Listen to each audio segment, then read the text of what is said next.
Hello and welcome back to the official coverage of the Tatts Finke Desert Race 2025.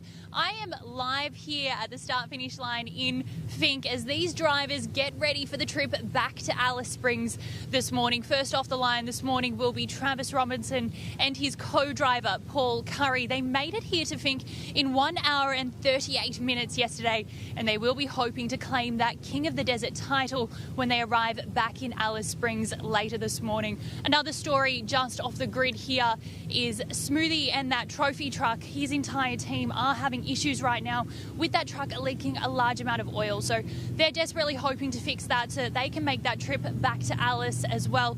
Let's go have a wander. I'm just going to take my cameraman back a little bit because we do have Trav and Paul just here. The truck's off, so it's a good time to have a little chat to them.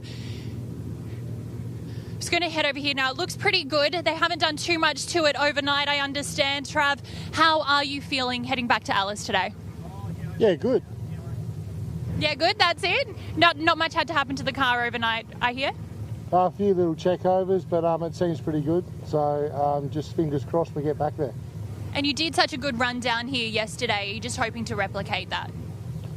Yeah, it's just a good steady run home and let everyone eat my dust. That is what it's about. And Paul in the Navi seat there, you're feeling pretty confident there this morning.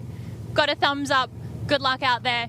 Go smash it. All right, so just over here, if I can point my cameraman over here, is Brent Smoothie and that trophy truck. This is his team. They've been working away. The bonnet's been off. They've been all over it, just trying to get it fixed here this morning.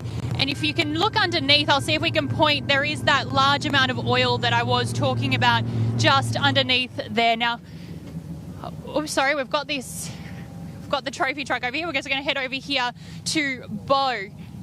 Now, Bo will be second off the line, 4 minutes after his brother. In your Navi seat is Shane Hutt as well. Bo, how are you feeling this morning? Yeah, we're feeling good. Yeah, it's good. We had a good day yesterday, and hopefully we can bring it home 1-2, so it should be a good day. Yeah, it should be a brilliant one for the OBR team. In terms of the truck, did much have to happen to it overnight? No, the boys just got a bit of love.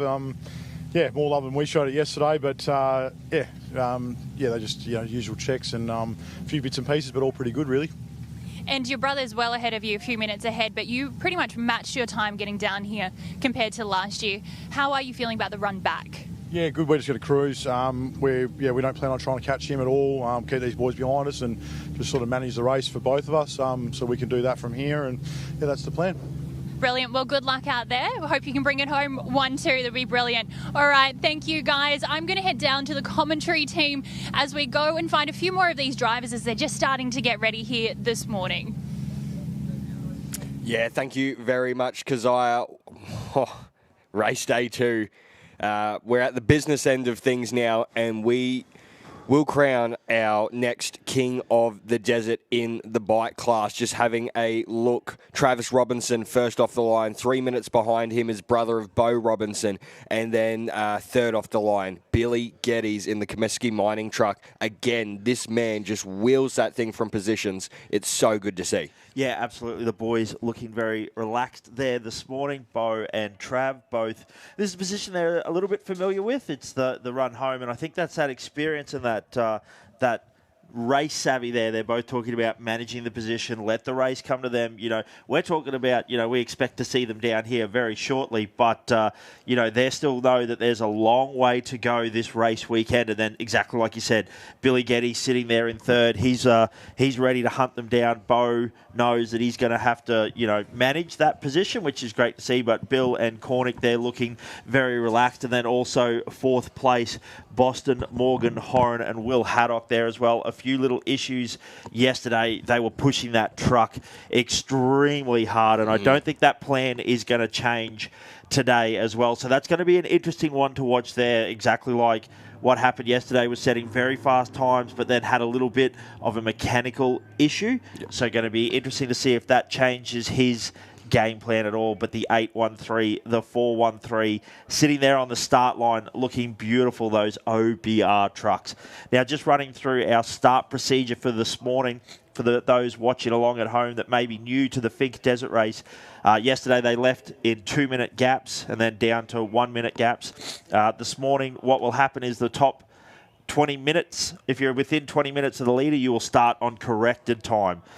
So that is really exciting as well, because as we watch the race, we know that first across the post is our overall winner. All right, I'm here with Billy Geddes. Now you're third off the line here. You're doing you did the trip here, and now you're in the driver's seat again for the trip back. Yeah, got it both ways this year, so yeah, looking forward to it. And how is the truck feeling this morning? You've had a bit of a test driving up to the start line here. Yeah, I haven't driven the car since last year, so I actually haven't raced since last year. So yeah, no, the car feels really good. We're pretty ready to go. Pretty happy with it. The body overnight. Did it get a bit of rest? How are you feeling? Sorry, mate, I missed that. Did you get a lot of rest last night? No, sorry, I can't hear you. Did you get a bit of rest before you head out this morning? Yeah, no, got some good rest down with the boys. Yeah, no, all good. Camp was good last night. Had a good time. Brilliant. Well, I'm glad the team's looking after you. I see your co-driver all tucked in, ready to go there too. You ready for the ride back? Yeah, mate. We'll get some thumbs up. I might just head back to Boston. I'm pretty sure he's on. We're going to have to cross sides here. Now, Boston did come in third to Fink, but he is starting fourth on corrected time. How are you feeling heading out this morning? Pretty good. I just want to get back and have fun, really. And in terms of the guys in front of you, I mean, the plan is to catch them? I'll try to catch number 3, but hey, if I can, it's cool, but if not, it's all right. In terms of the campsite and everything last night, I mean, did they have to do much work on the truck? Yeah, no, the boys are pretty much up all night working on it, trying to fix a misfire, but they got there in the end. It was good. Brilliant. Well, at least you're not on the side trying to fix it heading out this morning. It's all good to go. Yeah. Brilliant. Well, good luck, guys. Get a thumbs up in the navy seat. There we go. All right. Well, we could continue to have a little wander here if you like. I might head back here and just see how these guys are going. Hello. How are you feeling this morning? Yeah, pretty good. Confident heading back? Yeah, as long as we don't break down, we should get there. No breakdown and watch the whoops, is that right? That's the one. All right, we'll get a thumbs up in the navy seat there. Brilliant, awesome. Okay, might continue to get a few of these lineups. These guys are all raring, ready to go. Now, we are just minutes away from the start of day 2 here at the Tatts Finke Desert Race. All the cars will be heading back to Alice Springs from the start-finish line here in Finke. We'll see you very shortly. Yeah, once again, thank you very much, Keziah. Great to see Boston Morgan Horan get that car fixed overnight with that little bit of a misfire, because I saw some videos online last night. Those boys were hawking. Yeah, they were definitely up, and they had that twin-turbo Ecotech up on boost 24/7. Every video was fantastic. But, yeah, having a little bit of an issue there, I see from the official Tatts Finke Desert Race coverage on Instagram there, a tyre delaminate. So yep. Probably explains just how hard they were turning the rear tyres on that truck consistently. But, yeah, beautifully presented car as well. I mean, it's nice and unique, that gold and chrome body wrap. Very outlandish, unlike the personality of Boston Morgan Horan. Very understated, but, man, he wheels that thing fantastically. Great to see, you know, that difference of cars that we have there. Our top 6, actually, all different makes, all different models. And we got pro buggies, pro lights, 4-wheel drive trophy trucks, 2-wheel drive trophy trucks, turbo V6s, naturally aspirated V6s, V8s. It's all here in the top 10 at Finke, as we are getting very close to our start time. You can see the cars all lined up there, getting ready to go. 7:15 local time, so we are under 5 minutes before this show gets on the road. Yeah, well, as you just said, we've got a pro light in there, 5th off the line, and before the pro buggies, John Towers and Bruce Young. Take your hats off to them for yesterday's drive. An absolute monster of a drive in a pro light buggy. They start off 5th, but right behind them, the madman Michael Zacher, after watching his live stream yesterday, the amount of moments we watched here up in the comm box were absolutely insane. Yeah, that suspension was hucking and bucking there in the Mikey Zacher car there. So not sure whether they made a few little changes to it last night for the run home, but we know that a few little changes were made to Josh Howe's machine as well, right behind him, the 15. So Josh, another fast competitor that we're not talking about that's in the top 3 at this point in time. I did see on their socials talking about they have made a few little suspension changes. The car was very stiff, was just shaking them about. It was almost hard to focus on the road as they were getting through some of the chop.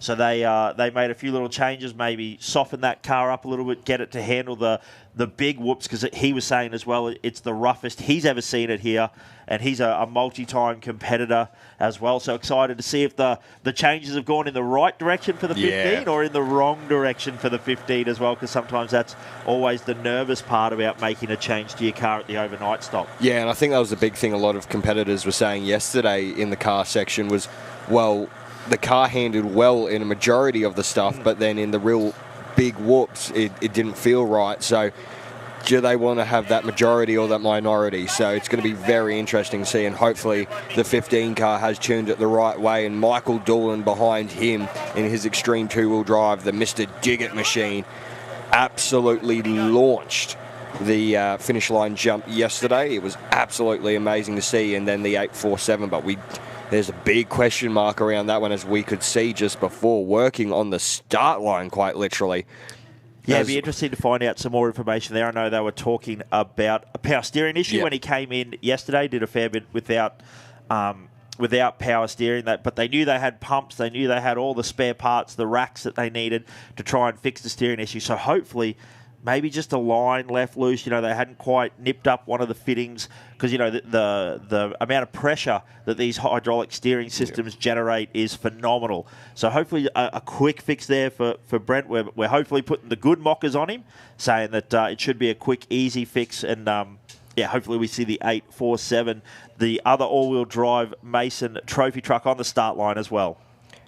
It'll be very, very interesting if Trav Robinson can make his way down to Alice all safe and sound. We will crown a new king of the desert, and it looks like we are looking to do that in both the cars and the bikes this year, which is absolutely insane. It's been a long time since we've done that.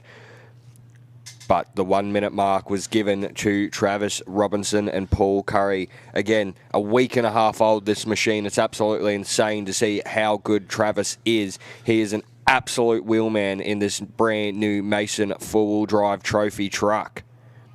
A beautifully presented machine. Like we said, Mason know exactly what they're doing. I do believe Trav might have gone over and done just a little bit of testing, couple of days with him, but that's all they needed to get this car to where they were 95% confident. I'm sure they'll make a few little changes to it in the future, just tidy a few little things up. But isn't it incredible that you can now purchase something like this that is out of the box, ready to go, and can front run at the Finke Desert Race? Yep, ridiculous. But here we go, green flag in the air. Day 2 of the 2025 Tatts Finke Desert Race. Car section is underway with Travis Robinson and Paul Curry off the line in the 813. How good does that Joe Gibbs motor sound in that thing? Those straight out dog pipes, I guess you'd say, from the mid-mounted motor configuration there. But Trav looking super smooth, super steady as he gets his way through this first section. Interesting to see how he attacks the finish line jump. Drops it off nice and smooth there. That truck looking great and just gentle on the power. That's one thing I've noticed about Trav in this all-wheel drive, the way he's driving it. So smooth. It's just gentle on the gas, gentle on the brakes. Doesn't seem to be dipping and diving. He gets on the brakes once, the nose dives down. He gets it into the corner, and then he slowly stands on the gas. It's driving personified the way he is driving that all-wheel drive at the moment. It's a joy and a pleasure to just be able to sit here and watch it. Yeah, no, it definitely is. The long wait for his brother Bo Robinson in second place, though, with Shane Hutt in second. 3 minutes and 4 seconds the gap between them. So, grueling for him. But I think the biggest thing for the Robinsons this weekend was we just want first and second back in Alice to be 2 OBR trophy trucks, and I think that's what we're looking at here today. as long as nothing goes wrong on the way home. Great to see a big crowd there at the Apachula end. Yeah, well, the bike boys come down and show a bit of love and support for the car guys, much like the car guys come and show the car guys come and show love and support for the bike guys as well. Was talking to Huddy last night. That's Bo's navigator. He said that was definitely Bo that jumped the fence and helped the 520, I believe, or 580 it was. So that's how much these guys love it. You know, they see another competitor down, completely different class, didn't know him from a bar of soap, and Bo was straight over the fence to help him get their bike up, get him off the track and get that competitor to a place of safety. So great to see the car guys and the bike guys, you know, having that cross-pollination of love. Yeah, definitely. As the sun cracks the horizon here in Alice Springs, Rule, getting ready at the start-finish line here. Cannot wait to crown the next King of the Desert. Yeah, so if you are floating around Alice Springs, 8:30 is probably the time I would highly recommend getting out to the start-finish line, getting to witness that Mason all-wheel drive in person. Maybe the Mason two-wheel drive. The Tisco truck, we don't know who it's going to be. But if you're not here by 8:30, you are going to be missing out. Also, tell your mates, tune into the live stream. We've got multiple screens going up here again. We've got start position. We've got timing. We've got the Tatts Finke Desert Race official live feed happening. We're watching it as you are watching it. Yeah, great indeed, but we're not too far away. There we go. Bo Robinson off the line in second in the 4-1-3 with Shane Hart in the silly seat. Two-wheel drive Mason trophy truck. Looking good, sounding good. So they make their way out. They'll be running their live stream as well, so make sure you've got all your screens ready to go, because you're going to need at least 5. Very conservative off the start line jump. And it looks like it's going to be a bit of a dusty affair today. Yeah, like we talked about, you could just see the difference in the way you have to attack with those two-wheel drive trucks. We'll see it with Bo. We'll see it with Billy as well. Just hanging the rear end out a bit more. You keep that momentum up. You kind of almost drift it through corners while you're on the gas to help keep your momentum up, help keep them moving. Those big 40-inch tyres, the weight of the trucks as well, a bit harder to keep them moving, as we see Billy Geddes and Alan Cornick on the start line, the 4-3-4 machine. Great to see them going down and back as well this year. Yeah, can't wait to see what the underwater cave diver can do here this morning. Very long wait though, 3 minutes. Again, back from Bo, so going to be on the big push. It seems to kind of be that sort of consistent 3.5 minute gap between them. We also will see about a 3 minute gap, or a 2.5 minute gap then back to Boston from Billy. Yeah. And then even sort of Boston to John, 2 minutes. Then 2 minutes to Michael, and then 2 minutes to Josh as well. So sort of good, consistent. Always got the 2 minute dust gaps happening here. The difference is this is corrected time. So you will have to pass these cars on track to be classified as first overall or to make up a position. You're not going to be able to do it on corrected time like Billy did yesterday on Boston. Got the corrected time. So this is an exciting race. This is something that Fink do really, really well, and this is what makes it super exciting. As we look at our split times, we know that if Bo is right behind Travis, well, he is making up time. Or if Travis is getting away from Billy, you know, he's putting time on Billy. So it's a super exciting and really great innovation that they do here at the Tatts Finke Desert Race, not just for the cars, but also for the motorbikes. No, it definitely is, and I think it was a bit of a team game yesterday in the first and second positions there. Bo sort of backed it off a little bit there just to try and keep Boston behind him, and then, the gap was pretty good to Travis there. I think that was their main sort of competition here this weekend, but you never know, because if something goes wrong in those front two trucks, you've got Billy Geddes, Boston Morgan Horam, John Towers there. Imagine seeing a pro light on the podium places here. Yeah, it's been a few years since that has happened, but we're excited.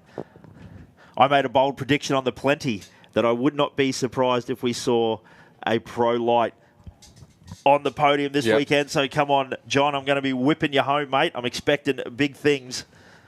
I want to hear double clutch kicks every corner. Not too far away whatsoever from the start of Billy Geddes and Alan Cornick. 10 seconds, I think I just heard on the camera there. So here we go. Off and racing in the 4-3-4. They start their campaign back to Alice Springs, and it looks pretty strong. Yeah, definitely talking to Jeffro Charles last night down there. He said they've been a nice, easy night there. You saw how relaxed Billy and Corndog were looking. The Tisco, a great truck. And the Comiskey Mining Services put in a huge preparation on that car before Fink. They spent hours in the shed, and I'm excited to see Billy attack this finish line jump. Billy and Greg normally having a little bit of a competition who can send it the hardest off the finish line jump. But that Tisco looking great. Billy looking nice and smooth as well, just settling in to their morning run. But excited to keep an eye on this little battle. Our lead couple of vehicles here. Trav Robinson out in front, Bo Robinson. But I think this is going to be a great little battle here. Bo Robinson, Billy Geddes and Boston Morgan Horan. Because they know one little slip up. You got to drive fast, but one little slip up. You get it wrong, you collect a tree, you get a flat tyre. Yep. That's going to give Boston the chance to overtake Billy. But he's got that nice little dust gap. He's going to make plenty of dust. I know that. Billy likes to put his foot down as we cut across to some footage. Riding on board with the 413, Bo Robinson, Shane Hutt. How fantastic is this extreme two-wheel drive? Live action. Yeah, live action, all right. We love to see it. They're having a good push out there as well. Looks like the dust sort of settled from, I'd say, the dust on the right-hand side is a normal vehicle, yes. A little Toyota Hilux getting flown past by one of the quickest cars in the country when it comes to off-road racing. I know lots of people are doing the in-cab at the moment, but honest to goodness, this is my favourite in-cab, the 413. You can see Huddy's hand down in the bottom right hand of the screen, out there whipping it along. Huddy's such an animated navigator. I know we sometimes focus on the drivers and, they do the work, but having someone like Huddy in the seat who's whipping you along saying, come on, mate, let's go, or woo back. He knows his driver, he knows his machine, and he's just as enthusiastic with the steering wheel in his hand or when he's sitting in the passenger seat guiding Bo along. I love Huddy. I love watching him do his thing, and super exciting that we get these on-board pictures as we cut back to the 489. That is Boston Morgan Horan. Have a listen to this thing off the start line. I reckon it is set to kill.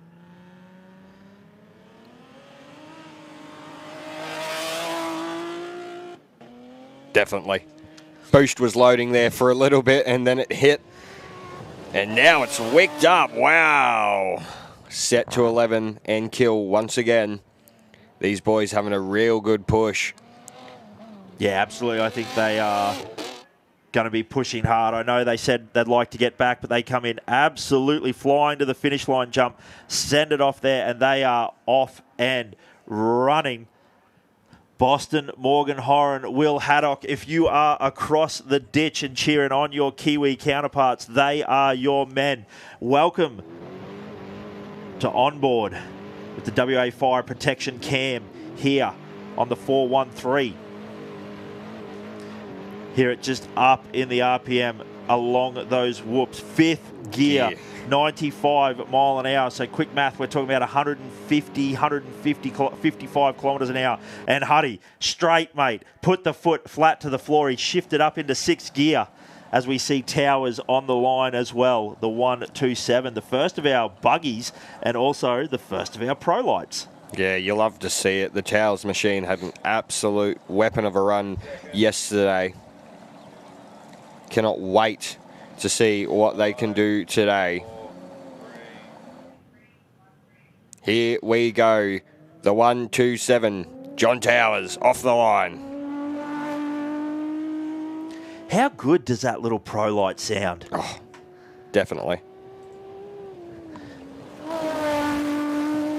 And the Tower's a great racing family as well. I'm sure he's got plenty of family and friends along at home watching. But the Towers machine looking very good through there, handling the bumps. Geez, we see that section of track that caught so many bike riders out yesterday afternoon, even like kicking the cars around a little bit with the big suspension, the big tyres, but Towers off into the dust. They are already starting to kick it up as we see the hanging dust just sitting there as we cut across to the 51 machine. The Mike's Shock Jimco, Michael Zacher. Yeah, can't wait to see what this thing can do. They were pretty happy with the machine yesterday afternoon when we spoke to them. But boy, oh boy, did they have some moments out there on track. Woo. Yeah. I mean, I was nervous. Yeah. Oh. Yep.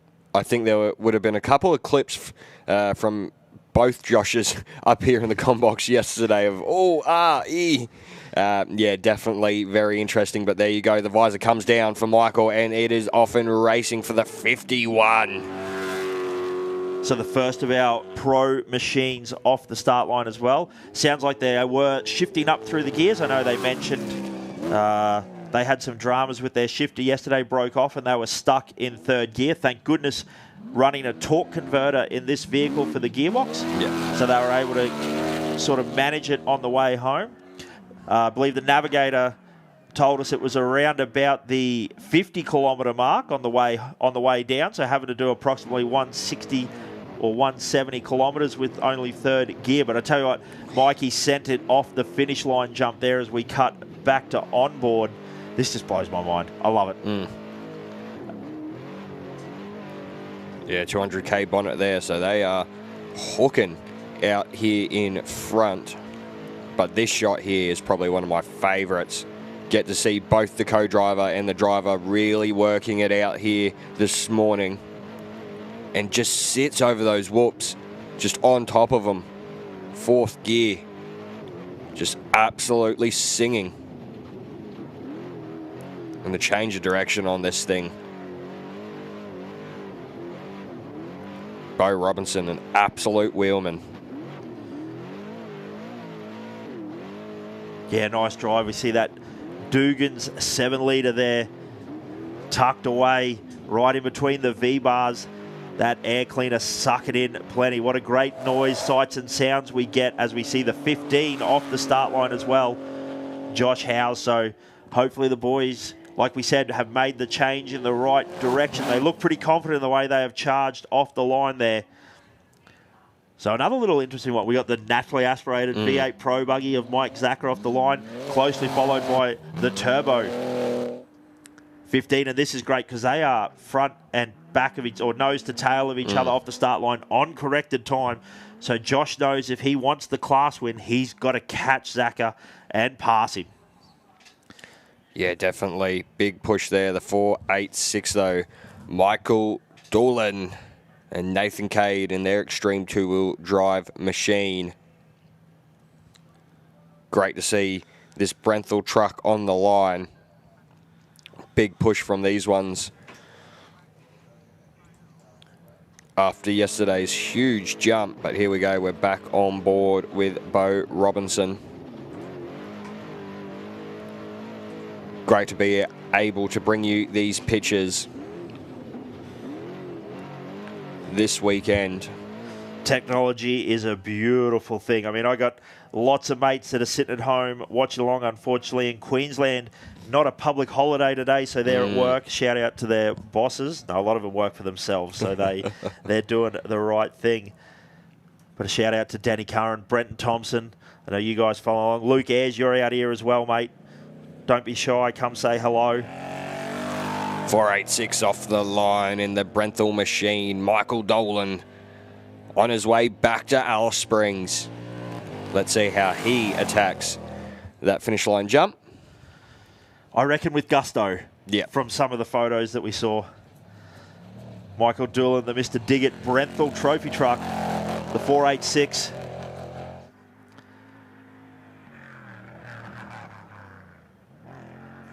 Bit conservative. Yeah, I'm just throwing it down there to the truck boys, mate. I think a buggy's out jumped you off the finish line jump. Mikey Zacher throwing it down. Yep. We need a hero. We need Greg Gartner.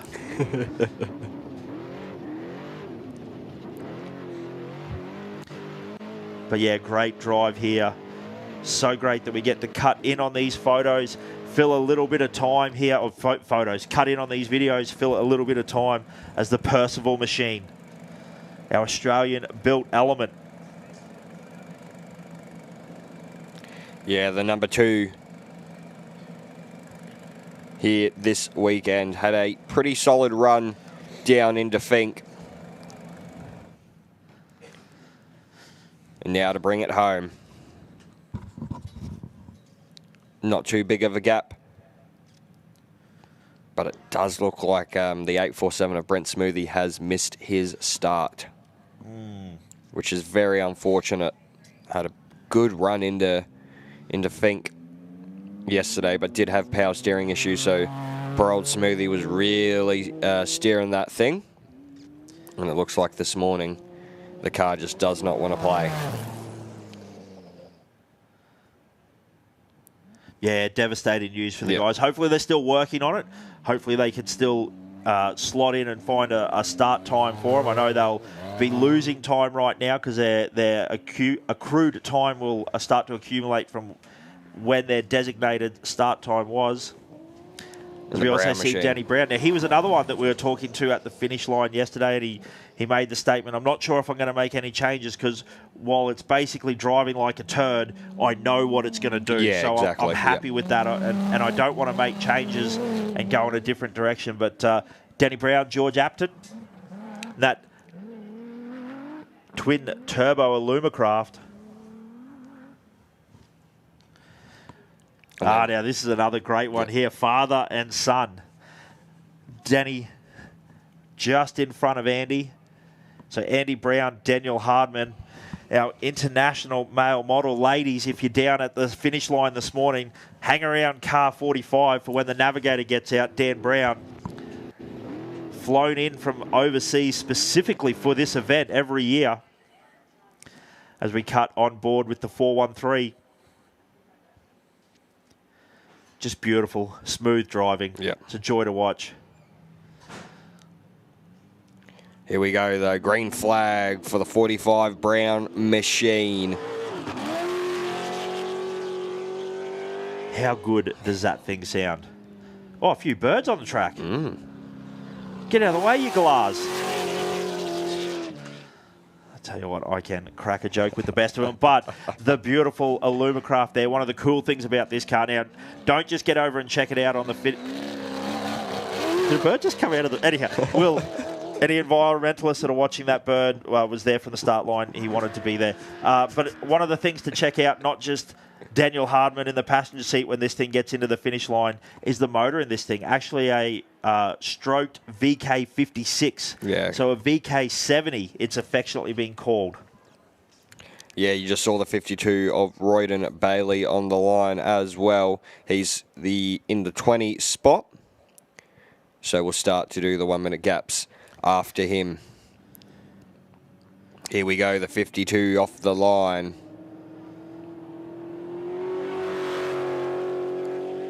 Another extremely well-presented buggy here this weekend.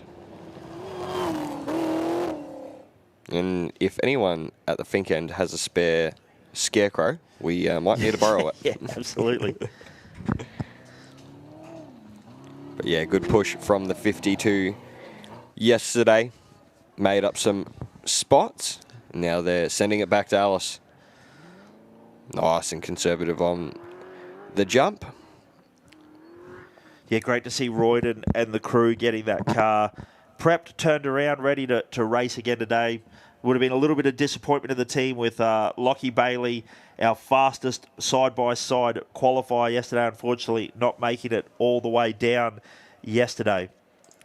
But Bo Robinson in this tight, twisty section, I tell you what, this is where he will be working very hard, making sure he's cutting a good time as the 482.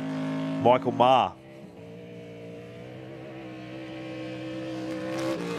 Another one of those Tisco machines. Yeah, he's off the line. Had a very good run from back in the pack yesterday. and has made up some really good positions. Had a very good time into Fink. It's great to see this Tisco machine out there this morning.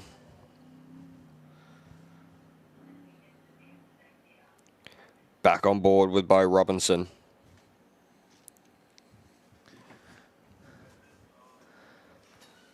Good push from him.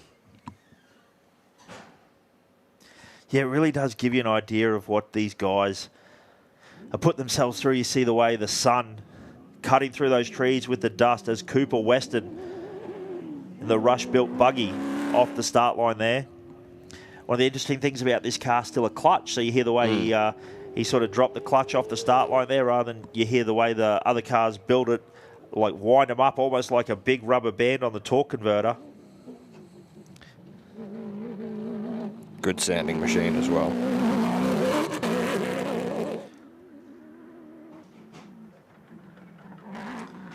Nice and conservative off that jump.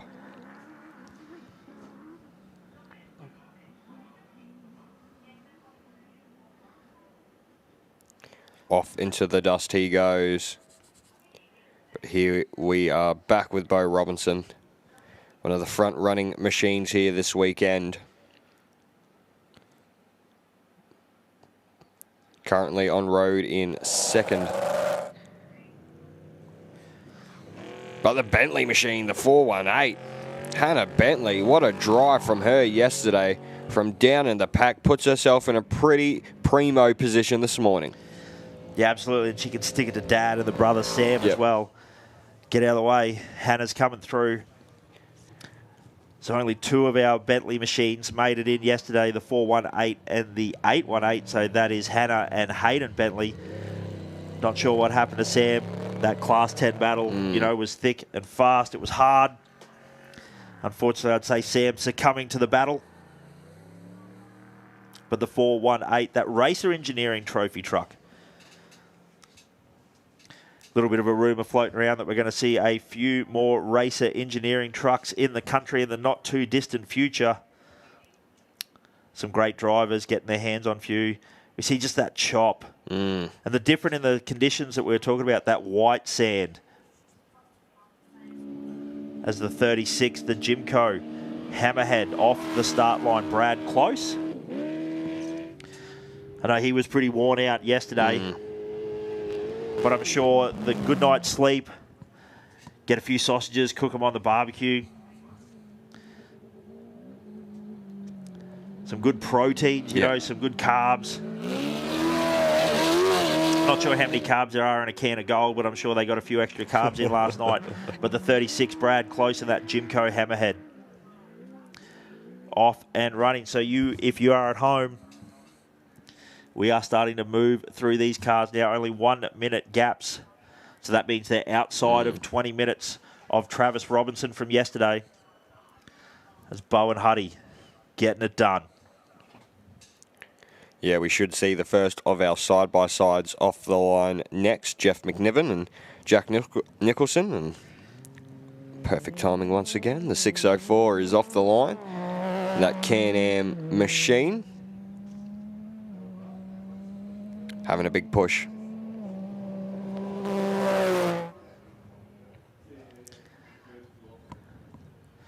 Yeah, interesting to hear Jeff talk last night on the social media. He was saying just how rough he thought it was. He was actually slower this year in the new Can-Am than he was last year in his X3.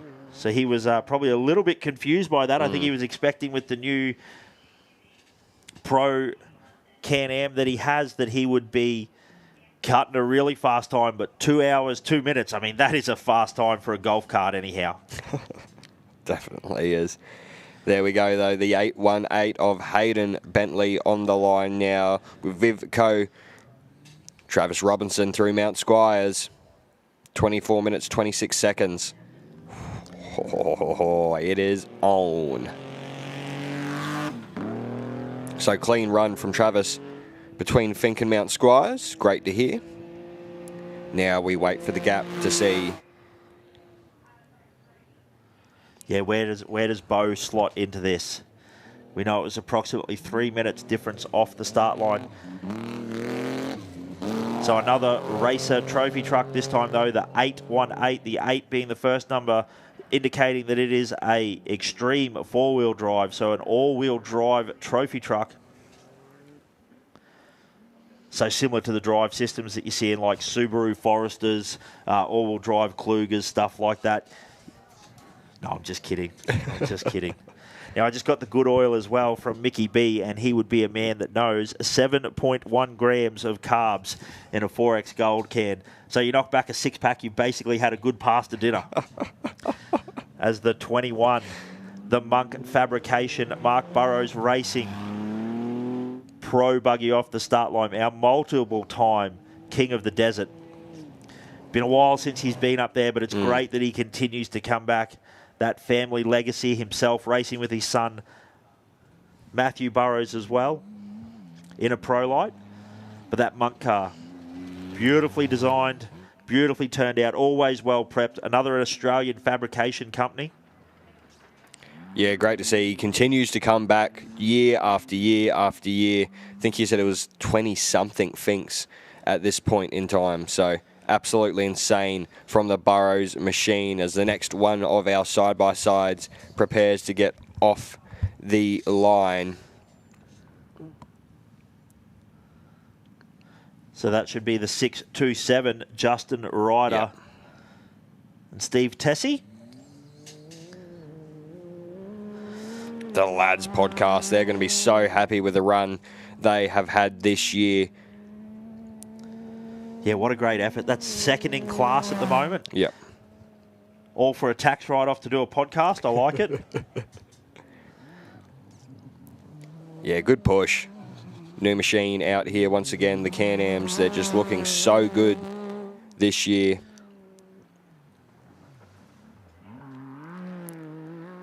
Conservative there, but there we go.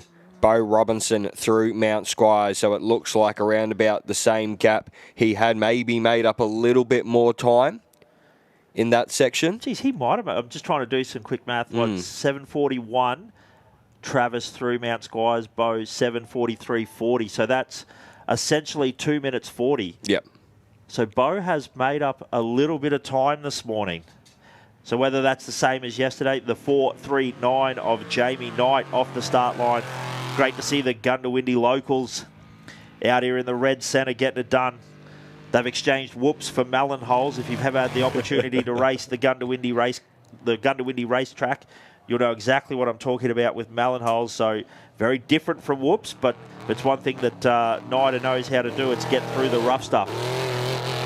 But yeah, just going back to that, a little bit of quick math there. I think the start gap was 3 minutes, just over 3 minutes, and the math for that adds up that Bo's about 20 seconds, 25 seconds quicker to Mount Squires checkpoint. But this also happened yesterday. Travis Robinson eased his way in. Bo made up a little bit of time from some of the reports I was getting down the track to about the 30-35. Bo seemed to make up a little bit of time on Travis. But then Travis got into that all-wheel drive. Yeah, so he was definitely quicker there as well. Yep, split times there, 25:59. So 25 minutes, 59 seconds for Trav, 25:33 seconds for Bo. As the Dixon machine, the 153 off the start line. Unfortunately, they had a little bit of bad luck in their second lap of prologue. There was a axle hanging down on the right-hand side of that vehicle. But that might have been a little bit of a blessing for them. Looks like they got the axle fixed in prologue, got seated, and now they're out here racing and hopefully a trouble-free run all the way home for them. Another one of our Pro Light machines. Yeah, great to see the next of our Pro Light machines off the line. Oh, the Alice local, the first of the Alice locals, Brett Taylor. Brettles, and look at that in the bottom right-hand corner. We get to bring you the live footage from this machine. Oh, he's changed it. That is hilarious. So we may or may not have got the engine wrong yesterday in comms. It's not a Toyota. It is a Chev. Yes, yep. And for a couple of years now, I've just been paying him out for it. So he's finally actually got the Chev badge on front. ex Peter Kittle machine, actually. Yes. This thing. But he's on the push this morning. Very good spot. Listen to that thing roar. Yeah, and great to see them have a good run. Like he said, his pre-run was actually doing the racetrack yesterday. Yep. So unfortunately not finding the time to get down and along the track. But how good are the sights and sounds of these in-car cameras, the big trophy trucks, making plenty of noise. Yeah, the number 3 of Glenn Ockred off the line now, and the next of our side-by-sides. Had a pretty good run yesterday in their Can-Am machine. A very good run. Our Can-Ams dominating the top steps. We were crying out for it yesterday. Jackson Evans, Simon Evans, if you guys are listening along, hopefully you're listening in the shed, turning spanners on those Polarises, getting them prepped and ready for the 50th. Come and put up a bit of a fight. But a great drive here from Glenn. Very controlled, very fast. And that's what these four-wheel drive Can-Ams do. They put the power down to the ground. 220 horsepower in a factory machine.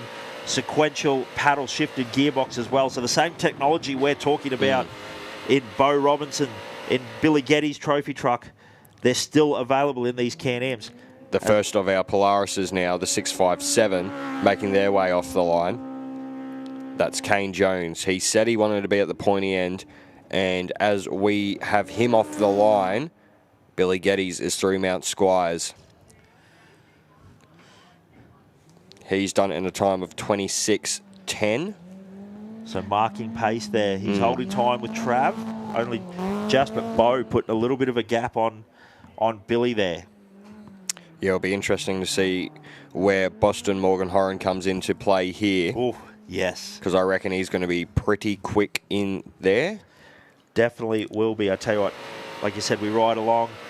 Mate, we're inside a Jimco trophy truck. We're inside a Mason trophy truck. We've got split times getting flashed in front of us right now. I got mates texting me all the information. I got friends up and down the track. Starlink internet, what a wonderful thing. As Ivan Schmocker.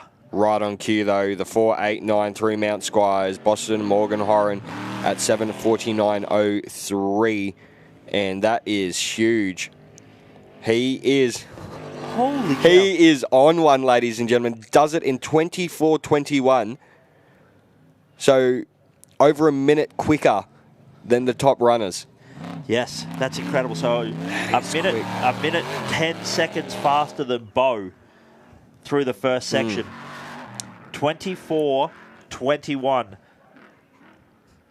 for Boston Morgan Horan in the 4.89.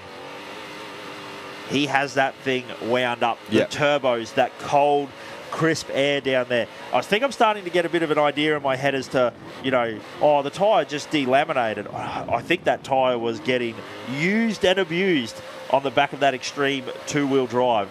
What a drive, though, laying down the times as the 4.67. Yeah, Andrew Commons off the line now in the West Lime truck. Had a tougher run into Fink yesterday as they make their way through that iconic Fink River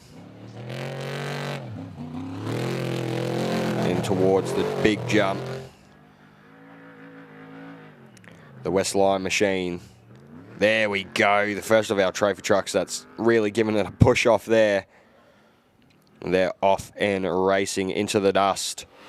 Back to Alice Springs. But as you can see, though, Brett Taylor on your screens now in a nice dust gap at the moment. Just singing along there. Matthew Burrows, the 1, 2, 3, will be next off the line down at Fink. The next of our pro lights. So the pro light battle heats up this morning as well. Once again, massive welcome to everyone at the venue. I hope you are having a great time so far. The security guards love it as well. Shout out to Dale. Yep, I'm going to give it to him.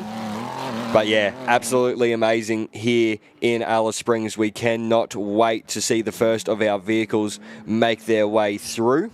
Still early days though, only through the first checkpoint at Mount Squires. And to everyone joining us this morning on the live stream, I hope you are having a fantastic morning wherever you are.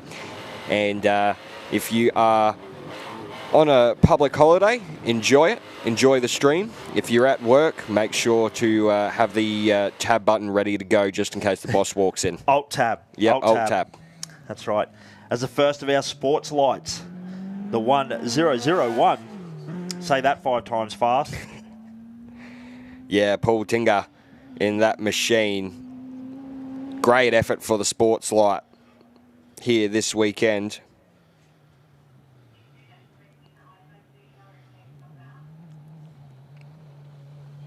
Still pushing out front is the OBR boys. Waiting for John Towers to come through that Mount Squires checkpoint. But all still the same through the first checkpoint so far for the top 4 competitors.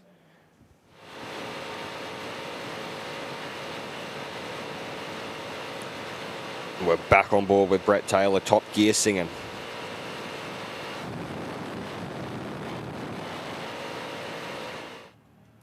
.639, the next one off the line. Jamie Harrison in the next of the side-by-sides. Off and racing.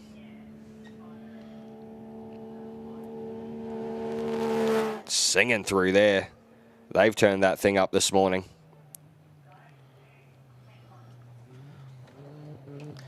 Real tricky section of the track there, that final little bit. And on cue, John Towers through Mount Squires, 7:53, does it in a time of 27:22. Still extremely respectable in a Pro Light machine.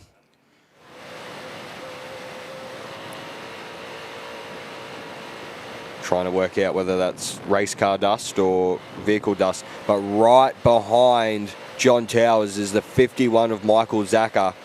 He's done it in 26:20. Wow. He's on the push as well, the 51 machine. As Greg Campbell's off the line in the 6:51 Can-Am.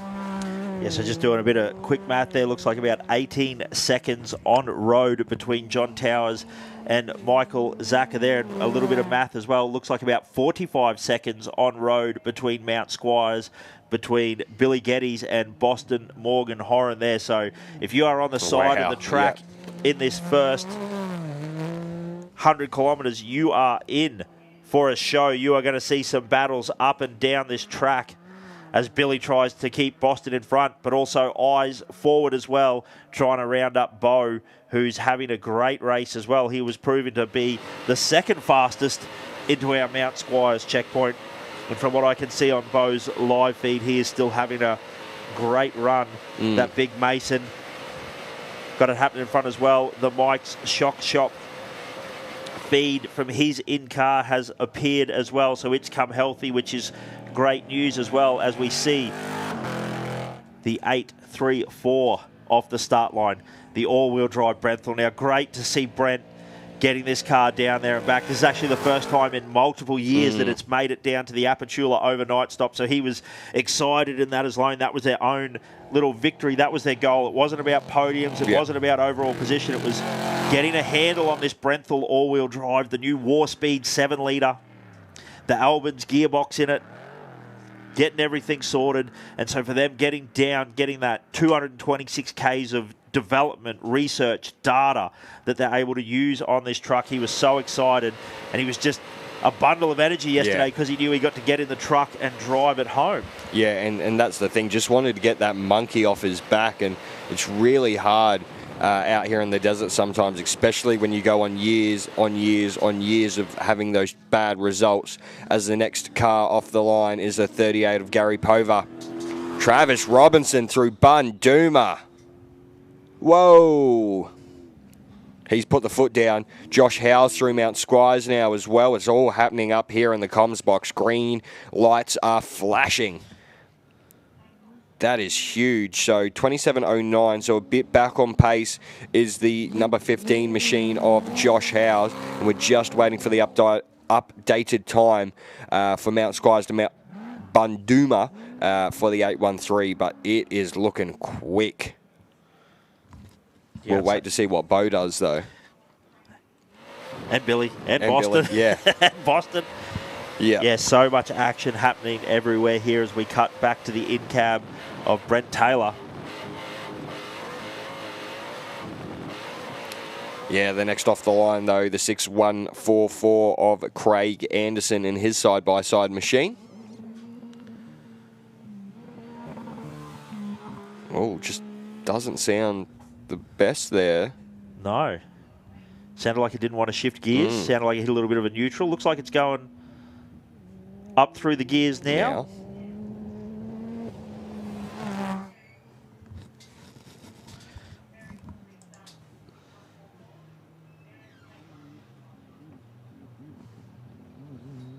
So great to see the 6144 able to keep moving there. That is Craig Anderson in that Can-Am as they head off into the great unknown. Very chilly at the moment.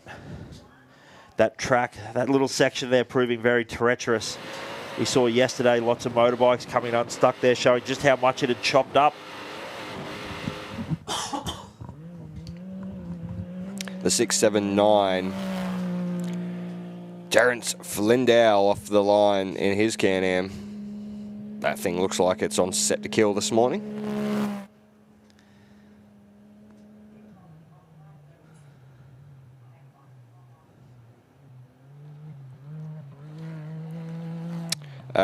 And yes, you did hear correctly on the YouTube live stream.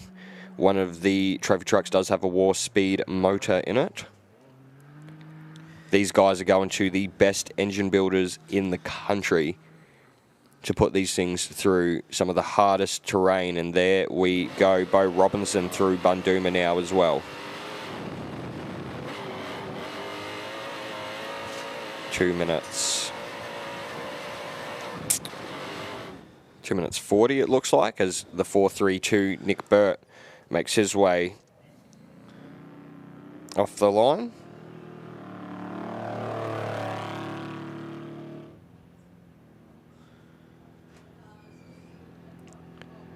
That machine having a good push there.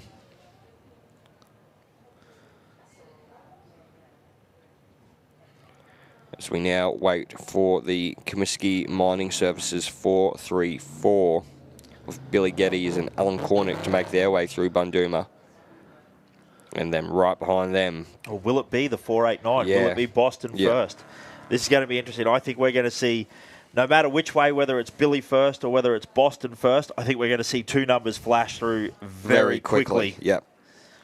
Jared Percival in the number 2 machine now through Mount Squires now as well.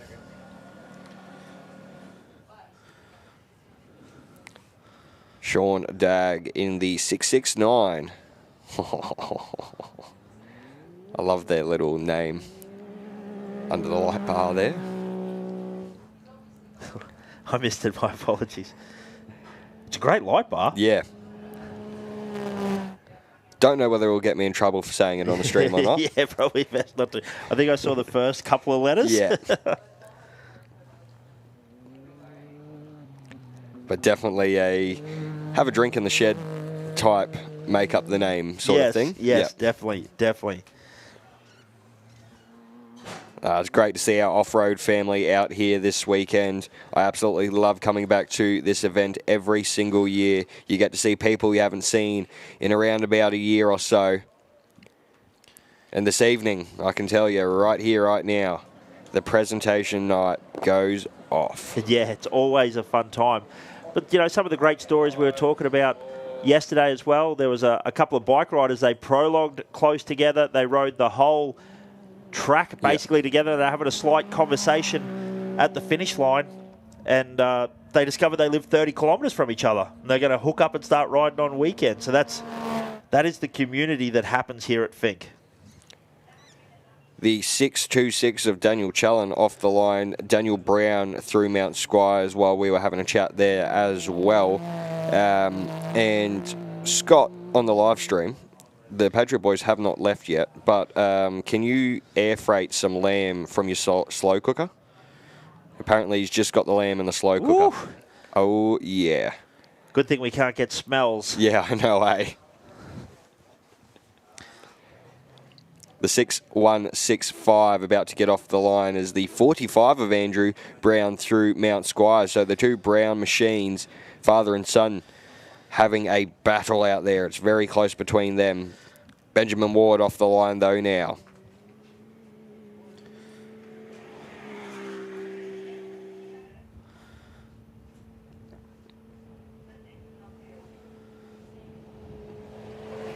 Big push from the Ward machine here, the side by side.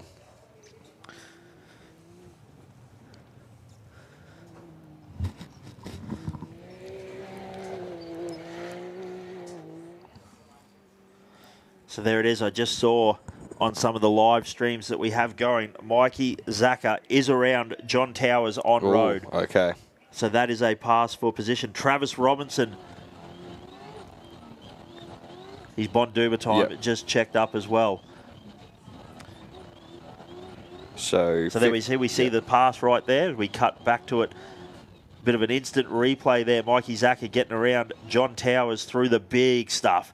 It's where that little Towers buggy, not quite the size, not quite the horsepower, is going to struggle getting up and staying up on top of those whoops. So that's what we're talking about. Mikey striking in the position or in a section of track that helped him. Did they literally just... Yeah. So Trav's time updated, and then the Comiskey machine and the Boston Morgan Horan machine went through, and there's nothing in it. There's like 14 seconds. Yeah, 14 seconds, mate, on road. So Billy currently holding a little bit of a gap on Boston. And that is for overall as well. Billy knows he has to keep Boston behind him. Huge. 15 minutes, Mount Squires to Bunduma for the 813 machine. And they're only at Bunduma. There's still 140 kilometres of the racetrack to go. Yeah, still heaps of time. Royden Bailey through Mount Squires, Rod Visser off the line in the 10 machine, the 1057. But there you go. So it's only a second between the 813 and the 413 between Mount Squires and Bunduma on the actual time between the checkpoints. 1 second. And then the 489 of Boston Morgan Horan has made up huge amounts of time in that one section of the track. Yeah, but Billy also faster than both of the OBR cars as well. So that third and fourth battle is on. I think the idea of, now, like we said, the Robinsons got a little bit of a dust gap out in front as well. They know they can manage their positions, but... got to be careful not to manage too much. Not to manage too much, that's exactly right. And management has now gone out the window for the 434 and the 489, that's for sure. Because they are nose to tail. Billy will be able to see the lights. Boston will very easily be able to see that big Tisco trophy truck in front of him. So that will be spurring both of them on. This is a battle that is going to be very exciting as the 6.104 off the start line. That is Glenn Brinkman.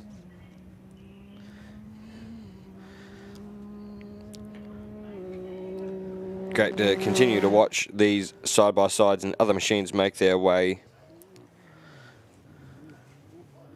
down on their attack back to Alice Springs. Waiting for the 51 of Michael Zaka to come through Bunduma, which I don't think will be too far away whatsoever. Isn't that one of the cool things, like we were talking about with these Can-Ams and the technology that's in it? You heard it get that little flutter in between gear shifts, so shift cuts, sequential gears, paddle shifts. As we go back on board with the 51, great to see these guys having a push. This was the most entertaining live stream to watch yesterday. Just massive moments, pushing hard. It looks like they've got the gear lever problem fixed out there. Yeah, absolutely. Probably the way I described the ride along in the Zaka car was the good, the bad, and the ugly. There was lots of good. Yep. There was lots of bad. There was a few ugly, but it managed to make it all the way in. So it is super exciting to watch. Yeah, the 134 machine now, the Pro Light, is off the line down at the Finke N. And that bad boy was, the Zaka machine was stuck in third gear for the majority of the run there yesterday. So just had a big push from him and somehow put himself still in a really good position into Finke. Yeah, that big Jimco knows its way around the rough stuff, that's for sure. It definitely does as we ride back on board with the Zaka machine. So if you've got a couple of multiple screens going, obviously the Tatts Finke Desert Race is the YouTube channel to be on your main screen as well. And make sure it is the Tatts Finke Desert Race, not one of those imposters, as you get to see the 60 of the Lewis machine, that big Brenthal Pro buggy. Yeah, Brett Lewis off the line. Those guys had a bit of issues yesterday down into Finke, but today hopefully they've got it all turned around and back on the push into Alice. Yeah, we'll follow along and ride along with these guys, but that Brenthal looking good. Nice, big buggy. It should be fast down through the rough stuff as well if they're on top of their suspension setup. But yeah, Tatts Finke Desert Race, that is the official YouTube feed that you want to be on. But also OBR 184 to ride along with Bo. And Mike's Shocks is also the YouTube channel to ride along with with you riding along with Mikey Zaka as well, as you see it down through that rough stuff. Just getting a little bit sketchy, not a little bit sketchy, a little bit walking there as it was trying to climb up on top of the ruts, up on top of the whoops. Gives you a little bit of an idea of just how big those holes are. You see that tyre coming all the way up and into the cab of the car there, into the shot of the cab of the car there. Yeah, Hannah Bentley off the line as... Oh, not off the line. She's in through Mount Squires. I do apologise there. And that's the 670 of Nathan Shivers off the line right now.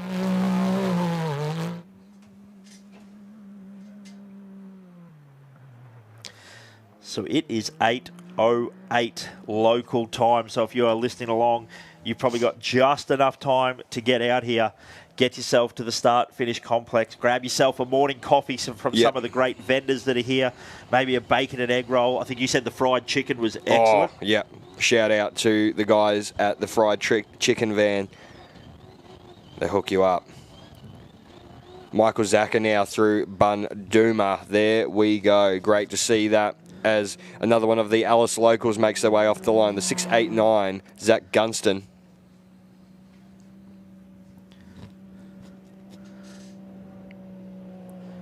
Hayden Bentley through Mount Squire, so catching right up to Hannah there. Around about a minute between them. And I'd say that means Hayden's made up some pretty good time through there. 15 minutes 08. So Michael Zaka is on pace with the 413 and the 813 through Mount Squires to Bunduma. So that is huge for him. Yeah, absolutely. Just shows how hard he is pushing as well. But gee, doesn't that put into perspective just what that third, fourth place battle is between Billy Geddes and Boston Morgan Horror? They are pushing hard.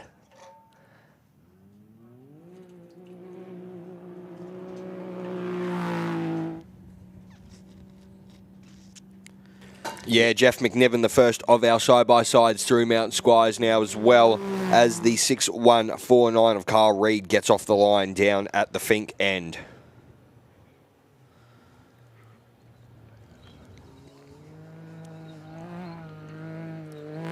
Great to see so many vehicles actually still making their way back out onto the Finke track after yesterday. Quite a few big moments for a couple of the vehicles. We'll continue to give you updates as they pop up on the screens in front of us. Again, I think we've got like 7 screens running at this point in time. 6 or 7 screens at any given moment. Couple of extras on standby in front, ready to go. Really, like, we've got the disposal of 11 screens. Absolutely. Here in the combox, so we're spoiled for choice, all right. But everything that we are watching and everything that we are using to get this information to you guys is actually freely available. Head to the Finke Desert Race website. If you're not sure what the address is, just go to Google, type it in. Everyone knows Google. Type it in, it'll put you into the right direction, and then the timing screens, the checkpoint times, the split screens, everything that we are seeing up here, the YouTube channels, these are all free.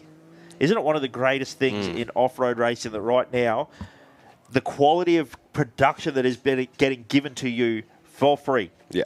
There's no $25 a month KO subscription. Make that $35, I think. It is not cheap nowadays. But Brett Taylor, we're back on board with him, having a good old push out here this morning as the Stevens machine, the 606, gets off the line. That's Tom behind the wheel of that one. But still out in front, your top four are Travis Robinson in the 813, Bo Robinson in the 413, Billy Geddes in the 434, and the 489 of Boston Morgan Horan. All through Bunduma, as well as the 51 of Michael Zacher.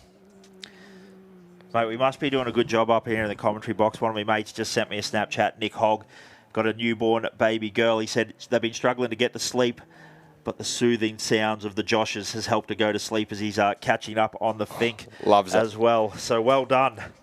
Getting the motorsport into their blood nice and early. That's what we love to see. Not sure if they're at home. Shout out to my twin little baby girls. Yes. Rosie and Evie. Missing you heaps. Wasn't real smart. We didn't time it real well. We had twins on the Finke weekend. Yeah. So they actually celebrated their first birthday out here at Finke weekend as well. So motorsport, it gets in your Finke just gets into your blood. That's what we're trying to say. If it's on your bucket list, next year, the 50th, absolutely get out here. Even if it's just to spectate, it's going to be a spectacular year, a spectacular celebration. So we are giving you 365 days to mark it off in your calendar. Yeah, and if you want a bit of an experience around it, the 6183 just off the line, Keith McReynolds quickly. Go and have a look at Sportsnet Holidays. I know they're a sponsor of the Chicane Lounge here this weekend. They do packages to get out to Finke. So if you're thinking of a package and you want to do something like that, go onto their website and have a look at them, and they will get you out here to Finke. Jamie Knight through Mount Squires now as well, and I jump on quick because you will miss out for the 50th year, but the 1088 after issues yesterday and limping home into Finke, they are off the line, the Monte Salvo twins. Yeah, sounds like a bit more RPM out of that motor as well. I say whatever that fuel pressure or fuel issue was, able to get that fixed, so that's great that the 1088 out here and running. Keeping our Class 10 battle well and truly alive.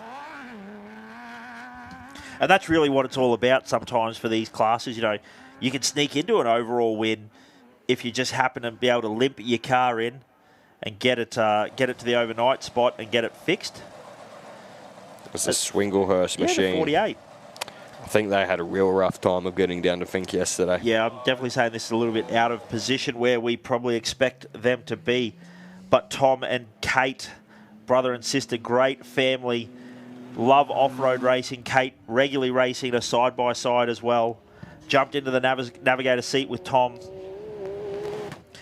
But gee, I tell you what, if they had a little bit of an issue yesterday, because, yeah, like we said, he was struggling to get past the inside of that side-by-side, so I'd say they had a little bit of an engine issue, but you hear it off the start line there.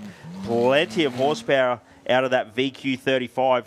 Two little snails hanging off the side as well as Tom sending it off the finish line jump. So he's a man on a bit of a mission. I'd say he wants to get as far up that field as he can. So great to see the Jimcos getting represented. Yeah, definitely. The 431 of Brett Taylor, the one we've been riding along with this morning, is through Mount Squires. And we go to the next of our Alice locals off the line, Dylan River in the 485 with the Wild Man in the silly seat this weekend. Great to see the new wrap on this thing.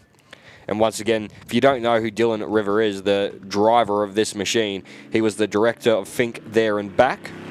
Directs a whole heap of really cool stuff out here in the territory, and a great bloke indeed. Next off the line, Glen Ackred through Mount Squires, but boogity is Travis going racing because he's through Rodinga. 19 minutes 56, so here we go now. We wait for the 413, the 434 and the 489, and it's really turning into an absolute battle out there.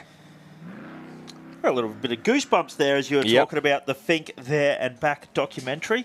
If you haven't watched it, do yourself a favour. Get onto, I believe it's still on Netflix. Yep, still on Netflix. Get onto Netflix and watch it. It's one of the most awe-inspiring documentaries you will ever get the opportunity to see. Definitely. The 659 of Warren Ward was wicking it up on the start line down at Finke, and let's see what they can do here on their run back to Alice.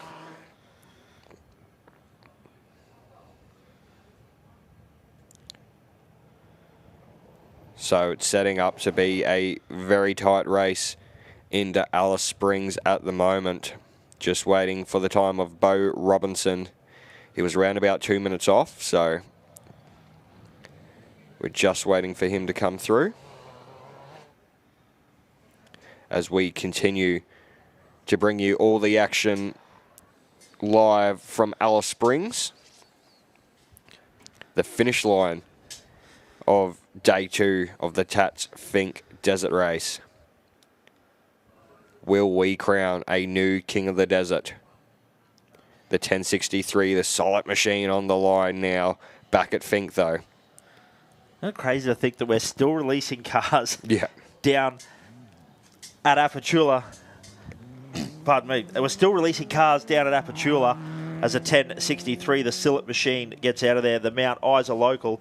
And we can see that Beau down past the 100k bonnet as well. So he is 130 kilometres into the racetrack. Trav even a little bit further along. Yeah, it looks rough as we look over to the OBR stream, like real rough in that section that they're in right now. And isn't it interesting too, you can see it's not just a set of lines, you can actually see a lot of the ruts that are caused here that have been formed actually from the motorbike riders. They're very single trail ruts as well. So then bike boys not looking to just rail one rut at a time. Yeah, Andrew Brown, the 45 machine through Bundooma now as well in the pro buggy. Kane Jones through Mount Squires, the first of the Polaris drivers, and then the 6138 Jack Livingston off the line at Finke. There you have it, Beau Robinson through Rodinga, 2023, so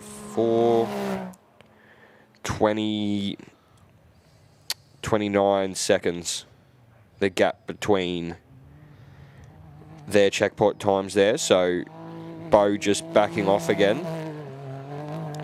But now we wait to see the Geddes machine and the Boston Morgan Horan machine, because that is the battle pack we're watching really closely this morning as Andrew Cummins is into Mount Squires. And there we go, back on board with the 413 of Beau Robinson and Shane Hutt. Yeah, the boys travelling very fast there as we keep a bit of an eye on our little battle pack there. Is exactly like you said, Michael Zacher and John Towers close by. John did pull over and let Michael pass, but here's the first of our Pro Lights. A couple of mates riding along at home. Shout out to Sean Swaffield, a previous Pro Light champion here as well. I know he'll be cheering on John Towers, making sure that the little Pro Light's up there representing for those guys as well. And Royden Bailey through Bundooma as well. Unfortunately, I think I might have just put the mocker on John Towers because we haven't seen his time pop up. Commentator's curse. Andrew Brown through as well. Gee, Andy on a bit of a mission. Yeah. And unfortunately, maybe just a bit of a timing issue because we did have a few little glitches yesterday, so we won't count our chickens before the eggs have hashed. We also haven't seen Josh Howe through as well. Yeah.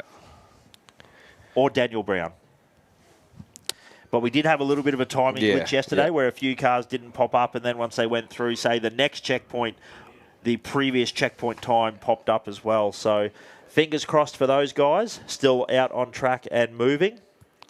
The first of our Super 1650s. This thing was absolutely smashing it yesterday, the 235. Clayton Agnew driving this machine flat out and wringing the absolute neck out of it as well. Ron Bailey through Bundooma now as well. So very interesting indeed.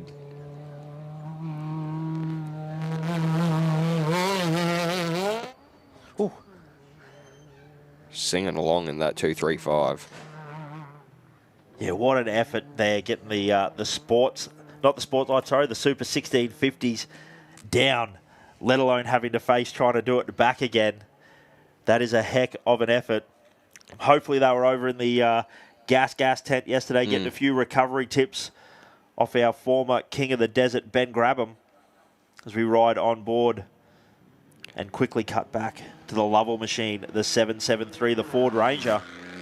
Yeah, quickest ever time down to Fink in a production four-wheel drive. Wow. Yep, absolutely insane. So once again, the Ford Ranger Raptor here this weekend. They're going for 3 back-to-back wins in class, and to travel all the way from the United States of America with one of the biggest events happening over there at the same time, the Baja 500. It is great to see the factory backing from Ford on this machine.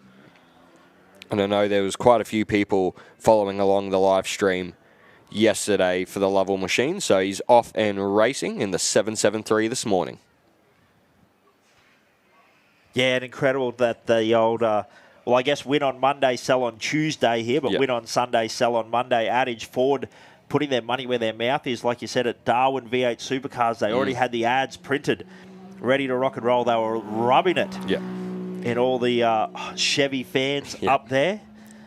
Hey, good on you bringing your Z71 and Craig Lowndes. We still smoked you. Yeah. Well, but Craig, if you're listening, mate, come back to Fink. Yes, We'd love to have you. No, we love you, mate. So Billy Geddes through at 8:23.03 and Boston Morgan Horan 8:23.22. So it's still really close. So that 18, 20 second gap is still holding there. Yeah, definitely. So for Billy, did it in a time of 9:58, so only 2 seconds off the pace. And then Boston was around about 6-7 seconds off the pace there. So Billy actually stretching out a little bit there for that section. Now that Bundooma to Rodinga section, notoriously rough as well. That's where Billy would shine. That Tisco as well. Very well set up for that. But now we move into the Rodinga to Deep Well, which is a little bit more of a smoother road section. Still got to be very, very fast through there. But that gap, I'd say, like you said, that management's gone out the window for Billy, and it is flat out attack to try and keep Boston behind him. Yeah, definitely, as Paul Tuckley is off the line down at Fink as well. Jamie Harrison through Mount Squires, as well as Paul Tinga in the Sports Light. So it's all happening here.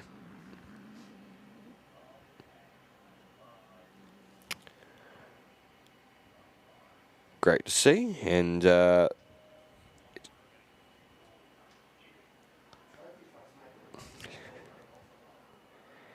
maybe we need to get Billy, if he's not too busy next year, or some of the boys in his crew, to run the Rodinga Rattler in Class 7. In Class 7. That would be unfair to Brad Lovell and his factory Ford car. Reckon it would smoke him?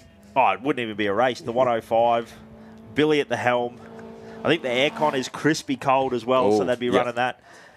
Might get Dobby out here. Oh, gee, a little bit of bump steer on the front of that car there. Yeah, the Gary Coupe machine.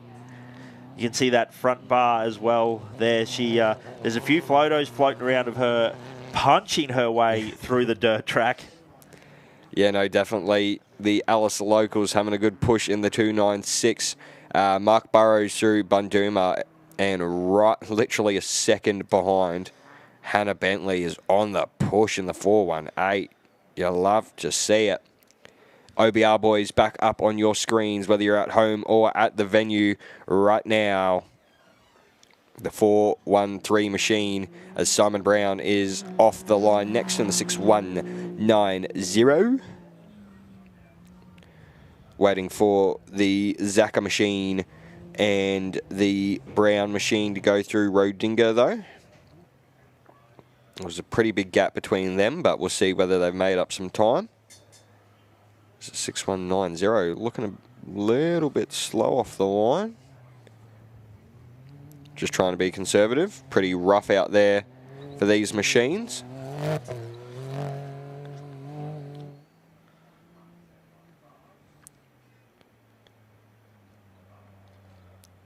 But the anticipation starts to build here at the Alice End. More people streaming into the start-finish line complex. There's still time. Yep. If you're in Alice Springs. Yep. If you're in Alice and you're sitting at home watching the live stream at the moment, turn it off. Get it up on your phone. And get someone to drive you out here so you do not miss this great, great finish that we've got. The 611 off the line, Brendan Hill at the Finke end. So just having a little bit of a look through my socials, finding out a little bit of information. Shout out to Ben Napier, just sent a little bit of a message. He said, Michael Doolan blew a steering pump, has limped back to Finke. He is out of the race. So unfortunately, that's that Mr. Diggett Brenthal Trophy truck that loves to get a bit of sendy send going on. Unfortunately, he is out of the race at the moment. Now, some of the cars we haven't seen this morning as well, and this one hurts my heart to say a little bit. I noticed we haven't seen the 7, Matt Hansen, off the start line, so that's one of our great pro buggy competitors.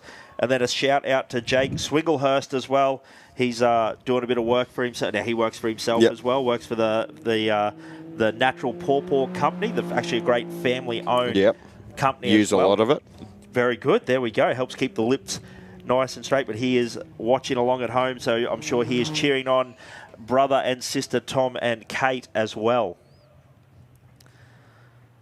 But as you said, these are people that are playing along at home back in Queensland or New South Wales. They're not here. If you're in Alice Springs, to steal the classic saying, get your backside trackside right now. There's still time. You might have to drive like your Travis Robinson to get out of here on time. And it'll be cool. Oi, just say Josh said it was cool if the cops pull you over. Like, you know, I'm not saying which Josh said that. They said that would be cool. But just say Josh said it was cool. Most of the cops are probably down the track anyhow. You know, keeping an eye on things down there. So get out here. Make it happen. The 10:52. Michael Zaka through Rodinga. The 51 machine as the 10:52 gets off the line. Peter Blouch in his single-seater machine from Alice Springs.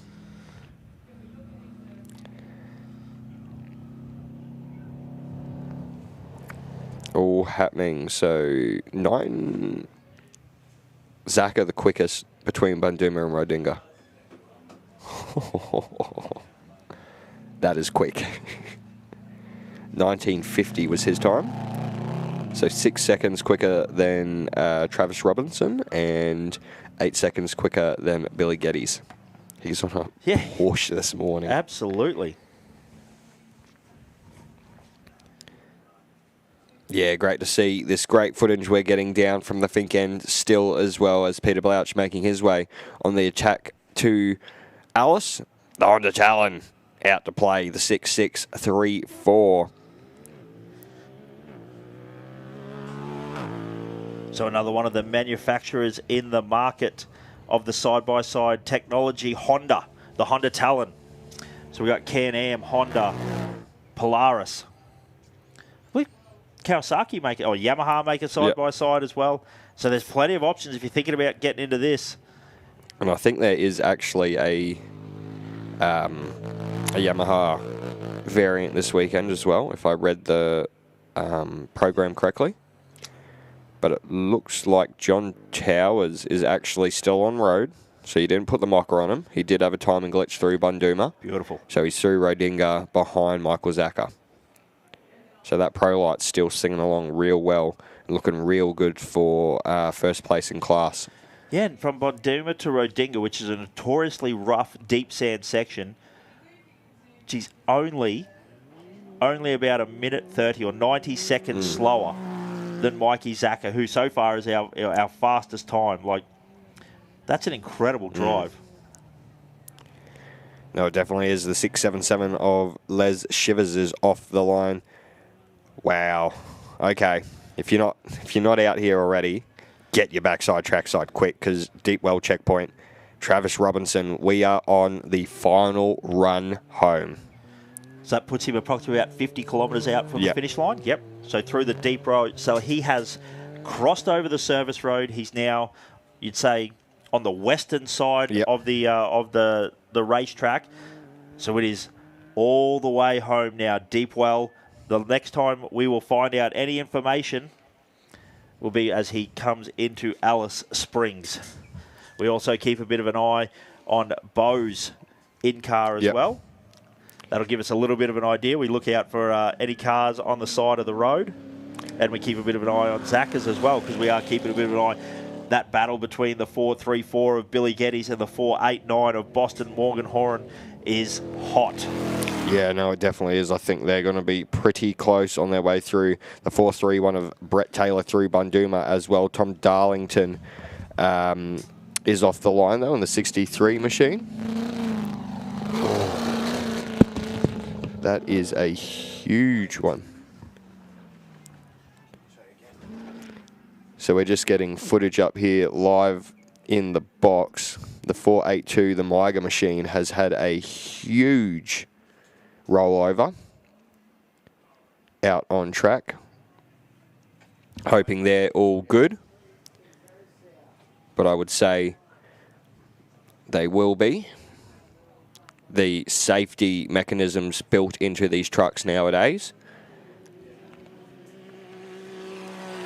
are amazing. They're very, very safe machines. As Franz Skauber off the line at Fink.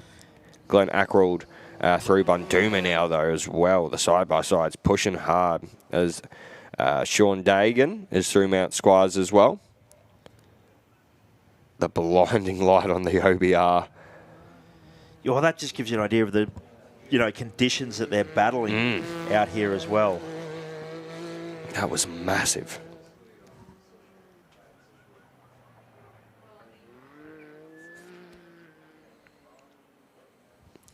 Mick Miga machine, for anyone playing along at home. We don't have footage to show you, but we've just been shown footage up here in the comm box, and it was a big one, the 482. The 638, though, off the line. Ashley Foote still waiting for the 413 to make their way through deep well. And normally I'd be stalking the rally safe timing this morning, the trackers, but I've gone nut, because I make some stupid calls on that each and every year. Yeah, absolutely. They set you up, that's for sure. So we're just going to wait for the times to continue to come through. Daniel Brown now through Rodinga. Oh, no, sorry. Bunduma, I apologise. The number 4 machine.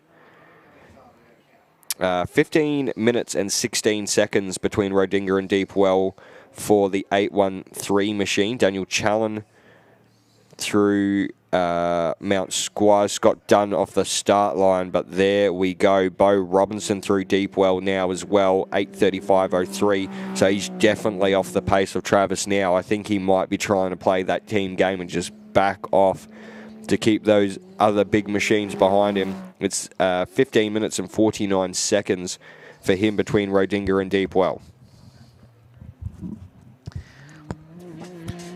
Also, what we did see yesterday was Trav warmed into driving that truck as well. I believe the strict instructions from the team were do about 100 Ks, make sure everything's up to temp, make sure everything's happy, the gearbox is shifting good, and then start to treat it with a little bit of disrespect. Rod Visser in the 1057 through Mount Squires now as well in his Sports Light machine. as the 658 is lined up on the line down at Fink. And again, crazy to think that we are still letting vehicles off down that end, and we've got vehicles making their way through the deep well checkpoint. Stuart Miles Lang off the line on the 658.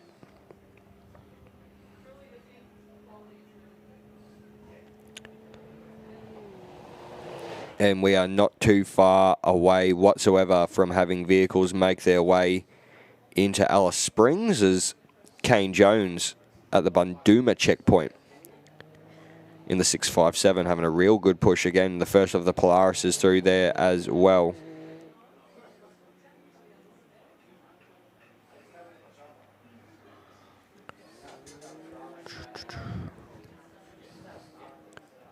Great to see though. Waiting for that 434, Billy Geddes and Alan Cornick through deep well. Andrew Cummins through Bundooma as the Rob Knight machine, the 655 off the line. Comiskey, Boston, Morgan, Horan, Zaka are the ones we are watching for. Jared Percival, the number 2 through Rodinga now as well. So just catching along with that 482 incident, just went on a little bit of a sleuth and found some footage and some information on Instagram. One of the comments from someone that was there said, everyone good, got the all clear from the Ambos, a bit shaken up, but okay. So that's great news about the 482 out there. Yep.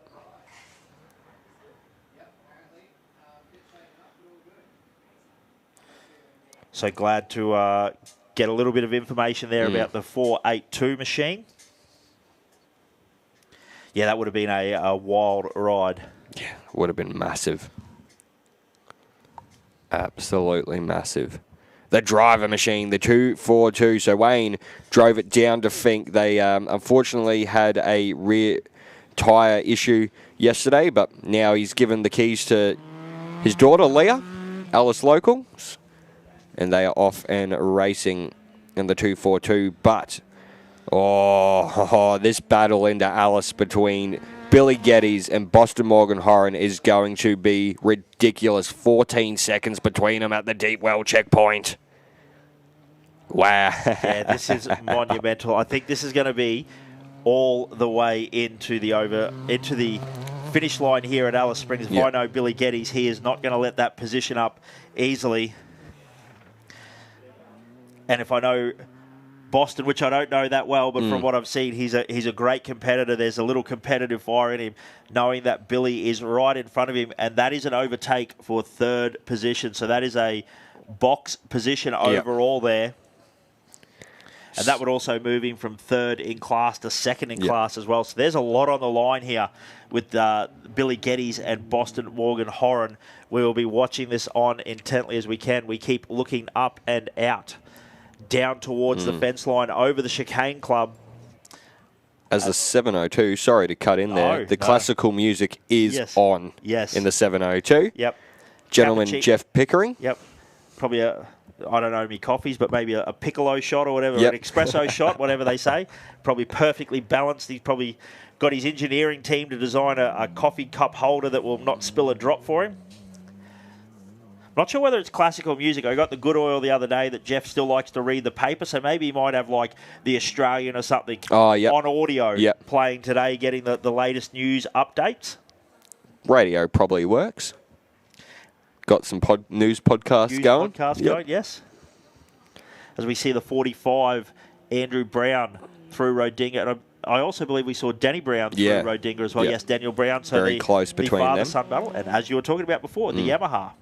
Yes, the Yamaha off the line now down at Fink, the 6681, the Ross Newman machine. So we've got pretty much got all the bases covered here. Do you think we'll have a side-by-side battle into the finish at Alice? It's looking like it for the Comiskey machine and the Boston Morgan Horan machine. Sorry, the Geddes machine. It is Comiskey's vehicle, but Billy Geddes behind the wheel. It's very close, so we're just trying to keep an eye on it. Only 14 seconds. And no worries for the update on the 482 machine. Yeah, I tell you what, there's a lot on the line too. Naturally aspirated V8 versus turbo 6-cylinder. Yep. We're talking about Tisco versus guys. Australia versus New Zealand. We don't want to let this one go. Hello to the Foleys, the 284 machine. Wonder if young Jess is driving that back to Alice today. Might be daughter and mum in that machine. I don't have an update on the driver situation there for this weekend, but great to see the Foley machine made it down to Fink, and they're now off the line.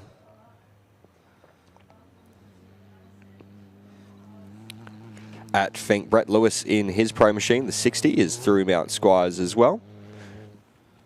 Just waiting for the Zaka machine to come through Rodinga.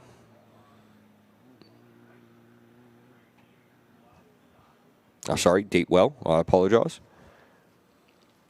No, unfortunately, no update on the Howes machine. He was through Bunduma at 8:12, and we haven't had an update since on his machine. The Mike Dawler machine had issues and is limped back to Fink, if I remember correctly from the chat we had earlier. Yep. Yep. Power steering issues. Yep, power steering issues, and driving one of those big things, you'd want and need power steering, I would say. As the Gibbons machine is off the line down at Fink, the ProLite, the 132.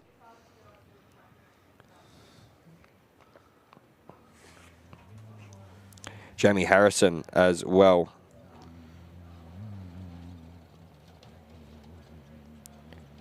So great to see them still having a good push.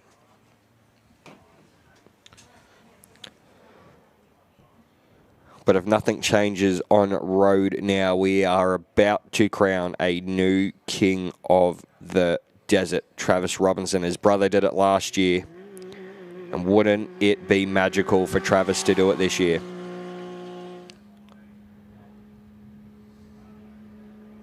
Eddie Shivers off the line. Down at Fink in the 610. Thomas Swigglehurst through Mount Squires in the 48.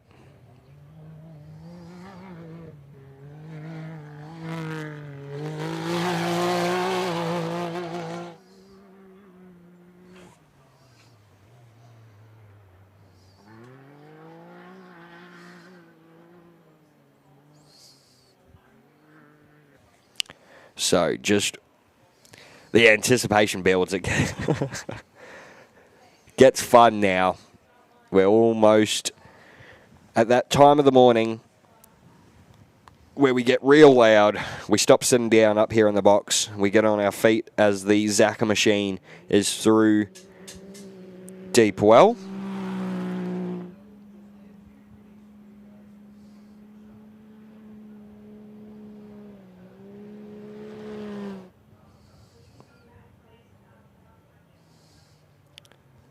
The Apostles off the line. Taylor Apostles, the 607. Been doing a heap of racing recently. Great to see her. If you're a female racer and want to follow someone who's right up there at the pointy end of the side-by-side things in the girls' divisions, jump on her Instagram. Great to follow along with her. Gives you a great insight to all the racing.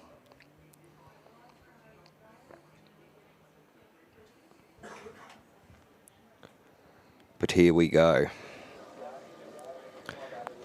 Last of our vehicles off the line at Fink. And it looks like our sweep vehicle is ready to go.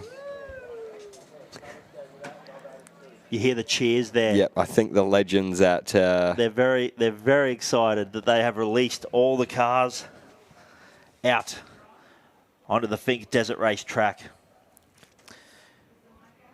What an awesome effort. That's a solid hour and a half of releasing cars there. Yep. The first car off the line at 7:15 time this morning. It's now 8:45. And we are not far away from seeing the first four-wheel vehicle come across the finish line. Will it be the 813? Will it be the 413? Will it be the 4-3-4? Well, there is an electricity in the air down here at Alice Springs at the finish line. The crowds are starting to roll in, heavily anticipating who is going to score that brand new title of King of the Desert, who is going to cross the finishing line first. If I was a betting woman, I would say it's going to be Travis Robinson in the OBR trophy truck, followed very closely by his brother, Bo Robinson. Now, if Travis takes it out, it is going to be the very first time he wins King of the Desert. Of course, Billy Geddes was in third position with Boston Morgan Haran in fourth. So let's see what's happening. The next time I talk to you, I'm going to be interviewing our very new King of the Desert.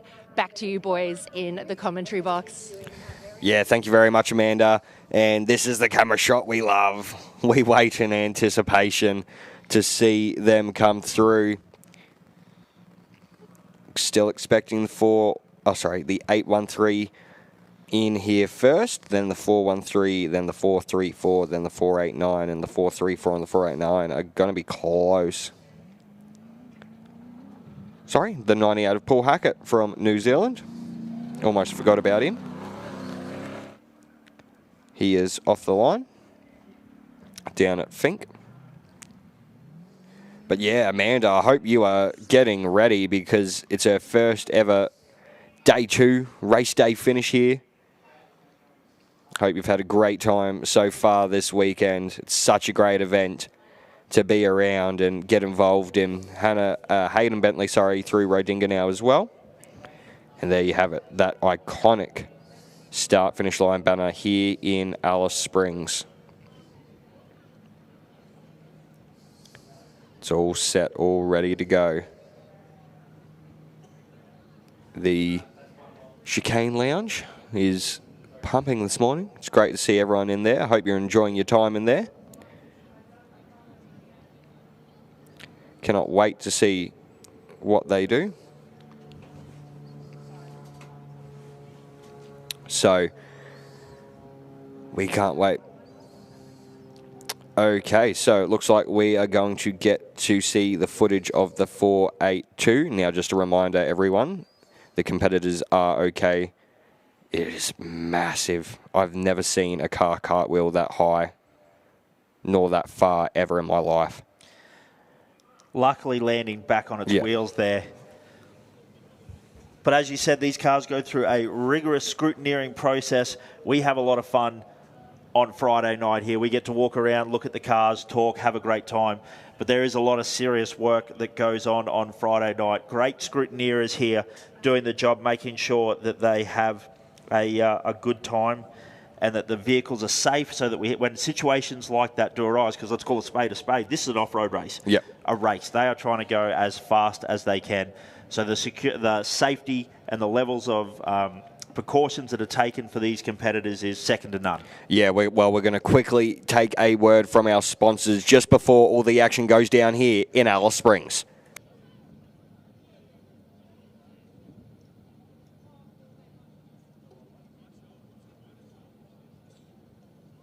The amount of cycles.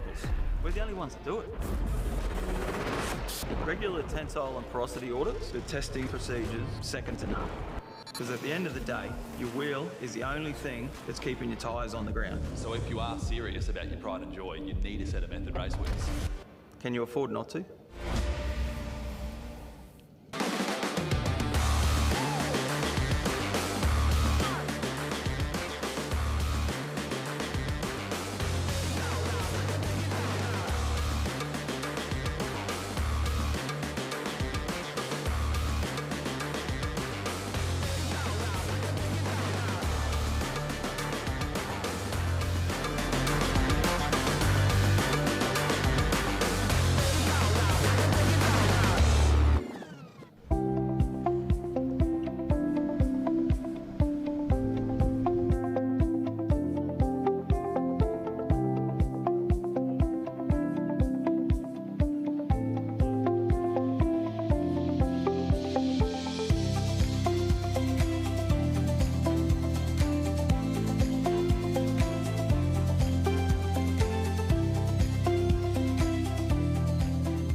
Discover Lassiter's Alice Springs Ultimate Entertainment Hub. Stay at Crown Plaza Alice Springs, wake up to the iconic McDonnell Ranges and enjoy our modern and welcoming health club. Unwind at Lavish Day Spa, relax poolside with a cocktail. Plan a casual rendezvous at Juicy Rum Bar and Grill. Treat someone special to dinner at Tarly Restaurant. Test your luck at Lassiter's Casino or join Lassiter's Rewards for a chance to win cash and prizes.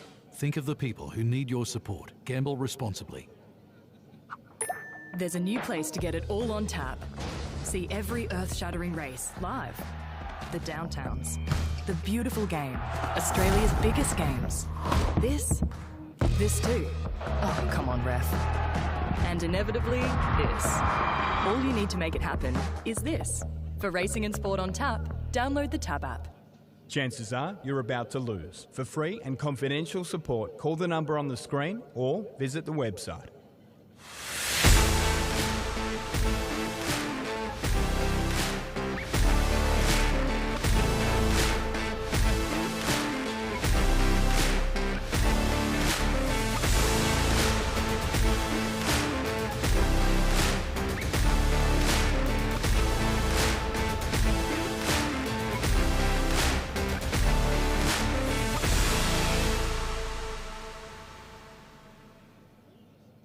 Pushing limits, right here in the heart of the Northern Territory. Proudly local, proudly supporting the Finke Desert Race and local businesses. Where your Northern Territory journey begins. Thrifty, your local car hire partner.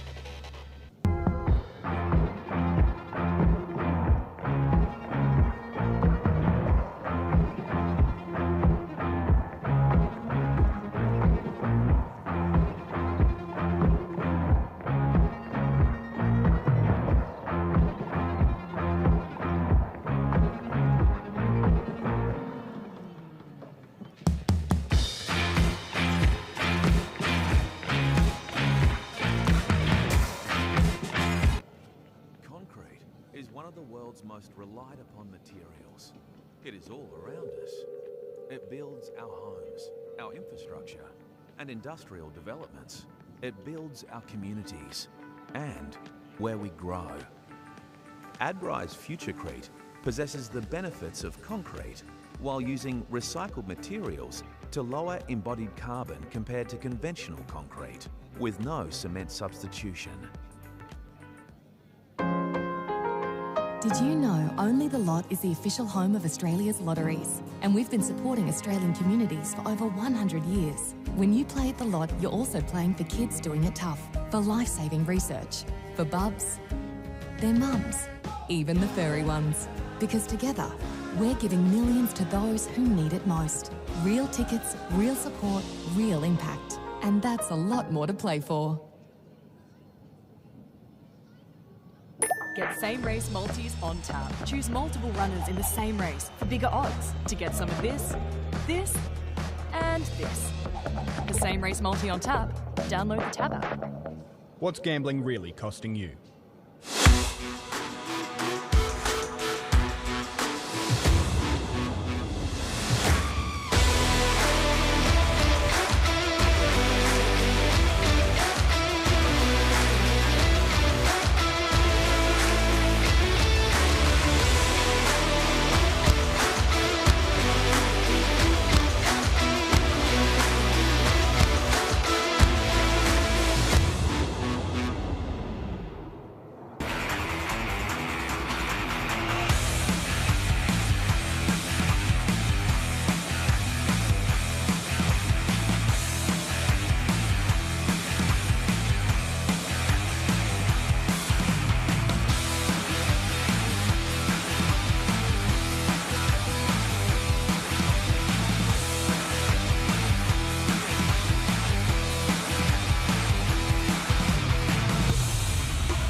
Well, we are back here at the start-finish line, Alice Springs, and for day two, it's about to get very, very interesting indeed, as we've had a couple more vehicles through. John Towers in the Pro Light machine is through deep, well as Jared Percival in the number 2 machine.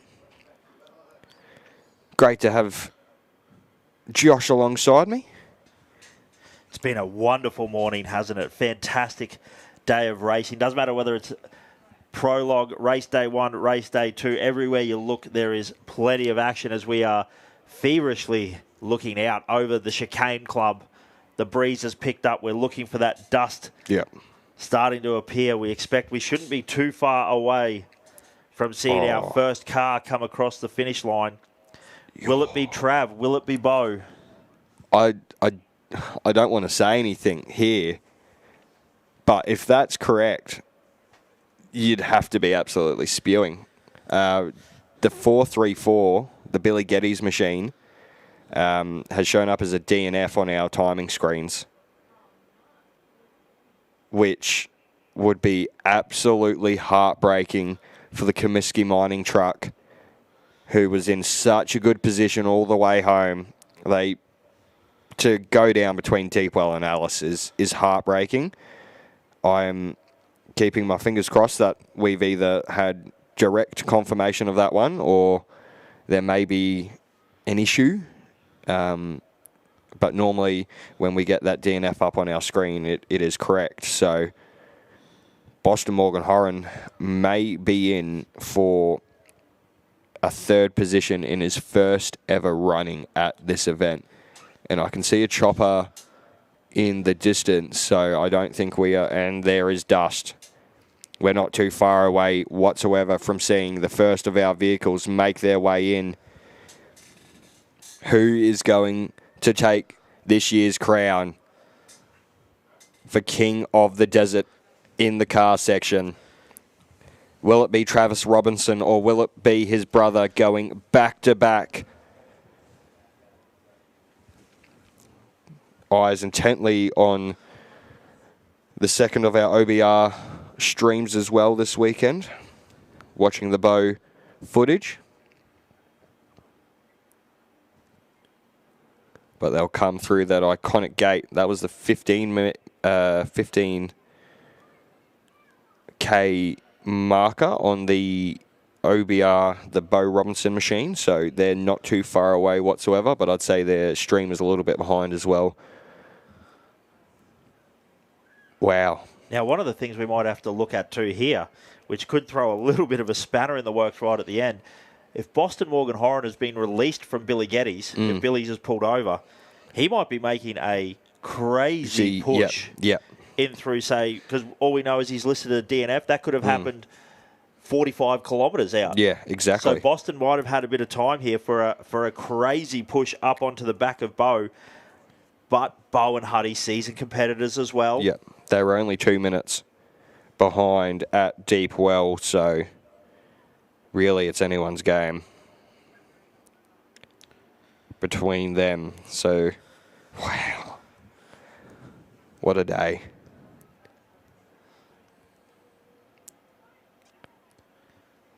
Really intently watching out over the Chicane Club.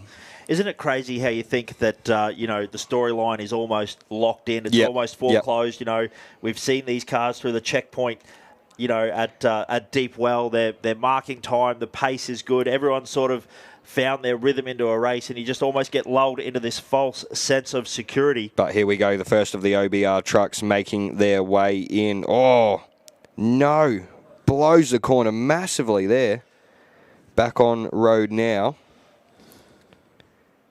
Definitely got up over the berm on that one. Pushing hard. So that is the 813. Yep. Slightly different wrap on the 813 to the 413. So that is Travis Robinson coming down those whoops there. Getting a little bit sideways there. Still pushing hard.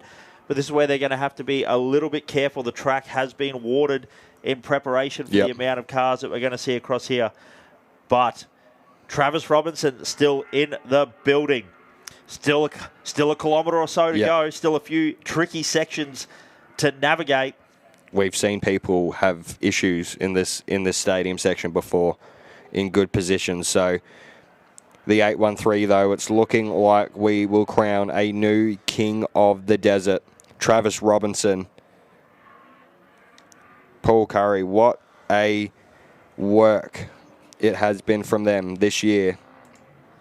Yeah, the 813. Can't say fresh off the boat, fresh off the plane. This vehicle shipped here only just recently. Unfortunately, didn't make it in time for Brekkie Bash. Was at the point where he was fully prepping his Jimco as well. So a Jimco Pro Buggy that he has previously campaigned here, just in case the truck didn't make it in time. Yeah, no, but here we go, ladies and gentlemen. Put your hands together for the 2025 King of the Desert in the car section, Travis Robinson in the 813. Wow. His brother wins it last year. Trav decides he's going to put it on top this year in the extreme four-wheel drive machine. Does it in a total time of 4 hours, 51 minutes and 39 seconds. Congratulations to Travis Robinson and Paul Curry, your Kings of the Desert in the car section. I'm going to say there's a little bit of a glitch there with that total time, 4 hours 51. I'm going to expect to see them under 4 hours, an hour 38 on the way down, and we're relatively close to that time as well on the way back. So that 4:51, I'm going to say, not quite correct. We will endeavour to get the right information out to you ASAP.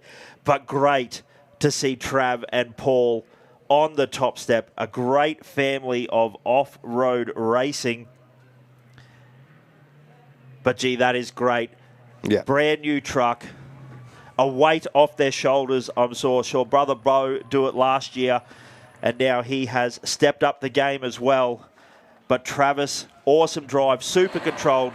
Hands down, the most relaxed I've seen Trav all weekend. I think he felt it was his time. It was his moment to shine. He was cool. He was calm. He was collected all weekend. And fantastic to see that they've put it all together to be here, crowned your 49th King of the Desert. Yeah, what a run from the Robinson machine here this weekend. Great to see the 813 here. Always gotten so close in the Pro Buggy machine, and now they taste the top step in this brand new Mason four-wheel drive machine.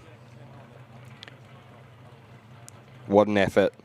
They get their number one spot. So, the Billy Geddes machine, unfortunately, we've just heard confirmation in our ears, is out. Rolled between Deepwell and Alice, but the drivers are out and are okay, so great to hear that. But wow. Put your hands together, Alice Springs, for your Kings of the Desert. Travis Robinson and Paul Curry in the 813. Big hug on the roof of that new machine. They've got to be happy with that. Family and friends in Parc Ferme, ready to give them a big hug, a big congratulations. The Hans devices come off, and they hold the number one.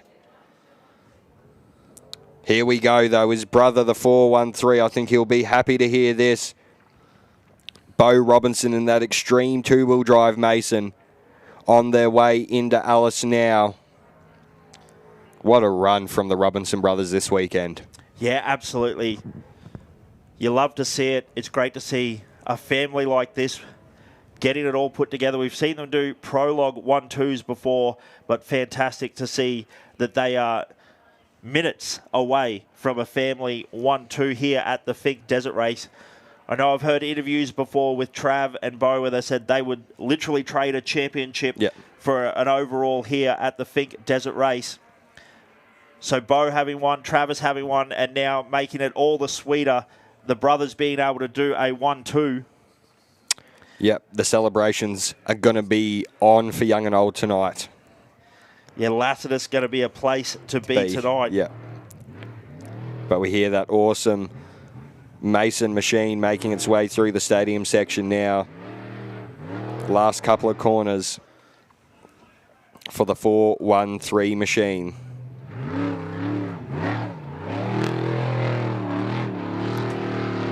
It just sounds so good. Yeah, that Dugan's 7-litre. Huddy, you can see on the OBR live stream, Huddy still working hard in the passenger seat, guiding Bo home. they know that anything can happen. But the 4-1-3, that Dugan's 7 litre, that two-wheel drive Mason sliding through this final chicane as Bo comes ripping along across the finish line. Second overall as we look into the dust as well, as we've been focusing on the Mason, the 4-8-9. Boston push. Morgan Horan released by Billy Geddes, having a slow rollover, and he has pushed hard. A delaminated tyre on race day 1, a small engine miss they were able to diagnose last night. But oh my goodness, we also have a trophy truck 1, 2, 3 lockout. First time I think that's happened here at Fink. Trying to think back, but I think that is the case. But here we go though, the 4-8-9, his first attack at Fink. Boston Morgan Horan is going to be extremely happy with this. The Kiwi all the way across the line to take third position at his first ever attempt at the Tatts Finke Desert Race. Ladies and gentlemen, put your hands together for Boston Morgan Horan. Bo Robinson in second place and Travis in first. We're going to go and talk to our winner. Well, I am down here with the brand new 2025 Tatts Finke Desert Race, King of the Deserts, of course, Travis Robinson and Paul Curry. Guys, congratulations. How are you feeling? Yeah, good. It's about as good as you can feel. Awesome. Such a good run home. Well done. First time being named King of the Desert. Tell me about that trek all the way from Fink to Alice this morning. Yeah, no, it was good. It was good. The boys, the car, everything performed awesome all weekend. So, you only picked it up a week and a half ago, right? Or it came in from the States a week and a half ago. You're glad how it went? You happy? Oh, pretty happy. I reckon my dad would be pretty happy with the 1 too. Paul, what was it like, mate, being Navi? Well, you talk about the journey from Fink to Alice. It's really a much longer journey than that for Trav to get here. So it's been about 30 years for Paul and about 17, 18 for me. So. Guys, I'm feeling a little bit of emotion coming off you. Can you walk me through that? What makes it so emotional? Is it how challenging the track is? Is it the prep to get here? Walk me through it. It's just 35 years of my dad trying to win it. And the brothers having a big cuddle here. Absolutely love it. Bring it in, guys. Get around each other. Get around each other. I love it. 35 years in the making. And Dad could never win it because he was thinking to win it last year. Now again, it's a big deal. So I'm so happy for you guys. Tell me, how are you going to celebrate today and tonight? With the copious amounts of Jack Daniels. Well, I'm going to wash the truck. You're going to wash the truck and you're going to sit down with a Jackson watch. Yeah, exactly. I love it. Congratulations. Enjoy the win. You're brand new Kings of the Desert. Well done, guys. Enjoy it. Thank you. All right, we're going to be back with some more interviews very soon, right here at the finish line at the Tatts Finke Desert Race. So exciting. Yeah, it is extremely emotional for these guys. As you heard in the interview, they've had a big slog to try and get that win with the passing of their father as well. Great to see that they've got the 1-2. He'll be smiling down on these boys this weekend. Yeah, and exactly. I think Paul hit the nail on the head there when he said they talk about, today's journey was really from Apachula back to Fink, but it's been so much more than that for these guys, and great to see that they're getting a bit of a stranglehold on it as well. I'm sure if Bo had to relinquish the title to anyone, he's happy that it's to brother Trav and that it stays within the OBR family as well. But yeah, the emotion there, you saw, Bo and Huddy not being able to wait. They had to get straight up, give Trav and Paul a big hug. That little bit of emotion there, it's great to see. And that just gives you a bit of an idea of what this race means to people, the competitors here. They have such a big prep. There's so much time and effort put into these vehicles that they, it's an outpouring of an emotion here as we cut down to Bo Robinson to tell us about his race weekend. Motion here as we cut down to Bo Robinson to tell us about his race weekend. Down here with Bo. Bo, tell me, how was the run from Fink today? Yeah, it was good. Yeah, it was just like pre-run pace. We just cruised. We just made sure the boys behind stayed behind and make sure we could protect his lead and obviously our position. And yeah, we just cruised home. It was good. We just waited just to see if we could see him or whatever, and we just cruised. And yeah, that was it pretty much. So nonchalant. We just cruised. You just came in second, I believe, at a time at around 1:44. How do you feel about that time? That's pretty good actually. Yeah, it was a much slower run than yesterday, so it didn't feel like it was only 3 minutes. So it's good actually. Yeah. Nice. All right. Well, tell me. I just saw you come in and give your brother a big cuddle. How does it feel to pass down the title of King of the Desert? It honestly feels pretty good, you know. And to run 1-2, I mean, it's a big job just to get one card at the end, and to have two right at the top is unreal. It's obviously a testament to the boys, and yeah, it's all good. Tell me how you're going to celebrate tonight. Yeah, we're going to turn the town upside down as usual. Watch out, Alice. All right, thank you so much, Bo. Congratulations and enjoy. All right, back to the boys in the commentary box. All right, thank you so much. Yeah, thank you very much, Amanda. I can tell you, I would not want to be a Jack Daniels can at the casino this evening. Because probably get a few extra bottles on standby as well. And then we talk about our international flavour as well this weekend, the 489 Boston Morgan Horan. I think there's only one way to describe that, man, and that is a straight-up G. Yeah. The way he was still attacking the course here at the end, up on two wheels, getting a little bit of a wheel lift happening as well as he comes across the line in third position overall for his first attempt. What a great drive as we see the first of our pro buggies also making their way in, the 51 machine of Zaka. Yeah, great to see Michael Zaka having a good push this year. Puts himself right at the pointy end after a very rough day one with only having third gear. The gear shifter going, nah, not today, and braking on him. This man is pushing hard into the stadium section. Is the 51 of Michael Zaka. Probably seen that machine of the 434 machine pulled to the side, so he's probably thinking, I could still get there. I can still get in a prime position. It's great to see the 51 on song this weekend, and it looks like he is the one that will take out the pro class this weekend at the 2025 Tatts Finke Desert Race. It sounds wicked up in the stadium section. Having a good push. He's put on Entertainment Plus for all of us watching his live stream the past 2 days. Ladies and gentlemen, put your hands together for the first of our pro buggy competitors to make their way through. Michael Zaka in the number 51 machine with Dylan Blake. 4th position, home and done. Yeah, that's a great run for the guys there. Yeah, definitely is. But it looks like we're going to head back down into Parc Fermé to have a chat with Boston. I'm here with Boston and Will. And Boston, of course, our international superstars all the way from across the pond in New Zealand. Now, Boston, walk me through the trek from Fink to Alice. You're in 4th. You made your way 3rd. How'd you do it, mate? Just pushed hard, drove hard, and waited for him to make a mistake, I guess. Well, I guess that happened. I think that it was a do not finish for Billy Geddes. Now, bad news for him, good news for you.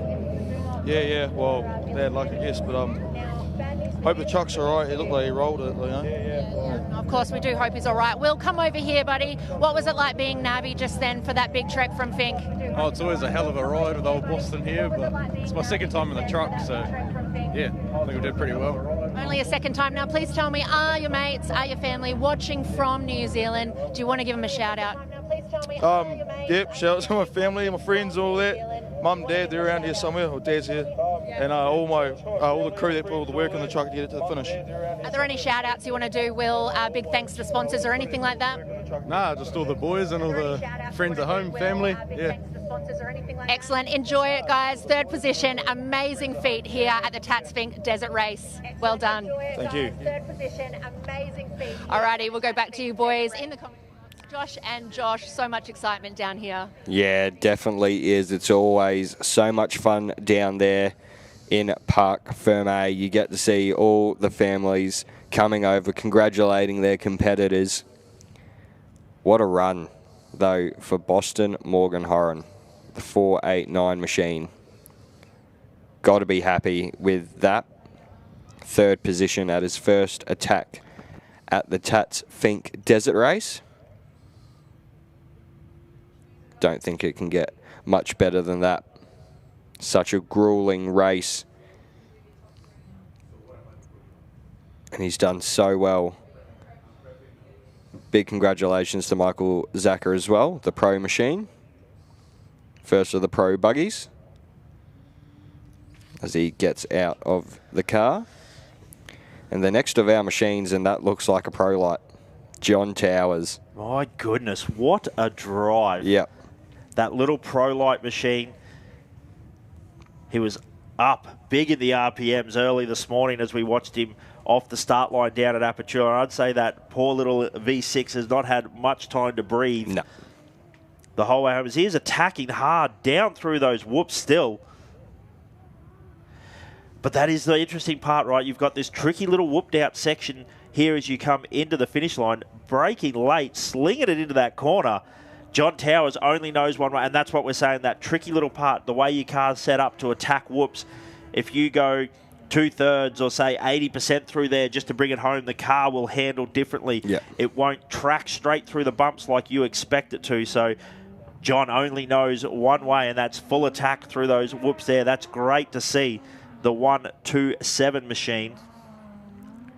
Yeah, great drive down into Finke yesterday, and they've backed it up with an even better one into Alice today. The prologue was really what put them in such a prime position this weekend. But a massive shout out to the 127, the first of our pro light. So we'll take out the pro light class this weekend, and to be in the top 5 at Finke, such a massive accomplishment. Put your hands together, ladies and gentlemen, for the 127 as it makes its way across the line. John Towers and Bruce Young. Yeah, that is a phenomenal drive. They've been working hard all weekend. Never stepped foot outside the top 10. No. Oh. Brett Taylor. And Ivan why Schmocker. not? Yep. Oh. Got to try and find somewhere safe to get around him. But how good is this live footage getting to see racing as it is happening? This is right now on the Finke Desert Race track. We are seeing Brett Taylor, Ivan Schmocker battle it out. We've got trophy truck versus pro buggy. Ivan a single seater, so he needs to keep a little bit of an eye on his mirrors there.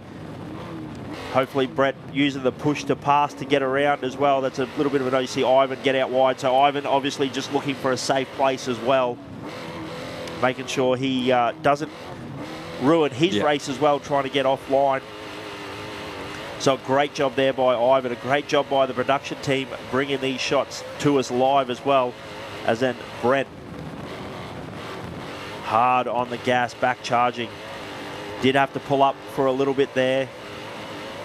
But great to see them back up and running. Obviously, whatever was the issue, able to get it fixed. As we can hear through our in-ears up here in the commentary box, there is nothing wrong with that Chev V8 that is in that car right now. Yeah, having a good push, and fortunately there popped up on our timing screen as well, the number 4 of Daniel Brown in his pro machine out between Deepwell and Alice as well. So that last 50-odd K is really pushing these vehicles today as Brett gets across the road there, the road section. He's jumped over there, so he's not too far away from making his way in. Corrected time for Travis Robinson this morning, 1 hour, 51 minutes and 39 seconds. Corrected time for Bo Robinson, 1 hour, 53 and 14 seconds. Just to give you a few live updates. How good is technology here? Danny Brown just messaged me and said broken axle. So unfortunately they're on the side of the road. But chopping over to another Pro Buggy competitor. Let's go down with Michael Zacher. Alrighty, I've got Mike Zacher here. How you going, mate? You just got first in the Pro Buggies? Yeah, really happy, really happy. We had a great run, so it was a lot of fun.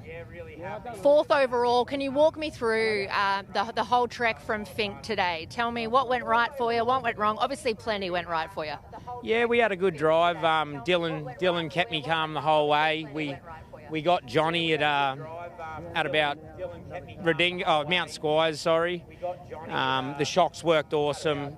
The everything about the car was great. We had no flats. The car just worked really well. We had some temperature problems, so Dylan just monitored that for us, and we drove accordingly. We had a great day.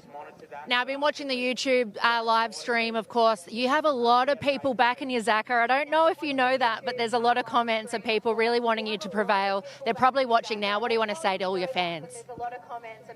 Well, I appreciate that. I've obviously been nice to enough people then along the way, so I really appreciate the support, and we'll have to get ourselves one of these trucks and come back next year. But we'll thank King Shocks, SP Tools, Black Bear Tyres, Method Race Wheels, iBark, BSF, Baja Designs, Compact Campfires, and Dylan Blake. This guy is a legend. He is an absolute legend building this car. So, yeah, we're having a great day. I love it. Dylan, when Zacher says that you had to keep him calm throughout the whole thing, or you do a good job doing it, walk me through that. How do you do that? Oh, look, day one's always a bit of an issue. We had some issues yesterday, so you just try and keep him calm. Just tell him what's going on with the car. If he starts getting a bit erratic, you pull him back a bit, and he's good. He listens. So, an awesome driver. We had a few moments, but he always cools it, and it's I don't know what to say. It's awesome. The fourth, second year, and. Yeah. Speechless. Enjoy the winner, right? You won the class. You might be back in the trophy trucks, as you said, next year, but I'll tell you what, those Pro Buggies are so fun to watch. Enjoy the win, guys. Thank you. Thanks. Alrighty, back to the guys in the commentary box. Hey, Mikey, if you listen along, mate, don't crumble. Keep representing for the Buggy Dogs. Yep. Stay cool. The sun never sets on the cool. Just remember that. Yeah. And we see another one of our Pro Buggies come in, Percival as well. Yeah, the number 2 machine. Looking good this weekend. Brett Taylor had a flat tyre, so that's why he did have a bit of a stop. Had to change it, get out and change it, and back on road now. But Jared Percival now in our stadium section. Great drive from the number 2 machine. Started 10th today, and looks like he's going to walk himself into 6th position, if I'm not mistaken. Yeah, it looks like 6th position. I do believe you are correct. So that is one of our Element-built cars, Australian-designed, Australian-built in South Australia by the Habey brothers. So a fantastic job there. I'm sure they're watching along at home, making sure their car's performing well. But the Percival machine, fantastic to see. A great run here. Bring it home, boys. We cheer them across the finish line. The number 2 machine, Percival. That turbo V6 humming all day to get him across the finish line. 6th overall.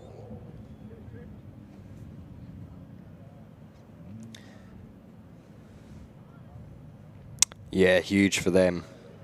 Good push today. Made up 4 positions on road. Looks like the return leg home, an hour 52 and 9 seconds. So that's a great run there for Jared. He'll be happy about that.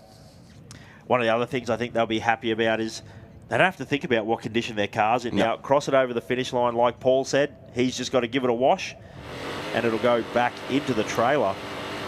Back on board with Brett Taylor, the Alice local. Having a good push here. You can definitely tell we're down this end of the track now.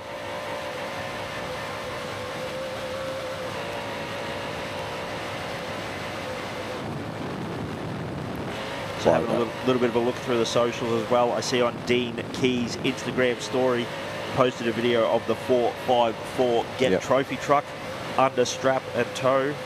That was yesterday, so they lost a motor 170 kilometres, so that's why we didn't see Brad Gallard yesterday. So great to be able to keep up with all these stories. So unfortunately, motor damage yesterday that was too terminal to get them out of the race. Yeah, and heard before that the unfortunate for the Josh Howe's machine, the 15 machine, he was being towed through Bunduma, so out of the race this year. That man just can't get any luck with this event. Absolutely not. But what great shots. We see our cars lined up in Parc Fermé. So make sure you get down here, get up close and personal, chat to the drivers, chat to the navigators, get a bit of a look at their cars up close. As we look out for a bit more dust.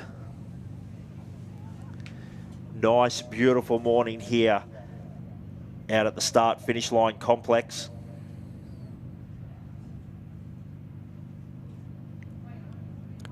Great group of people. As we do see a bit more dust start to appear. This looks like Brown machine. Yeah, Andy Brown. So ladies, you're in for a treat if you have stuck around. Daniel Hardman going to be on display very, very shortly. But Andy Brown, the old cheese, mercilessly beating his son again. Unfortunately, Danny out with a broken axle. But Andy, what a great recovery. Roll over in prologue. Quick look over the car, make sure everything is good. And here they are. They're going to be well and truly inside the top 10. This beautiful Alumacraft making its way down through the whoops.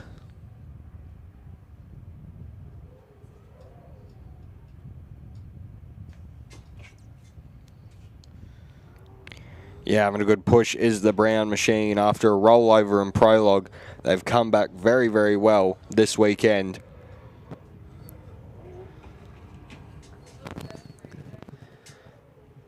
But the beautifully presented Alumacraft, that bright red ARB wrap. Just to put that in context, Andy Brown, ARB. Yep. So that should give you a little bit of a hint why it's stick it up in ARB. Might have to go and have a chat to him, find out if this is another way to write off tax. Yeah. No, I need a 7-litre Alumacraft for tax purposes. Yes, yep. But yeah, Andy and Daniel, a great team. Regularly compete at lots of events across the country. Fun fact, the motor actually built in this with the help of the Kelly brothers. So Rick Kelly getting involved in the program here, the engineering to make a 7-litre Nissan VK70. But great to see Andy and Danny back in the building. And not Danny's son, Daniel Hardman. So just a cruises across the line. He knows he's got it in the bag. Yep. Welcome back to Alice Springs, Andrew and Daniel Hardman. So if you start hearing ladies going wild, yes, we know why. Yeah, it's because Daniel Hardman's taking his helmet off. People think I'm making this up. It's not. He literally flew into the country for this race. And he's a male model? Yes. Okay. The more you know. That's actually what they were worried about with the rollover, is if he'd taken a little bit of a head knock, it could affect upcoming contracts. Yeah. Well, you wouldn't want to be his manager then, would you? No. He's hard to manage. Yep. But fantastic, as we said right there, a rollover in prologue to 7th overall. That is a fantastic drive. Royden Bailey back in the house as well. I know they had a large supporter group out here running the two cars. Royden in the 52 machine and Lachlan Bailey in his Can-Am side-by-side as well. I tell you what, that's a battle we haven't even started to talk about yet, the side-by-side battle that's going on. But the twin-turbo V8 element back in the house. Royden, a great competitor.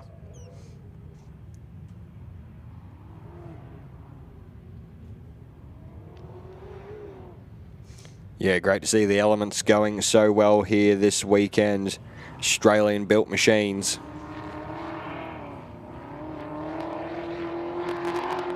If any big sponsor wants to jump on board, I'd love one. maybe the Joshes can go racing with a live in-cam car. Get Huddy on the phone. He'll Yep. make it happen. We just need to sort out microphones so we can somehow commentate from there as well. Yeah, what a great job. Royden Bailey in the house, that Element car. Great to see that we're talking about multiple Australian-built machines inside the top 10 overall at Finke. Yeah. Yeah, Royden, a great competitor. I'm sure they'll be heartbroken about Lockie starting first in class. Yes, 12th outright in a side-by-side, so throwing down in prologue. Unfortunately, not making it to the first checkpoint, not making it to Deep Well yesterday. Might be able to find out some information what happened there, but obviously the Pro Buggy handling it very well. Back on board with Brett Taylor.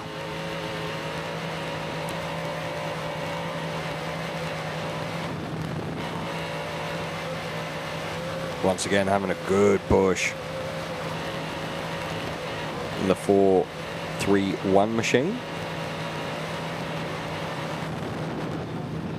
This man is definitely licking the stamp and sending it this weekend. Yeah, good to see the flat tyre not slowing him down for too long. These in-car pictures, absolutely fantastic. Closely followed by what a wonderful shot. The two Robinson machines lined up. First and second, a great drive, a great team effort by OBR. These guys just do a fantastic job all race weekend. If you're on the socials, get on and follow their Instagram as well. They have an excellent social media presence. OBR184 on Instagram, OBR184 on YouTube as well. They do an awesome job of promoting the sport. Great little reel, short videos from prepping the car, pre-running, scrutineering, race days. They do an awesome job. Yeah, no, it's great to see. They've been followed by their cameraman all weekend. We're going to go back out to the sights and sounds of Brett Taylor, the Alice local, on his final stretch home back into Alice.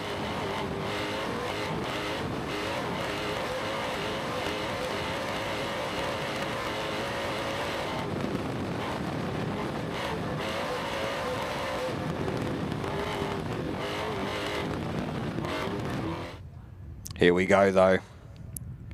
Looks like Hayden Bentley in the 818. So second in class for the Extreme four-wheel drives. He'll be pretty happy with that. Is there a possibility it could be Hannah? Oh, yeah. Has Hannah been able to keep Dad behind? May have got me. Let's have a look. It's close on timing. I think it is very close on timing, so this is going to be an interesting one. The trucks very similar both Racer Engineering Trophy trucks, just two-wheel drive and four-wheel drive. I think that is the four-wheel drive. I think there's a slight difference in the front end. I'm going to make a little bit of a prediction. Yeah, and that sounds a bit like a V6 as well, so I think that is the 818. So Dad still holds the bragging rights just for a little bit yesterday, as after Hannah beat him down yesterday. So the last section, Hannah a little bit faster. I believe Hayden had a little bit of a tyre issue, but still a great run from Hannah. But right now we're talking about Hayden in the 818 machine. So this will be second in class for him as well. So that's a great weekend. Second in class, top 10 overall. Yeah, great to see. Almost at all three cars up and about this weekend, but unfortunately the 10 car just did not want to play the game. But what a run from the Bentleys. Pushes through towards the line. Put your hands together, ladies and gentlemen, for Hayden Bentley. Huge effort in the top 10. The Burrows machine, the 21, Mark Burrows. Always one to watch at Finke. Monk fabrication machine. Couple of previous kings of the desert in the four-wheel vehicle as he gets it up a little bit on two wheels there. Mark, you're close to home, mate. Don't throw it away now, but great to see that Hayden and Mark still out here battling away.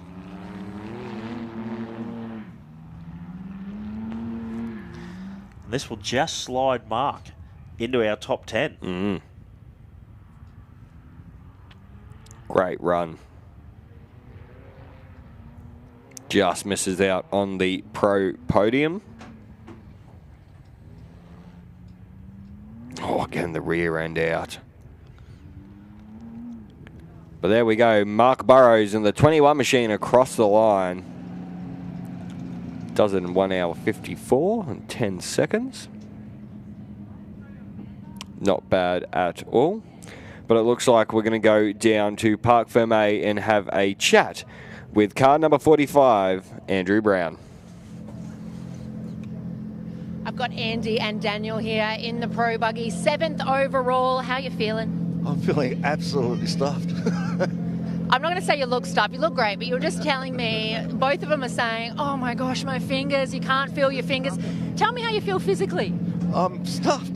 The rough is just really rough this year. You get the bikes going down, the cars going this way, and it changes the bumps and the whoops, and they just get rougher and rougher on the way back. So, yeah it's been... Hey, I'm very happy we're here. Mate, you've done very well considering you guys flipped it at Prologue. Talk me through that, because every time we see any kind of flippage, you know, flips and flips and flips, we're thinking, what is going on through their head? Maybe you can walk us through it. Thanks for reminding me about it too. Yes, we did flip it in the Prologue, about 6 corner in, going a bit hard, hooked in on a corner, and up she went and over, but landed back on its wheels. Just a bit of cosmetic, panels, fire extinguishers and stuff, but other than that, it was all good. So very happy with it. How are you feeling about 7th? It's pretty good. Yeah, we got 9th last year, so I'm really happy now. Yeah, we're slowly working up. I'm going to run out of years before I get to the front. You'll be right. Well done. And Daniel, what's it like being in Navi? It's rough. It's rough. I don't know how the drivers do it because I can't feel my toes on my fingers, on my knees. But yeah, it's just rough. It's definitely rougher than last year. So glad to be here. Better than being stuck out there. All right, guys. Well, enjoy it. You've at the finish line now. Maybe get these boys some gloves. They need some gloves.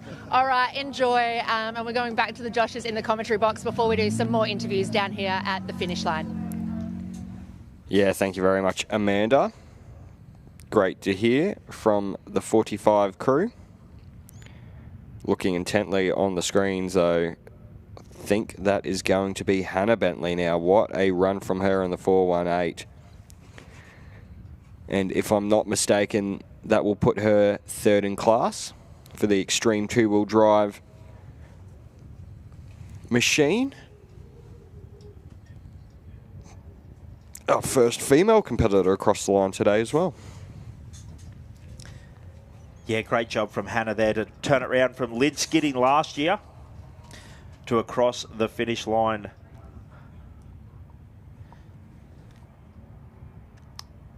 Just outside of the top 10, but what a great drive as well.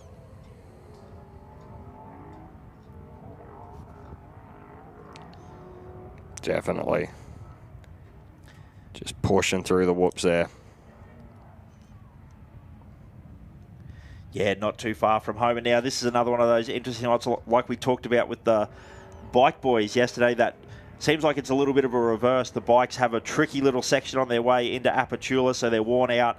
They're a bit fatigued. They're close to home. They start to relax. We saw a few accidents yesterday. Well, that's the same for today for the cars. They're close to home. They're in the stadium. They've driven this section before during Prologue, so they probably start to relax, feel like they're home. But you can see there's still a few little slippery sections out there. We did see Mark Burrows slide out into the berm and get it up on 2 wheels there, but Hannah doing a great job. Just tiptoes her way through. So you can also hear another car out there. We'll keep a bit of a look. Yeah, that is the 36, the big Jimco champion of Bradley Close.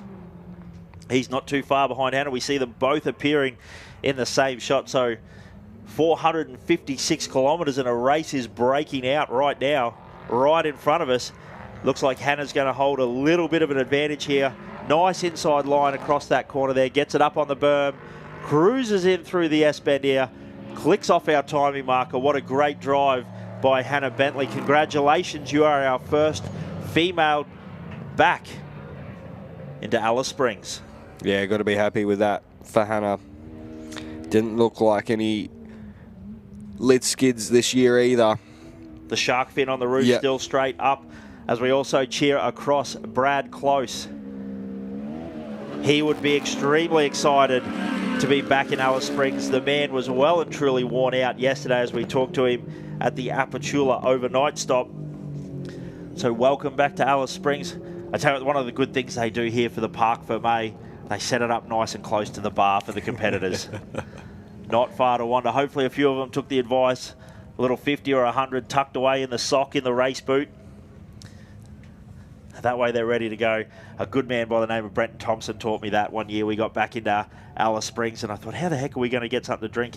And he just unzipped his race suit and produced a $100 note from out of the sock. And I went, that is a man that is experienced. That's a man with foresight and forethinking. And that's actually where I learned about the 5R process. And you'll be selling that next year at the 50th? Yeah. Jump online. Notapyramidscheme.com. Too funny. Oh. Yeah, okay. Big news for the bikes, but we'll bring that to you shortly because we're still in the cars at the moment. How good is it? All the storylines up and down the field. You know, and the insight that we're getting here, you know, thanks to Amanda doing a great job down there on the start-finish line, getting some of the information for us there, you know. Thanks to the competitors, you know, you guys have just done 450 kilometres on a grueling racetrack. You've camped out overnight in the freezing cold. You've prepped a race car, and we get that great insight into the races. So we're looking forward to what more stories we can hear coming down from the finish line as we cross down to find out how Hannah's weekend went. Well, I tell you what, it's a Bentley world, but we're just living in it. We've got, of course, over here, Hayden, Dad, and Hannah. Hannah has just finished the first female driver to cross the finish line here at Finke Race Day 2. Hannah, how are you feeling, mate? I haven't even given you a chance to get your helmet off. Okay, I'm feeling good. The truck, I don't think truck would have gone much further, but it's just so happy. I'm just so glad that you did it, mate. And you know what, your dad, before you arrived, your dad said, oh, I can't believe Hannah was driving that. I had to try and chase her. How does it feel? Unreal. We didn't have a foot wrong all day and just tried to get it here. That was our goal and we did, so. Absolutely well done. Tell me, what was the most challenging part? The last 60K. I was stressing out. I was thinking because it was missing and we were just getting close and I was worried I was going to stuff up. I was just trying to stay calm. You did so well and you should be so happy with your time. Now let me check. Hayden, Dad, is the number still on top?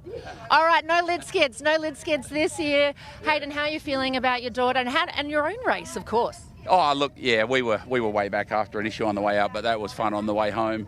Hannah, that's amazing. I was blown away. Like I chased Hannah for a fair while to catch up to her and I'm like, holy shit, what is going on here?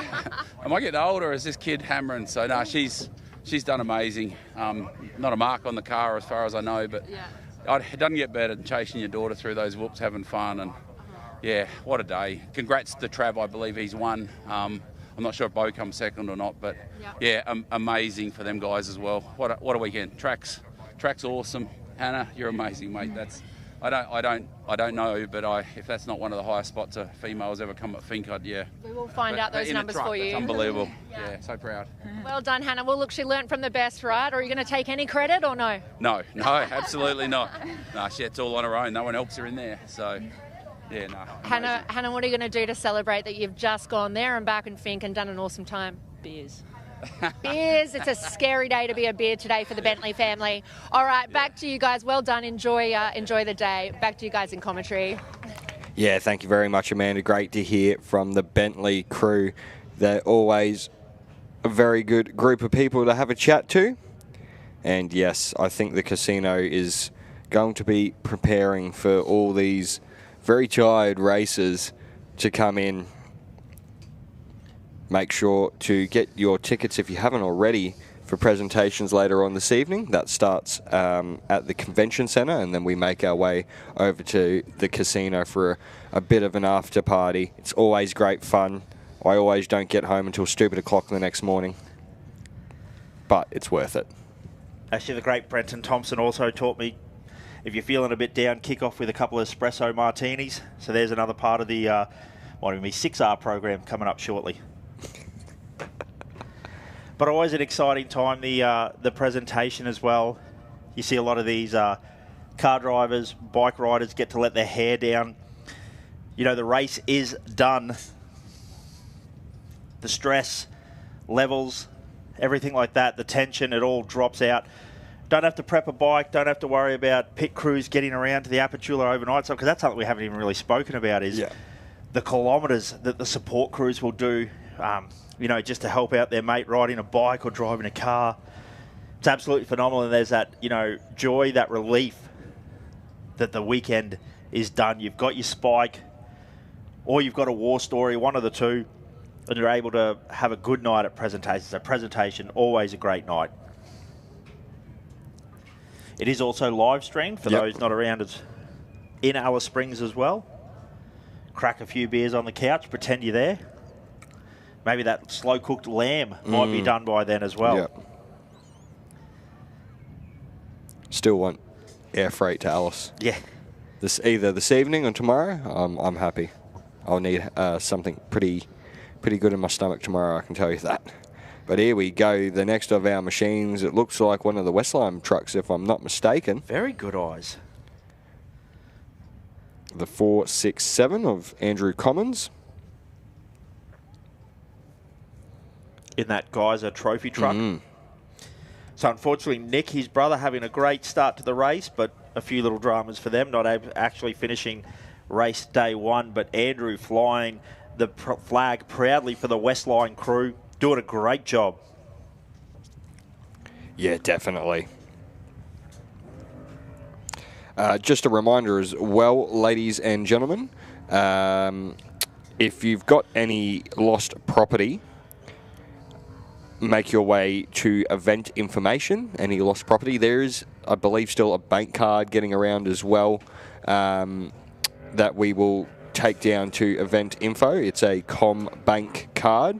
If you can go into event information, if you've lost that over the weekend, and describe the card and what name it has on it, we'll be able to get that back to you so you can get the beers flowing as well. But what a drive from the 467 West Lime machine. Big push out here.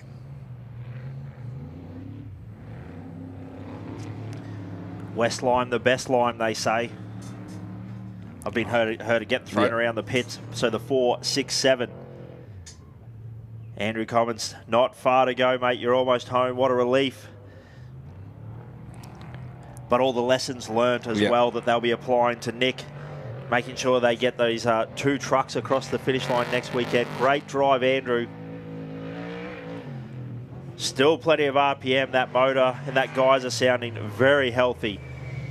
An incredible sense of relief you get across the finish line here.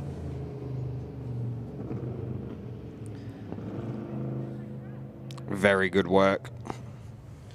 As we get a few little other updates, unfortunately, while we're talking about our Class 4 vehicles, Jamie Knight, unfortunately, at the 195k mark on the way home today, has blown an engine. Oh, no.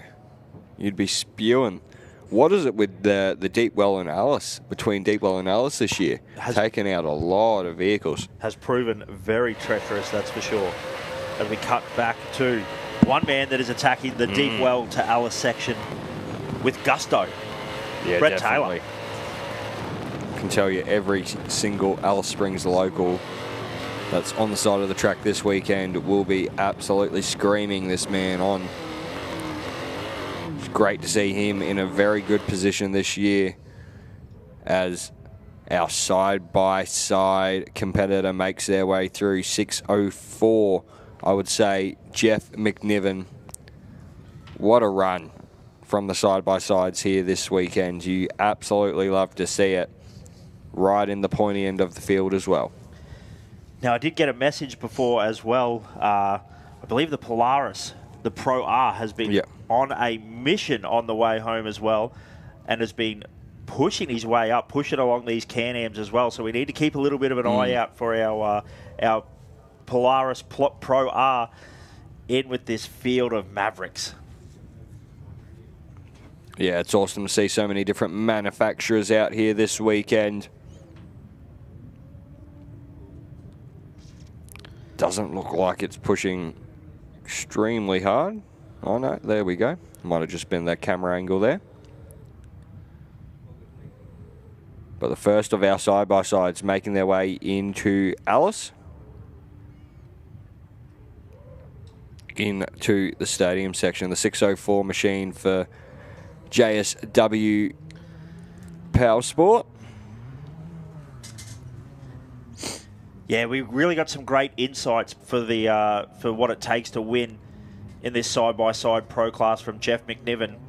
A smart, sensible drive yesterday, had to warm into it. He was even caught off guard by the track this year, how rough it was. He was expecting to be faster than last year in the newer machinery, but still running a slower time. Gee, and as we talked about, the Maverick Pro R. Kane Jones on an absolute mission here. The 657. Sorry. Polaris Pro R. Please, Simon, don't fight me. Hope he's not here at in Alice. No, he's not. He's probably off pouring concrete somewhere, being a mad dog. But yes, Jeff McNevin, the 604. But we're going to throw down to the podium. Well done, guys. Come on up. Let's give him a big round of applause, guys.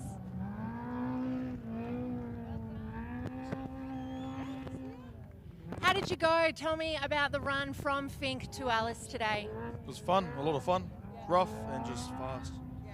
A little bit different to the terrain in New Zealand. Yeah, a lot different. There's nothing like it in New Zealand. Will, tell me what was it like being Navi?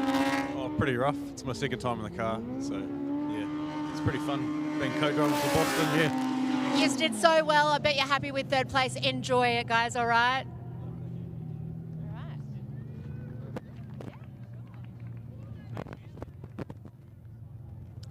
Oh, stay up here, get over here. We're going to need your moment of fame for sure. And then let's bring up in second position today, of course, Bo Robinson and Shane Hutt. Of course, last year's Kings of the Desert. Well done. How you feeling, mate? You happy with your position? Yeah, no, I'm feeling good. No, it's a great result. Nothing better than that. Sort of, yeah, unreal 1-2. It was great seeing you come in and give your brother a big cuddle. There's going to be a lot of celebration tonight for the Robinson family. Yeah, look, yeah, it's a long time coming, and to go 1-2 is just unreal. So, yeah, no, just very happy. All right, well done. Stand over here for me. All right, ladies and gents, very exciting. Your brand new 2025 Tatts Finke Desert Race Kings of the Desert. Please make some noise for Travis Robinson and Paul Curry.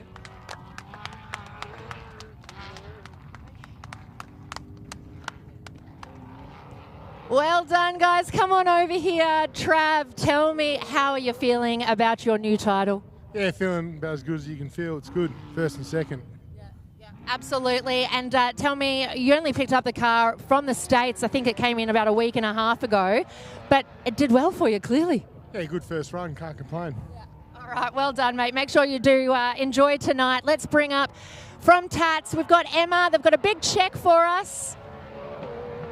Let's give Tatts a big round of applause for being our naming rights sponsor.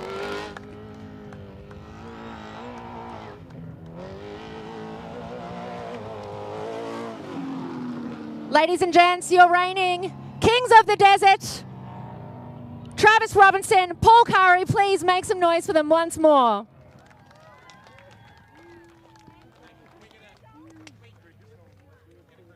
All right, guys, let's get a big group photo group together.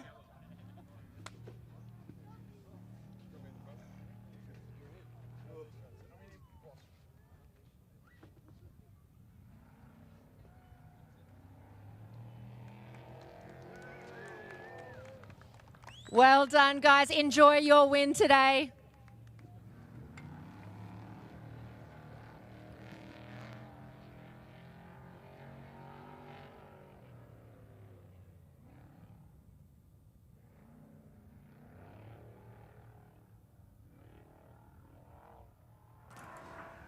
And let the champagne get out.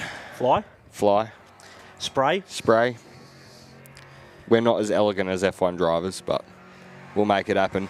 Congratulations to Kane Jones, who came across the line in second in side-by-side. I spoke to him on Thursday. He said he wanted to get on the podium. He's on the podium. So big congratulations, a massive effort to get through there. Another huge congratulations to Brett Taylor, the Alice Springs local legend, the 4-3-1, making it back to Alice. And Dan Comiskey making his way in. No, that was Brett Comiskey. Brett Comiskey, I apologise. Yep. Now, this is one we might have to keep a little bit of an eye on here. So, Jeff McNiven, 2 hours 12 on the way home. Kane Jones in the Polaris Pro R, 2 hours and 4. Wow. And they didn't start on corrected time. No. Oh, okay. Yep. So. Yes. Be interesting. Not sure. We might have to check the times there, but that's a battle right there. That would be massive for him to drive through the pack and do that. Kane Jones proving the performance ability of those Pro R machines. Polaris got to be very happy with that. Look, we're not going off early and saying he has overtaken Jeff. Jeff, a great competitor. But my goodness, what a race home. The side-by-side pro well and truly alive. Now, speaking of coming in home, Ivan Schmocker, the single-seat element, across the first of our single-seat drivers in today as well. So an excellent job by Ivan. We saw some of the in-cab, him getting passed by Brent Taylor. But what a great job, Ivan. Welcome back to Alice Springs. Time to rest, relax, get some hydration in, and enjoy the vibe, the feeling of crossing the finish line here at the 49th running of the Tatts Finke Desert Race. Yeah, great to see Ivan Schmocker. Definitely had Jesus on his side this weekend. But great to see wind really picking up down at the Alice end this morning as the next of our machines. And wow, what a drive for the 1001. Wow. Oh, 1010, sorry. No, 1,000. The number on the windscreen is 1010. Okay. And the number on the roof fin is currently 1001, indicating that they must have been our Sports Lights champion for Motorsport Australia last year. Yeah, it is very confusing. Lots of binary numbers happening there, isn't there? Lots of ones, lots of zeros. Yeah. I'm sure our computer nerds at home are having a great time. Oh, yeah. With those numbers happening. But great to see Tinger back in the building. And not holding back either, still fully committed. Getting the rear tyre up over the berm. But first in class.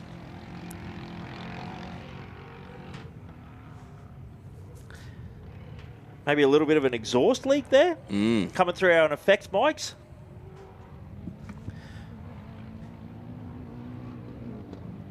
It sounds very loud. Very loud. The boys probably going to have a headache. If you've got some ibuprofen down on the finish line, maybe find Tinger and the boys. But the first of our Sports Lights machines across the finish line, the 1001, Paul Tinger. Congratulations. That is a heck of a drive. Yeah. Definitely is. So returning home in 2 hours and 7 minutes. And 11 seconds. So our Sports Light crew back in the building. First across the line. We'll have to see how the rest of the overall time plays out.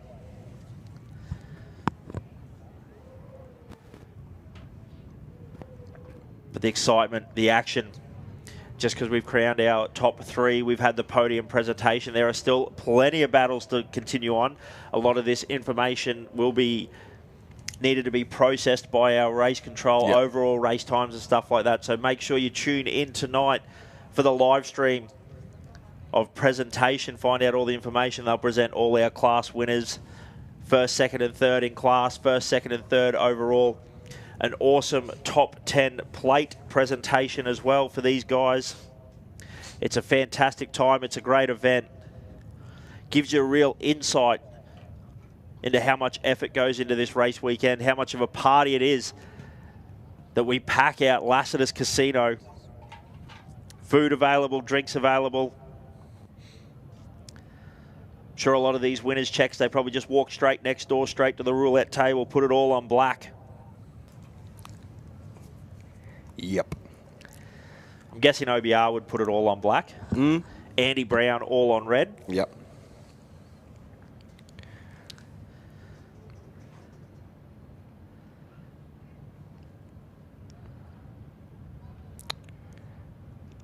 And the next of our side-by-sides making their way through. Great to see how far these side-by-sides have come. Ugh.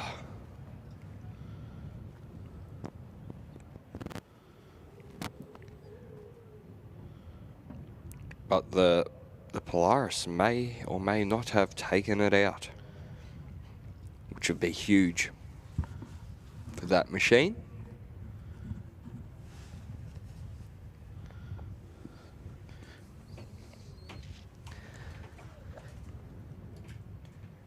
Just having a look at it come through the back whoop section.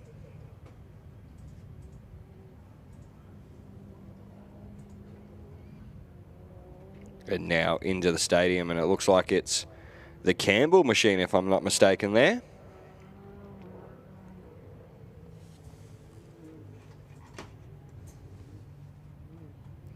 Yeah, Greg Campbell on the 651.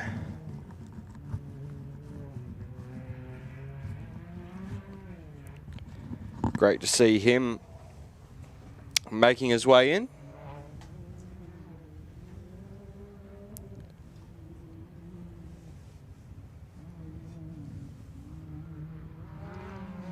And that new style of Can-Am.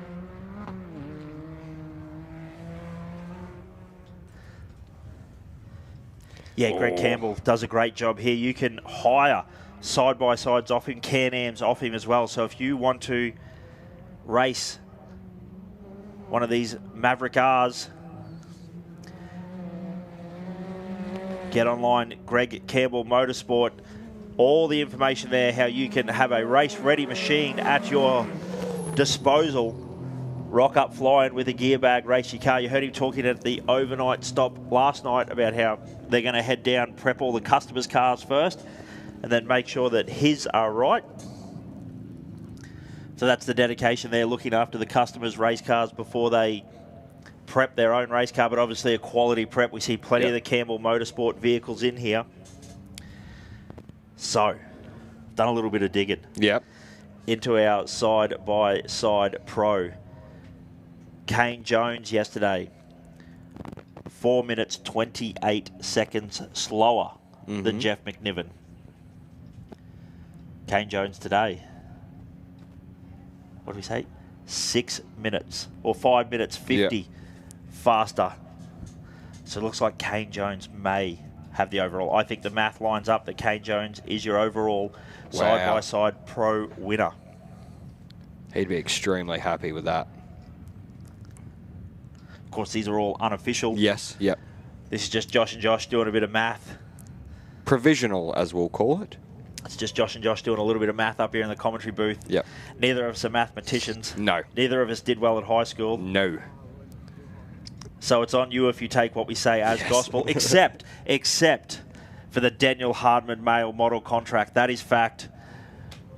That is etched in stone. Surprised he hasn't been swarmed yet. I haven't heard any screams. He's swarmed. Gotta love it. But looks like Kane, with some quick math, the Polaris throwing down. Love it. I love when we get a little bit of a toss-up in the results happening. Yeah, definitely.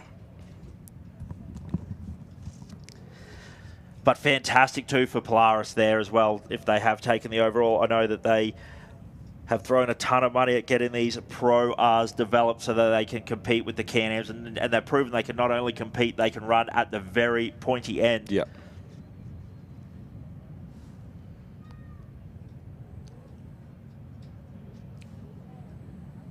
But what a great shot. All our cars parked up in Parc Fermé. People lining up and down, wanting to get a look at their favourite machines. The Mason all-wheel drive. Number 1 for the 813. What an exciting win for this team. And the 1-2, it's something they've talked about a lot of time. So that's been fantastic here. As we cat down to Amanda at the finish line, getting some more stories from some of our great competitors. Yeah, down here at the finish line with Brett and Peter. Brett, you're a local Alice Springs man. Now tell me, how good is Finke for Alice Springs? Yeah, it's really good for Alice. It brings a lot of people to the town. Jams at the mobile network if you're into mobile phones. All the businesses in town love it, so it's really good, you know. Yeah, lovely. And how did you go in the race today? Yeah, we had a couple of issues. A little bit slow going down. Didn't get where we wanted to be, but flat tyre coming back, so we lost a fair bit of time there. Yeah. You still did pretty well, though. You're back already. Yeah, we're pretty happy to finish. We've broken a curse that we've had for a little while, so that's good. We're going to say thank you so much for the amazing footage that you had in front. We actually got to see you take someone over. Who did you take over? Ivan behind us here. We had a bit of fun with him. Yeah. The red mist descended right towards the end, and then I remembered I had a camera, so I thought, well, I better not do anything naughty here. Smart. So we played the smart game, but it's all good. It's just part of it.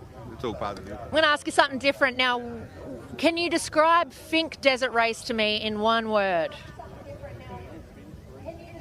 Adrenaline. Love it. Yeah, adrenaline. Adrenaline. I'm going to say crazy. Back to you guys back in the commentary box. Yeah, great to hear from Brettles there. Mate, you've shaken the Captain Slow name off, and guess what? You beat Timmy back, so he didn't even start day 2. Yeah. Yes, so that's another car we did talk about, the 24 Ryan Taylor gearbox issues, no 3rd or 4th gear.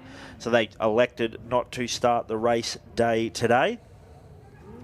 Also got a little bit of a goss there on Matt Hansen. Unfortunately, on race day 1, had a little bit of an entanglement. We'll be very politically correct in how we describe it, with a race vehicle that was behind him, and unfortunately sustained too much damage to start today. So that's a real shame for Matt. He was down there, was happy about that, but unfortunately not getting a start as we see the 38 across the finish line. That's Gary Pover, 2 hours 12.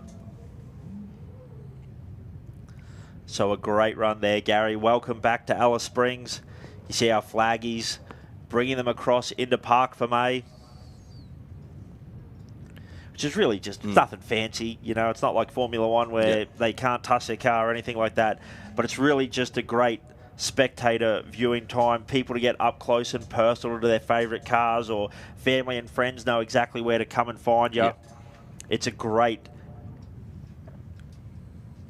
time of the race. Lots of stories getting swapped. Like you said, I'm sure Brett and Ivan swapping a few stories there about how their race was, the overtake and stuff like that. So always a great time. Many a war story being swapped.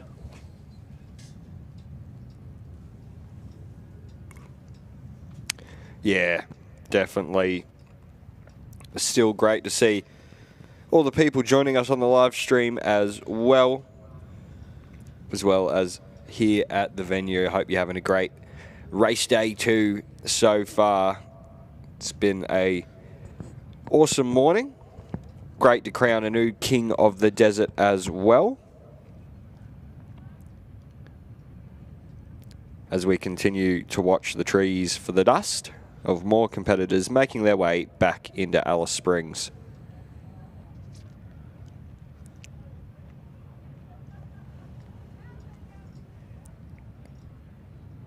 The 49th running of this great event this year.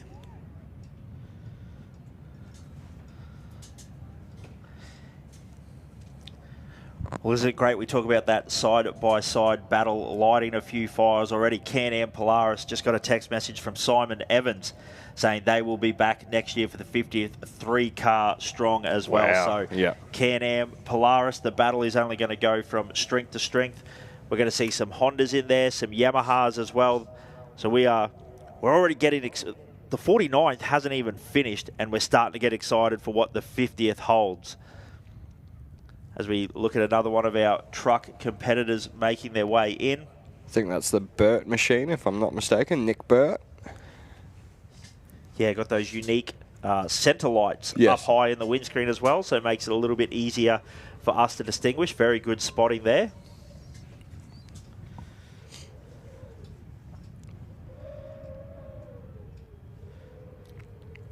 Great to see them have a good ride home. Going to be very interesting to see the attrition rate this year, because I think Day 2 has really taken the knack out of some of the competitors and their vehicles, so very interesting indeed. But the Burt machine making its way into the stadium section now, almost home. Last K or two.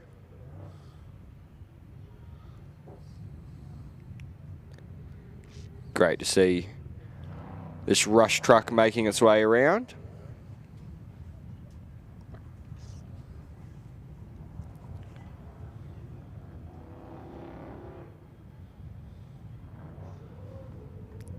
Going quick. BC 4x4.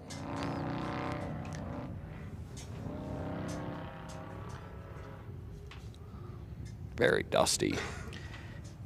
Isn't it insane how quickly it can dust up? Like you said, the water cart's been out. We saw yesterday as we were calling the bikes off the start line, the water cart, the grader out, just taking the ruts out of it, getting it ready so that young men here like the 4-3-2 Nick Burt can enjoy getting back into Alice Springs. Swinglehurst. Oof, they have had a good run home. What a drive.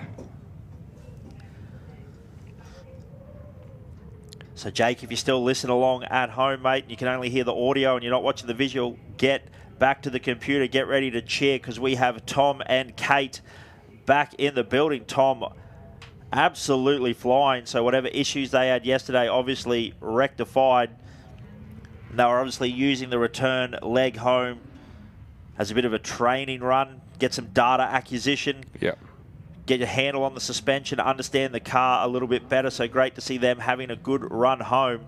The 48 machine, right as we say, having a good run home. The commentator curse jumps the berm.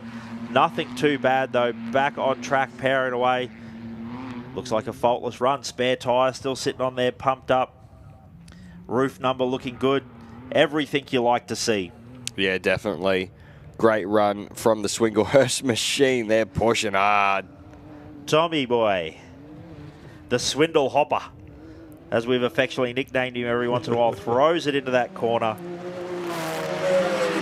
And pulls a couple of gears across the finish line. Gonna have to check the effects mic again. Yeah. Kaboom. Now, a great drive from that team.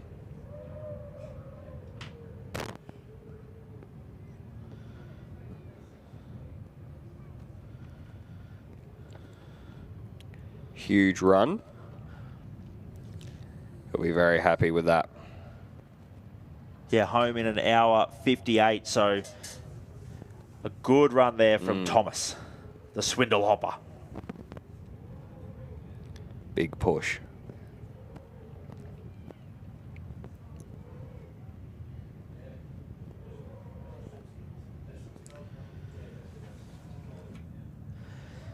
But really, that's the sort of thing that you love to see here at Finke. We talk about it all the time. People that have had dramas, they don't just pack the car away.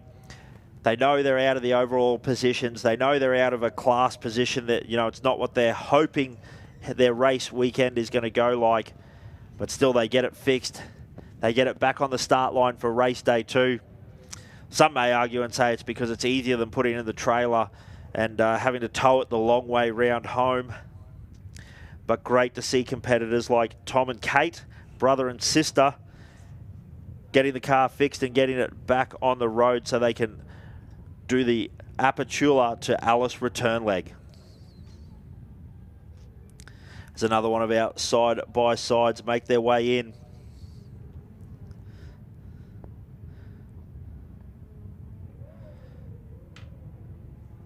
Might be the lads' podcast boys. We'll keep a bit of an eye out. They have dropped a little bit off our radar since the last checkpoint. Can definitely tell it is a Can-Am.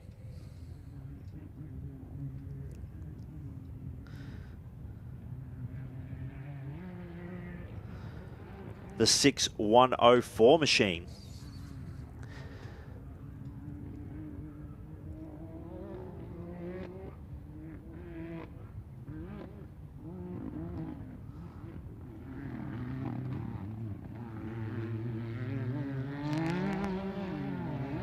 That corner proven a little bit tricky there. Seen a couple of the cars overshoot that a little bit.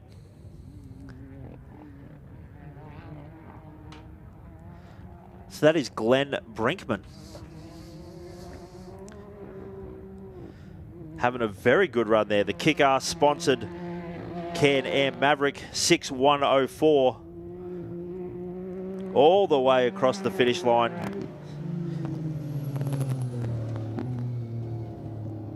And a good run home there, 2 hours, 11 minutes and 46 seconds.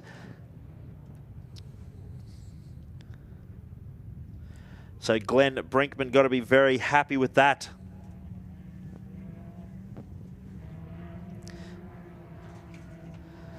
Managing to pick up multiple places on the way home.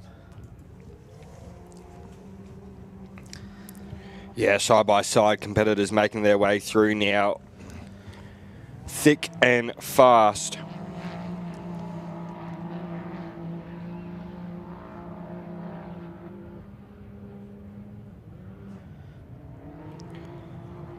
Great to see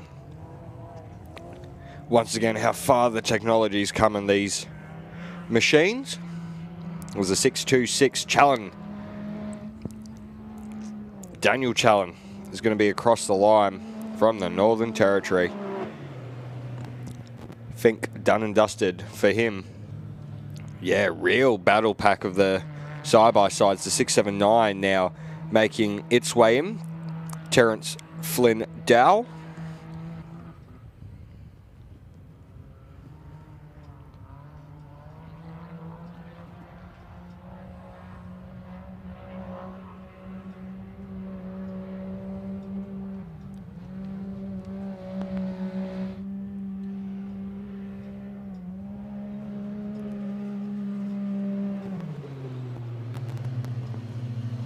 Good push from them across the line.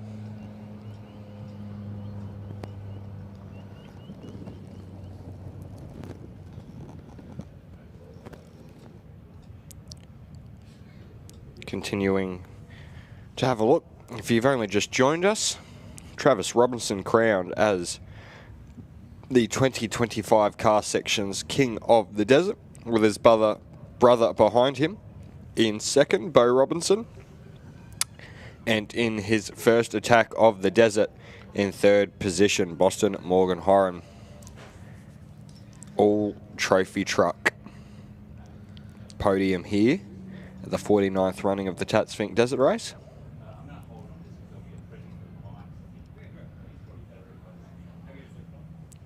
Great to see indeed.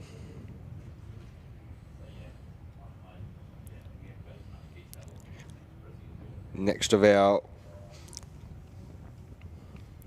side-by-sides makes their way through.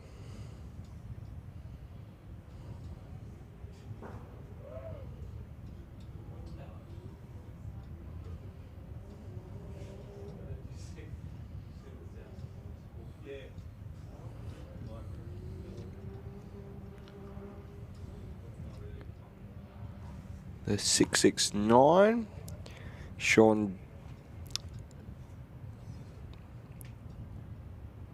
Dagan making his way in.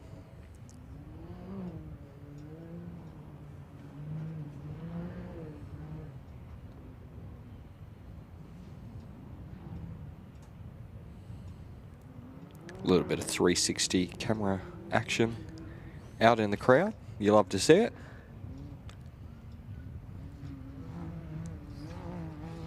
selfie stick on the extreme end. Yeah, that is a heck of a selfie stick. Yeah. I was looking down too low. I couldn't see the camera at first.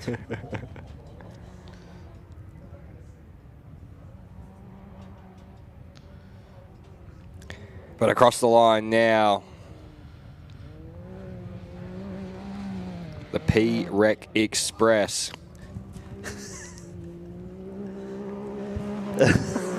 They'll be getting on it as soon as they jump out. Yeah, without the light shining, it was actually a little bit easier to read that. Great to see them across the line. 2 hours, 20 minutes. Not bad whatsoever. And a side-by-side, extremely competitive. Shouldn't be too far away from seeing the next of our Class 10s through. And then another gaggle of side-by-sides behind them.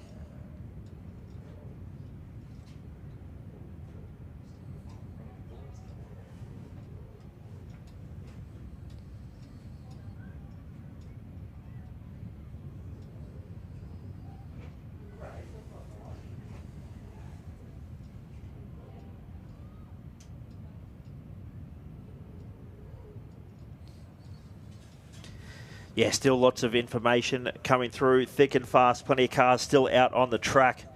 Sure, down at the Apachula overnight stop too. First bike off the line at midday. So we keep a little bit of an eye that way as well. Things will be starting to heat up down there, but if you are out on the racetrack, send us any information you have. We'd like to try and keep up to date. The cars have been a little bit easier thanks to things like Rally Safe, in-car cameras, trackers, all the information that we're able to get up here. A little bit harder with the bikes because, well, I'm guessing, we wouldn't be able to con one of the bike riders into wearing a backpack and a camera. They're looking for every advantage that they can have. Unfortunately, Starling's not quite compact enough yet. Yes, I don't think you'd want to be riding with a Starlink dish on your head.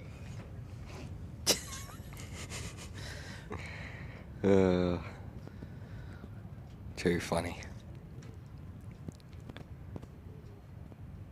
Big timing dump there, just up in the comms box, just making sure.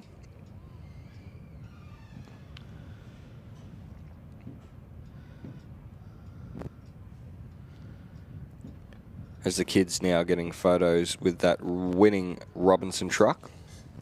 That's a mullet right there from a young fella holding the trophy. And that's what it's really all about, isn't it? Family.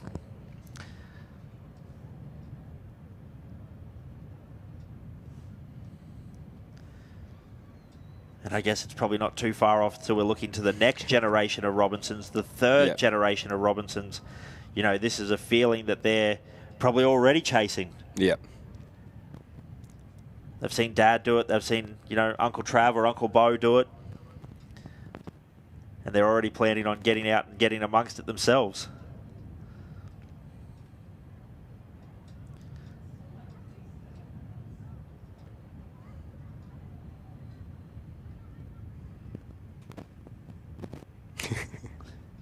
Oh, it's great to see.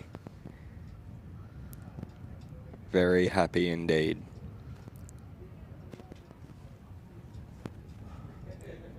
Oh. Nah. I wanted the trophy, Dad. Oh. Poor thing.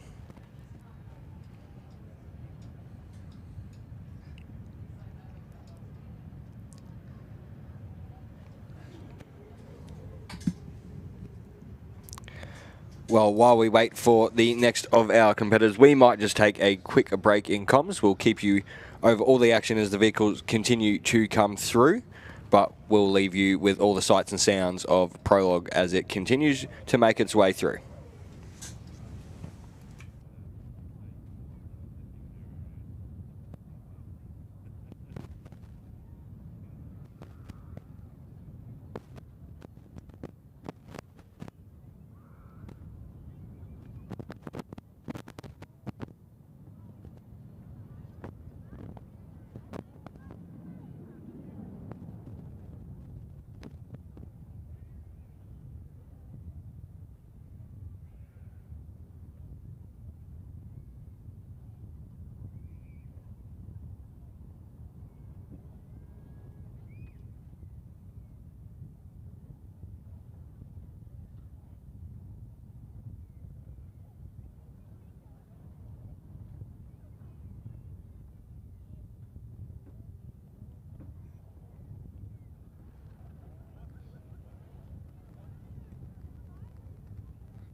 So it looks like we have the 6-1-6-5 Benjamin Ward making his way back into the house for those following along at home.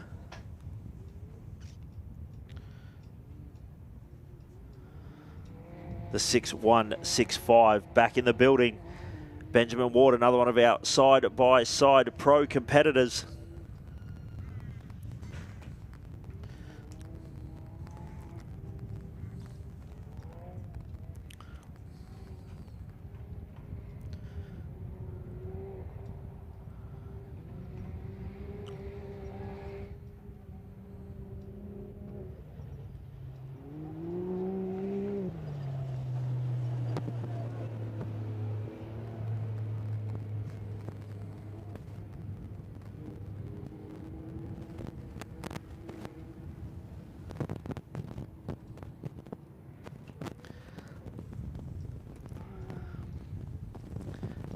So a good time there for Benjamin. A 2 hour 25:36 on the way home for Benjamin. So he's got to be very happy with that. Anywhere in the 2 hour mark in these side-by-side pros is a fantastic effort. As we see the 6-5-4.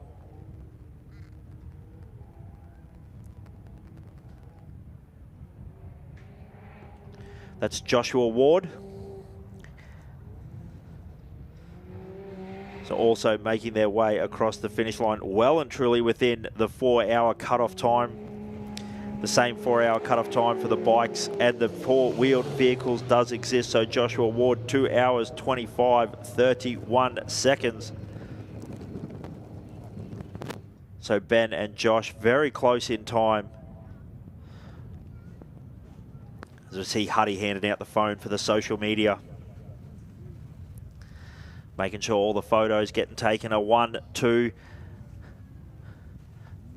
The trophy sitting on the centre bonnet there of the 813. The Robinson name proudly across the top of that race car.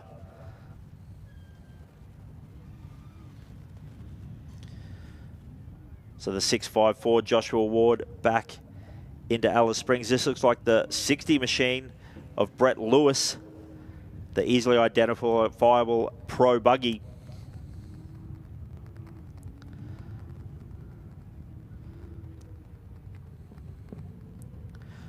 So I know they had a few little dramas yesterday, a little bit down the pack compared to where they were hoping to be.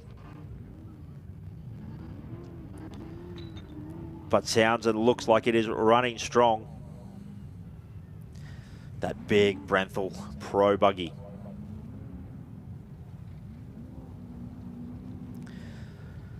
So we have a little bit of a look at our list. Yeah, like we said, unfortunately, Jamie Knight, an engine drama. Seems like a lot of chaos happening in between Deep Well and Alice Springs. Billy Geddes in the 434 and the Alan Cornick having a little bit of a layover. Unfortunately, it's the DNS. Daniel Brown about 30 Ks out from Alice doing an axle as well. So great to see Andy and Daniel Hardman in the house. But yeah, unfortunately, Daniel and George not making it in, but definitely making it in now across the finish line. Nothing left to do but enjoy the feeling as the 60, Brett Lewis, another one of our great pro buggy competitors, 2 hours, 23 minutes and 28 seconds across the finish line. And then unfortunately also Jamie Knight having an engine issue not far from Alice Springs as well.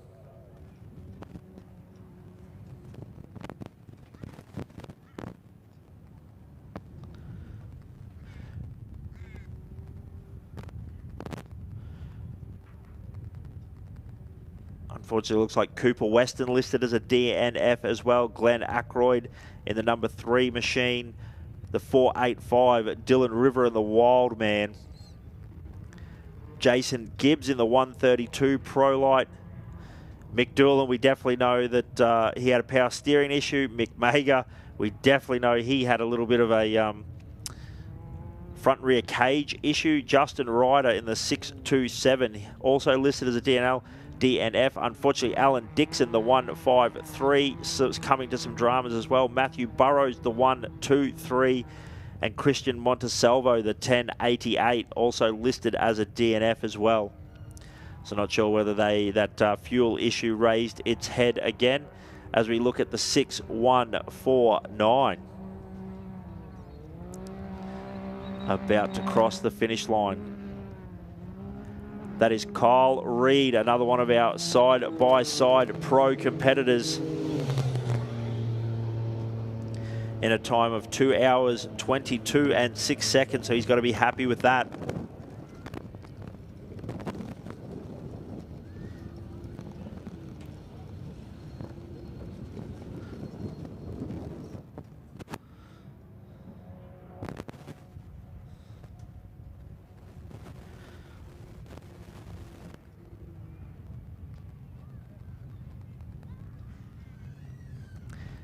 Now the 6:8.9.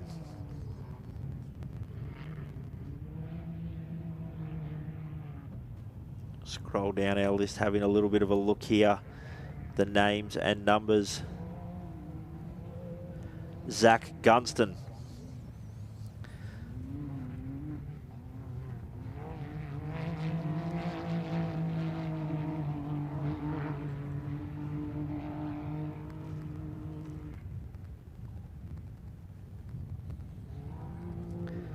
Zach looking strong, sounding strong. One of those older Can-Am X3s. Still proving they are extremely competitive here at the Tatts Finke Desert Race side-by-side pro. Plenty of the machinery now as some of the elite competitors stepping up to the Can-Am Maverick R or the Polaris Pro R as well. Keep an eye out in the classifieds. Plenty of good X3s, plenty of Polaris XPs popping up for sale there. If you want to get out here, get amongst it, much like Zach Gunston just has. 2 hours, 24 and 32 seconds. A lot of these guys making great time.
As it moves just past 10:30 local time. So we're going to start seeing a little bit of action down from the Finke overnight stop. Our bikes probably starting to line up. Our probably drivers, riders briefing not too far away from getting underway, probably around about 11 o'clock local time. Nerves will start to set. You see the riders all forming, signing on at the moment. Great shots down here from the overnight stop. Trying to get the body up and moving. You're sore and stiff from a day of ride, a couple of three and a half hours spent on a motorbike. You've slept in a cold swag. It's dirty, it's dusty, no hot showers. Unless, of course, your Billy Geddes, he's got a hot shower floating around. But you got to get up. You're stiff, you're sore, get the body moving. Get down there to drivers or riders sign on. As we see the James machine, the 6'8", James Hagan.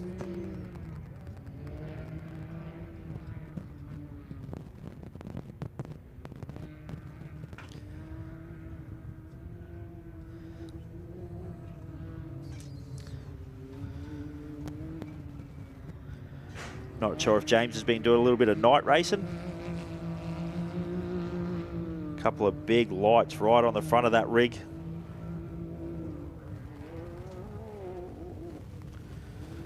And the 6183, the Honda Talon. So that is Keith McReynolds.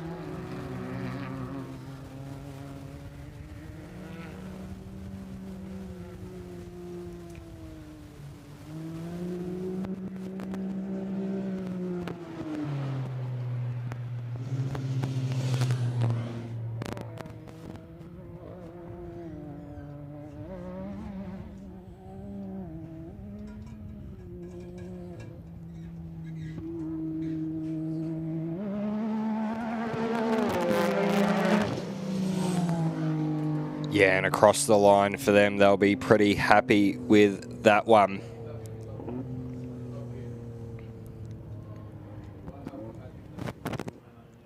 Shouldn't be too far away from seeing a production four-wheel drive as well. Jeff Pickering has gone through Rodinga, but the last update I got on production full drive before that was Brad Lovell. He's through Deepwell at 10:26. So not bad at all. The 135 making their way in. Next of our Pro Light machines, David Hall.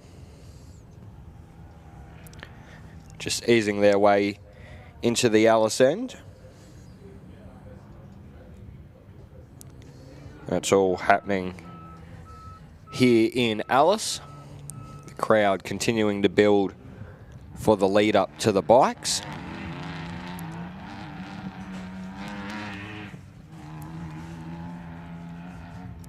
Don't think the 134 is running on all its power. Just trying to ease it into Alice. Not too far away at all though, 2 corners to go. And they'll be happy to see the start-finish line here in Alice. The 134 across the line. David Hall does it in 2 hours and 33 minutes.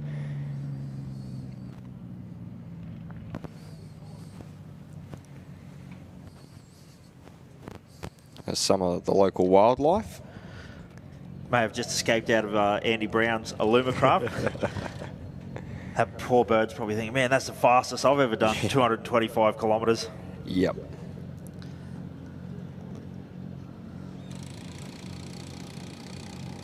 Great to see. Hope you're all enjoying race day number 1 here in the Alice. I've had a heap of fun. Great to call over the Robinson boys for their 1-2 finish as we get shots down at Finke for the riders briefing.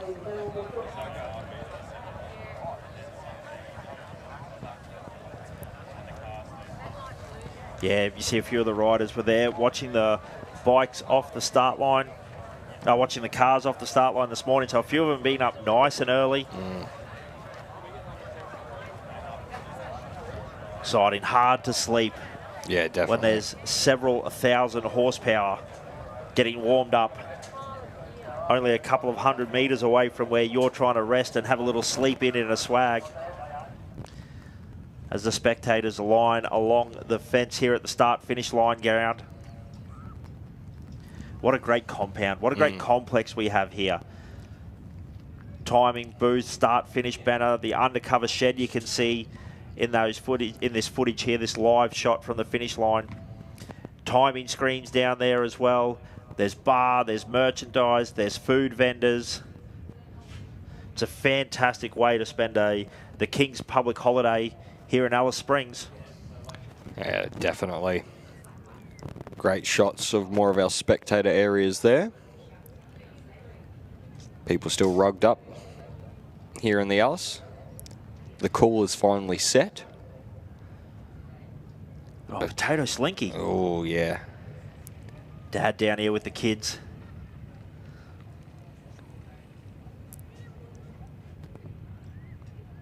Looks like another one of our side-by-sides making their way through.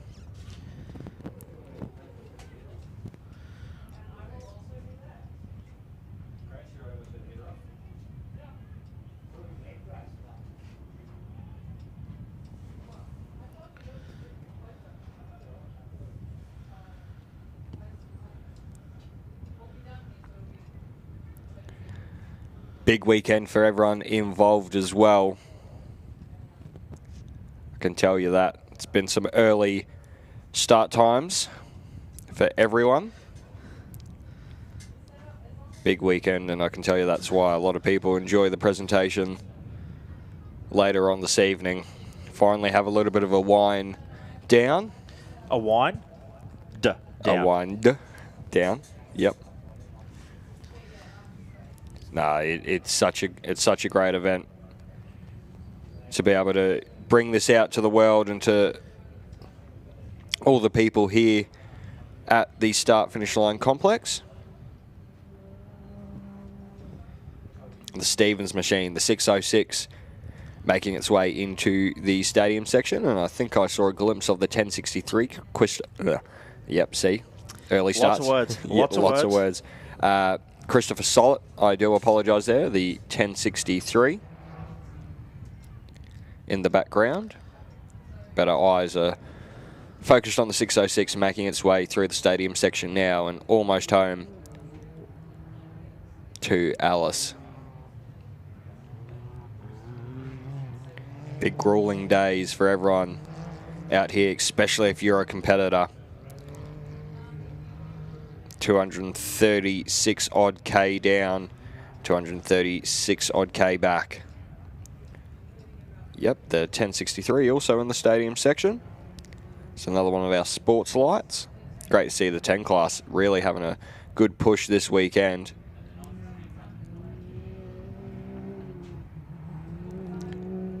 And there we go. Tom Stevens, home, done and dusted.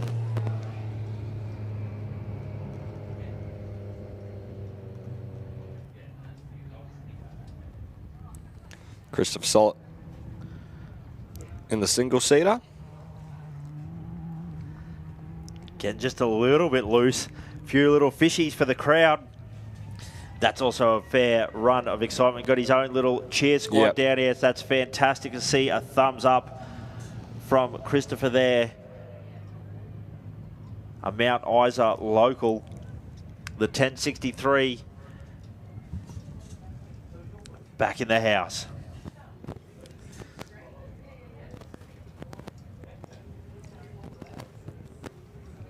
Great work indeed.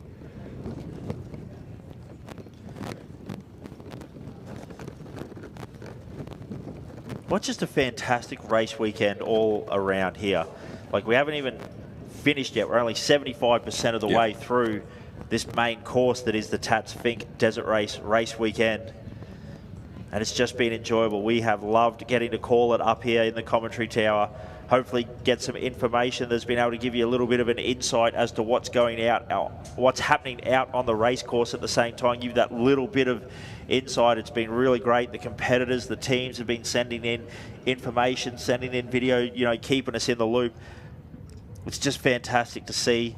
There's lots of love for this off-road racing sport. There's lots of love for the Finke Desert Race still, and it's just enjoyable. It's fantastic. It's got so many storylines up and down that pit park up area there. But I think none greater than that. The Robinson 1-2. It's been a long time coming. A lot of emotion, a lot of relief, and a wonderful job there. And then the international contingency in third place there, Boston Morgan Horan. third overall on the hammer. Yeah, well, great to see. We were correct up here in the box. Officially now the side-by-side winners, Kane Jones and Jeremy Kempson. Huge congratulations to you both. Fourth overnight and have driven it in to first this morning. Shout out to John and Jules at home for that private school education. Was able to do the math and work that out. So thank goodness we got that right, Josh, because I was a little bit nervous. But fantastic news there for Kane. Officially #1 in side-by-side pro. In the Polaris as well. Great win for the Polaris squadron.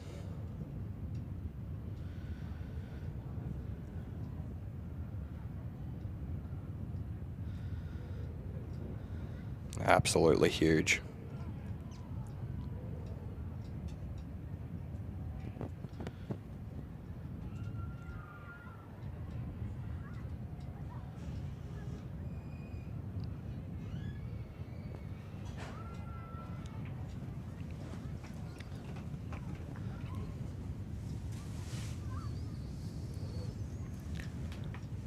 Might just take another quick little break here in comms as we wait for the next of our competitors to make their way through into Alice Springs. Hope once again you're enjoying today's action. Don't go anywhere though, because we still have all the bikes to come back to Alice Springs as we should crown a new King of the Desert in the bike category.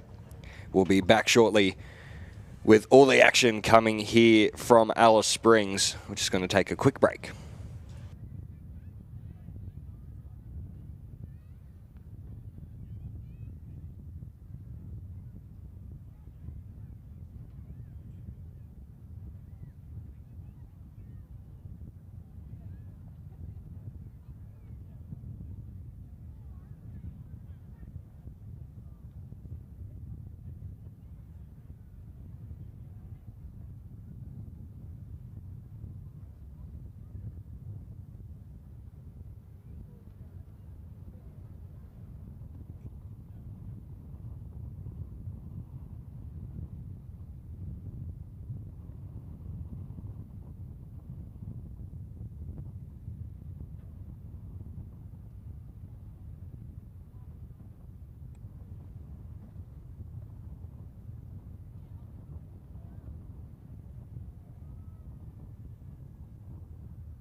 .659 making their way in.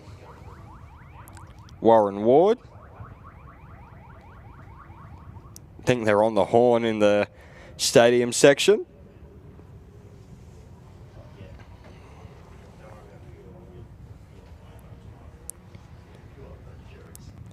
Great to see.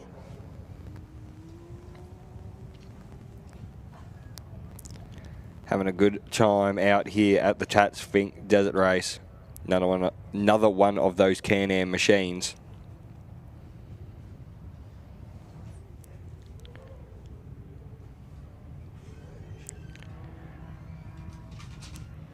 Nice and tender over the line. Warren Ward, 2 hours 34. This is the 6138. Keith McReynolds. No, sorry, that was the 6183. I apologise. Cooper Weston, the 61, unfortunately, now confirmed as a DNF as well. Jack Livingston on screen now. For the people who are looking out for certain competitors.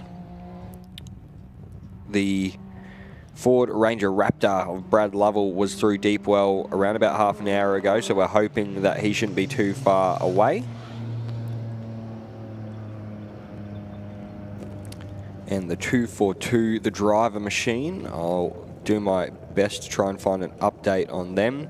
The 284 of Wayne Foley was through Rodinga, the Foley racing machine. Let me just have, and the last update on the 242 was at Rodinga as well. So they're still plotting along.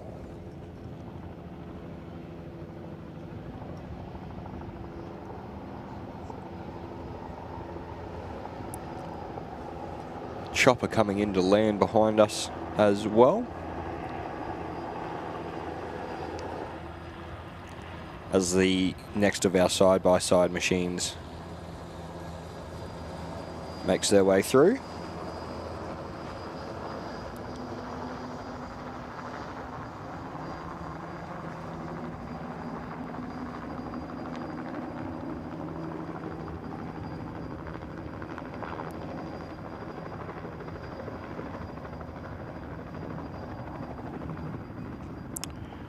Oh, and very unfortunate there. From what I can see, the 235 has stopped.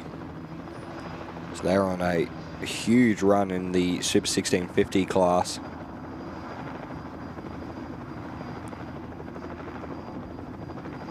But the 611 now on your screens, Brandon Hill in the side-by-side pro class.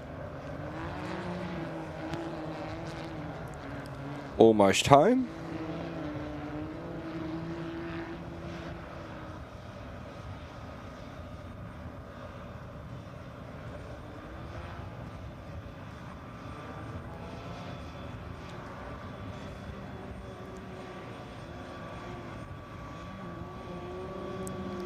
And across the line in the 611.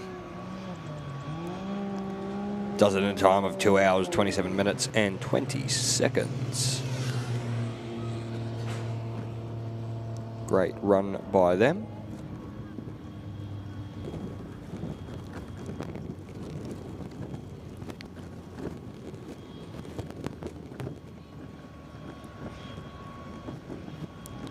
Great to see the crowd continuing to build here at the Alice End. And yes, a massive shout out to all the volunteers and officials here this weekend. Without them, we would not get to go racing and put on this great event. So thank you very much for all your continued support and help. Without those people, we wouldn't have this great event. The next of our buggies, though, making their way through.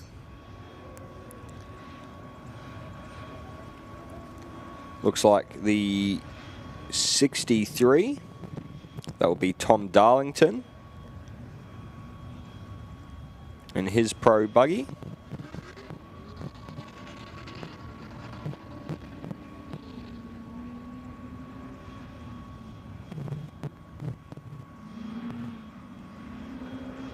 Having some fun in the stadium section.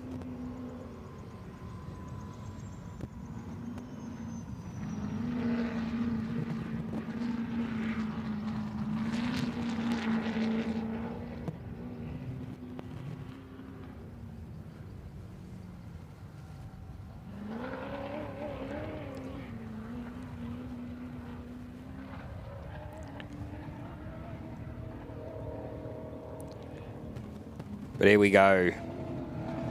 Tom Darlington across the line. The time will pop up. Yeah, they're real happy for him. Great to hear the cheers squad on the start-finish line. There, you're still coming through the effects mics. Good work. 224.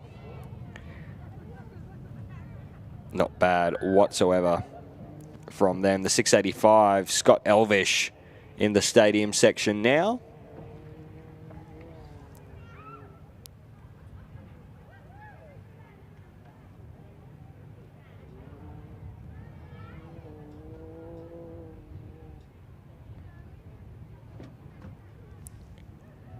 Also, a massive shout out to everyone who's been following along on the live stream this weekend.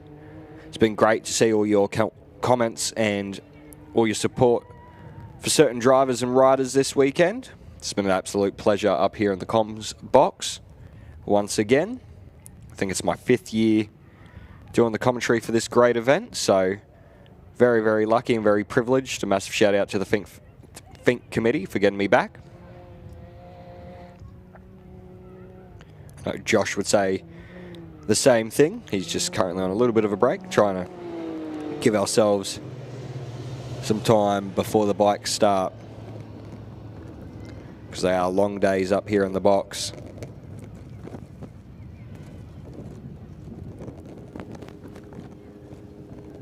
But we really do enjoy bringing you everything over the weekend. Scott Elvish did it in a time of 2 hours, 37 minutes and 36 seconds.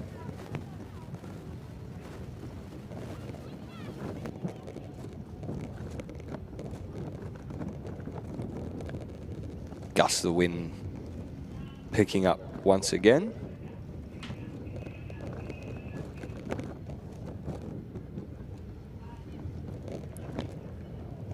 We'll just leave you with the rolling pitches once again.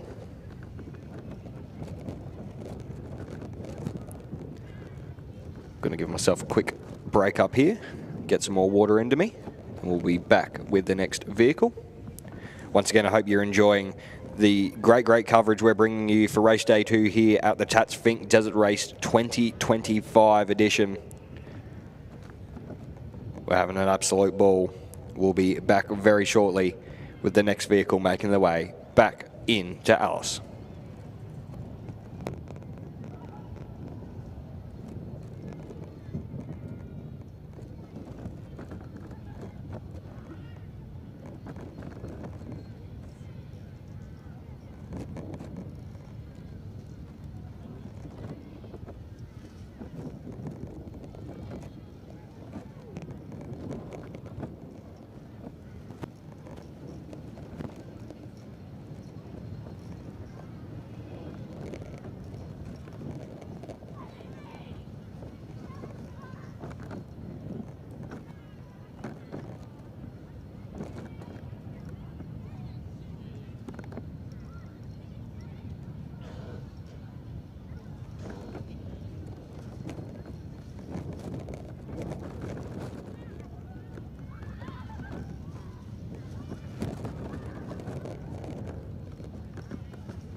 Here we go, the next of our competitors making their way into Alice.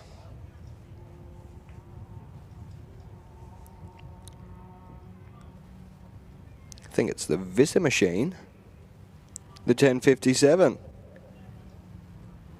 So obviously got that thing back up and running because it was listed as a DNF for us on our timing screen. So great to see the 10:57 back up and running and making its way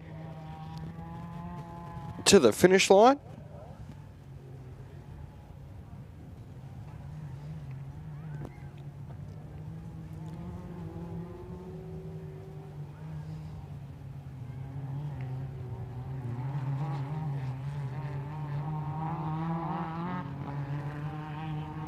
Sounding pretty good on the way in.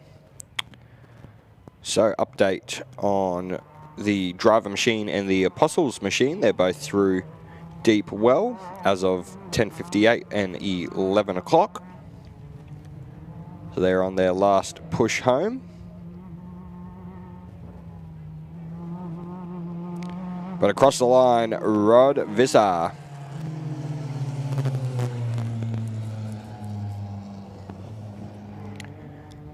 As the 658 makes their way as well.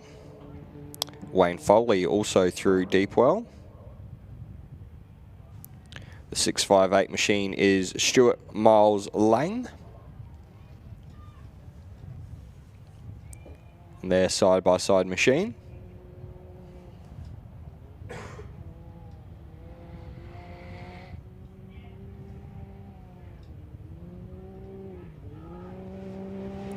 Stuart Miles Lang across the line in the 658, does in a time of 2 hours, 27 minutes and 34 seconds.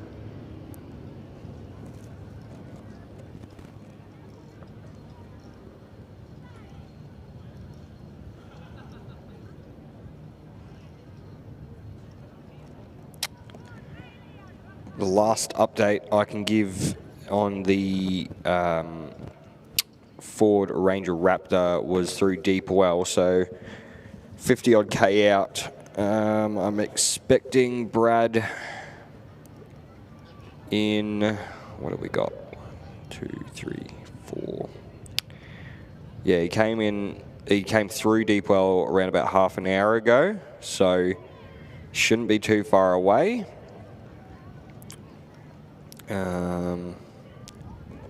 Who else? And Jeff Pickering still hasn't been through deep well either, so.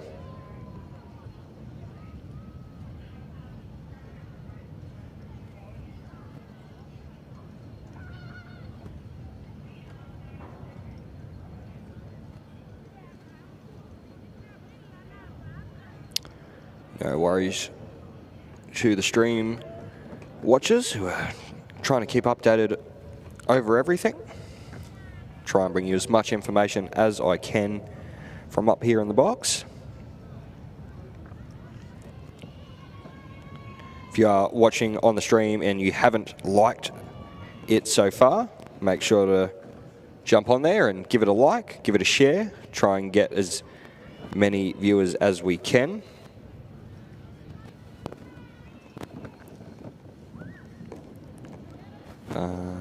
Don't think we've had any side-by-side, Super 1650s through yet. Gary Coop is looking like he will be the first into Alice, from what I can read on my timing screen so far. No Super 1650s into Alice yet.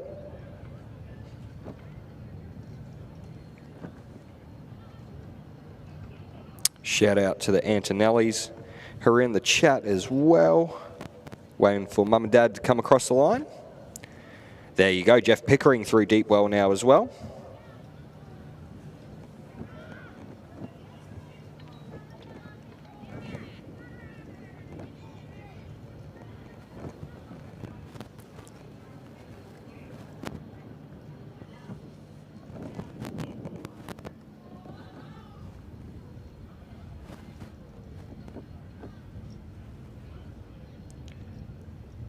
Just going to take a quick break once again up here in comms. And we'll bring you the action as it continues to come from us here at the start finish line and at Alice Springs.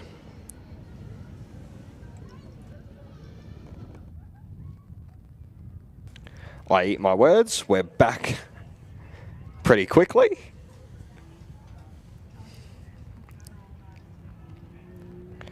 And also just a call out for our vehicle competitors in the start-finish line complex. If you could make your way to your vehicles, we're going to start marshalling you out of Parc Fermé.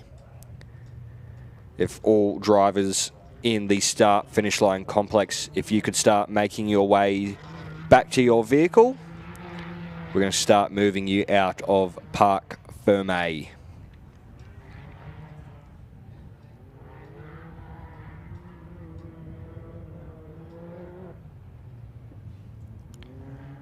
Big push from the 610, which is Eddie Chivers.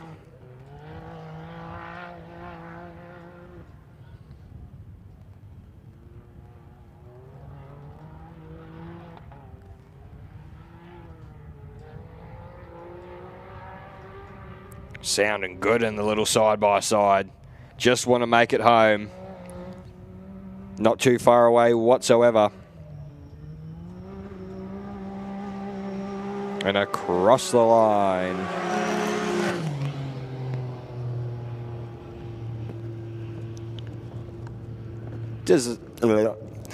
Far out. Does it in a time of 2 hours, 25 minutes and 18 seconds. So congratulations to Eddie and his team.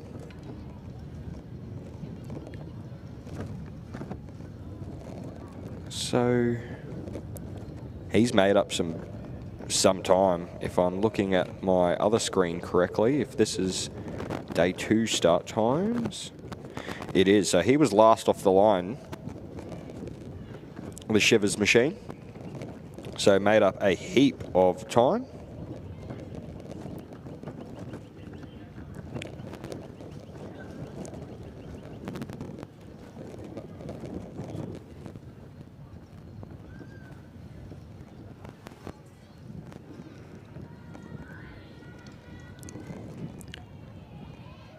Just putting a call out once again, if drivers could make their way to their vehicles, we will start marshalling you out.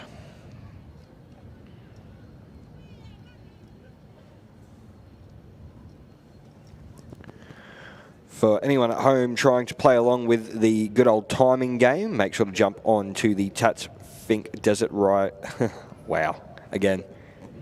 The Tatts Finke Desert Race website, and you can follow along all the timing on there.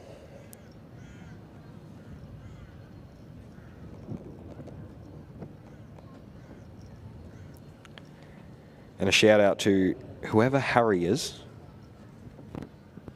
I better see that $2.99 like.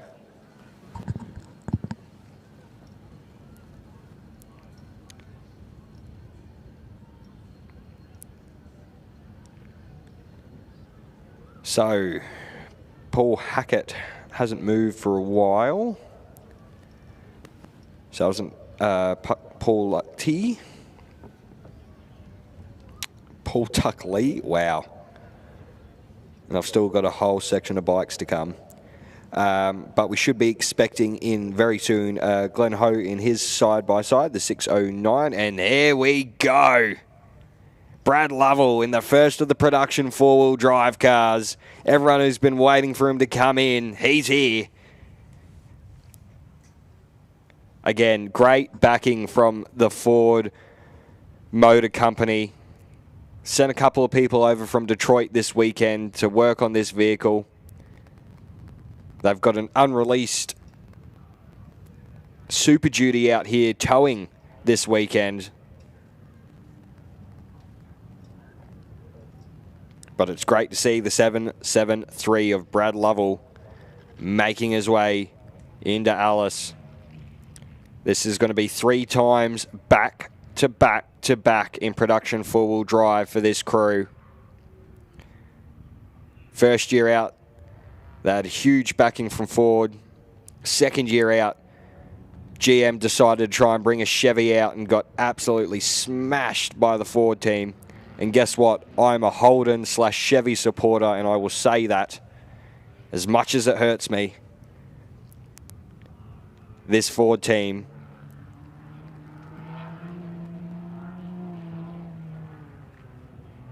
Absolutely amazing. And here they go. Oh, up over the berm. Put your hands together for the first production four-wheel drive machine across the line. 2 hours 50.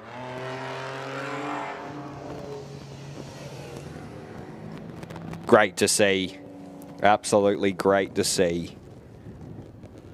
Same weekend as the Baja 500, and these guys go, nah, we're going to Alice. We're racing the Finke. Next of our side-by-sides making their way in as well.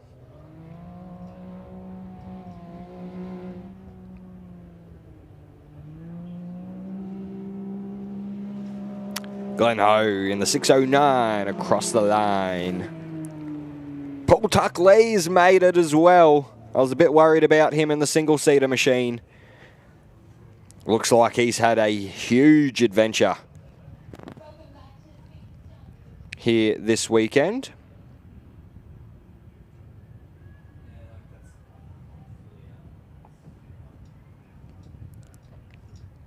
Can definitely tell you it's not easy to get one of these single-seater machines down to Finke and back. Got to have extreme concentration.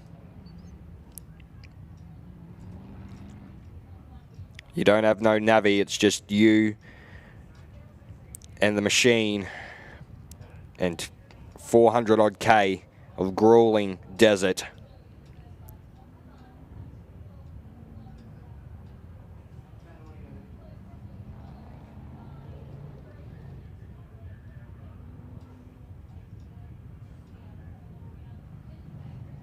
There we go. Paul Tuck Ali across the line, 2 hours 50 minutes.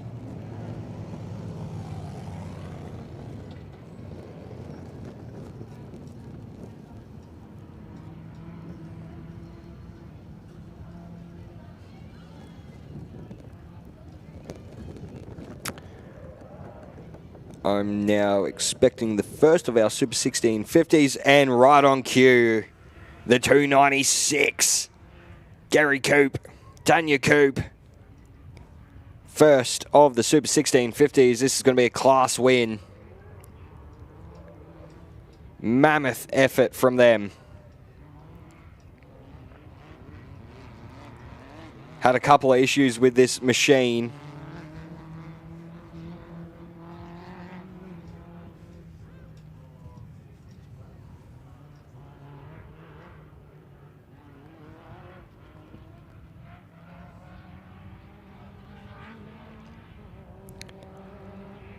Alice locals rejoice.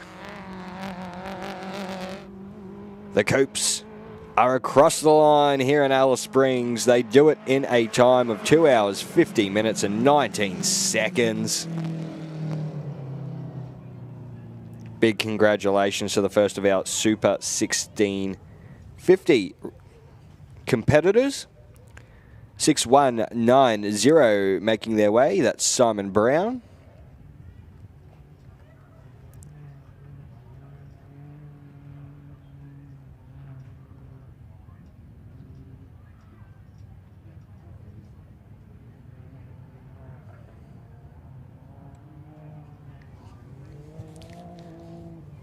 Having a good push in the stadium section.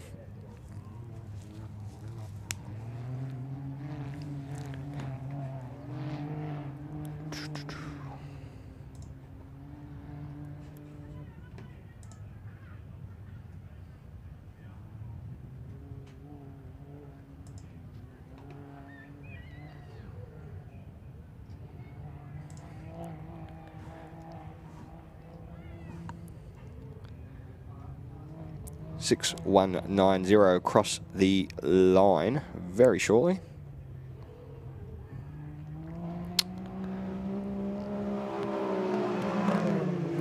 Do it in a time of 2 hours 50 minutes. But we're going to go down to the Finke end and have a chat with Keziah. Welcome back to the Finke start-finish line. We are roughly 45 minutes away from the first rider leaving the checkpoint here. That will be Corey Hammond coming in first yesterday here at the Finke checkpoint. He will be closely followed by Brodie Waters and then Campbell Hall. In fourth place was meant to be Prologue winner and King of the Desert favourite Callum Norton. Unfortunately, he woke up feeling unwell this morning and his team made that tough decision to withdraw him from the race. Aside from that though, there is an incredible atmosphere here. As you can see around me, all of the bikes are starting to gather and a few of the riders are just sitting down having that last little bit of a break before they head back to Alice Springs in, just a matter of time. Let's wander over and have a chat to some of these guys. Hello, boys. How are we feeling? Oh, living the dream. Living the dream here. You've got the chairs set up. The bikes are ready to go. What was this morning like? What have you been doing? Oh, pretty cruisy, pretty relaxed. Woke up to the trucks this morning, so it was good first thing to hear in the morning. Did you get out here and have a watch? Nah, stayed in my swag. It was nice and warm in there. You guys were lucky. You got the sleep in. Yeah, the trucks still wake you up at stupid hours in the morning, but not too bad. Yeah, brilliant. Awesome. Let's head over this way. We can wander back. How are you going, mate? Not too bad. Been pretty cruisy ride down here. Stayed in the swag till when the trucks woke me up. And then that was it. How are you feeling about the trip back to Alice? Oh, it's going to be a long ride back. The body bit sore this morning? Only my back, but that's about it. It is a pretty grueling track. All right, maybe if my cameraman can make his way over here, I might grab you. How are you doing? How are you feeling today? Yeah, good. Feeling good, so hopefully get a good clean run home and see what we can do. Did the bike have to have much done to it overnight? Yeah, so there was a fair bit that was loose. Turns out my dampener come loose as well, which I just thought it was just me, but...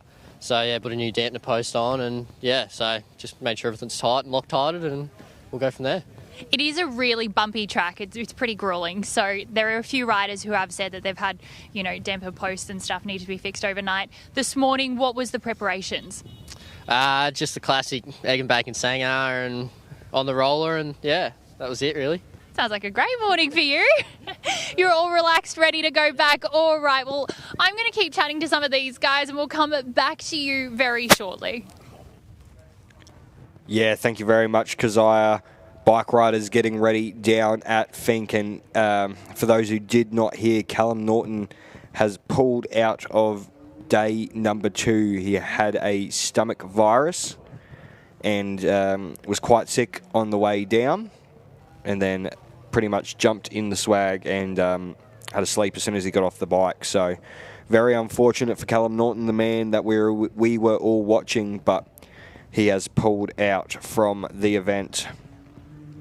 We'll continue to welcome our cars in the meantime, though. The 646 of Vaughan Hogan in his side-by-side.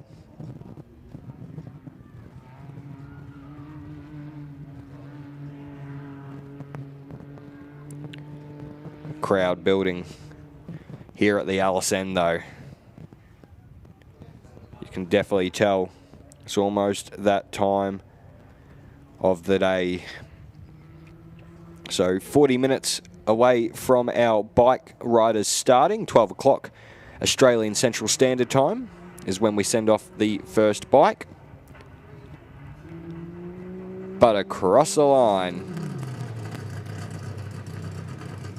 And we are going to go back down to the Finke end to have a chat with a couple more of our riders.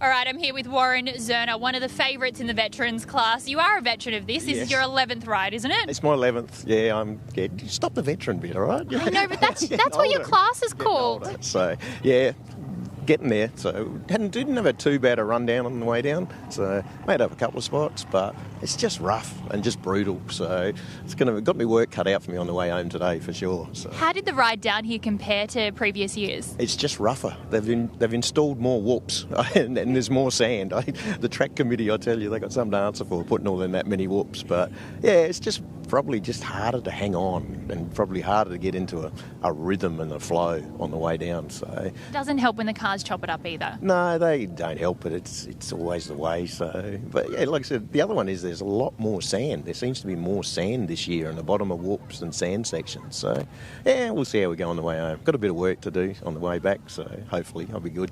Well, you're one of the favourites for the veterans. Sorry, I don't mean to say it again. But you're sitting third in your class at the moment. Yeah. How are you feeling with that positioning heading back?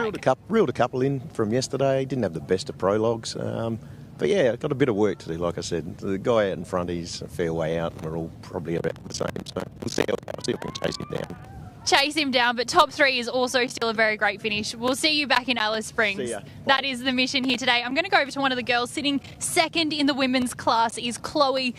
Chloe, was it a good ride down here yesterday? It was pretty rough, a lot of dust the whole way, but made it here and that's the main thing.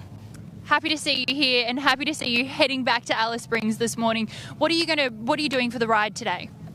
Hopefully just keep it upright, keep my flow and get there safely. And the track yesterday, we're hearing a lot of talk about just how hard it is. Are you prepared for that on the way back? You can only be as prepared as you can, I guess, yeah. Did you get much sleep in last night? I did. Well looked after. Did you have a shower too, like Maddie Healy? No, unfortunately, just baby wipes. That's how the tough people do it. We're the true campers, okay? That's it.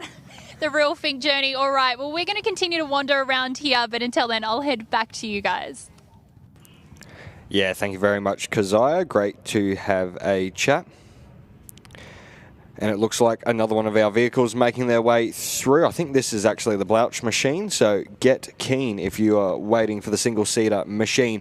But drivers, if you are here, we need you at your vehicles. We are doing Parc Fermé release. Drivers, if you are not with your vehicle, can you please make your way to it so we can continue to get these cars out of Parc Fermé. But who have we got? The 1052 Peter Blouch in the sports light, the single-seater machine making its way into Alice. Great to see this thing out here this weekend. Cranky Cat Racing.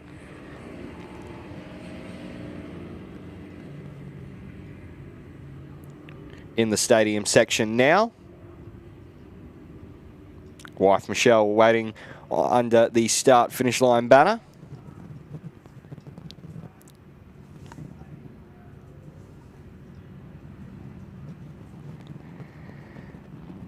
But he's done well to get this thing all the way there and now all the way back.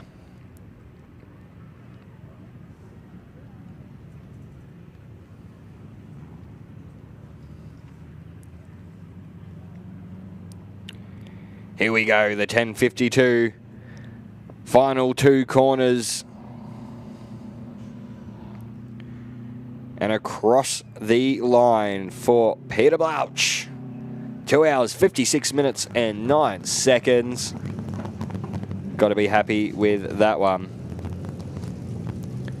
Just a reminder to all drivers, if you are not with your vehicles, we need you to be with your vehicles so we can get you out of Parc Fermé, as we just see the clips of that happening as we speak.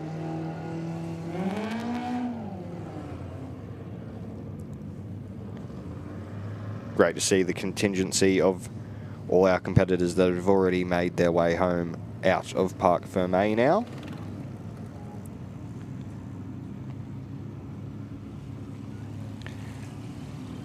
But still a heap of action to come from the bikes. Keziah is back down the Fink end for another chat. I might do Lee Piggott. You can say the rest. All right, I am here with Lee Piggott from the Monsters Fink crew. Is that correct? Yeah, that's it. Yeah, LREWX Racing. We have done a fundraiser this year for the Royal Children's Hospital, and we've raised 12 grand, I think, already. So, yeah, pretty stoked with that. I might just get my cameraman to quickly pan on the bikes too, because these are such fun stickers and livery on here, I guess. Yeah, they're really cool. We did the Monsters Fink for obviously the kids at the Royal Children's Hospital. So yeah. Brilliant. And it's Angus over here is the reason why you are raising funds for the Royal Children's Hospital. So wander over here and have a chat to Angus. Do you mind just telling us a little bit about your story and why this is so important to you. Yeah, I don't mind at all. So when I was 15 years old, me and Dan, the other boys riding, Lee's son, we just riding out bush near home just after school, and we just come around a blind corner and collected the front of a bull bar and banged up pretty bad. Don't remember much of it. And then broke pretty much from all my right side of my body, from my hip down and my back and my kidneys. And then I was in there for a few months, couldn't walk for about 8 months, and then when Lee said we're going to do a fundraiser for it, I kind of thought it'd be rude not to jump along and do it, even though he twisted my arm a few times. But it's a good thing to do and pay him back.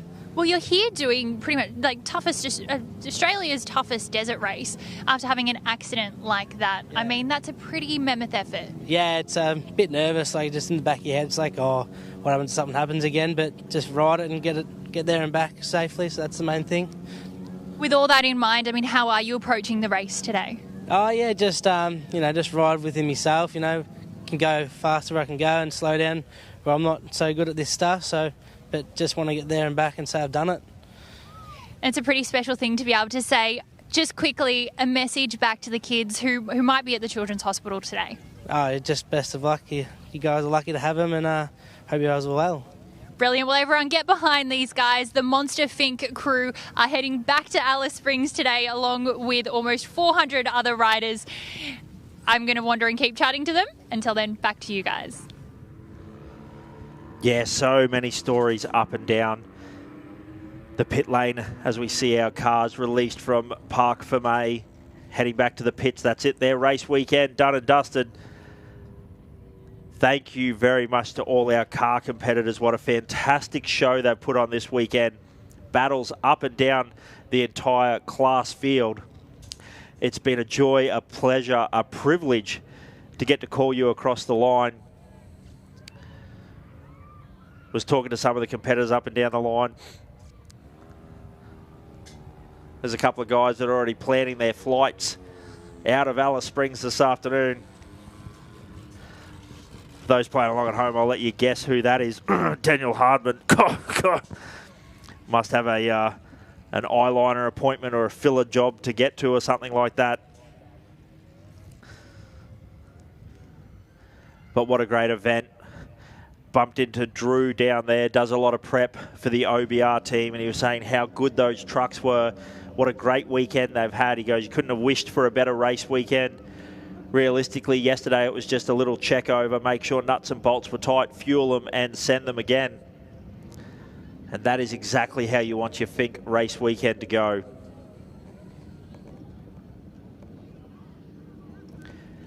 As we keep an eye on our finish line here. But while the action's starting to slow up a little bit down here at the Finke end, coming in thick and hot, so we'll throw down to Keziah. All right, I've just grabbed Julie, last year's Volunteer of the Year and a volunteer veteran here at the Finke checkpoint. Julie, you have a very important message for someone. I do. Thank you for letting me do this. I have to say the biggest happy birthday to my favourite daughter-in-law, my only daughter-in-law, Rhiannon Thompson. It is her birthday today. You know how she's celebrating it? Without her husband. What a great way to celebrate your birthday. He's, of course, off watching the Finke and she's at home relaxing. Happy birthday, Rhiannon. Well, at least she can have some peace and quiet to have a good, sit on the couch and... Absolutely. Wouldn't you like it too? Yeah, I'd love to have my feet up right now. I just want to quickly ask you, while I've got you as well, and you have been at this Finke checkpoint for so long, what makes it so special down here? I tell you, I know, I tried to explain it the other night at briefing for our new volunteers, because we've got quite a few new volunteers down here. There is no better feeling just before the bikes and the cars take off. It's noisy, but it's quiet. There's choppers hovering in the air. There's a film of dust. It's cold. And the sense of anticipation. You don't know what's going to happen. There's nothing better. There's nothing better. This end is probably the best end to be at, because we have the blood, sweat and tears, literally, and the dirt and the dust and the flies. But we also have the love, and yeah, it's the best place to be. It is pretty special down here. I always see you guys sitting around, timing everyone who's come in. They count absolutely everyone, especially the local boys and girls. And girls as well too. I must, absolutely give big shout out to the local girls and boys. I understand we've got a bit of attrition on the way home. Big congratulations to those that already made it in, and those still on the track. Let's have a great run in for all the bikes as well too, hey? Brilliant. Well, thank you, Julie. Thanks, Kaz. You're doing great. Thank you. I'm going to head back down to you guys. Yeah, thank you very much, Julie. Thank you for clarifying. Was your only daughter-in-law as well there, and your favourite as well. So nice little save there. But congratulations. Hopefully having a nice, relaxing time at home as we are T-minus 28 minutes before the first of our bikes gets off the line. That will be Corey Hammond with a nice little lead. 5 minutes, 8 seconds over Brodie Waters. And then just under a minute, 58 seconds to Campbell Hall. Callum Norton. Sadly, we got that breaking news there from down at the Finke overnight stop. Callum Norton, a stomach virus. Not going to be starting today. That is massive news. But a great story there for Mitchell Outram, the West Australian local, the number 12 bike. He will be starting 11 minutes, 45 seconds after Corey. So he'll have a 5-minute dust gap there as well for him in 4th overall. And then the 290, Cody Stevens, Tyler Ratford, Ray Cole, Levi Stevens, Will Ashby starting on corrected time, Jake Corbin, Thomas Livesey, James Heenan. Oh, now that's going to be a battle we're going to look at. 18 minutes, 19 and 18:26, so only 7 seconds difference there. Josh Harris and Austin Shaw, the last of our bikes to start on corrected time. But what a great battle there. Austin Shaw, the 4.96, and Jackson Vestagny on the 4.81. 3 seconds between them. That's our Class 4 battle there, but we see the 6.55 coming into the stadium end. So she's a bit of a double ender at the moment. The Finke end, the Alice end, the action all happening at both ends at the moment. The 6.55. Rob Knight, welcome back to Alice Springs.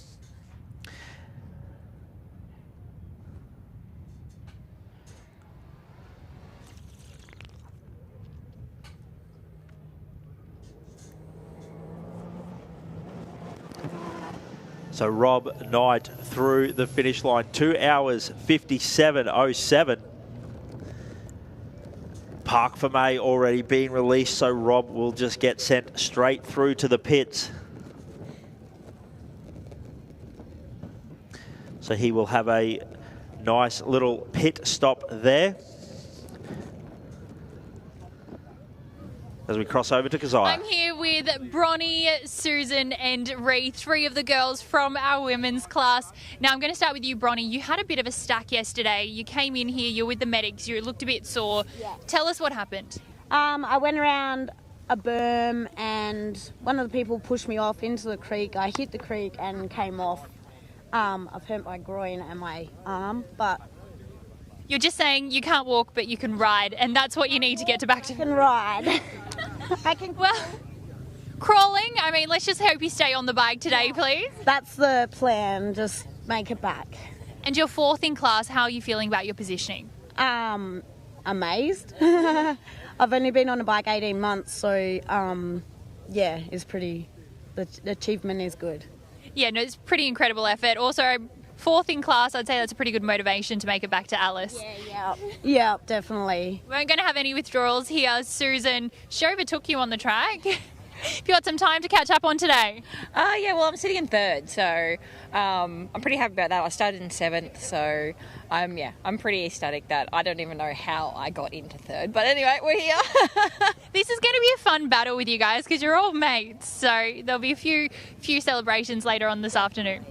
Yeah. Yeah, brilliant. What made you come and do Finke? Well, this is my 3rd year, but this year was more of I wanted to finish in a good place because I usually finish in 10th place my last 2 years. So I was like, I actually want to put some effort in and actually show everyone my full potential. So, well, don't be so shocked by being in 3rd then if you put in the work to be here. How about you, Ree? How are you feeling about today? I'm feeling really good. I just can't wait to get back. This is my 2nd year doing it and my arms aren't as sore as they were the last time I did it. I'm feeling good. How much prep went into getting out here to do it this time? A lot more.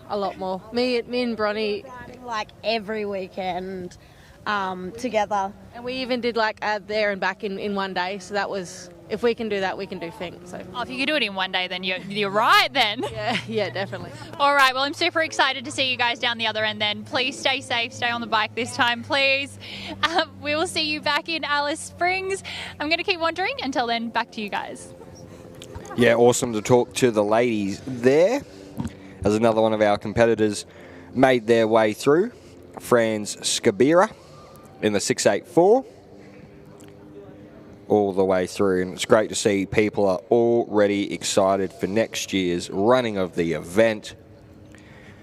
Shout out to Team Finke or Forget It.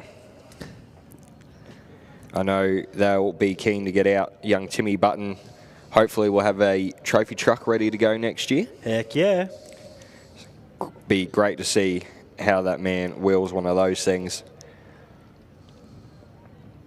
But around about 6 cars left now to make their way into Alice Springs. And around about 23 minutes to go until we let off our first bike of Corey Hammond. And it's the top 15 bikes get let off on corrected time today. Big gap for Corey Hammond though, back to Brodie Waters of 5 minutes, which is huge, and then around about a minute gap to Campbell Hall. So very, very interesting indeed. Will definitely crown a new King of the Desert in the bike category. We just don't know who it is going to be yet. Wonder what the betting odds are on Rick Hall. Yeah. Putting on a charge. Getting his 3rd crown. Yeah, if you've got a sneaky $10 in your back pocket. Sneaky 10 cents would probably be good. Yeah, even 10 cents would get you some good returns. Gamble responsibly, remember what you could be buying instead. You've seen enough of those ads, haven't you? No, it is great to see. But for those joining us here and on the live stream, getting ready for the bikes, unfortunately, Callum Norton out of the event has officially pulled out. Had a stomach virus that he picked up, and on the way down to Finke was doing really well, and then got through the Mount Squires checkpoint and was looking pretty grim on the bike. So we're wishing him all the best, and absolutely heart-wrenching for him to do everything right, get the prologue win, do all those hours on the bike leading up to the event, and then for something like that to happen, it's just, yeah, it's hard, definitely hard. And look, honestly, if we had to pick of a way that Callum Norton was going to get taken out of the 2025 Finke Desert Race, what was going to almost snatch victory out of his hands, we wouldn't have picked stomach virus, that's for sure. So that is a real shame for the whole team, as well as Callum Norton, as we cross back down to the bikes at Apachula. Well, I had found myself an Irishman and a couple of Aussies, but the Irishman's wandered off.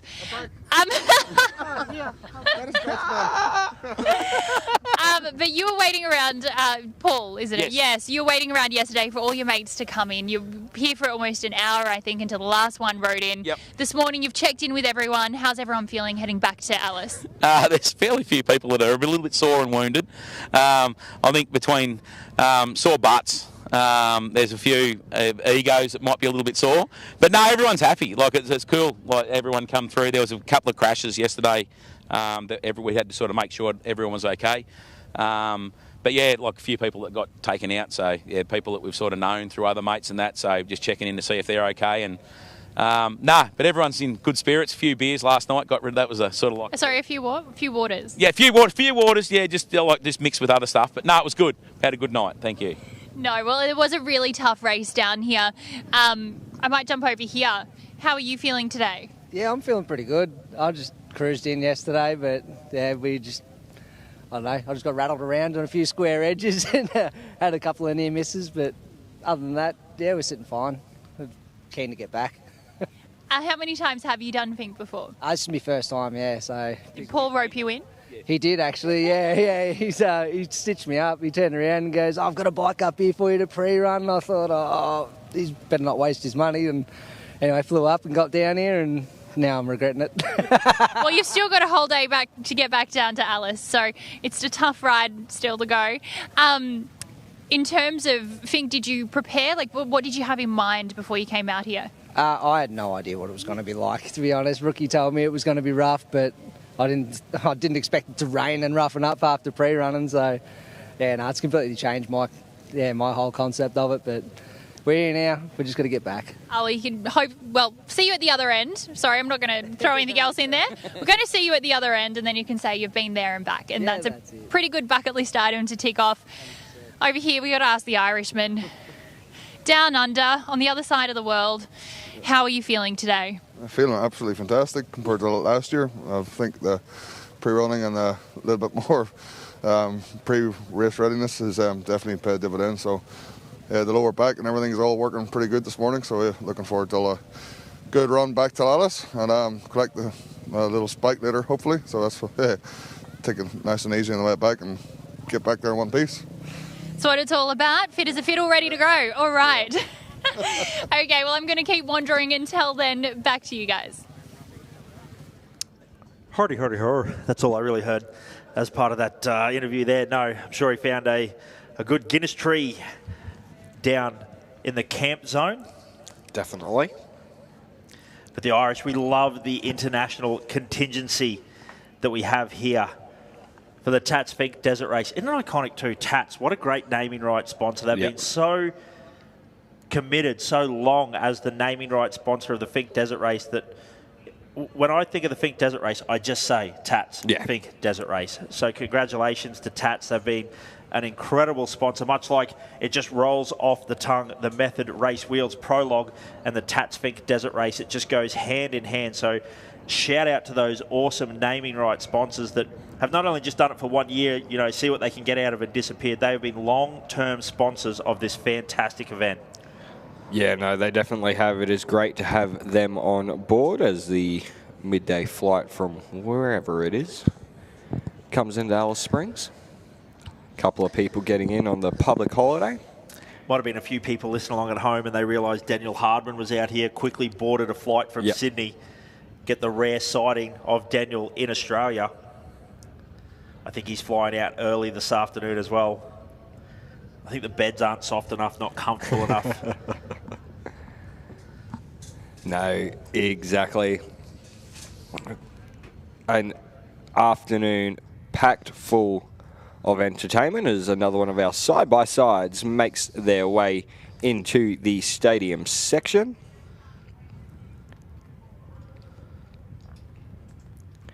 Having a good push through the last set of whoops before the technical stadium section here in Alice Springs. Give you an update on that one once it makes its way through.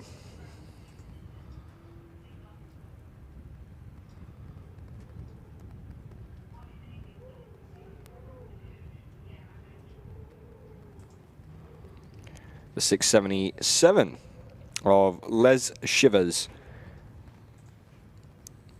in the side-by-side making their way through.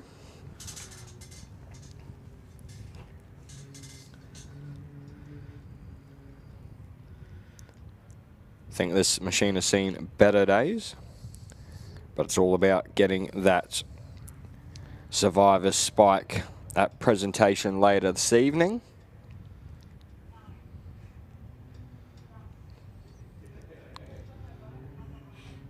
But a big push from them now to get across the line.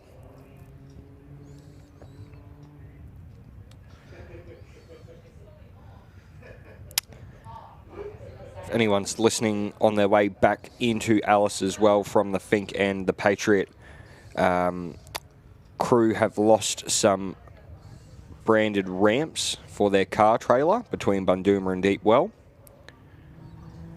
If you do come across them, please get in contact with the Patriot crew.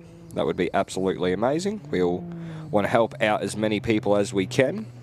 Les Shivers across the line, 3 hours and 15 minutes for them as the Apostles machine makes its way in. Taylor, she's going to be happy with this one. The 6:07, great to see her make her way through, so we shouldn't be too far away from seeing the rest of our Super 1650 competitors as well. But the 6:07 in the stadium section now.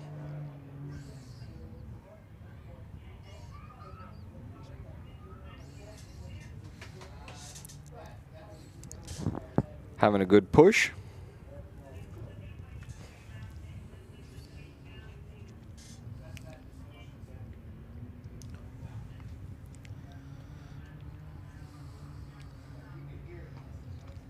She's going to be very happy indeed.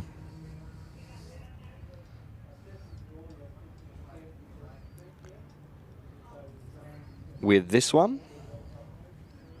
Last couple of corners now for the 6:07. Almost down through the iconic start-finish line.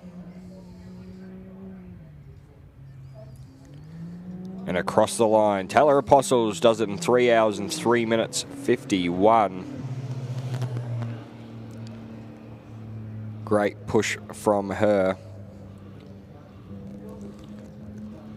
And congratulations on making it back into Alice Springs.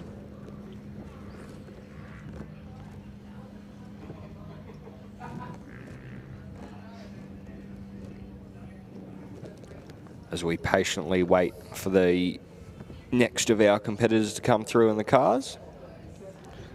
We have 4 vehicles, the 242, the driver machine, the 284, the Foley machine, the 702, the Pickering machine, and the 6681, the Newman machine. Still all within time and hopefully making their way into Alice shortly.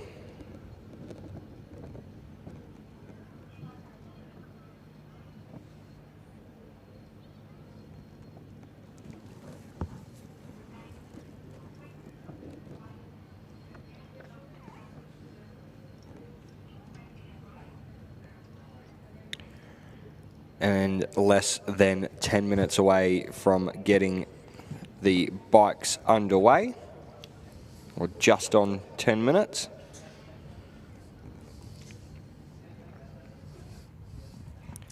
This man doing the push-ups once again. Well, I tell you what, it worked for Corey on day one. So if it ain't broke, don't fix it. Exactly. That big 500 out in front, getting himself limbered up, getting the chest, the arms nice and loose to be able to handle that the power of that big 500 as we cross over to Keziah. I mean, how prepared are you for the race back today? Oh, just same as yesterday. Just want to get back to town safe and put in a good time. So got a decent buffer to the boys, but still anything can happen. So I want to maintain and try and extend it if I can, and hopefully get into that stadium in the lead. And please talk us through, because we did actually manage to capture a few of those push-up shots. What's behind the warm-up? Oh, it's sort of probably one of the only sports in the world. We sit there doing nothing, and then at the drop of a flag, we're expected to perform at 100%. So just try and warm up as much as I can so the heart rate doesn't spike too much. And is it an injury prevention thing as well, considering how tough that track is? Oh, definitely, yeah. What we ride straight out into is pretty brutal. So try and get the body warmed up, ready for what we're about to encounter. And sitting in that first place, you've got a bit of clean air when you head out. How important is that when you're trying to get a good start here? Oh, it's something I've never really experienced. Like I rode 160 k's yesterday, right on the back of Callum, so this should be good today. But yeah, it's the desert, anything can happen. So keep my head screwed on and hopefully have a clean run home. Perfect, and a bit unfortunate for him. He is out of this race. He was sitting in that 4th position behind you guys. He unfortunately is not racing today. So congratulations on making it this far. And we'll hopefully see you back in Alice. Yeah, thank you, and best wishes to Callum. Hopefully he's all good. And Liam Walsh and Luke Hayes back in town. They both had a pretty nasty crash leading up to the race. They would have been up this pointy end somewhere, so send them my best wishes as well. And you're all good mates, aren't you? Oh, that's right, yeah. We all get along good. That's what's good about the desert community. But once the helmet goes on, we're all here to do the same job, so it's good. It's game time, and you've got go time very, very shortly. So I'll let you keep warming up here. And I'm going to head over. Sorry, I've just gone behind. Whoops. I'm going to wander over to Brodie Waters, second off the line here. How are you feeling today? Yeah, I feel pretty good. Pulled up this morning pretty well. Body feels good, so bike's good. So we've just got to be smart and get home. And in terms of the rest overnight, how much you get? No, I had a good rest, so went straight from here down into the ice bath and then had a shower and then rested up, so it was all good. I heard you guys had showers and the goods too. Yeah, it was good. I actually went and stole one off the SDE race team, so it was good. Oh, perfect. One of the luxuries of being a bike rider down here, everyone looks after you, especially when you're at the, pointy end of the grid. Yeah, it's quite good. I've got a good crew of people down here, so it's, very fortunate to have that. And pretty good position heading out of Finke here this morning. How confident are you on the race back? Yeah, I feel good. I always enjoy the track going home better than coming here, so just got to be smart, and I know Campbell's going to be pushing hard to try to catch me, and I just got to keep trying to put a little bit of pressure on to Corey up the front. I think there's about a 5-minute gap there, so do you think you can catch up 5 minutes, or he's going to run away with it? I don't think so, not unless he does something silly, so I just got to try to keep the pressure on him and keep pushing, but yeah. And let's hope nothing silly happens today, because that's honestly worst case scenario. All right, I'm going to wander back here, and our third off the line at the moment, Campbell Hall. This is a pretty good position for you. Yeah, no, it's good. Not really used to being up here. It's a bit new for me. So feeling good though.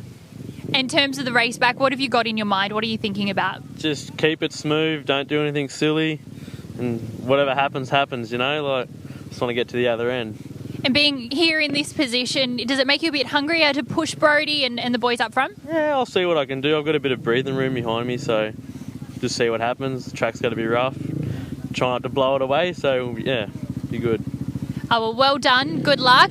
I wish you all of the best for the trip back to Alice. All right, I am going to let these guys finish getting ready. It's a tough trip they've got this afternoon, so back to you guys. Yeah, thanks once again, Keziah, getting all the great conversations on the start line for the bikes, and we are now down at the Apachula end, day number 2. Yeah, that great mix of riders there. Corey Hammond, Brodie Waters, Campbell Hall there as our top 3 out of the Apachula end. If you're interested in what we're going to see off the start line in approximately 5 minutes, this camera here is going to be locked onto the start line, so we are going to be able to bring you all the information as it happens down here. But the one I'm very interested in, Brodie Waters in second place. It's the first time a Honda's been in this position in a long time. He's got a KTM out front. Sorry, back at the Alice end, 2 Alice locals going at it for the finish. The driver machine and the Foley machine. Congratulations. Leah gets to drive home. And then Foley's. That is camaraderie right there. They were right on each other's backsides. And not just Alice Springs local, both in Class 2 as well. So both Super 1650 competitors. That is great to see. They were battling all the way to the end, weren't they? They definitely were. But now we turn our attention to the bikes. 5 minutes to go. Bit of a Port Adelaide supporter there. Yep. I wouldn't be mates with him. You're a Crows man, aren't you? I am a big Crows fan. But we are not too far away whatsoever. It's going to get very, very interesting in the locals. Down at Apachula, getting ready for a big start on day number 2. And I reckon our viewers at home getting ready for a big start as well. We'll try and bring the energy, but getting back to what we said about Brodie Waters, first time a Honda's really been in that position for a little while as well. But that slightly smaller CR450, he's going to have it up and on the bopper. Yes. All day to make sure he keeps them KTMs behind me. So Brenton Fowler, if you're listening along at home, mate, there you go. We've started early. The bike riders, they're up on the bopper. We're going to get ourselves up on the bopper. We're going to have a good time up here. Bring the energy, bring the noise, because we know in approximately 2 hours, that is exactly what's going to be happening here. So if you are in the Alice Springs area, you got about 2 hours to get your backside trackside. Yeah, got a good crowd here at the start-finish line in Alice Springs. Great to see them all pulling up a chair, sitting in the lovely sun here in Alice and watching the big screens. Cannot wait to bring you this start for the bikes. Will be loud and proud, as the program says. We cannot wait. We will crown a new king of the desert on the bikes.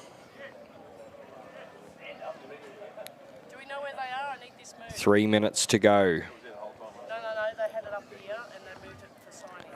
My one to watch.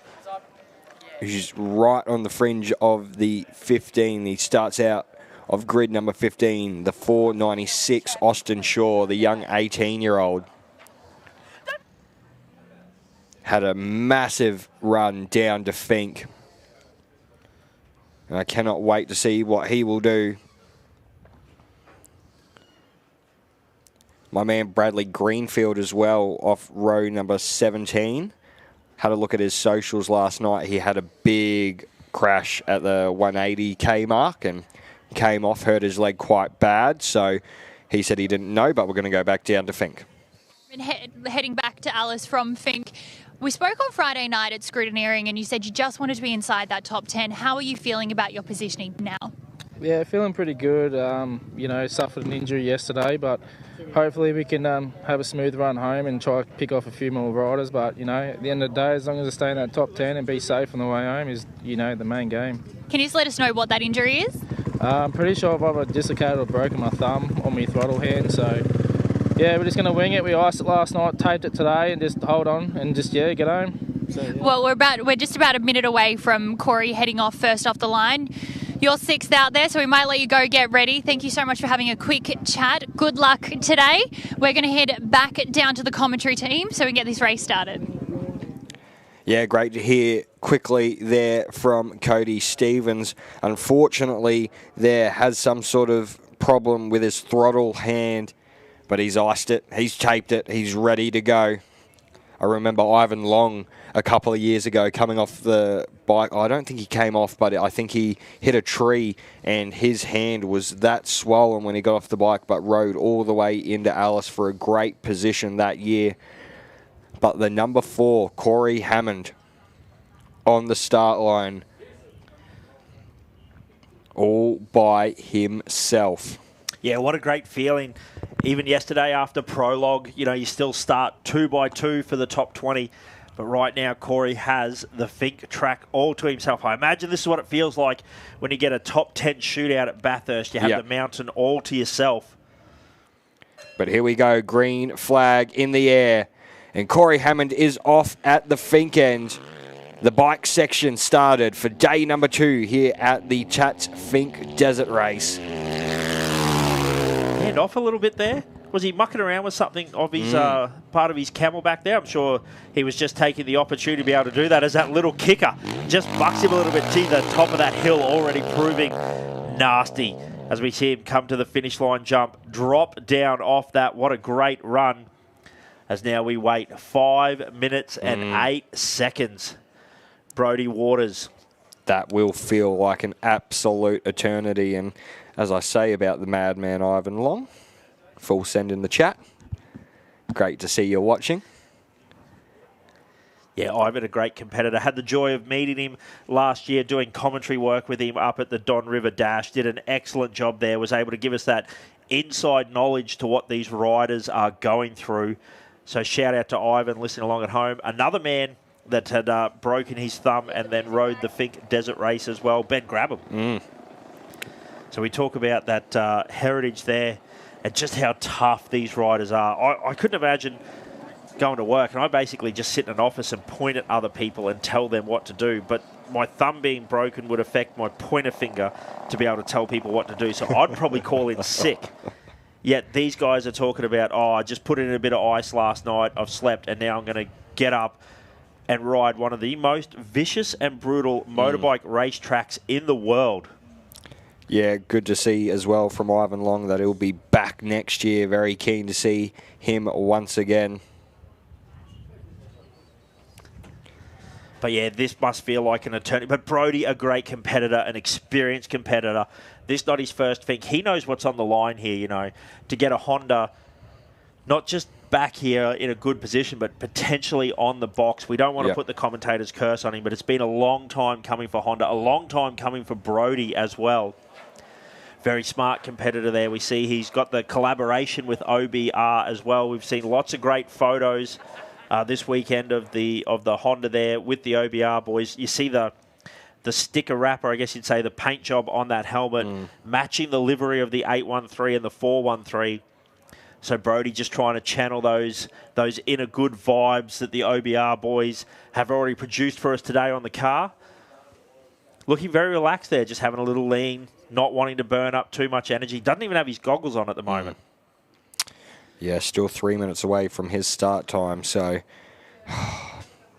it would definitely feel like an eternity out there for him at the moment. And how grueling it would be to watch Corey ride off into the distance. You see him just asking the officials there. Sorry, gentlemen. Jeff Pickering makes his way across the line here in Alice Springs in the car section, the 702. But we'll go back to focusing on the bikes. Yeah, I think you see Brodie just having a little chat to the officials there. Doesn't want to start his bike too early. Doesn't want to sit there and waste fuel, because that is these guys have these races planned down to, the small gap of how much fuel they need to burn. Make sure that their pit stops are only as short as possible. You see the goggles go on. Little tap, little head shake.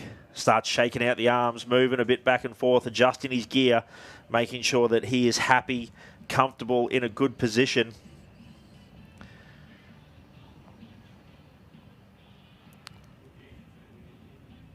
But what a wait. It feels like an eternity even up here in the comm box. Less than a minute to go now until he gets his start time. Wow. What a race. All to play for out on a grueling 230-odd K section of track out in the middle of nowhere in the Australian outback. All about to go down.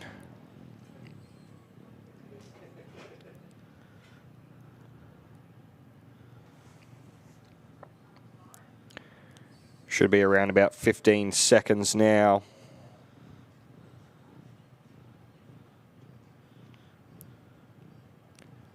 Everyone waiting intently.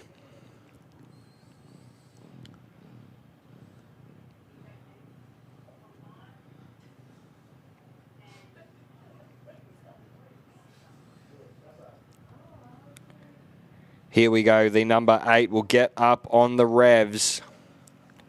On the what? On the bopper. Brodie Waters gets underway. That CR450FR off and humming. Jeep Brodie not mucking around. He is fast down that straight, braking hard down to those bumps, pops up over. Beautiful line there across over the little whooped out choppy section that we see. Look at the way the back end of that bike moving around, trying to grab as much traction, but Brodie looking very comfortable, standing up on the pegs there, having a great ride there. So that's good to see. Brodie looking confident, feeling calm. Corey already out there, but it looks like Brodie not letting that get into his head too much at all. I think he's just looking for a solid position as well. But the number 11 on the line now, and he won't have to wait nowhere near as long. Campbell Hall will be off the start line very soon. Green flag in the air.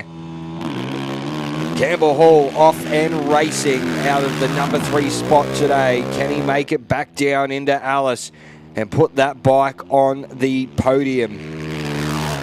And interesting, we look at the different lines already. Campbell straight off the start line, getting himself across to that right-hand line there. Beautiful line through there. Just a little manual wheel tap through that whooped out, chopped out top of the hill there. In a good attack position there. Interesting to see the difference in how they look when they come in there as we see Mitchell Outram now. Mitchell, a great Western Australia competitor, had a little bit of a chat to a mate of his, Jeffro Charles, that has made the journey all the way over here to support Mitchell and also Billy Geddes. So unfortunately, Mitchell having a little bit of an off yesterday, but he has recovered well, rested, relaxed, got the bike all fixed up, prepped, ready to rock and roll. You see him just stretching himself out there for a little bit, but gee, he's going to have another little bit of a gap there with no Callum Norton. He will be our fourth bike on road this morning with approximately a 5-minute, 30-second wait. But look at the crowd. Look at the numbers. Desert racing is well and truly alive in Australia at the moment.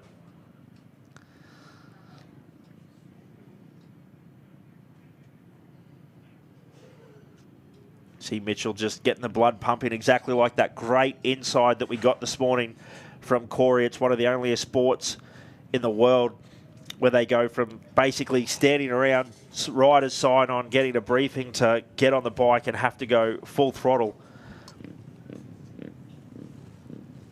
No, definitely.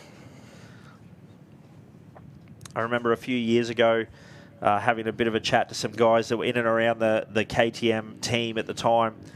And he said they brought on a sports trainer and stuff like that, and he was almost physically shocked at the heart rate numbers that he saw out of his riders. You know, he hadn't come from a motocross background. He'd come from a rugby league AFL background.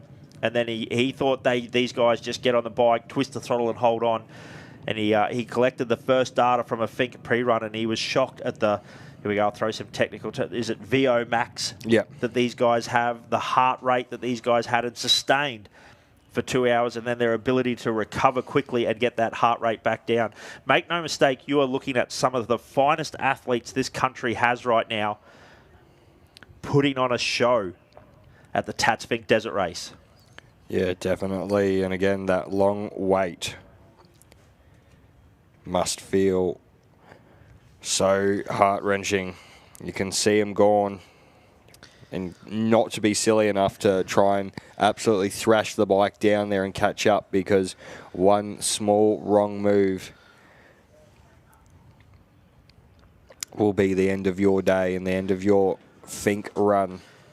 Well, even right now, just keeping your heart rate, your emotions under control. You're about to do 2 hours where your heart rate's going to be pumping. You know, your mind's going to be racing the whole time. So to try and have a moment of quiet and peace while you're sitting here on the start line would be such a tough thing to be able to do. I mean, my heart's racing, my mind's racing just sitting up here in the commentary tower calling these guys. 2-minute warning, 2-minute warning.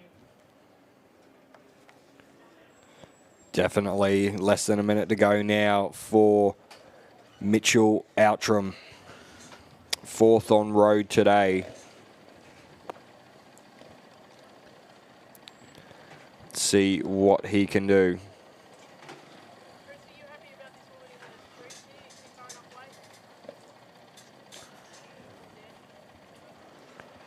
Just preparing himself for the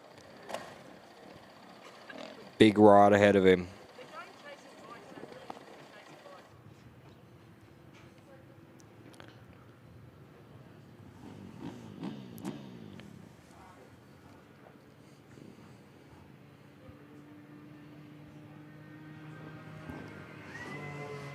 As we also call across the 6681.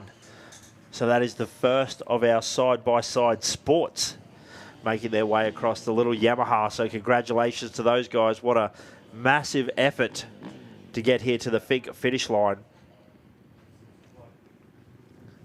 Now, also one of the things we need to correct is I believe it's a 4.5 hour cut-off time for the motorbikes, not 4 hours. Just get that little piece of information out there.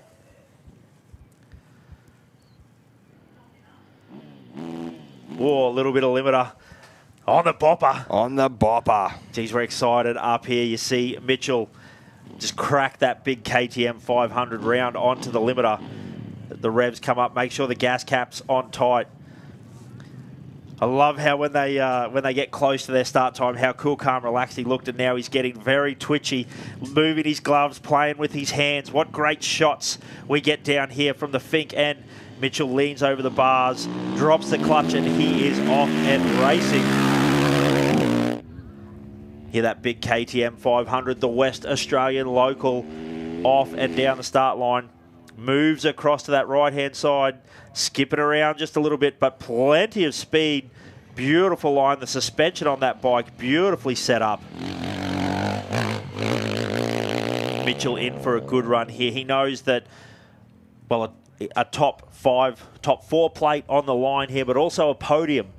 One little slip up, one little mistake from anyone in front. We proved what a crazy game it can be. Like you said, who on your bingo card had Callum Norton getting taken out of the Finke Desert Race by a stomach virus? So that just goes to show the racing gods need to align for you to be able to win the Finke Desert Race. There's that small little 5%. Exactly like we talked about with, hey, we think that the, Deepwell to Alice, the cars have been marking time. Billy, Boston, Mikey Zaka, they were all in this little group, and things seem to be holding steady. Then all of a sudden, Billy has a rollover, releases Boston, and he makes a hard charge. He's got nothing to lose. He starts charging after the Robinsons. What a crazy storyline that Deepwell to Alice Springs brought yesterday, and that's something that these guys are going to have to battle as well. Yeah, no, definitely. It's going to be very interesting indeed as the 290 bike of Cody Stevens is on the line now. Not too far away from getting him underway either. Here we go, the 290 up on the bopper. Will drop the clutch and is away. Nice start from him.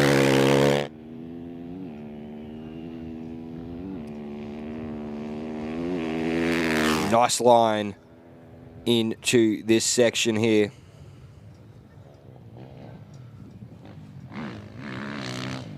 Nice and safe. Nice little power wheelie there.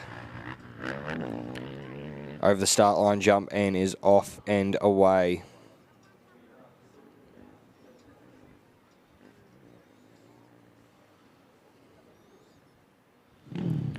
Next on the line, though, the number 13 bike, Tyler Radford. Round about a minute behind Cody Stevens.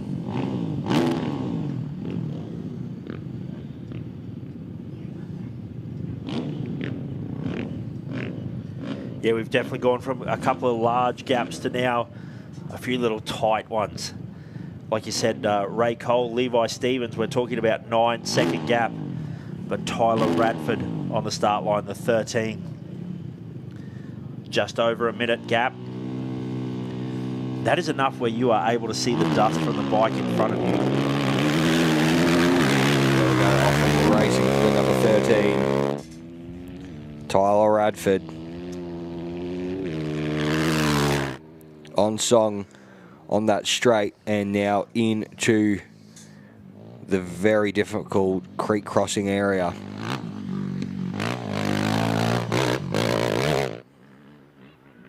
Another power wheelie through there. They're all looking pretty good. Sends it off the finish line jump. That is nice. So this is the little battle pack we were talking about where there's only 9 seconds between them. Ray Cole on the 16 on that Yamaha YZ450F will be first off the line. And then Levi Stevens right behind him. So a couple of 450s battling it out, the Yamaha and the Gas 450.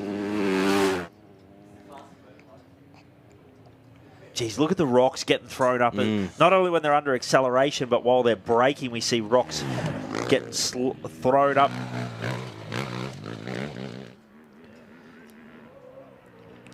Levi Stevens was off the line, and then Will Ashby right behind him as well.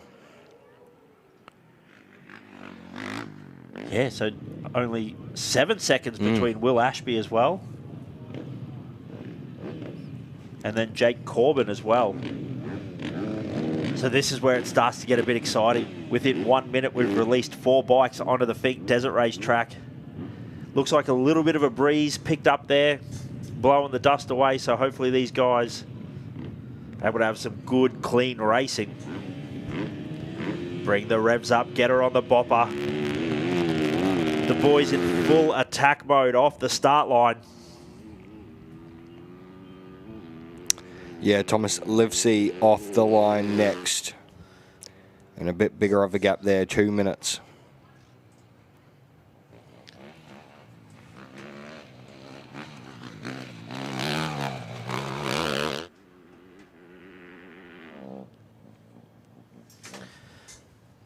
So just explaining once again for those at home, much like the cars this morning, if you're within 20 minutes of the leader, you will start on corrected time. So these guys will be racing for position. Once we get outside of 20 minutes, we will be starting in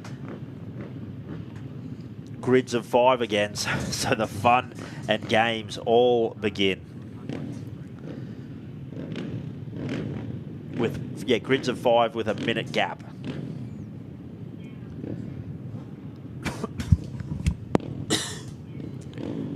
But the number 30 off the line next. Thomas Livesey. Shouldn't be too far away from getting off and into the race. And then James Heenan right behind him as well. 7 second gap as well, so. Yeah, James, another Alice local. One up in the pointy end this year.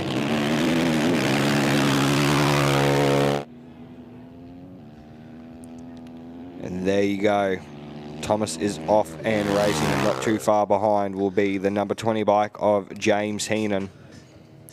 He's off in the background as well. Starts the chase. Then it will be Josh Harris. And then your man. Yes, Austin Shaw, the last on corrected time. Just snuck in there too. 3 second gap. Huge ride for him.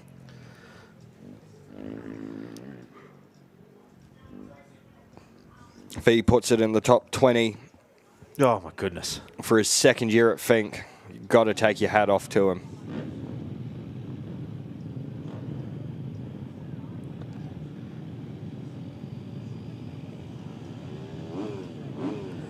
So Josh Harris lined up there, James and Austin Shaw right beside him as well. We'll see about a 15-second gap.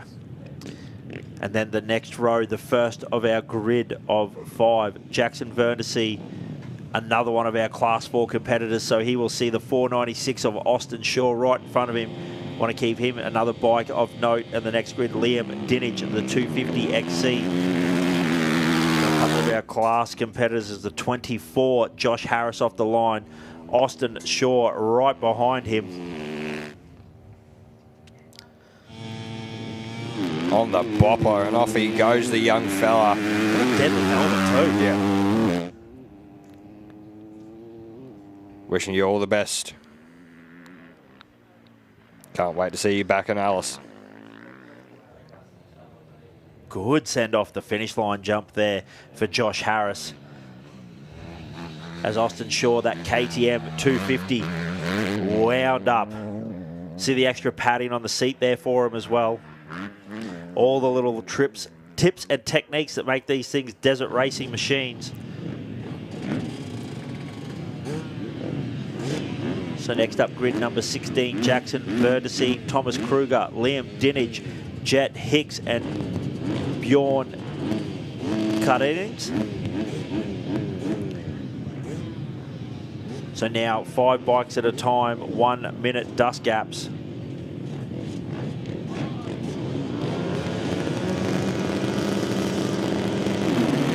Heaps of bopper off the start line there.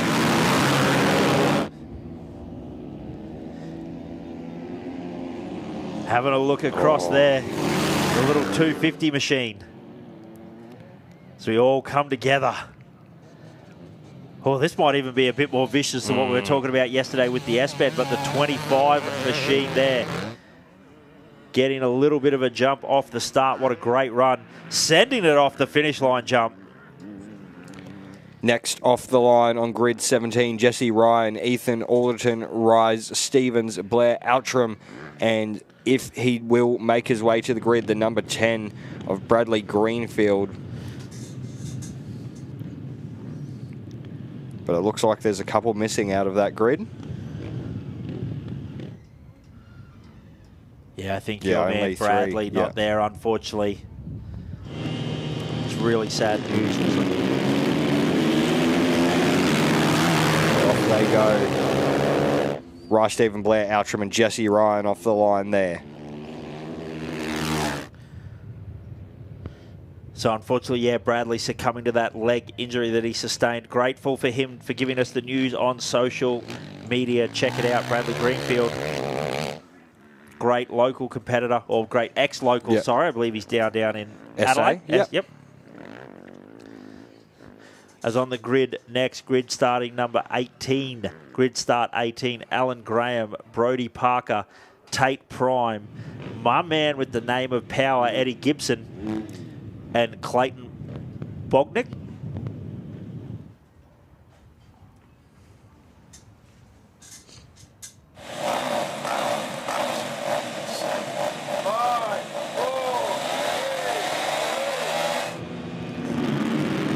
How good is that with our effects, Mike? You actually get the countdown. Representing for the KX there, the KX 450 of the 697, getting the jump off the start line. Great position for that bike here this weekend, being a Class 6. Oh, the boys not giving themselves much room at all there. 4 wide. We're heading 3 wide into the finish line jump as well. Make that 4 wide as the boys make a little bit of a move. All 5 still close together. How great is it that we get all 5 in the one shot? We see them head off into the wild yonder that is known as the Finke Desert Race Track. Grid number 19, Jack Sheether, Zayden Olsen, Seth Bell, Carl Tuppeladen, butchered that one, Ethan Kleinhaus off the line there. 2 in a row. 2 in a row.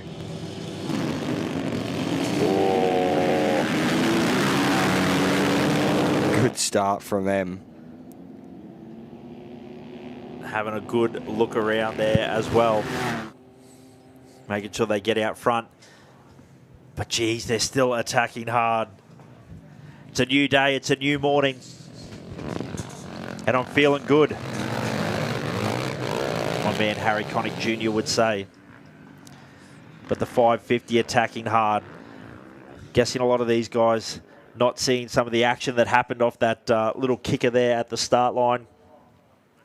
But that is great to see as we move to grid number 20. Ben Dixon, Jet Bryan, Lachlan Wilcock, Eli Engelbright, and Jesse O'Shea. Jesse O'Shea, you reckon he was our Irishman? Probably no, not. I think he's a local actually, Jesse O'Shea. The 272, one to watch. Grid number 21 though, Daniel Piggott, Daniel Watkins, Brad Luff, Alexander Dawson and Toby Fraser off grid number 21.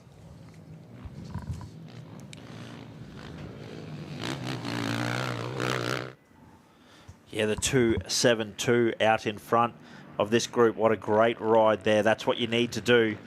Get yourself out in front of your little group and push hard. Because they're going to want to try and make up some spots while they can.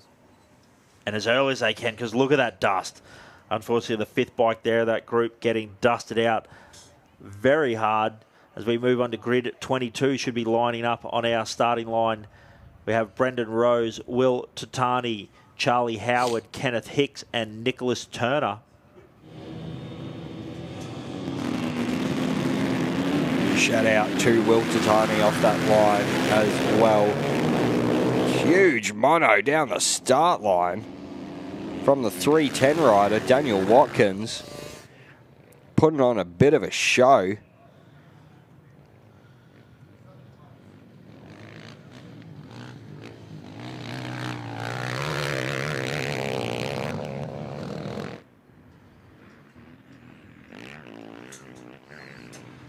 We always love a good mono. Oh, you got to. Quick time. Corey Hammond through Mount Squires. 26 minutes and 40 seconds. Wow. So the first of our bikes already through Mount Squires. What a great job there. As we cut over and see him run through the Mount Squires checkpoint. The satellite copping a little bit of a boost there. As we see our bikes off the start line. Grid number 23 next off the line. Declan Rose, Brett Ray, Gavin Forrester, Daniel Briggs and Chris Condon. Next off the line. I apologise.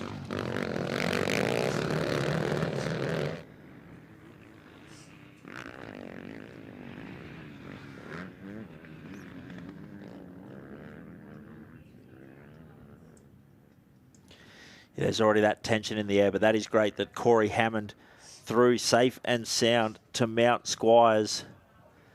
As we see Andy Brack, Chris Stanton, Kane McQuire, Kai Floyd and Madison Healy line up on the start line.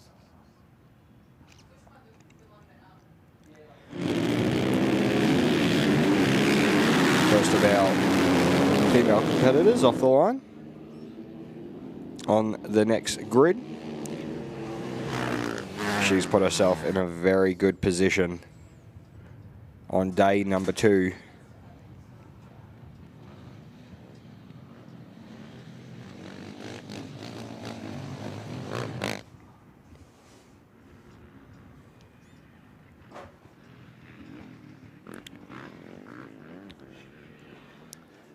Watching that Mount Squires checkpoint time, waiting for Brodie Waters, but it was a pretty big gap.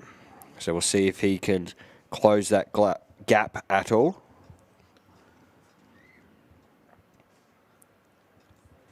Going to be very interesting indeed. There we go, though, the 999 bike. The lady to watch this weekend, and she's just smoked everyone else off the line once again. 2 whole shots in 2 days off the start line. She's going to be happy with that. Grid number 25, the grid after this one, Alan Henderson, Tom Condon, Matthew Shanks, Sam Smith and James Besgrove, all off the next grid. Yeah, that is 2 from 2. Absolute solid starts there. What a great effort. Confidence inspiring. Oh, yeah.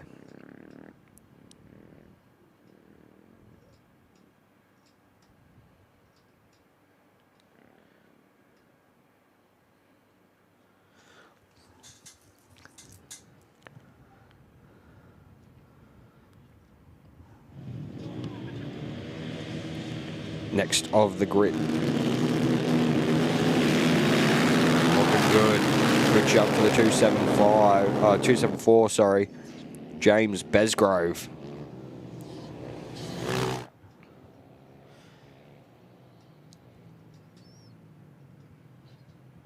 Yeah, look at the dust already getting kicked up as it looks like the 3-2-4 round the outside, that little 2-stroke machine.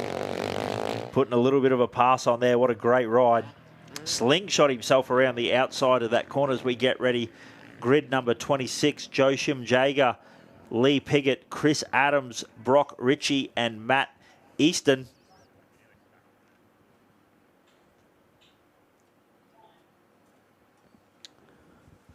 As they head off past all of our cameras into the wilderness, into the wild.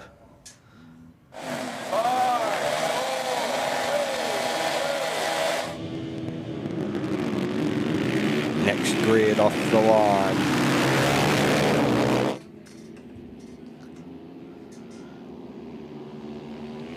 Oh, 3 wide.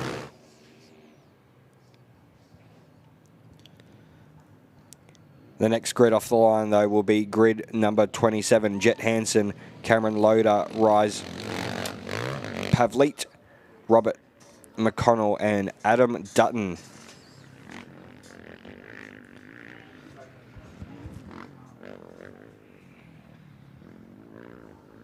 So hopefully by now the blood pumping for these guys. Up, racing, ready to rock and roll.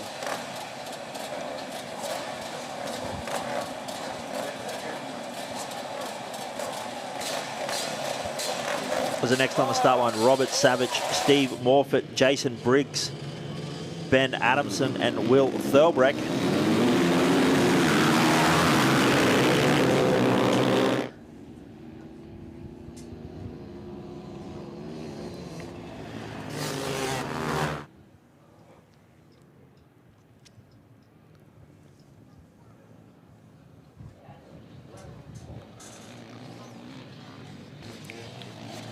Grid number 29 coming to you next. The 7-11 of Rick Hall. Blaine Burke, Braden Height, Riley Larkin and Bradley Swan all off grid number 29. Brody Waters now through Mount Squires.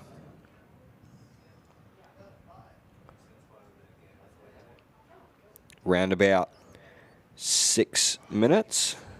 The gap there.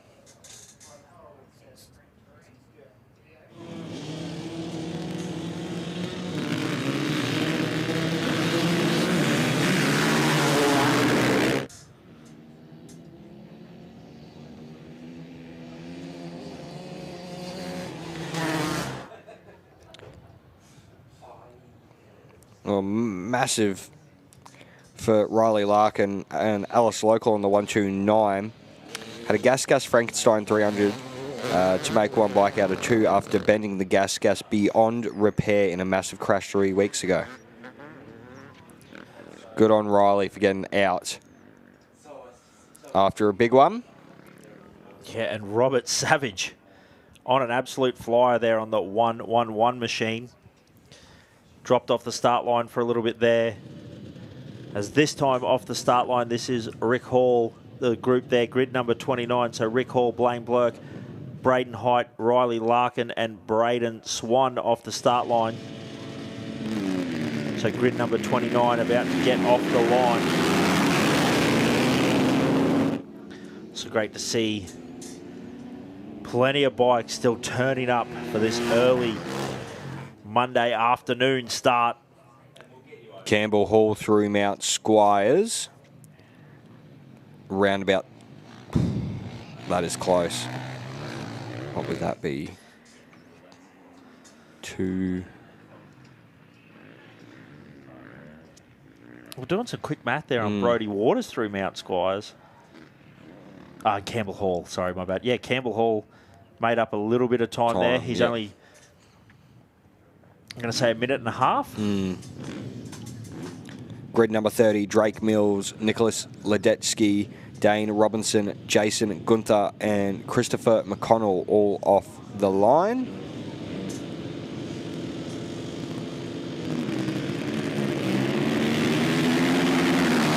Oh, plenty of bopper there.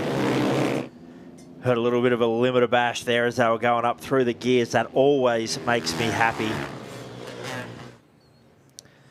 So if you're just tuning into the live feed and you want to know what's happened to Callum Norton, unfortunately not starting today, succumbing to a stomach virus.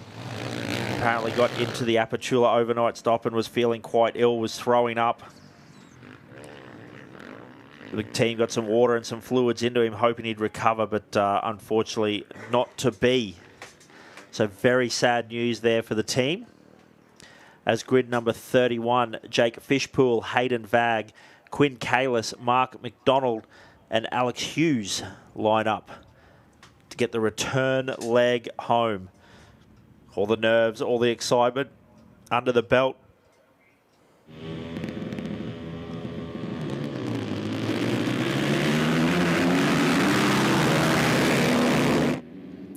Good fight from them off the line. It's going to be 3 wide. Almost 4 wide into there. Next grid though, grid number 32, Dylan Argent, Aidan O'Callaghan, Jack Moore, Max Full-Arton and Jameson Snelling, all off grid number 32.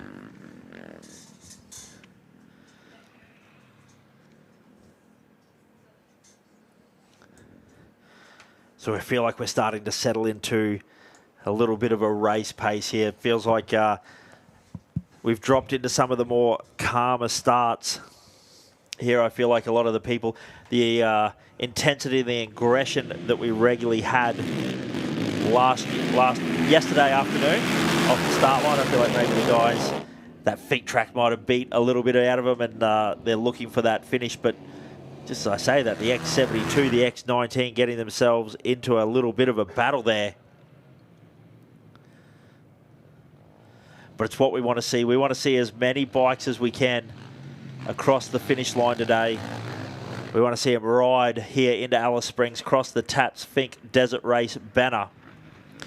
Head to the bar, enjoy a nice, cool, crisp refreshment that they have definitely earned and deserve.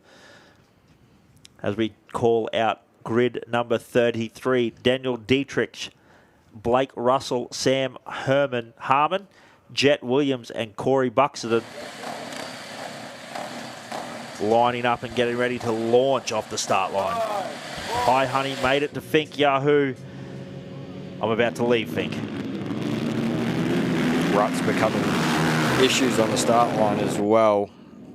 Ruts on ruts. Yeah, hard to get traction out of those as they make their way off on their adventure back to Alice. Grid number 34, next on the line will be Tony Hardman, Ashley Faulting, Joseph Blanc, Dion Naganu, and Darren Hansen.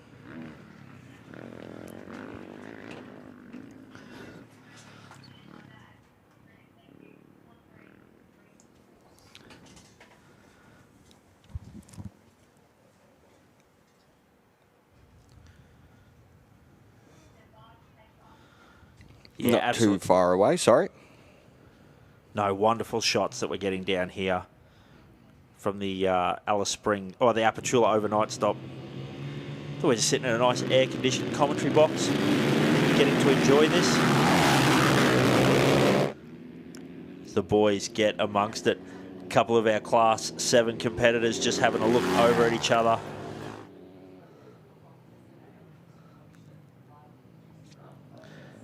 The boys battle it out for that all-important dust-free run for the first kilometre before you run into the back of the competitors in front of you.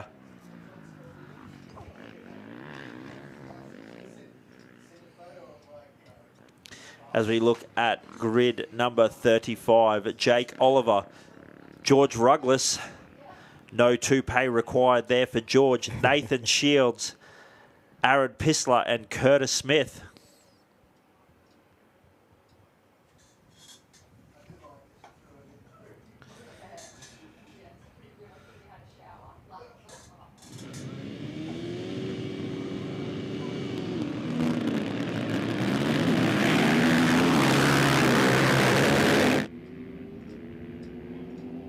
And the boys are off and racing. Finke race day 2 underway. Yeah, these guys having a little bit more in them. Mitchell Outram now through Mount Squires. 6 minutes off the pace behind Mitchell Outram.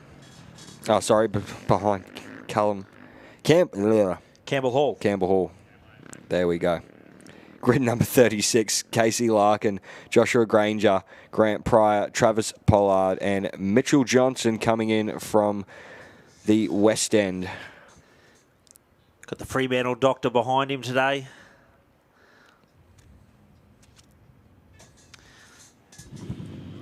If the real Mitchell Johnson's listening along, mate, get to Finke. Your name is already out here.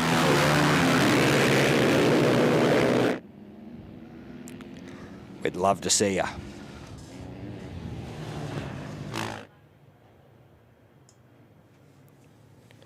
But yeah, great to keep up to date with some of our checkpoint times into Mount Squire. So our top 4 holding position, holding time, marking pace into the Mount Squires checkpoint.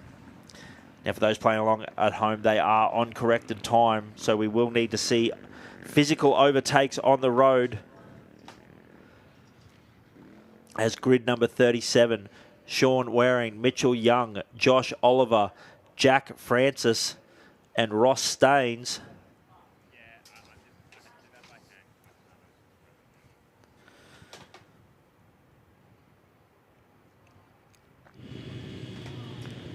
All next off the line.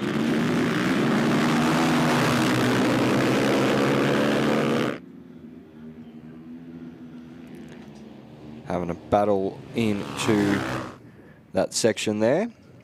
Cody Stevens through Mount Squires now as well. Around about 2 minutes behind Mitchell Outram. Great to see. It's a big battle pack. Next grid to go, Jackson Ludeman, Matthew Cahoon, Riley Morrow, Braden Hamilton and Shane Scott.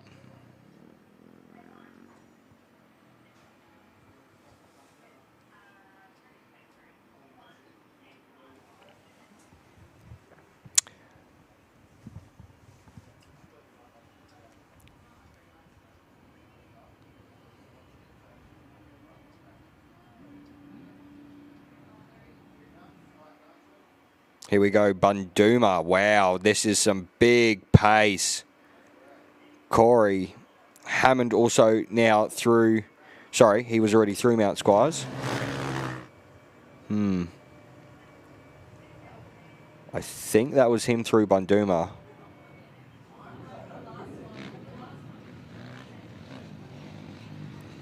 But next off the grids will be Ben Wadley, Jordan Greenshields, Jesse McGill, Stephen Blackney and William Willis, all off grid number 39.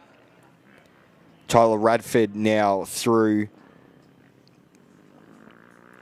Mount Squires as well. Very close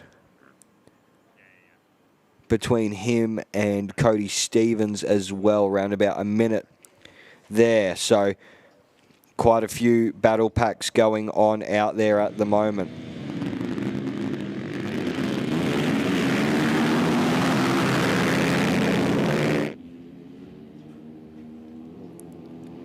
Grid number 40 next off the line. Shout out to the 432, hasn't left as of yet.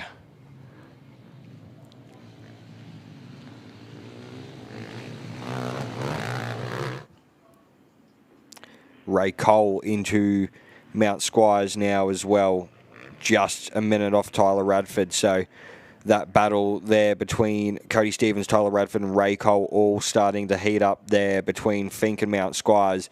The next grid though, the number 40 grid, Jack Brooks, Damien Jones, Sonny Warren, Jack Heaton and Nathan Antis.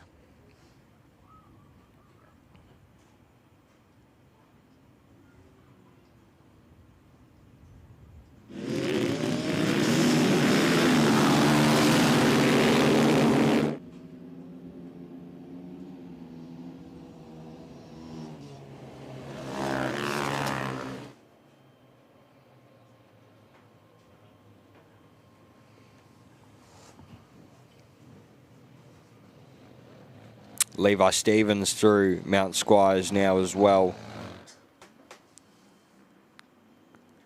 At less than a minute, so the battle is heating up. Next grid off the line though, grid number 41, Nicholas Boyd, Zachary Lawrence, Samuel Carell, Johnny Becken and Paul Gunther. Grid number 41.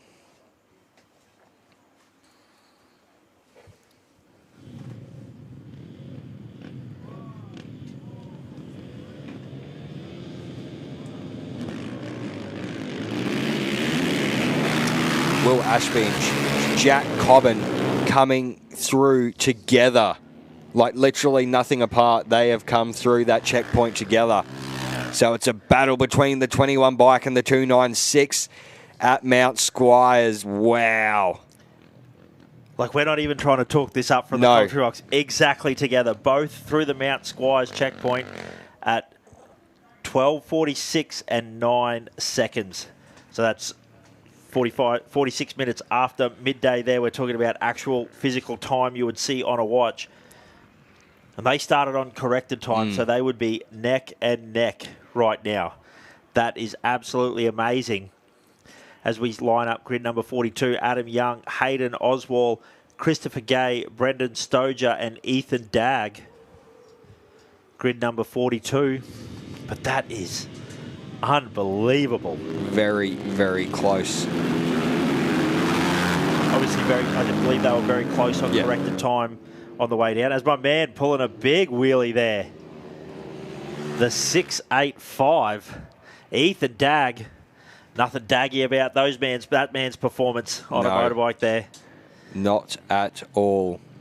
Cool, calm, collected. Next grid, though, to go off will be grid number 43. Jake Slattery, Stephen Breen, Mark Nolan, Brock Wild, and Justin Frank.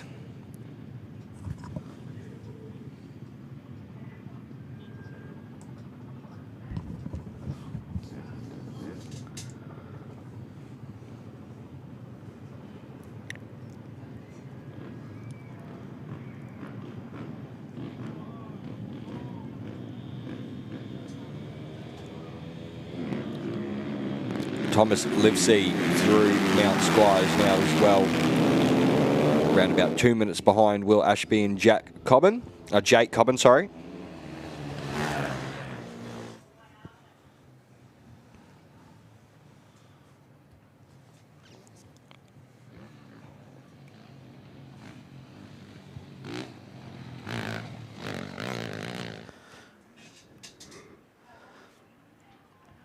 Yeah, what a great run that all of our bike competitors putting on so far. Great to see so many bikes safely off the start line as well.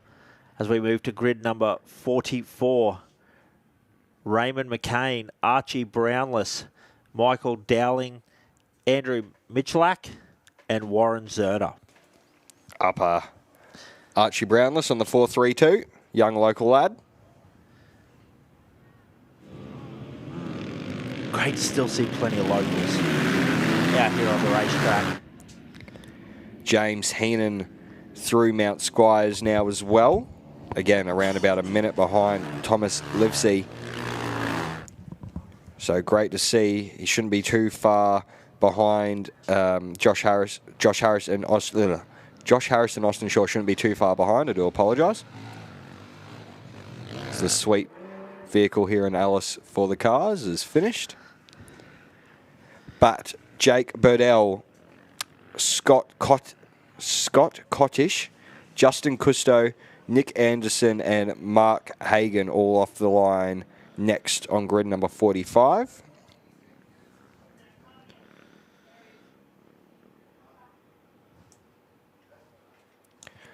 So Bunduma now. I think Bunduma's dropped out. Because I should have had Corey Hammond and then I should have had Brody Waters through there. I think it was being a bit of a sneaky dog yesterday as well, Bunduma. Austin Shaw's made up places. He has come in to Mount Squires behind James Heenan and is right on the back of him. Round about 30-something odd seconds there. Gee, that's a great ride there on that little Class 4 as well, the 254 stroke. As we look at grid number 46, Matthew Pemberton, Corey Bannister, Dwight Hawken, Stephen Ralph, and Angus McIntosh get ready to do battle.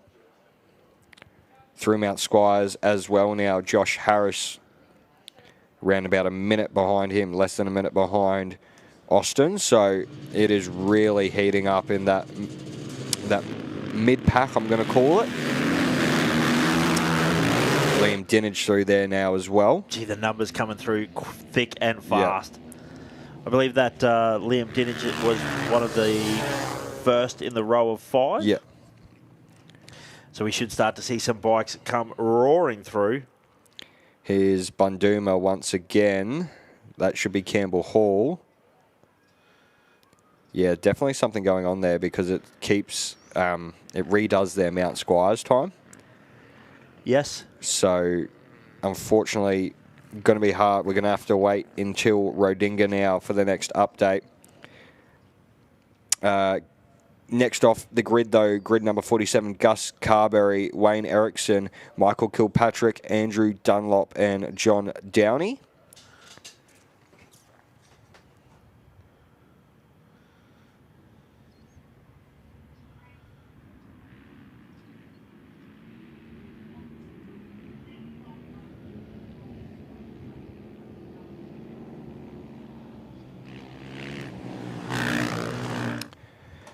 Next through Mount Squires, Jackson Verstegen on the 481 bike.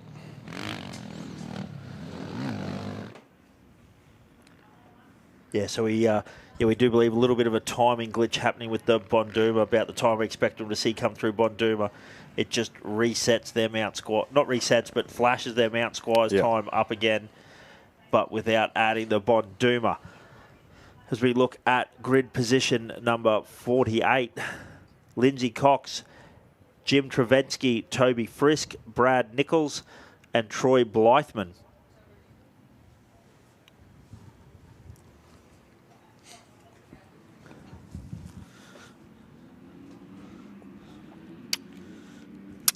Bjorn Cardenas through Mount Squires now as well.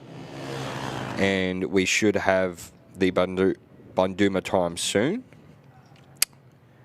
Our legends down in our timing are fixing it now. I've just got the word. So massive shout out to all our timing legends downstairs as well. They do a heap of work to make this all run, and so we can give you all the info as it comes to you. There you go. So Campbell Hall and Corey Hammond through there, but Corey in front, and I think he's pulled actually more of a gap to Campbell Hall now. But we've just, oh sorry, no, we're waiting for the Brodie Waters time to be updated as well. Yes, yep. I was going to say that's a huge gap, but there is still another vehicle to come. 49, grid number 49 off the grid, I do apologise. Lucas Draper, Mark Shepparton, Julian Gallardo, James Nichols, Matthew Lorcan, all off grid number 49. They're on screen now racing.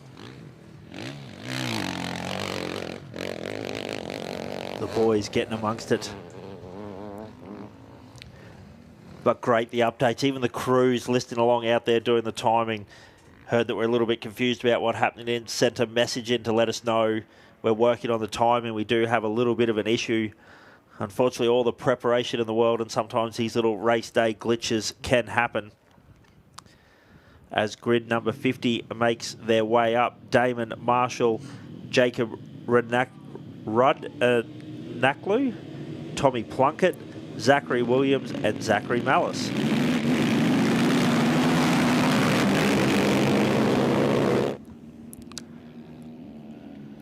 Rice Stevens, Jesse Ryan, Blair Outram, Tate Prime, and Clayton Bugaki all through Mount Squires now, as well as Eddie Gibson. And they are, there's nothing between them in those times. Very, very close indeed.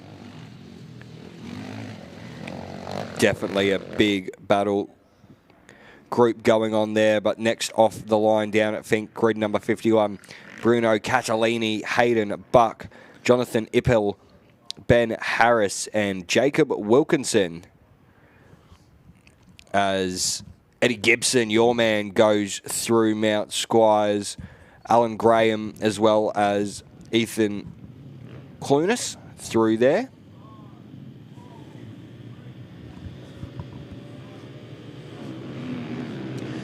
Yes, as our Bunduma checkpoint times have come up. Corey Hammond through.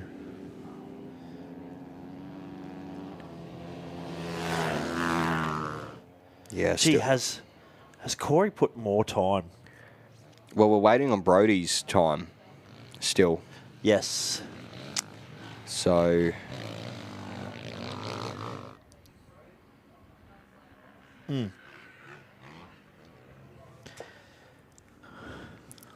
Just double check.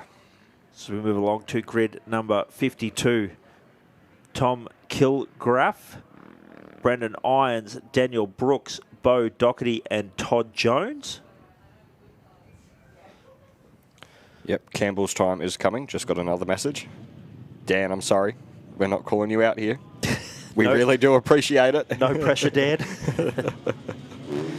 Now, Dan is an absolute legend that has covered all across the time and helps us out here this weekend. He's what gives you all this great information. He's an absolute tech man.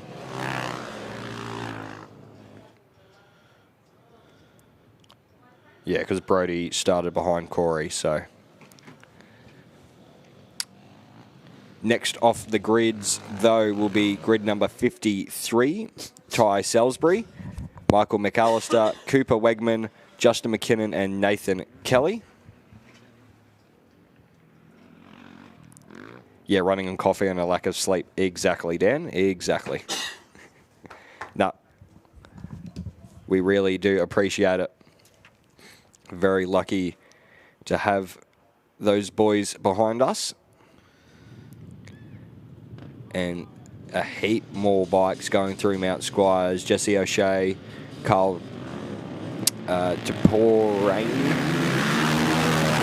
Seth Bell, Zane Olsen and Brock Parker, as well as Jack Sheether.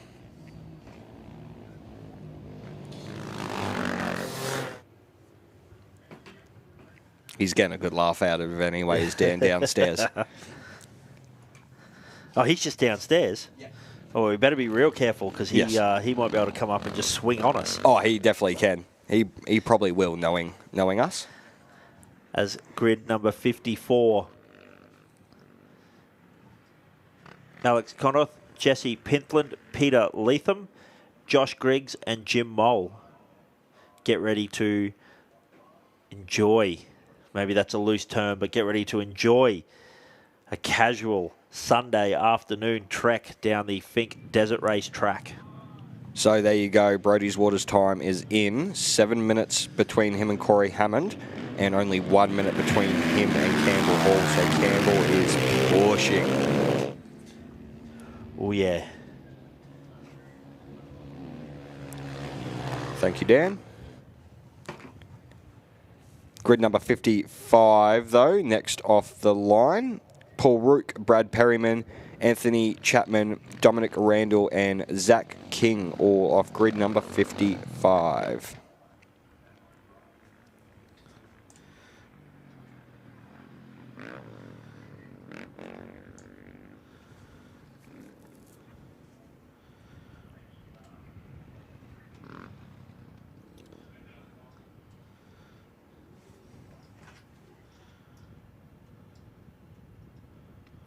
Andrew as well, I do apologise, down in the timing booth.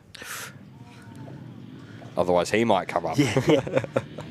No, big shout out to everyone in timing this weekend. It is absolutely ridiculous how much they do to make this all work. Cody Stevens now through Bunduma as well, 9 minutes behind Campbell Hall. So Campbell Hall really has put on a gap.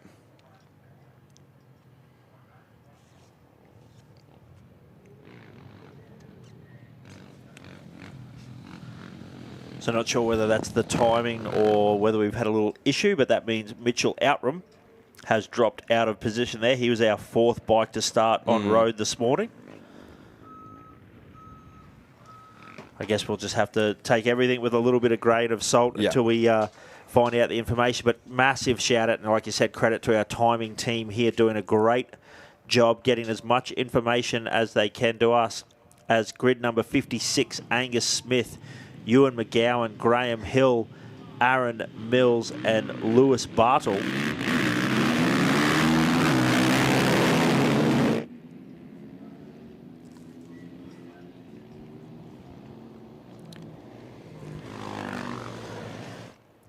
They're off and racing. Down into the creek bed and back up over. Next on the grid, grid number 57, Benjamin Tanner, Ben Fogas, Glenn Holland, Nathan Mears and Andrew Young. Just an update through Squires, Will Tatani and Daniel Watkins, as well as Kenneth Hicks, Toby Fraser. Heap of names still going through there. So once again, if you want to stay all over it and you're following a particular rider, make sure to jump on the Tatts Finke Desert Race website and you can follow it all along there.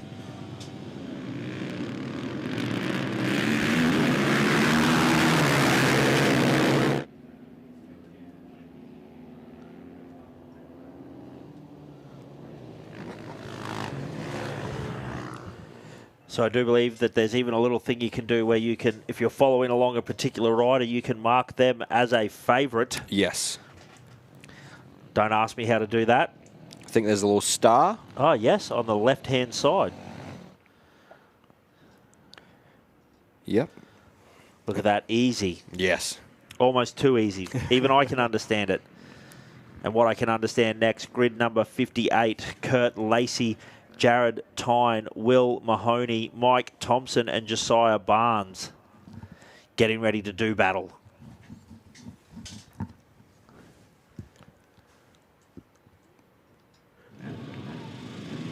Yeah, green flag in the air and they are off now. Good stuff from the X24. As bikes continue to stream through Mount Squires. Next on the grid, though, will be grid number 59. Grid number 59, Jackson King, Clayton Snelling, Anthony Wackham, Jason Matthews, and Chloe Barton, the next of our female competitors. So second of our female competitors off the line. Ray Cole through Bunduma, 3 minutes and 34 seconds off, and Levi Stevens right there, 6 seconds behind Ray Cole. So a big battle going on there.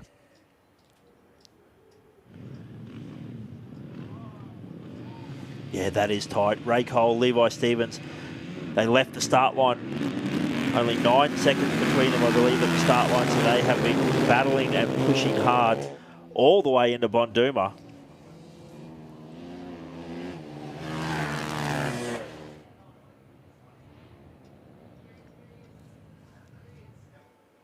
So a great race there with the Rodinga checkpoint. Corey Hammond through Rodinga. Well, that's good news. What a push from him. So next on the grid, grid number 60, Lee Kelly, Bill McGregor, Jalen Bob Stanicki, Reggie Nardu, and Ryan Donaldson. But yes, you're right, Corey Hammond through Rodinga. Just over an hour and 4 minutes for him to get down there. Yeah, very quick. Will Ashby through Bunduma now as well. Oh, the 307 on the start line.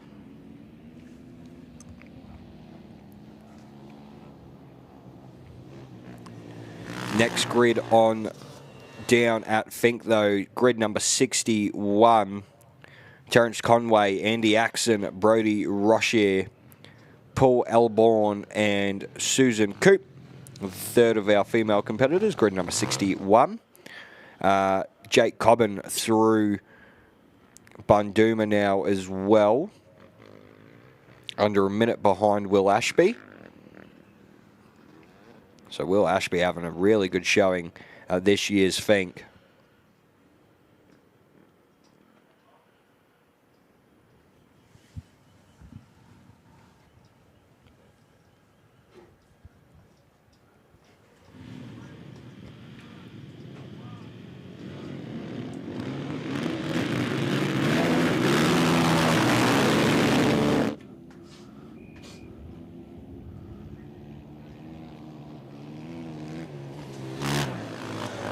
So like you said, now we start to get the action sort of coming through pretty fast. We've got all our different checkpoint times we keep an eye on. Corey, Brody, Campbell, Cody, Ray, all up at that front end. Unfortunately, still haven't seen any information about Mitchell Outram.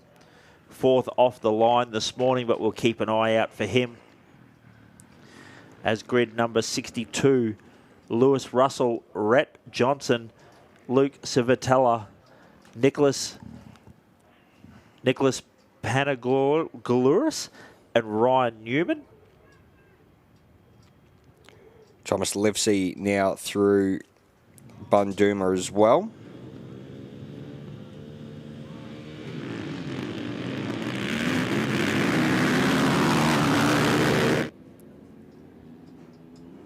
Grid 62 is off the line.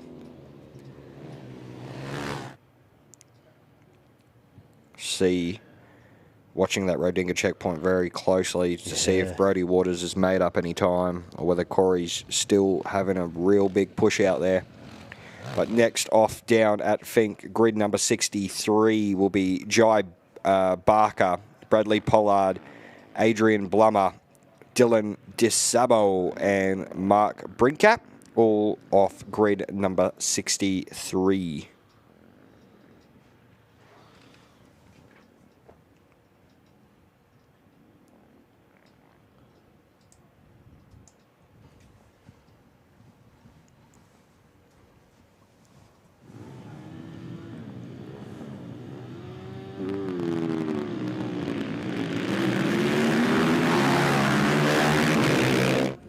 The boys off and racing.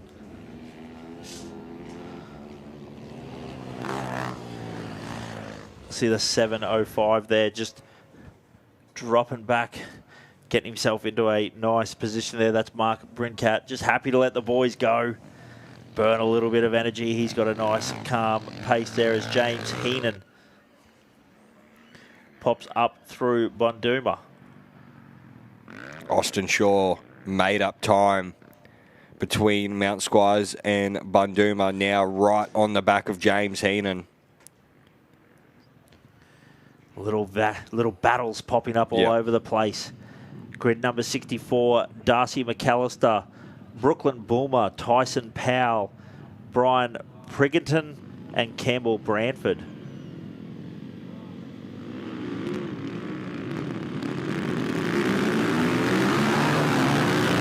Yeah, Josh Harris now through as well, right behind that battle pack of James Heenan and Austin Shaw.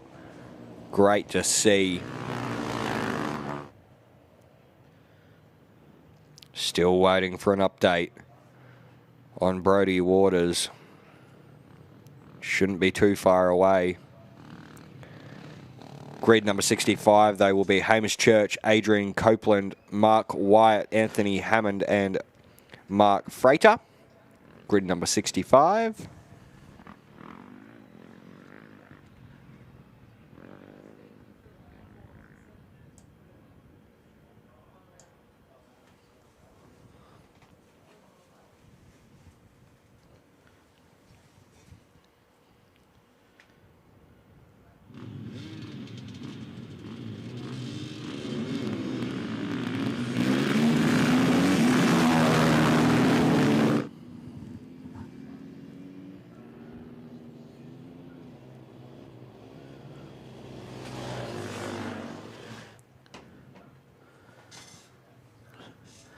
As Josh and I's eyes are glued to our checkpoint times. Oh, we said a little bit harder for the bikes. They don't carry a rally safe. We don't have those wonderful live in-cab feeds that we saw. Starlink, unfortunately, not that portable just yet that we're seeing it on motorbikes, as Liam Dinage through the Bunduma checkpoint. So that's the first of our 252 strokes. As we look at grid number 66, Bronny Chapman, Craig Harvey, Chris Wagner, Joel Grant and James Mason.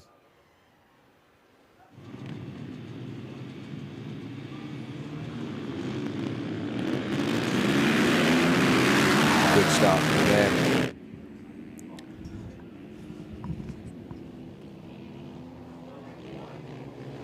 Jackson Verstegen, I apologise.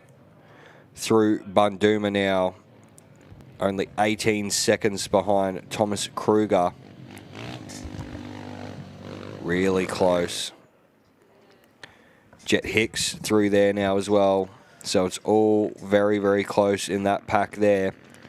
Next on the grid at Fink, though, grid number 67, Caleb Hastwell, Gavin Pengelly, Charlesy Waldhutter, Tyson Muscat and Thomas Fletcher, all off grid number 67 at Fink.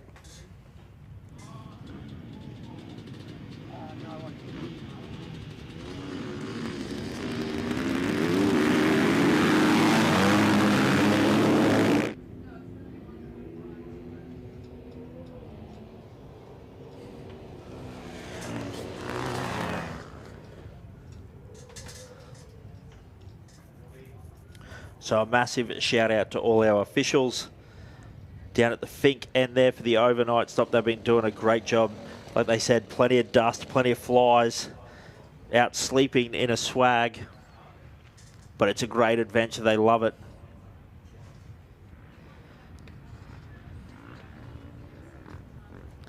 As grid number 68, Nathan Capel, Jason Griffin, Dylan Prentice, Justin Pitts and Phil Granger.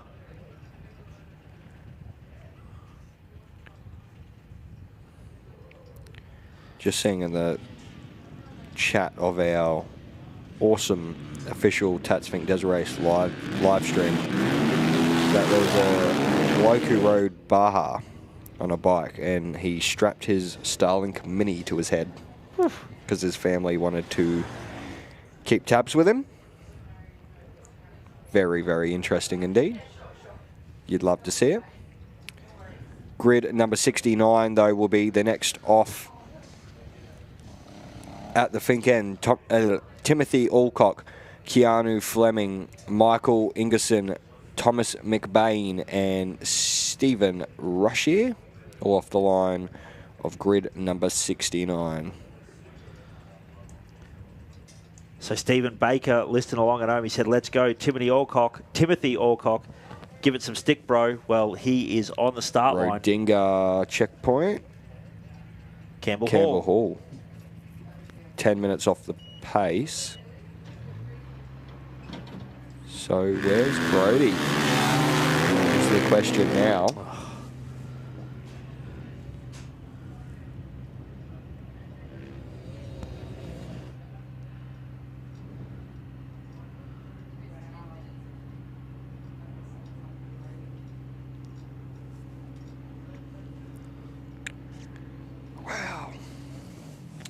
Heartbreaking. Unless the camera's just missed it. Yeah. Once again, this can sometimes be the good, the bad, the ugly of technology.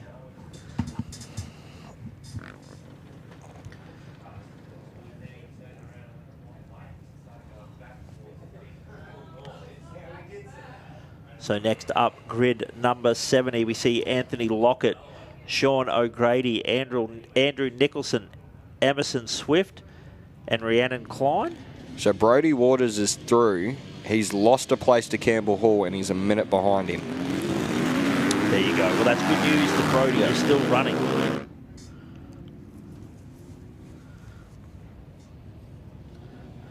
little bit of a hard launch there and stalled the bike off the start line. I'm sure he'll get it fired again and join up the back of the pack. We see him coming through the dust there. Maybe not a bad way just to settle the nerves as you get off the start line.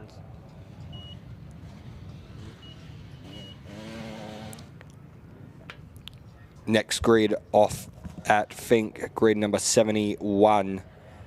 Lila Jacobs, Dylan Casment, Letitia Foster, Tony Carruthers and Paul Stubbs, all off grid number 71 down at Fink.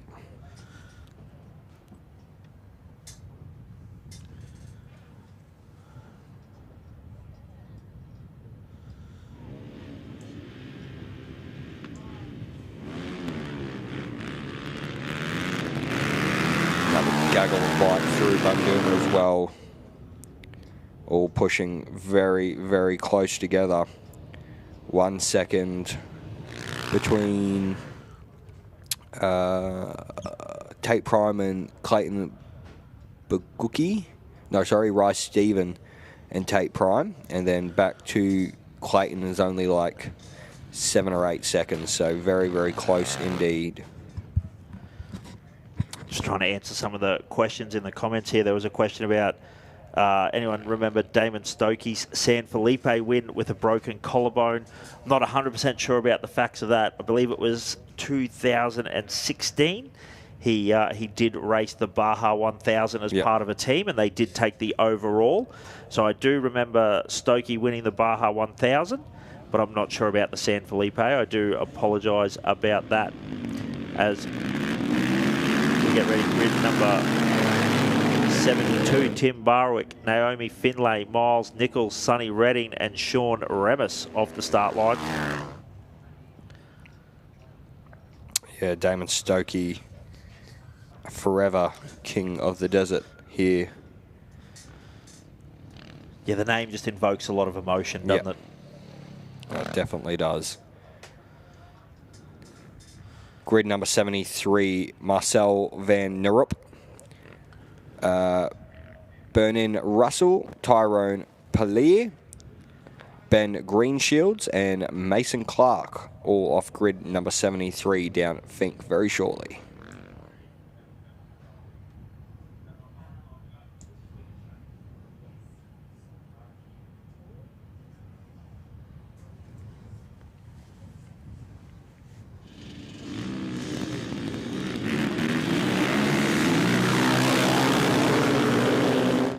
Maybe getting a little bit of information here from the crowd as well, but Simon Monty Bench says in the comments, Waters came through Alice Creek, looked like he had it off. Oh, okay. So isn't it amazing? Like we said, we got people watching the YouTube live feed out in the crowd or out in the desert with their Starlinks, their mobile phones, everything like that, getting the information through to us as we look at grid number 74. That is David Soren, Kirsty McKinnon, Kurt Eade, Craig Donaldson, and Brad Riffin.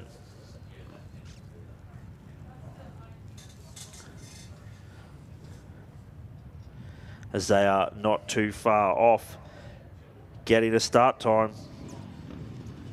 Yeah, green flag in the air. Off and racing.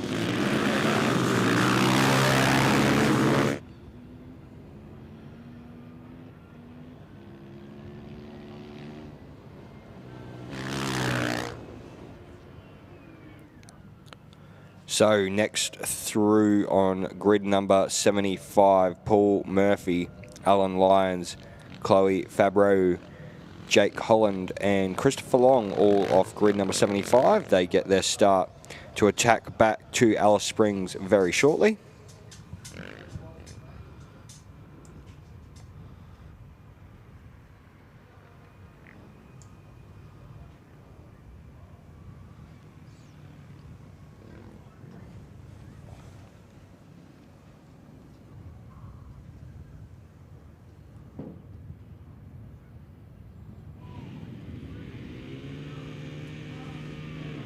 Still keeping our eye on the Rodinga checkpoint. We should see Cody Stevens through in around about another 5 minutes or so. See whether he's picked up the pace.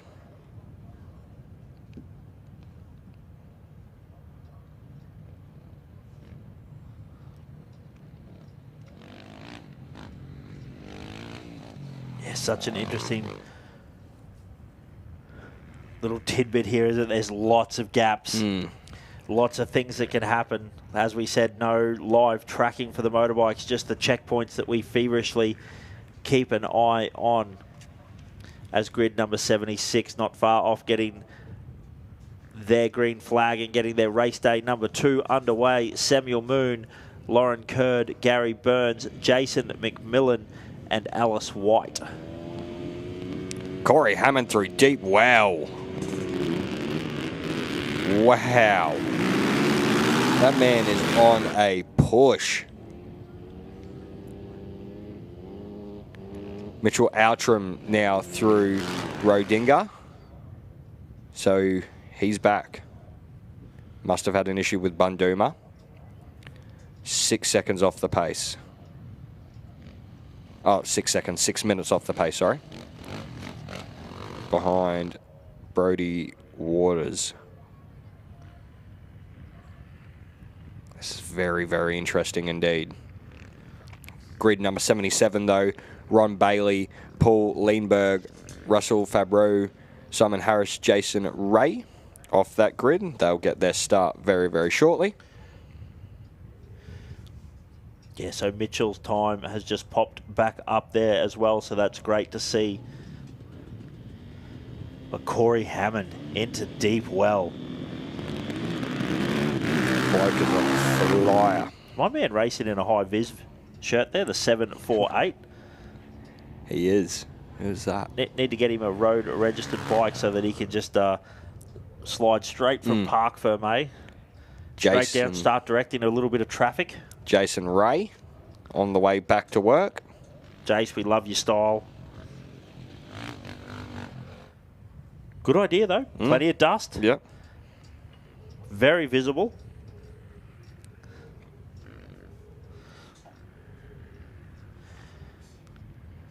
As our next grid number 78, Heidi Grurch, David Campbell, David Latham on that big CR 500, Darren Kirsten and Stuart Nags.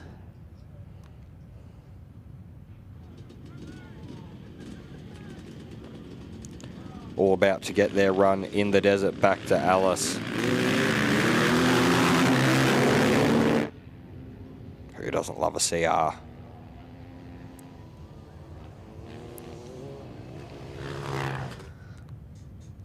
So, Corey Hammond in the box seat to take home the King of the Desert title in 2025. After trying for a couple of years, best he's done is 4th. This year he's in the box seat. Cody Stevens now through Rodinga, around about 2 minutes behind Mitchell. Grid 79, though, back down at Fink, Melanie Petroni, Richard McIver, Vic Hall, Paul Woods, and Luke Densley about to get off the line. Grid number 79.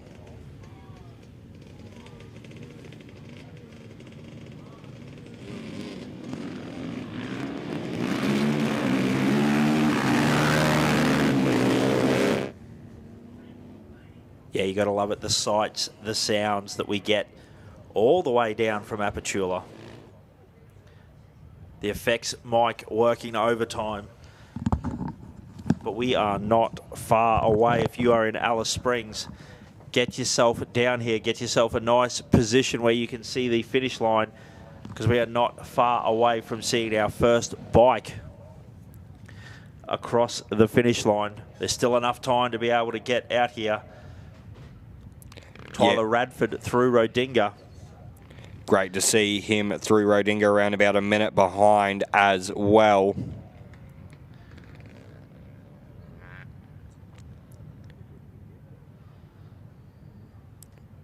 Going to be very, very interesting indeed.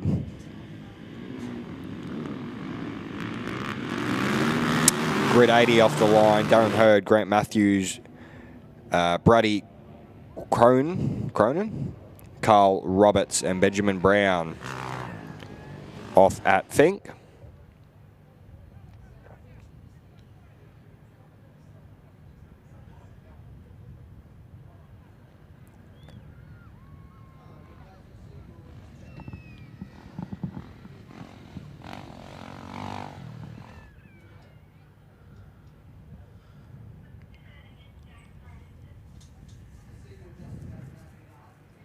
As we're not far away from calling the last of our bikes across the finish line. Grid number 81 will be our penultimate. Lockie Henby, Martin Russell, Alex Kelly, Chloe Firestone and Charles Mole.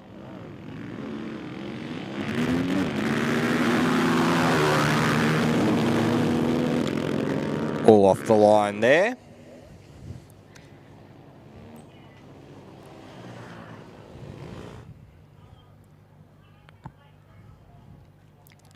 So as the tension builds here in Alice Springs, we've got one more bike to set off down at the Fink end. Grid number 82, Alistair Morris Bit of a lonely grid, just the one competitor on it. Not bad, though, much like Corey Hammond. Yep.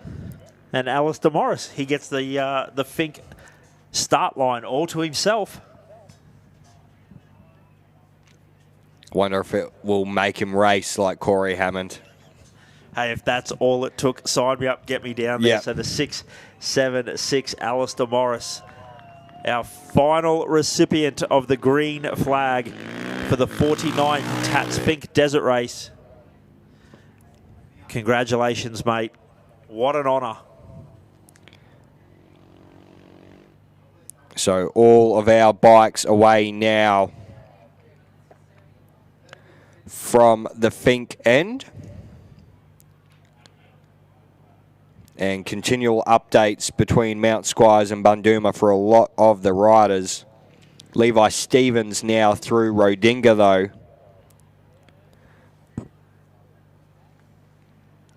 And it shouldn't be too far away from Ray Cole, Will Ashby and Jake Cobbin all coming through as well. They were in a bit of a battle pack between Mount Squires and Bundooma. So we'll see where they all come out.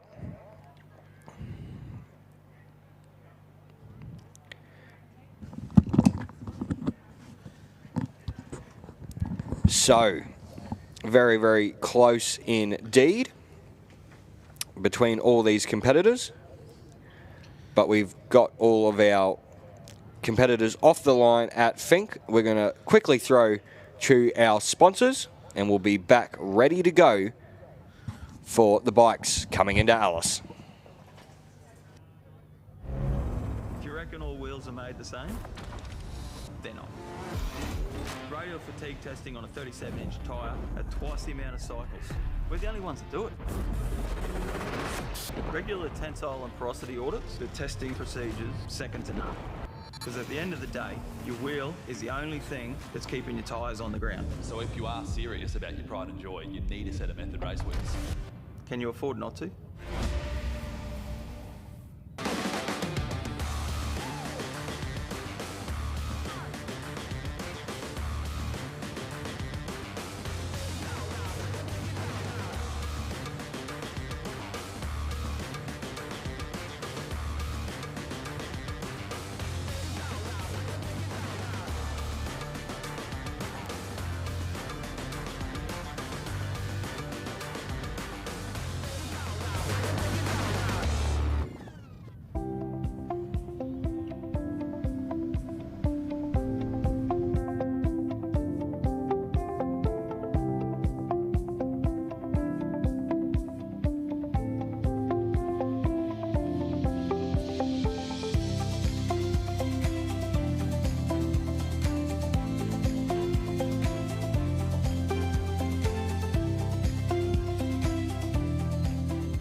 Alice Springs' ultimate entertainment hub.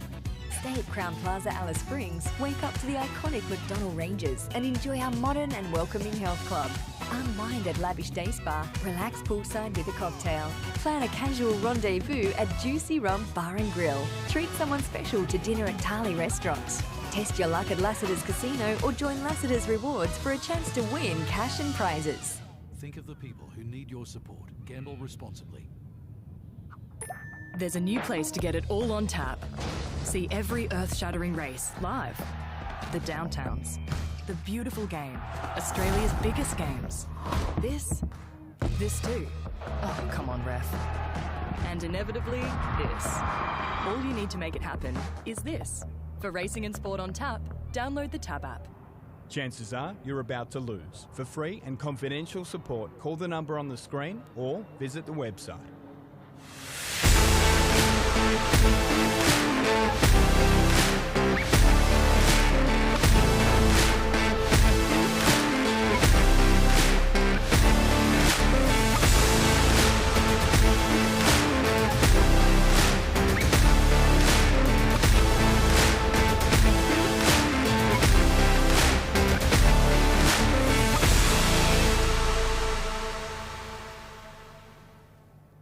Pushing limits. Right here in the heart of the Northern Territory. Proudly local, proudly supporting the Finke Desert Race and local businesses. Where your Northern Territory journey begins. Thrifty, your local car hire partner.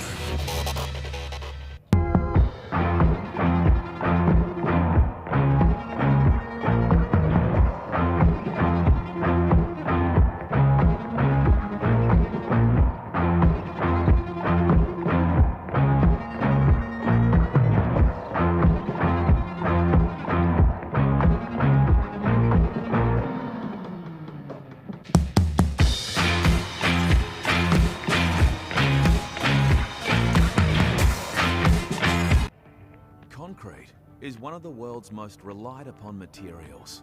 It is all around us. It builds our homes, our infrastructure, and industrial developments. It builds our communities and where we grow.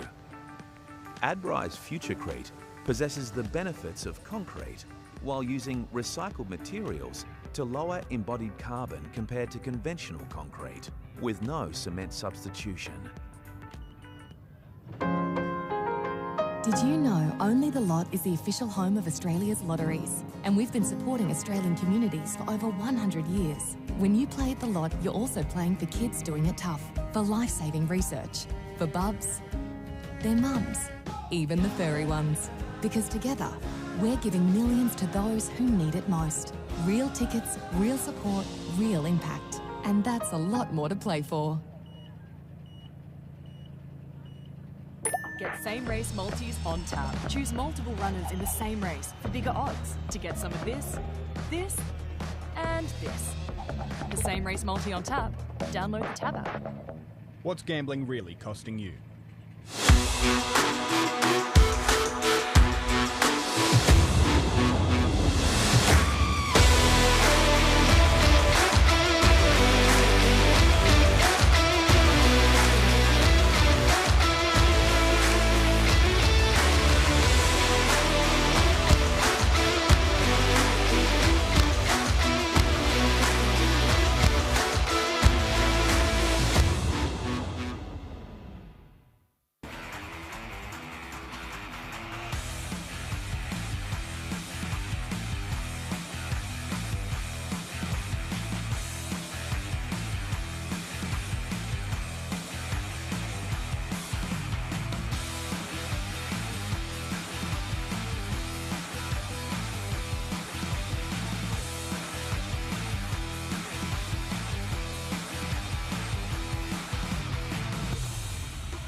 The vibes are high down here at the finish line in Alice Springs. The crowds are rolling in. I've seen some fantastic mullets, some beautiful big smiling faces. We're all heavily anticipating who is going to be crowned King of the Desert. And right behind me, they're about to roll up any moment now.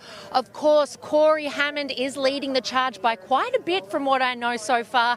Also, very cool story for Campbell Hall, who just passed Brodie Waters in the last 20 or so minutes. Really exciting for that. Of course, we've got to talk about Queen of the Desert too. I believe Maddie Healy is leading the charge for the girls. We're going to find out really soon. That's the best part. If you're in Alice Springs and you haven't got your butt down here yet, what are you doing? It's amazing down here. Make sure you come and join us here at the Tatts Finke Desert Race. It's all about to be wrapped up. And as I said, we're about to crown King and Queen of the Desert. Back to you boys in the commentary box. Thank you very much, Amanda. Just in that short break, we did have Campbell Hall through Deepwell as well as Brodie Waters. 10 minutes still the gap between Corey Hammond and Campbell Hall, and only 2 minutes between Campbell Hall and Brodie Waters. All to fight for between Deepwell and Alice Springs, the final stretch home. Who will come out on top? Who will we crown our new King of the Desert? Yeah, super interesting. Like you said, we have the advantage of information up here. How much information has Corey been given? I'm sure at his first fuel stop and second fuel stop, they would have given him a little bit of information about where Campbell Hall is, where Brodie is, but still you can't rely on that.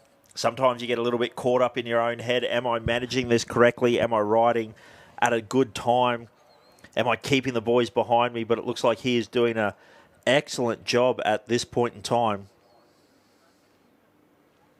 But my goodness, the tension. I think it rises even more with the motorbikes because there's such large gaps. You know, we're able to keep a bit of an eye, keep a bit of an eye on the rally safe.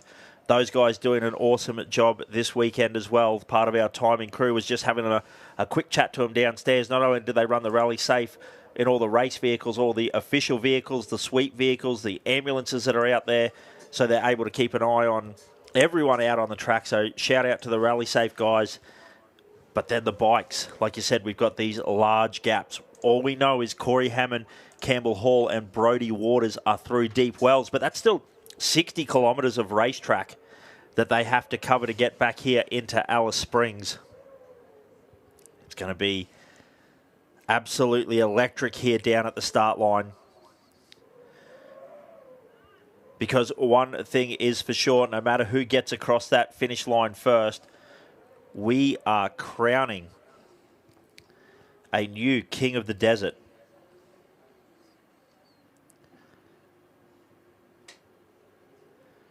And Brodie Waters, I mean, he's going to be fighting hard. Campbell Hall around him.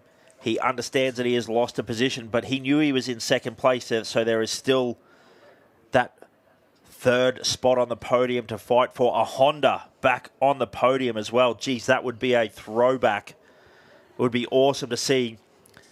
Might even reignite a little bit of Honda's passion for the Finke Desert Race. I know Yamaha got involved. They developed a 500cc WR motor.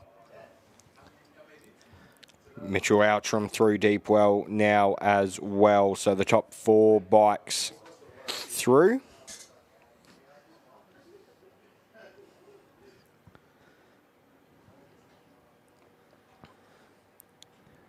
Waiting for the chopper.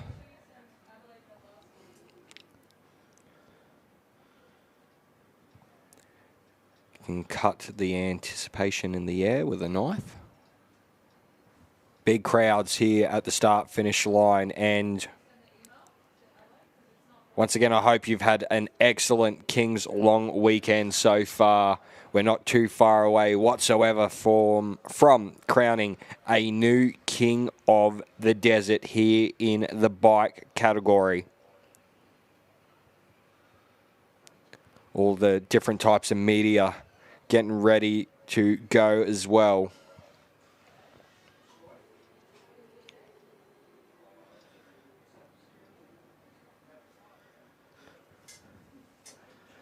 Yeah, the crowd starts to build as the tensions start to build as well. Always a little bit harder to spot too. The motorbikes don't quite kick up the dust like our four-wheel friends do. Luckily, the breeze blowing in the right direction. It will blow the dust straight back towards us.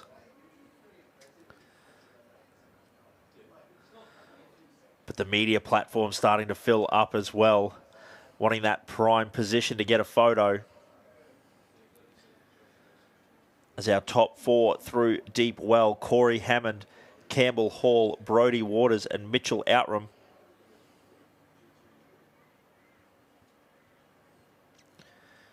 Incredible that not only we talk about we're going to be crowning a first-time King of the Desert, having a look at those numbers as well.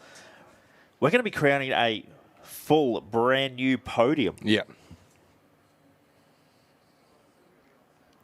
A lot of these guys never stepping foot on the podium before, so that's going to be exciting as well, that fresh blood making their way into the Tatts Finke Desert Race lineup.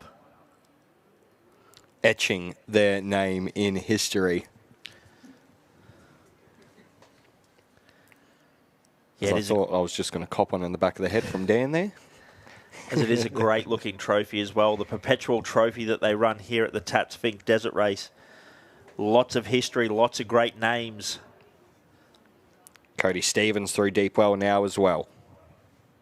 So top 5 all through the final checkpoint and on their way back to Alice Springs.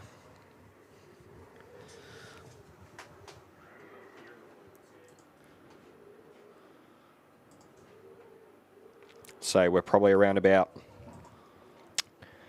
9 to 10 minutes away from seeing the first bike in.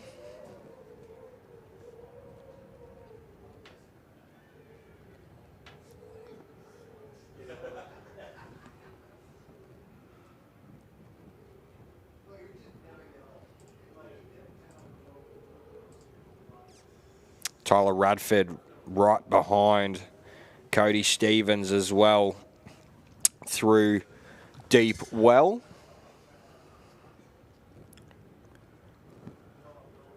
Only 40-odd seconds between them.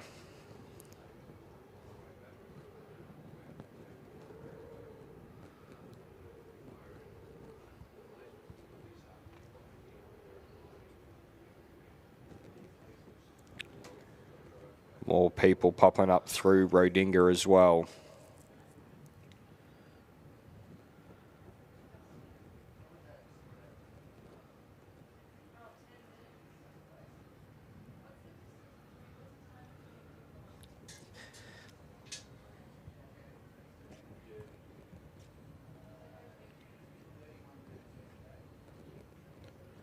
Now's the hard bit. Shut up and wait. Yes. Well, you get so nervous too Yeah. sometimes because the commentators curse. You feel it is a real thing. You don't want to talk too much about our top 5 bikes, top 6 bikes. You know, we're just all here waited with bated breath. Everyone's eyes fixed towards that gate. A lot of the people are looking for a chopper as well. Not sure if there's a helicopter in the air chasing Corey at the moment. We did see one in some of our shots yesterday. But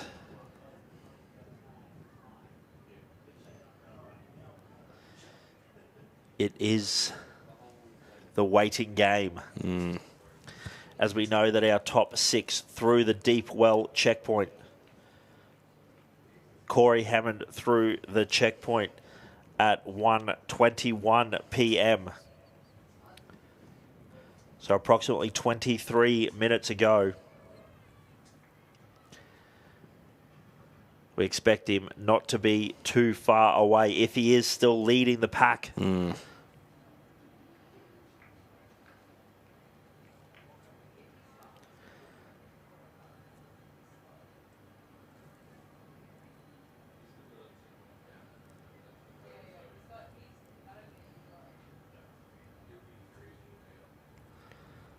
Start, finish line here at Alice Springs. That iconic banner we see each year.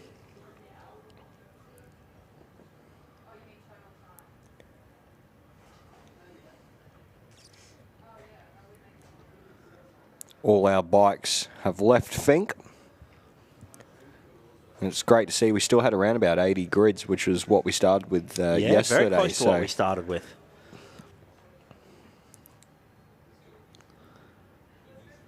Wishing all the best to everyone. As we saw on the live stream yesterday afternoon, a couple of big offs down near Finke, and we do really wish all those competitors the best. Levi Stevens, the number 19 bike now through Deep Well as well. As well. As we keep a bit of an eye out for Ray Cole as well, we expect to see him not too far behind Levi Stevens on our checkpoint time, but looks like Levi getting himself a little bit of a gap there.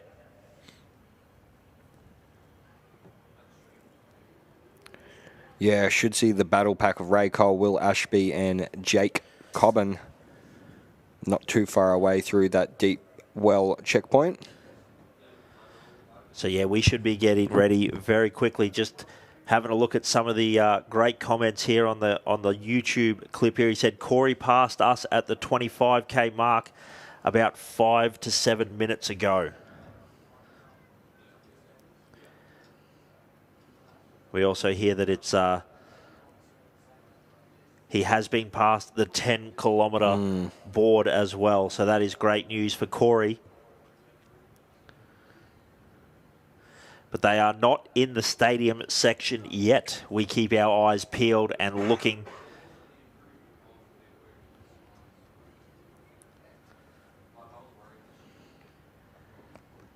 We know Corey somewhere close, but still plenty of racing left to be done. 10 kilometres of the Finke track can feel like an absolute lifetime for Corey at this point in time. But what a monumental ride he put in yesterday as Jake Cobbin through Deep Well. We start to see our numbers flash up. Deep Well, about 60 Ks left to go. Looks like Will Ashby's got in front of both Ray Cole and Jake Cobbin. They're all three are through Deep Well. Only 8 seconds between Will Ashby and Ray Cole. Wow. And 23 seconds between Jake and Ray. How good. It's really heating up now.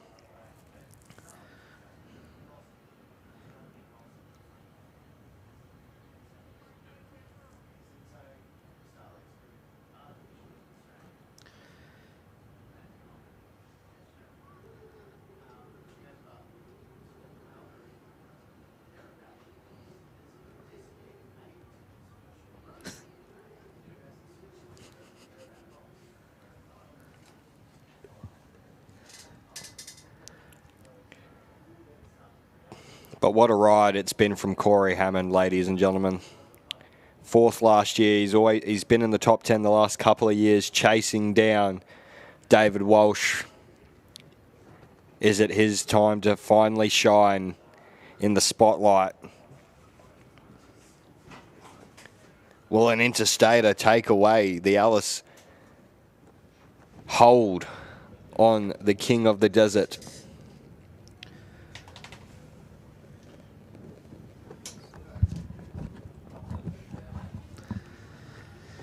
As we look out through these nice big glass windows that we have, we keep a little bit of an eye on the track.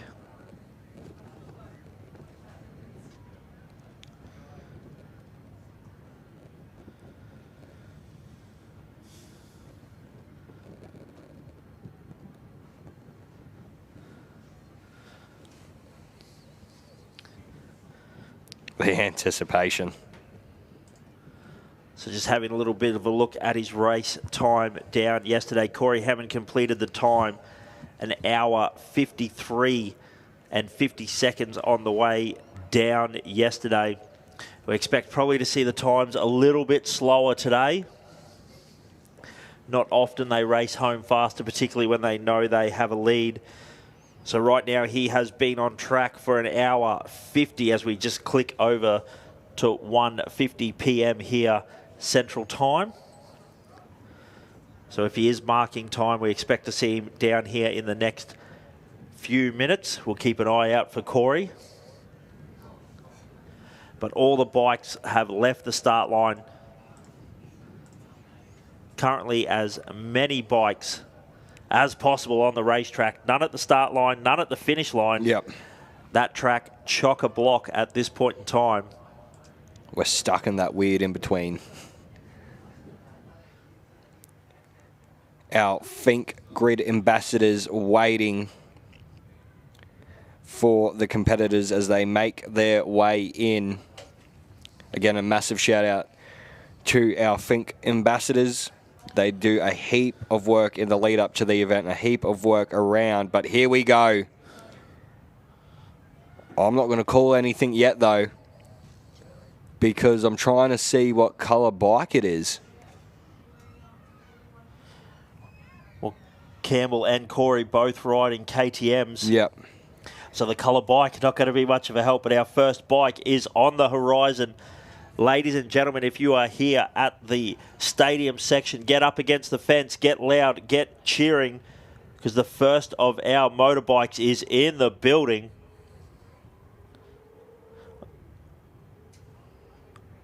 That is the number 4. It's the number 4 of Corey Hammond.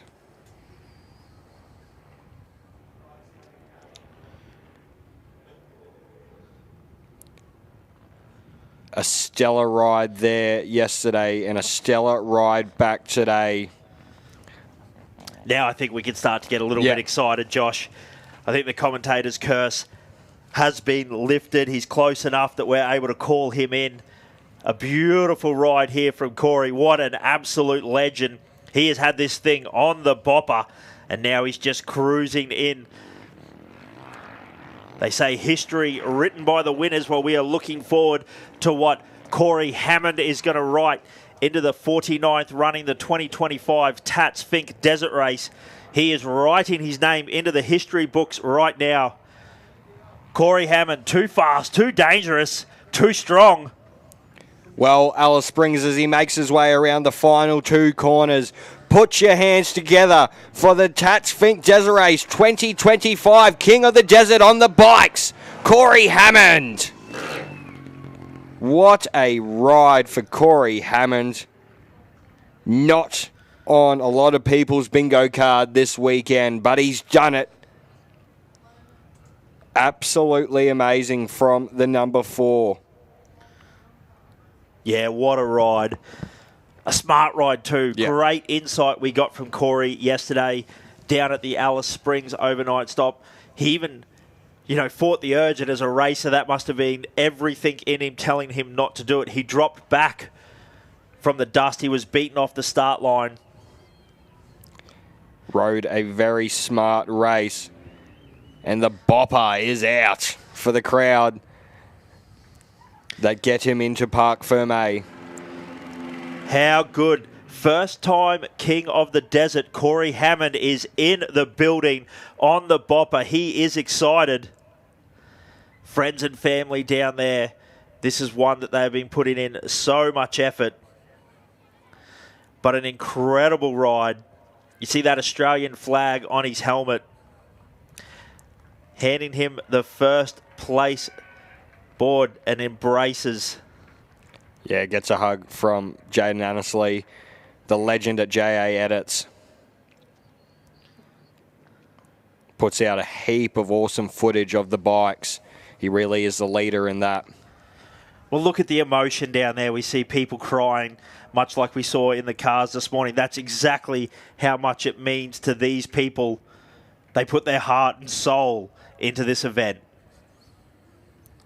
No, they definitely do. It's not an easy feat whatsoever. Stephen Greenfield there, congratulating Corey from GDR Suspension. Looks like GDR Suspension takes out another Finke Desert Race as well. Unbeatable out here in this terrain. Whether it's Greenie riding the bike himself or tuning the suspension, it's where you want to be. Can't beat that local experience here. But Corey looking very calm, probably hasn't quite set in exactly what he has achieved and just how dominant he has achieved it now. Corey off the bike, got a drink of water, having a chat to his friends and family, and we look out and we still haven't seen another bike in the building yet. So what a dominant win here by Corey Hammond. Yeah, absolutely massive from Corey. But like we said, a super smart race as well. Like you said, got beaten off the start line by Callum Norton yesterday and just dropped in. Knew that he needed to be safe, needed to be careful in that first treacherous 70 or 80 kilometres of the racetrack, and just rode a smart race. Let the victory come to him. Not saying that it was an easy victory for him, but let the victory come to him. And then he dropped the hammer. Was talking about how he ended up side by side with Callum at a fuel stop. And then Corey said he just put in the ride of his life from the last fuel stop to the Finke overnight spot and gave himself that night. He had 5 minutes this morning, and he has extended that out today. What a great ride by Corey Hammond. Deserves to be talked up, deserves to be crowned our 49th Finke King of the Desert. Yeah, very dominant display to be around about the 10-minute mark. It's been a while since we've seen a gap that big. So a huge display of resilience here this weekend. Shaking hands Sure, if there was a baby down there, people would be throwing him at him to have him kiss him. Shouldn't be too far away from having a chat with him whatsoever. We'll get to hear from the man who takes the win here at the 2025 edition of the Tatts Finke Desert Race. We'll get you a time for him very shortly. But we're going to go down to Amanda. All right, oh my gosh. Corey Hammond, the brand new king of the desert for the Tatts Finke Desert Race. Let's hear it for him, everyone. Mate, how are you feeling? How was the run here to Alice? Yeah, it's pretty good. It was nice having a decent gap to second. So over all them nasty dunes, I sort of got to take it a bit easy, but you still got to ride at a certain level because if you cruise too much, the bike doesn't perform how it's meant to. So no, I'm happy with the run home. Absolutely amazing. And look, you've smoked it because we still haven't had another bike come in just yet. But tell me, does it have something to do with the push-ups you do pre-race? Nah, not at all. So just a bit of a warm-up. You know, you just emphasise how much it's important to have physical fitness as well as mental, right? Yeah, I trained pretty hard. So that was pretty easy, I guess. Still feel pretty fresh. So just a bit of a leg burn and sore lower back. But yeah, ready to go again. I was going to say, for those watching on live stream, I'm seeing him up pretty close. He isn't even flustered. You're doing very well. Now tell me, you came 4th last year to jump to 1st. What's next for you? Oh, I don't know. I just want to enjoy this. To think 5 years ago at my first Finke, I got 40th, and to be here now, so it's cool to look back and see what a bit of hard work and dedication gets you. So I'm just grateful for my parents who have been there since day one and provided me with everything I've needed to succeed. And Greenie, GDR suspension, he's sort of done my stuff since day one and been a massive help. And all the local people that give me a shed to work out of and whatnot. It's a team effort, so you need the right people and everyone that comes up for your fuel stops as well. You know, they're all volunteers. It's a team of people to make it happen. So it's not just myself; it's everyone involved.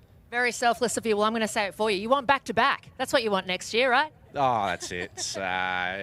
Obviously, David's got the one of the records at the moment. So see what the future holds. Just keep working hard, and yeah, we'll be back next year. You're an absolute brilliant rider and you deserve this. Well done. Corey Hammond, Hamo, your new king of the desert. Congratulations, mate. How are you going to celebrate tonight? No, I don't drink, so probably a couple cans of Coke and got to jump back in the car tomorrow and drive 27 hours home, so back to work on Friday. All right, go easy on those Coca-Colas. Well done, mate. Thanks, everyone. Cheers. What an absolute legend. Well done, Hamo. Back to the Joshes in commentary. Yeah, thank you very much, Amanda. Great to hear from Corey. And someone please go buy that man a can of Coke right now.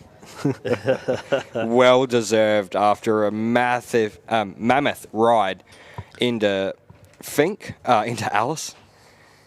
Did it into Finke as well, but just cruised on home today. As he said there in the interview, massive congratulations to Corey. Well, doesn't that give you some of the insight into the dedication that these people have here that come out and race the Tatts Finke Desert Race? He's got to jump in a car tomorrow, 27 hours all the way back, I believe Sydney, all the way back to Sydney, and he's at work on Friday. Imagine that. Imagine telling your mates on the week, oh, how was your King's birthday long weekend, Corey? Yeah, not too bad. I went out to the Finke Desert Race and I smoked them. But the man doesn't even look tired. He looks well rested. Yep. But fantastic to see that dedication, exactly like you said, 5 years ago, come out to his first Finke Desert Race, finished 40th, got bitten by the bug, that red dust got into his veins, got into his blood, and now he is standing here 5 years later as the Tatts Finke Desert Race bike section king of the desert. Congratulations to his whole team. Like he said, all volunteers, all friends and family that come out with him, essentially a privateer team. What an absolutely amazing effort. Yeah, his ride home today was 1 hour, 52 minutes and 39 seconds. So mammoth ride for him. Actually a bit faster on the way home. Holy moly. We shouldn't be too far away from seeing Campbell Hall and Brodie Waters. We had a sneaky little plane over the top of them. Oof. So we shouldn't be too far away from seeing them whatsoever. But as the crowd soaks in our winner, Corey Hammond, we've still got the 2 more podium spots. If you're on the big screen, give us a wave. Hope you're enjoying race day number 2 so far. A lot of happy kids down there. A lot of smiling faces. I think a lot of sugar highs as well with the slushies that I can see. But here we go. The next of our competitors make their way into the Finke Stadium section, the Alice Springs Stadium section. Believe it's going to be the number 11 of Campbell Hall. The bike looks orange to me. But here we go. Over those last grueling whoops along the fence line. He'll get his first couple of cheers. And it is the number 11, Campbell Hall. Last year, outside the top 10 to this year, riding it all the way to the 2nd spot on the podium. Yeah, that is a fantastic ride by Campbell there. Once again, had to play it smart, had to play it sensible. He has gotten around Brodie Waters. Brodie was our 2nd bike off the line. So a great ride there by Campbell. Not getting too caught up in that battle as well. Not trying to get past him, make a silly mistake. We see the boys just tiptoeing in here. The track has been wet down because we still have about 350 bikes to call home today. So the track crew doing a great job prepping this track. But Campbell Hall in the building on the outside there, still charging hard. Only a few corners left to go. A big sigh of relief. A great race there, like you said, outside the top 10 now. 2nd overall. Pulls it up on the back wheel. Campbell Hall. What a way to celebrate. Wheel stands to bopper. If he was playing Tony Hawk's Mad Skater or something like that, I'm sure that'd be one of those combinations. So he gets a few extra style points there. Yeah, massive congratulations to Campbell Hall. Does it in a time of 1 hour, 58 minutes and 2 seconds. We'll wait for him to get into Parc Fermé. And Alice Springs, I want you to get loud.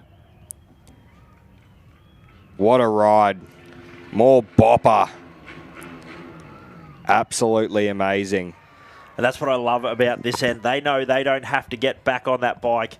They don't have a mechanic over there telling them to make sure they preserve it so they don't have to rebuild it. It is hard limiter action for all the fans that have stuck around here as he embraces Corey as well. So Campbell and Corey, what a fantastic ride. Couple of first-time podiums as well. Alice Springs, put your hands together for your 2nd place getter, Campbell Hall. A magnificent ride.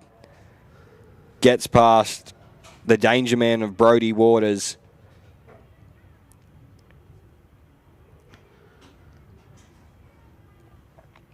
Great to see. Emotion again down in Parc Fermé.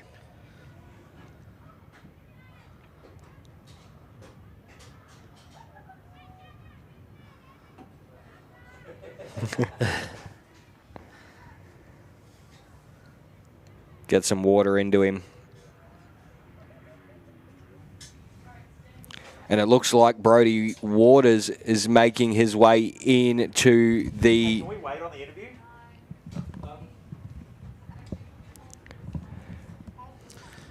Because it looks like our 3rd place getter is making their way in. Oh, front peak missing. So Brodie Waters, it looks like he's had a bit of an excursion. Oh, no. That may have been why he's dropped down into 3rd position. But he's still on the podium, and it's a Honda. It's been a very, very long time since Honda's been on the podium. Yeah, it looks like he's also got the... Is that the goggles off as well? Oh, no, he's got the goggles on, yeah. but the peak missing. Looks like parts of his bike flapping down there as well, around on his left hand, the arm off there. That has been a big accident. He's just tucking that wing and riding in. But please, ladies and gentlemen, make a noise for this man, Brodie Waters and Honda, over the finish line for our third overall position. What an awesome ride there. Congratulations, young man, as we cross down to catch up with Campbell Hall. I've got Campbell Hall here. He's just come second in at Finke. How are you feeling, mate? Yeah, really good about it. Still sinking in a little bit. Wasn't really expecting it, to be honest, but no, I'm happy with how I rode. Congratulations to Hamo. He's the main man now. I hear that you did a bit of pre-running with Hamo. Yeah, he taught me everything up here, really. He's the man. I love it. Well, thanks for letting me shove a microphone in your face right off when you get off the bike. Can you sort of tell me what some of the hardest parts of Finke you reckon? What's the most challenging? Well, the whole track. It's brutal and I love it. And how did you get the jump over from Brodie? Oh, I think he had a crash, so hopefully he's all right. But, I just charged the whole way. Took it easy, tried to limit the mistakes and, not crash, but it was good. You did well, mate. Congratulations on second. Thank you. Thanks, guys. Back to the Joshes before we have a chat to Brodie. Well, Alice Springs, can you please put your hands together for Brodie Waters? It's been a big, big ride for him. The Honda boy is on the podium, but he is looking very, very sore. And we might get some medical attention coming his way. Yeah, congratulations, Brodie. What a monumental effort. That's toughness personified there. You see, he doesn't even have the strength in his left hand to pull his own glove off there. He's down on his haunches, straight across to his team. Just making sure that he is okay, sitting down.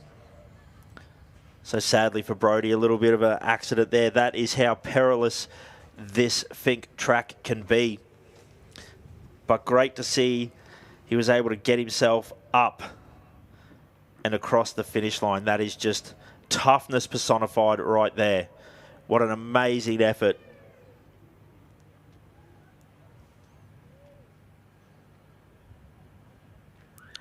No, massive, massive effort.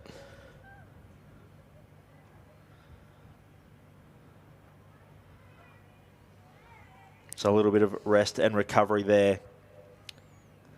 He does it in a time of 2 hours, 1 minute and 54 seconds. The OBR boys that have helped him out this weekend all there as well.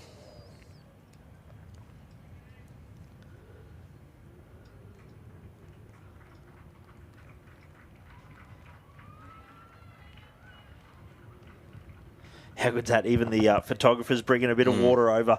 They understand the effort that has gone in here to pick himself back up after such a bad crash, get himself moving again. Yeah, Campbell Hall going over to make sure he's all good as well.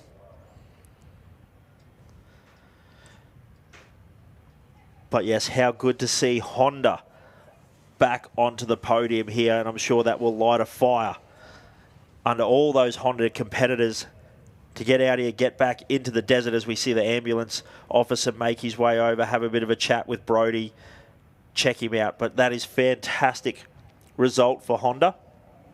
Exciting times, brings us back to the glory days of Desert Edge Honda out here. So super exciting times. Like we said, not only are we crowning a first-time King of the Desert in Corey Hammond, we're also first-time podium getters, Corey Hammond, Campbell Hall, and Brodie Waters as well. And Honda back on the box. Yep. What a fantastic story. Absolutely huge. It's been a massive, massive year at the 49th running of the Tatts Finke Desert Race. And it's amazing to be able to have 3 new people on the podium. But here we go, 4th position, making their way into Alice Springs. We expect it to be Mitchell Outram, the number 12 bike. Massive rides from all these competitors.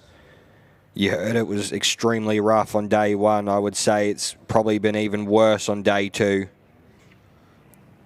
But here comes the 12, Mitchell Outram.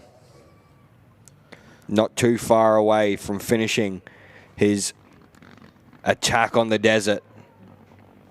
And again, from outside the top 10 into the top 5. Massive year with a couple of big outs of competitors. And just magical to see all these new names making their way up to the pointy end of running. Yeah, no, he's another one that has really started to understand Fink is life. Getting that commitment level that Corey started to talk about. But Mitchell Outram, I know a few of the boys at home will be super excited to see this man coming in across the finish line. If you're a West Australian right now, get on your hands and get on your feet and clap your hands. Mitchell Outram in the building.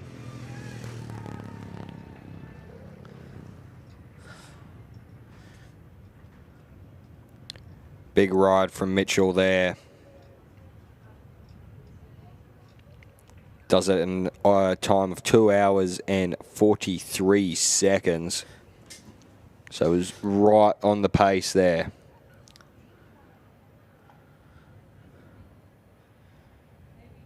Yeah, great run home. Mitchell very happy. Well, I guess we're speaking for him there, but I'd be very happy if I was Mitchell. It's just been a fantastic year so far. We've only seen the top 4 across the finish line right now. But what a great result. And I'm sure this will inspire these guys to work just that little bit harder, train that little bit faster, a little bit longer. Maybe try and look for a little bit of that 5% in the suspension tuning that maybe they weren't worried about. They're going to be looking after this. They're going to be spurred on. You know, Mitchell, we talk about that progression. 12th last year, now into 4th. So close to the podium that he can taste it. But what a fantastic result. Hugs all around. Next of the bike competitors making their way in as well. We expect this to be the 290 of Cody Stevens.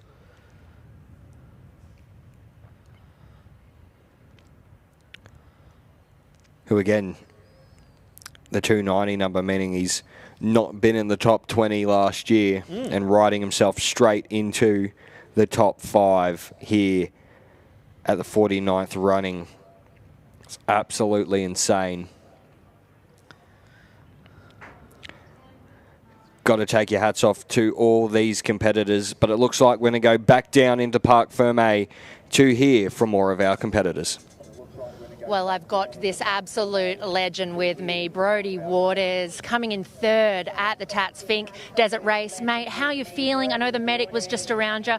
Walk me through what happened. I was having a smooth run back until the about 135, 140 mark, and then hit a rock and went over the bars and went cartwheeling through the rocky stuff. And obviously, I think my face is a bit swollen up, but yeah, just a little bit sore at the minute, but I'll be right. Mate, you've done so well. A Honda on the podium. You've got to be happy about that. I know you're a loyal Honda man. Yeah, it's good to get Honda back on the podium and to be the first 450 on the podium for a few years. So, yeah, it's awesome to be back up here. And just going back really quickly, when you said you cartwheeled over, I mean, what goes? Do you have a minute to even think about what's happening in that moment? Or? To be honest, when I jumped back on, all I could see is stars. So I just jumped on and kept going and tried to keep up. And I didn't want Campbell to get past me, but he passed me going through the big whoops, and I just couldn't do anything. And then I just thought, all right, I've just got to put my head down on the flat stuff and try to keep in front of Mitch and get home in 3rd at least. Yeah, well, you did well, and you've got a heap of family. I saw them wrap their arms around you, so you've got a lot of support here, mate. Go and rest, and we'll see you on the podium soon, okay? Thank you. Good on you. Brodie Waters, what an absolute champion. Cartwheeled over the handlebars and still came in 3rd here at Finke. Thank you very much, Amanda. Across the line there was Cody Stevens, and right behind him, Tyler Radford.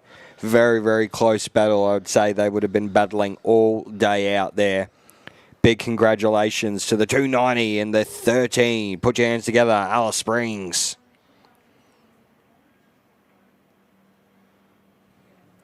Huge effort. Cody Stevens right into the top 5. Tyler Radford from 13th to 6th. Absolutely huge.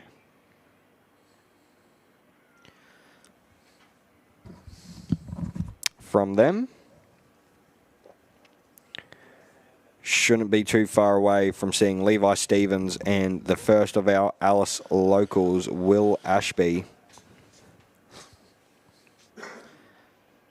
Handshakes and fist bumps all around down at the finish line. Isn't it great? Like Corey was saying, we're all competitors. We all battle each other, but once the helmet goes down, you know, we race hard, we race fair. But then once the helmet comes off and we get into the finish line, they all are mates, swap stories, even helping each other take their gloves off. That just shows how hard these guys are working. You think about it, you've been out riding for an average day and you're not even able to take your gloves off. You don't have the dexterity in your fingers to be able to do that. Well, these guys only on the bike for just over 2 hours, and that's how they're feeling.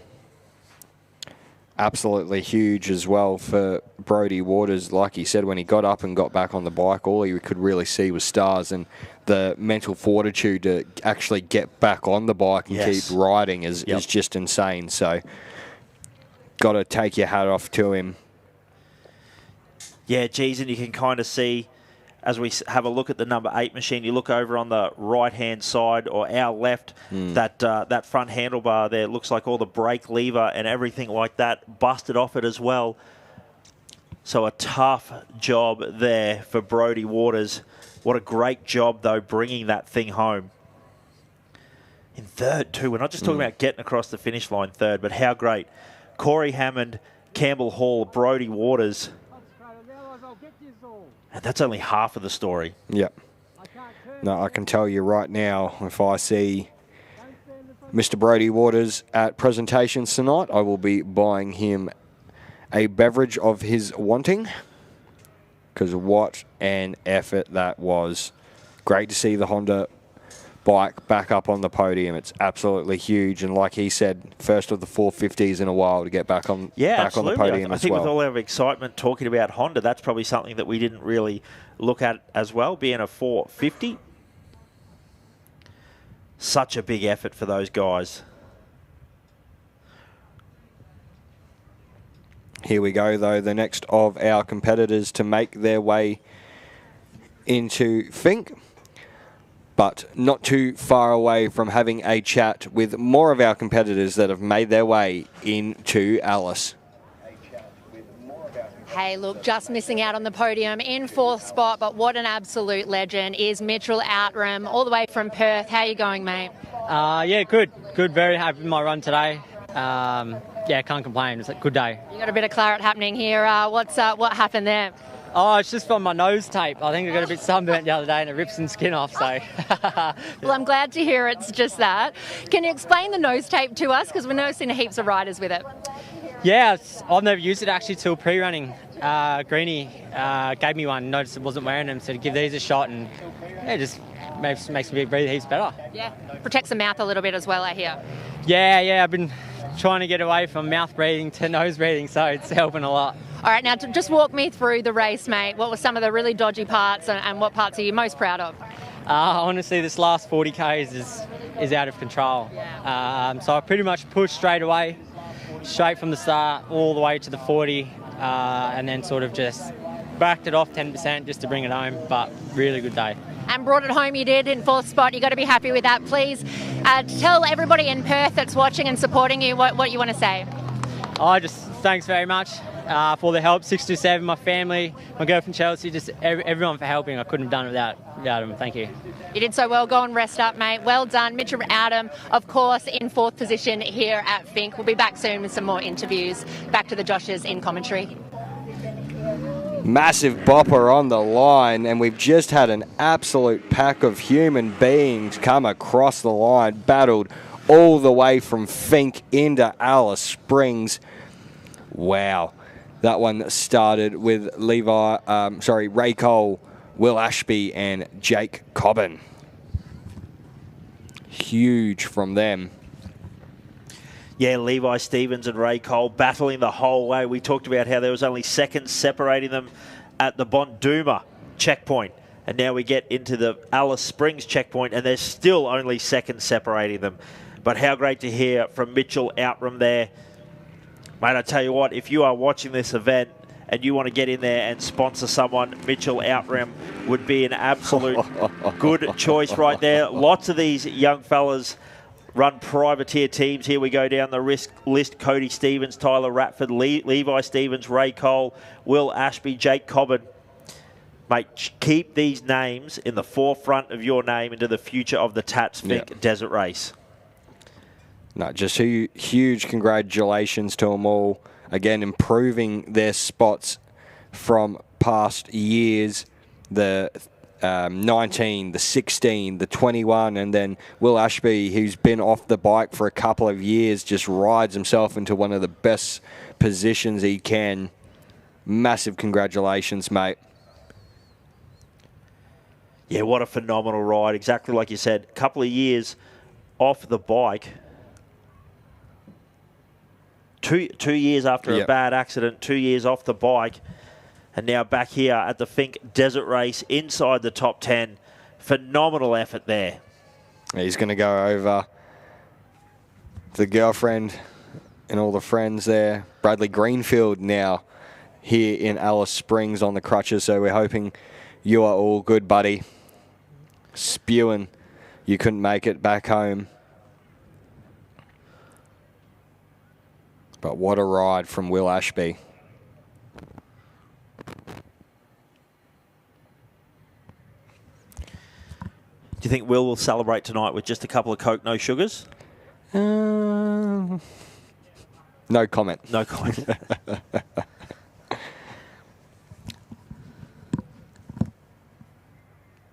Definitely be a big one. But as well, massive congratulations to the number 19 bike of Levi Stevens, the number 16 bike of Ray Cole, and the 21 bike of Jake Cobbin. Put themselves in a great spot. Yeah, not able to be separated at all. And then that battle's going to continue on there into next year for Levi Stevens and Ray Cole, because they will prologue after each other as well next year. So they will be locked in for a battle that will kick off straight away in 2026. All top 10 finishes there. So that's your top. So your top 10 here into Alice Springs. Corey Hammond, Campbell Hall, Brodie Waters, Mitchell Outram, Cody Stevens, Tyler Radford, Levi Stevens, Ray Cole, Will Ashby, and Jake Cobbin round out your top 10 here at the Tatts Finke Desert Race for 2025. But we're going to go down back into the celebrations and have a chat with some more competitors who are just across the line with Amanda. Yeah, I'm here with Levi Stevens that just crossed the finishing line here in Alice at Finke. Of course, what position did you get? 7th? Yeah, I'm happy with that. I had to work hard for it. That was good. Now, tell the people what you came last year, because it's quite the jump. Yeah, 19th last year was my first year, so pushed a bit harder this year, and yeah, 7th. Now, I know you've come from Newcastle. Is there anything like Finke in Newey? No, nothing like it, not at all. What do you think makes Finke so special, Levi? The finish. Yeah. But other than that, the high speed, it's all good, it's all fun. Yeah, I know you're pretty buggered, but just tell me your ride over from Finke, how did it go? How are you feeling about it? What was the tricky parts? Had to pass Ray Cole, and then we battled for a bit, and then I just had to get away from him, and he almost got me at the end here. But no, other than that, it was good. You did very well, going past the finishing line at 7th. Well done, Levi. We're going to see you back next year. Yeah, for sure, I'll be here. Nice. All right, thanks very much. We're going to grab some more interviews here at the finishing line. The vibes are high. It is amazing down here. We'll check in with you very soon. Back to the Joshes in the meantime. Thank you, Amanda. I cannot believe it. I think it's the 496 of Austin Shaw. His second ever Finke, ladies and gentlemen. This is an absolutely amazing ride from Austin Shaw. Wow. Alice local, young fella, 18 years of age, and has just absolutely sent it. Had a really good position last year. But there is someone in front of him, I do believe here. James Heenan on the 20 bike comes in 11th. And in 12th, Alice, put your hands together for Austin Shaw. 2 Alice locals go back to back, and he's on the rev limiter hard. What a run from Austin Shaw. Then it looks like Thomas Lindsay through now, another battle pack of competitors. Yeah, what a phenomenal ride there. We'll just focus a little bit on Austin Shaw there. So while a 12th overall, also the first of our Class 4 bikes across the track. So for those playing along at home, Class 4 indicates up to 250cc four-stroke. That's why you heard him clutching it like a mad dog. Massive all result. the way there. Massive result for him. That is huge. Yep. I know he did well in the class last year, or the 24, getting close to that top edge of the berm. Josh Harris about to make his way home. But to come in for your second ever Fink and chuck it in the top 20 for Austin Shaw is absolutely amazing. Yeah, huge effort there. I mean, so close to the top 10 there. On board a 250F is a huge effort, but Josh Harris making his way in as well. And ladies and gentlemen, if you are a bit of a two-banger fan, we are probably not far away from seeing the first of our two strokes as well.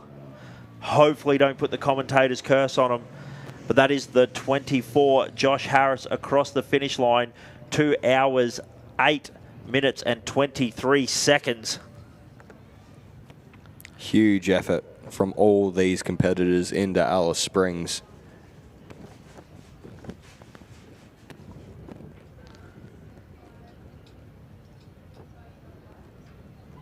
Crazy to think, but it looks like another one of our competitors making their way into Alice now. They're coming thick and fast.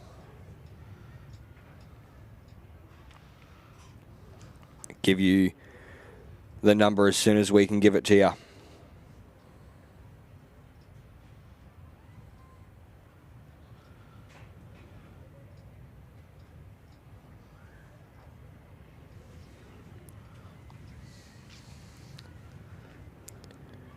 The number 25. So Liam Dinage making his way into Alice Springs within the top 20 bikes.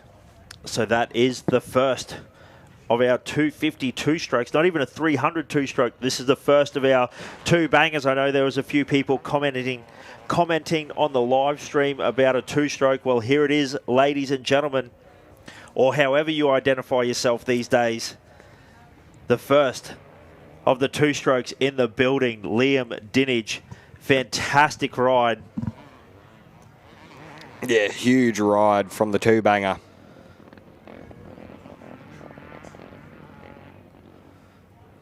Looks like we got another bike in the stadium section as well. Focusing on the 25 though at the moment. Coming towards us. Put your hands together, ladies and gentlemen, for the number 25 rider, Liam Dinage. So also the first, of our Class 3 bikes. Looks like the number 22, Thomas Kruger. The bikes are coming real quick now. More battle packs coming into Alice. Thomas Kruger, the 22 bike across the line, gives us a wheelie. Plenty of energy left in the tank as we keep a bit of a lookout. The 481. Jackson Verstegen. Geez, a couple of 254 strokes inside our top 20. Absolutely massive for this young bloke. Plenty of RPM. Oh, there's some happy people down in Parc Fermé. As the X50, Jet Hicks, rolling in nice and smoothly.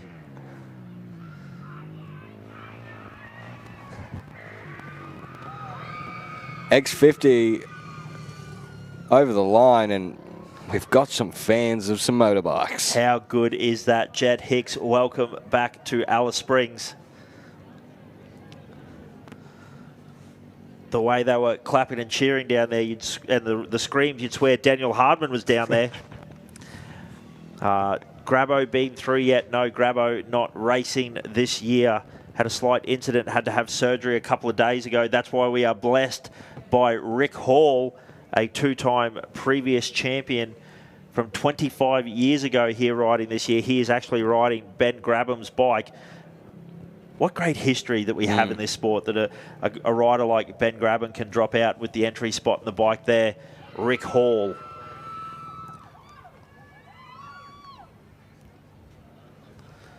But congratulations, Jet Hicks. I wonder if just every time we say Jet Hicks, they'll scream. Yep, apparently, but we're going to go down to the presentation. Welcome, the Tatts Finke Desert Race presentation. How exciting is this? Can we make some noise for all of our competitors so far? Haven't they done such a brilliant job? Let's bring up in third position on the podium is, of course, Brodie Waters. Brodie, well done, mate. How does it feel to come third in Finke? Yeah, it's really good. Always dreamt to be on the box here, so it's good to do it, and especially be on a 450 and be up mixing it with the boys on the 500. We were a little bit worried about you when you cartwheeled over, but look, you got yourself up. Are you doing okay? Yeah, I'll be right. I'll just be a bit sore for the next couple of days, but yeah, it'll be all good. Nothing a cold beer and an ice bath can't fix. Well done. Let's make some noise for Brodie Waters in third position. Alrighty, it is time to make some noise. In our second spot is Mr. Campbell Hall. Campbell, how are you feeling? You jumped up into that second position only in really the last 20 minutes, half an hour. How does it feel? Yeah, feeling good about it, but gutted for Brodie. He was riding good all day. Same as Hemo, you know, congrats on him. Happy. Well done, Campbell Hall. And your winner, your new King of the Desert for 2025 Tatts Finke is Mr. Corey Hammond.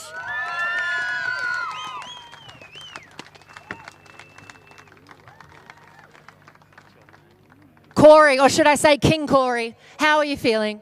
Good, yeah. Happy to tick that off the list. And just really quickly, before they bring the champagne and the big checkout, tell me, how does it feel to actually be King of the Desert for the very first time? Oh, it's pretty special, you know. It's the months leading up. It's every night you go to bed thinking about it, and first thing on your mind when you wake up, for the dream to come true is pretty cool. It's definitely the best kind of addiction. Let's bring up the crew from Tatts. Thank you so much, Tatts, for being naming rights sponsor. Please, one more time, make some noise for Corey Hammond, your King of the Desert.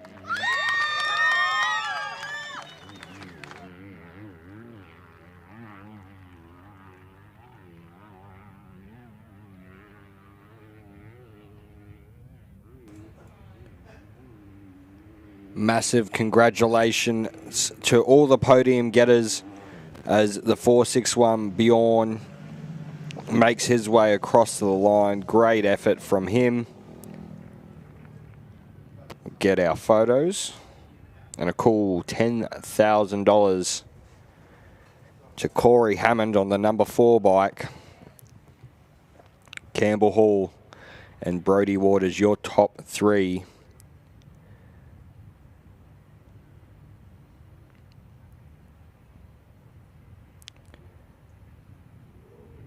As we're about to get the champagne underway. Shake them up and off we go. Spraying the champagne. You love to see it.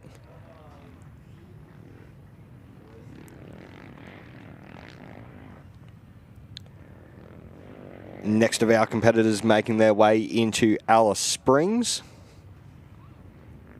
Champagne still flying on the podium. The 233 Blair Outram making his way into Alice Springs. Put your hands together for Blair as he crosses the line.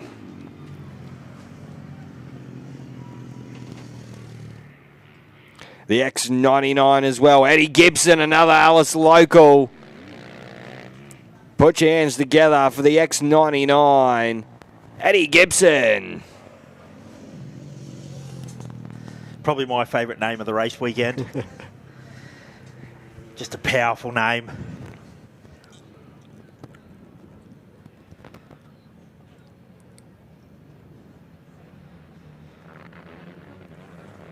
The 495 of Jesse Ryan making his way now in.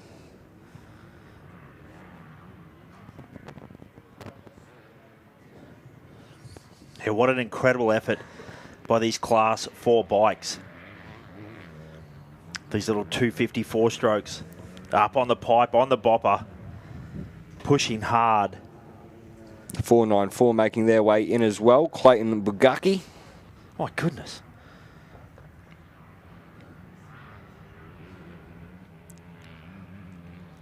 Jesse Ryan, a great Mildura local. From a great family of off-road racing as well. Mildura just seems to produce plenty of fast motorsport people. Not sure what they put in the water down there.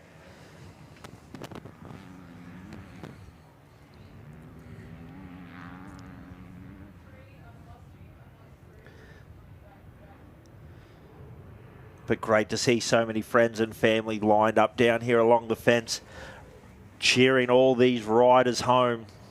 It's a fantastic effort. All these riders should be very proud of themselves. Sorry, I got it wrong. Corrected on the live stream. Griffith local for Jesse. Oh, yep. Not Mildura. Lucky we've got such great people in the live stream helping us out.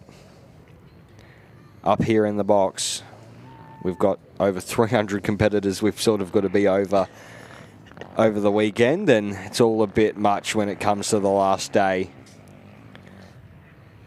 But another gaggle of bikes coming in. The 204 Rye Stevens about to make his way into Alice Springs and across the finish line. Big effort from him. Put your hands together for Rye Stevens.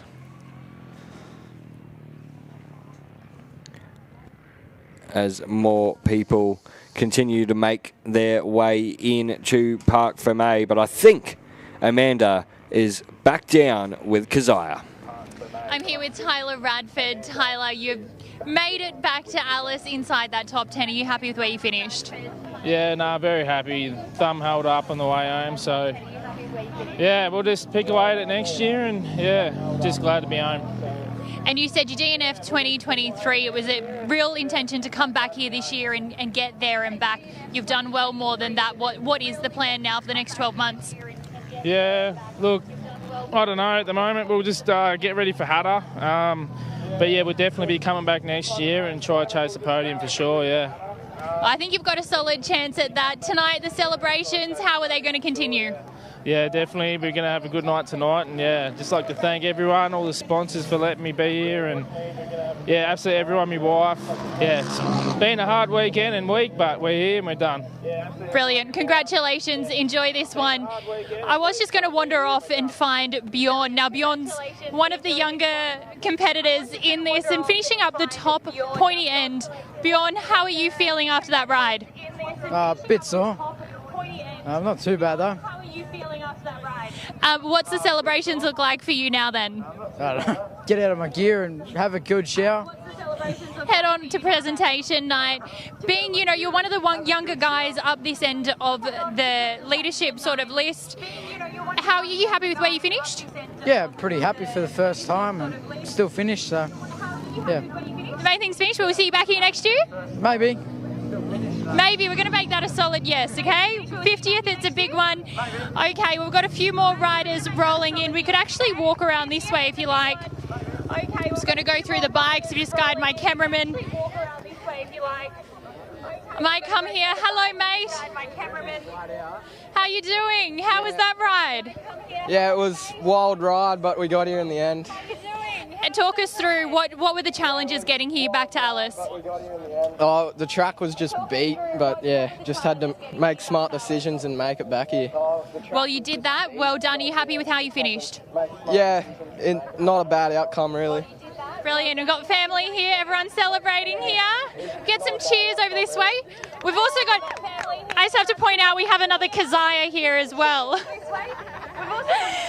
All right, we've got a few more bikes rolling in. I'll head back to you guys in commentary and we'll grab them as they come in.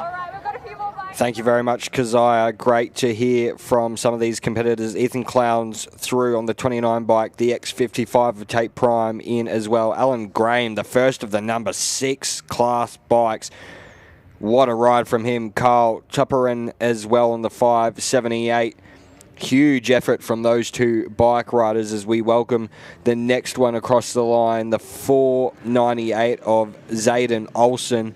And Keziah, if you can hear me down there, if you can get a word with young Austin Shaw, the 496 rider, I'd love to hear from him after a massive improvement from last year. One of the Alice locals.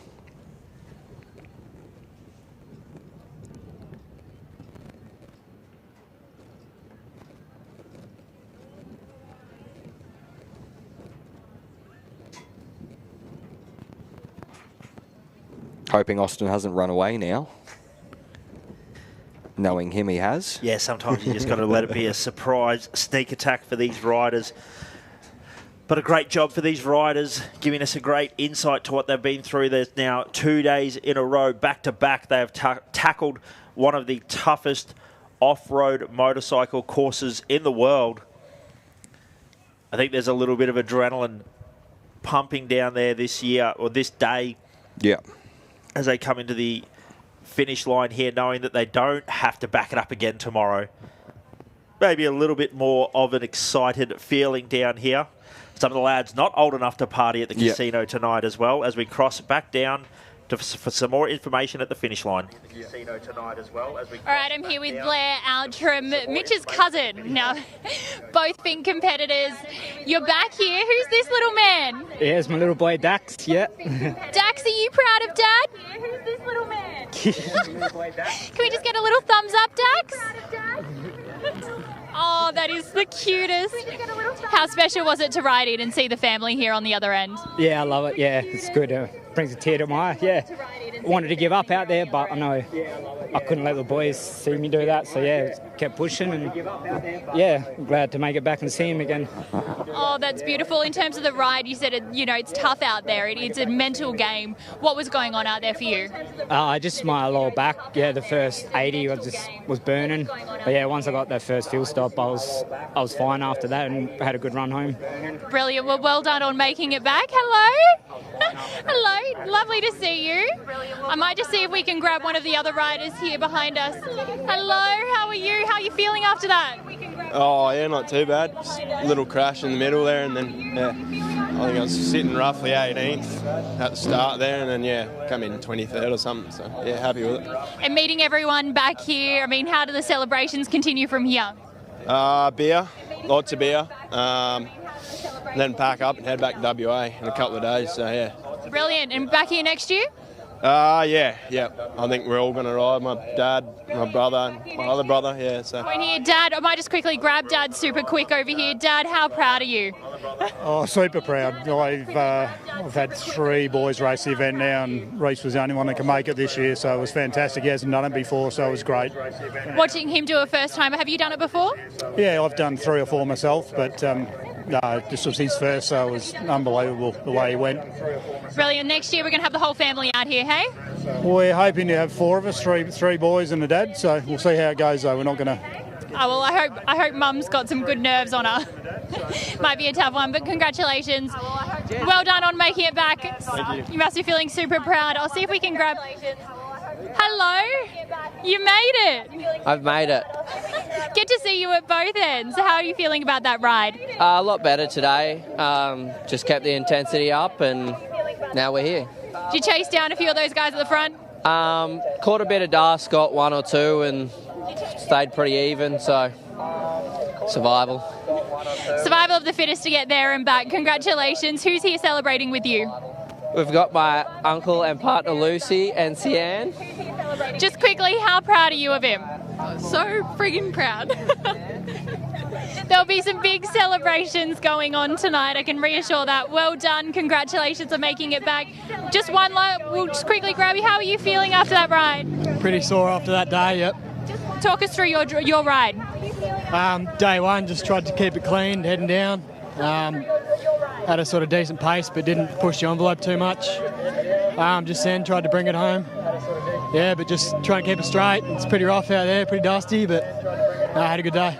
Oh, it's great to see you at this end, back in Alice. You did it, you got there and back, you got your spike. Well done. All right, I might head back up to you guys in commentary and we'll grab a few more of these riders.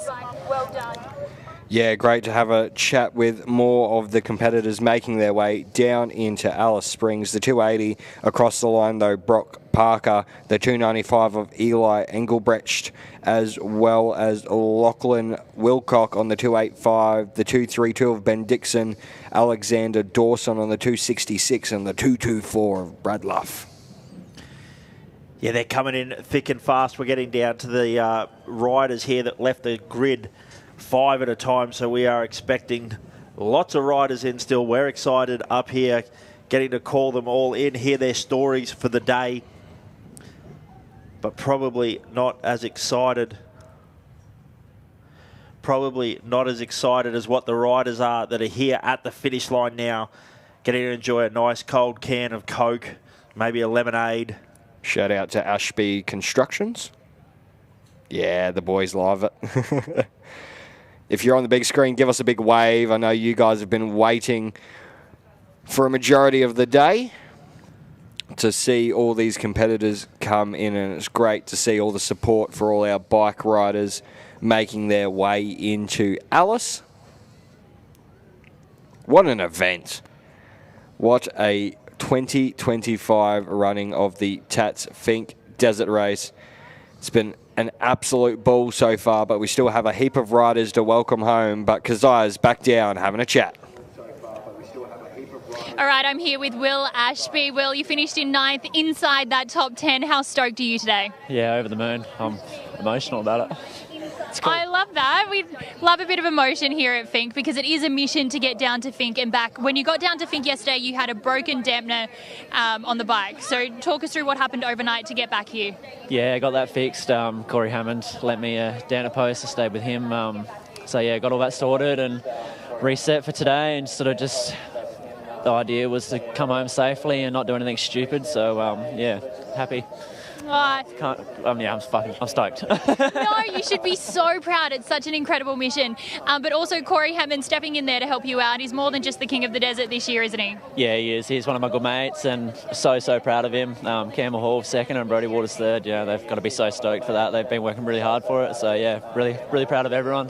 So thank you. Brilliant time to celebrate. Thank you so much for having a chat with us. Congratulations. Cheers. Thank you very much.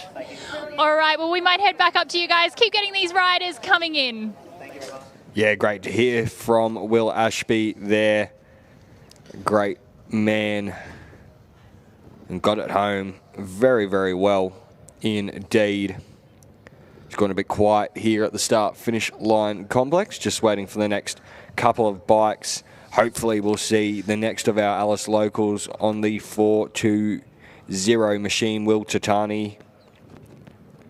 But we still have quite a few to come into Alice Springs. We'll keep you across all the action as our bike competitors continue to come in. All the bikes that have made it in the Parc Fermé section. Yeah, huge effort for a lot of these bike riders. But it looks like we're going to go down for some more chats down in Parc Fermé. Keziah working very hard. All right, I'm here with Clayton. He's just heard from Mum. He came in 23rd. Are you happy with that one? Yeah, definitely a lot more than what I was expecting. I was kind of hoping for a top 50 result, so 23rd is definitely a good jump. Just glad to get home, really. Talk us through the ride back, because the ride to Finke, I've heard all the stories about just how gruelling it was. Was it any easier on the way back? No, the way back was just as bad, getting caught in dust, and it was rough on the way there, so on the way back was no better. It was just long and had to play it smart. What's going through your mind when you're trying to make it all the way back here? It's a mental game. just don't do anything silly. Just be smart with it and kind of bring it on in. Not doing anything crazy. Brilliant. And the celebrations tonight, what's Mum got in store? Oh, I don't know. Hopefully a good feed would be good. Good feed, a good shower. That's exactly what you need. Well done. Congratulations on making it back here.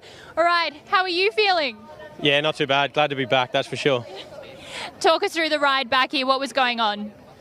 Pretty much, we lost a few spots yesterday, so just try to motor back today, make them spots back, stay on, and yeah, just get here. Did you make up any of those spots? Yeah, I think I got half back, so we're pretty happy with that. And in terms of the celebrations tonight, have you got the family here? Who's with you? Yeah, got my son and pit crew, so yeah, we'll be having a few beers tonight, that's for sure. Relax a little bit. Are we going to see you back here next year? Yeah, I'd say so, yep. Brilliant. Well, good job. Well done on making it back. We probably have to wander up quite a little bit to get some more of these riders. Hello, how are we? Are we proud of everyone? From Wage in Western Australia. Oh, I want to tell us about your son. He's amazing. What else can I say?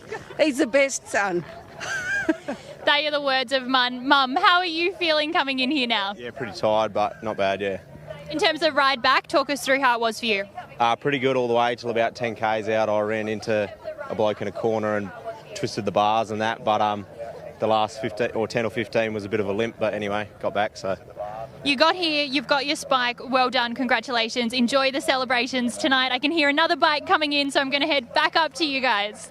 Thank you very much, Keziah. Great chats down in Parc Ferme and the Alice locals. Put your hands together for the 420 bike. Will Tatani, after trying for multiple years to get out to the event, but having some injuries that have stopped him, he's going to make it home.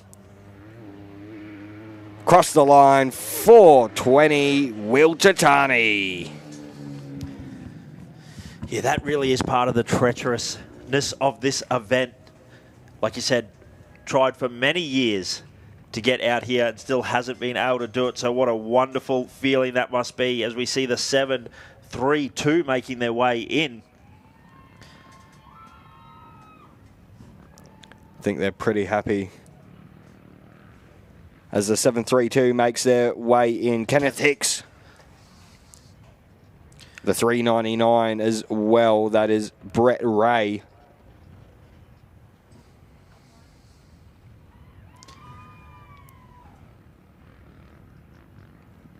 Trying to see who they're cheering for down in Parc Ferme.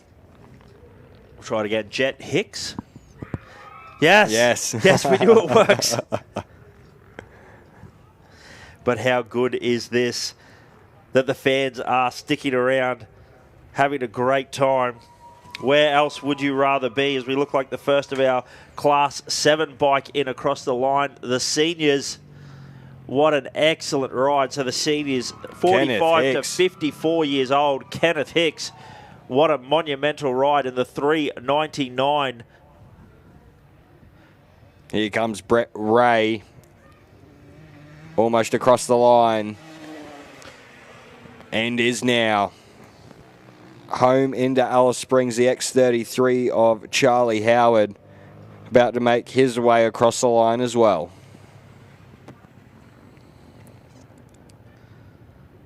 The 166 according to the back might be the X66 though, Toby Fraser.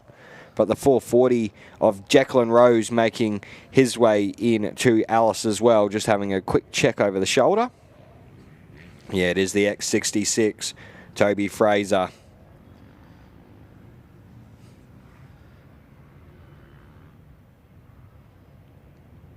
Guiding their way home. Almost there.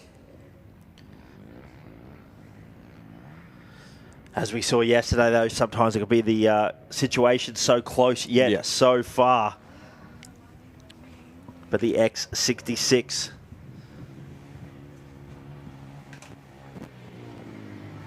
Toby Fraser across the finish line. The 440 machine also making their way in. That's Declan Rose.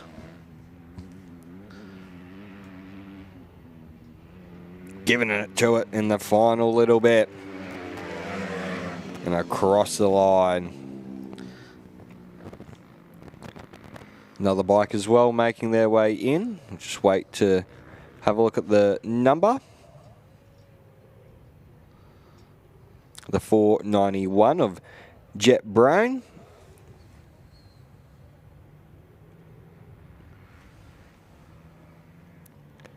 Missing the front number, so had a bit of an excursion on that bike and the front fender as well. Wow. Oh, trying to get the goggles off. They're trying to get them off very quick there. Yeah. The X35 now making their way in. Gavin Forrester.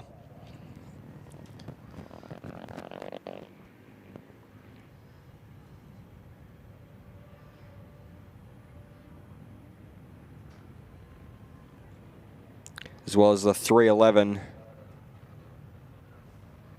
No, I think I got that one wrong. Maybe the 111 Robert Savage as well.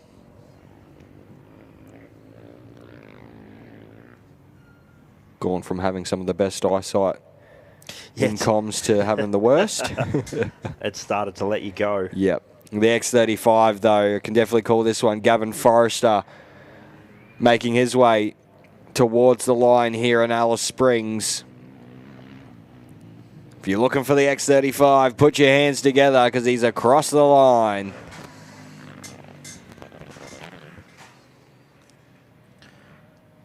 It definitely looks like the 311. Looks like the 311. We'll wait for... 310 maybe? Oh, it might be. Yes, Daniel Watkins into Alice Springs. As well as the 261 of Chris Condon. And the 650, Kay Macquarie making his way into the stadium section as well. Another... Was that Chris 470, Condon? yep. Yeah. The 470, Brandon Rose making their way in as well.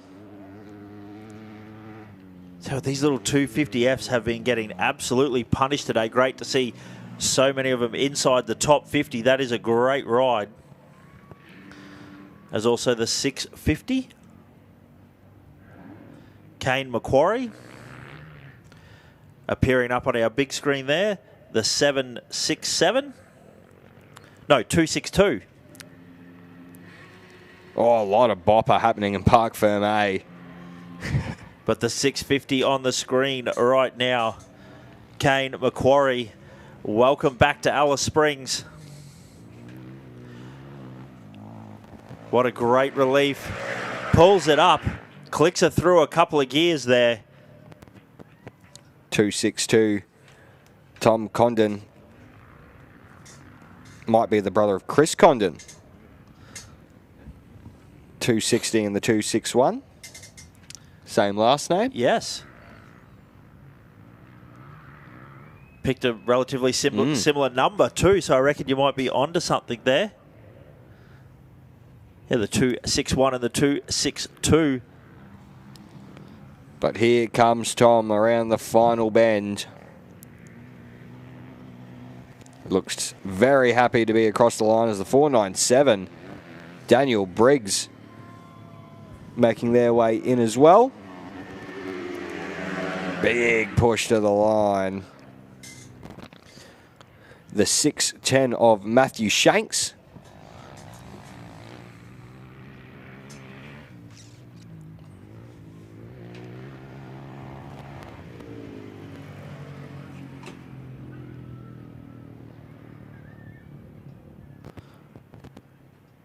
And the 282. Chris Stanton. So it was interesting yesterday, some of the competitors talk about how they had been wearing this new Alpine Stars Under Armour that they wear that will actually almost airbag body armour, they call it. It will inflate if you have a little bit of an incident. And they can reload it with a canister. So phenomenal technology that is creeping into off-road racing, motocross, supercross, all these sorts of things. But to basically have an airbag for your body, how fantastic.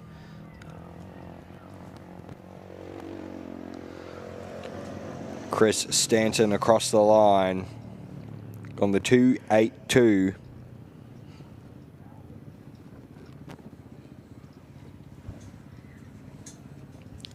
shouldn't be too far away from seeing the first of our female competitors through as well. Madison Healy on the 999 bike.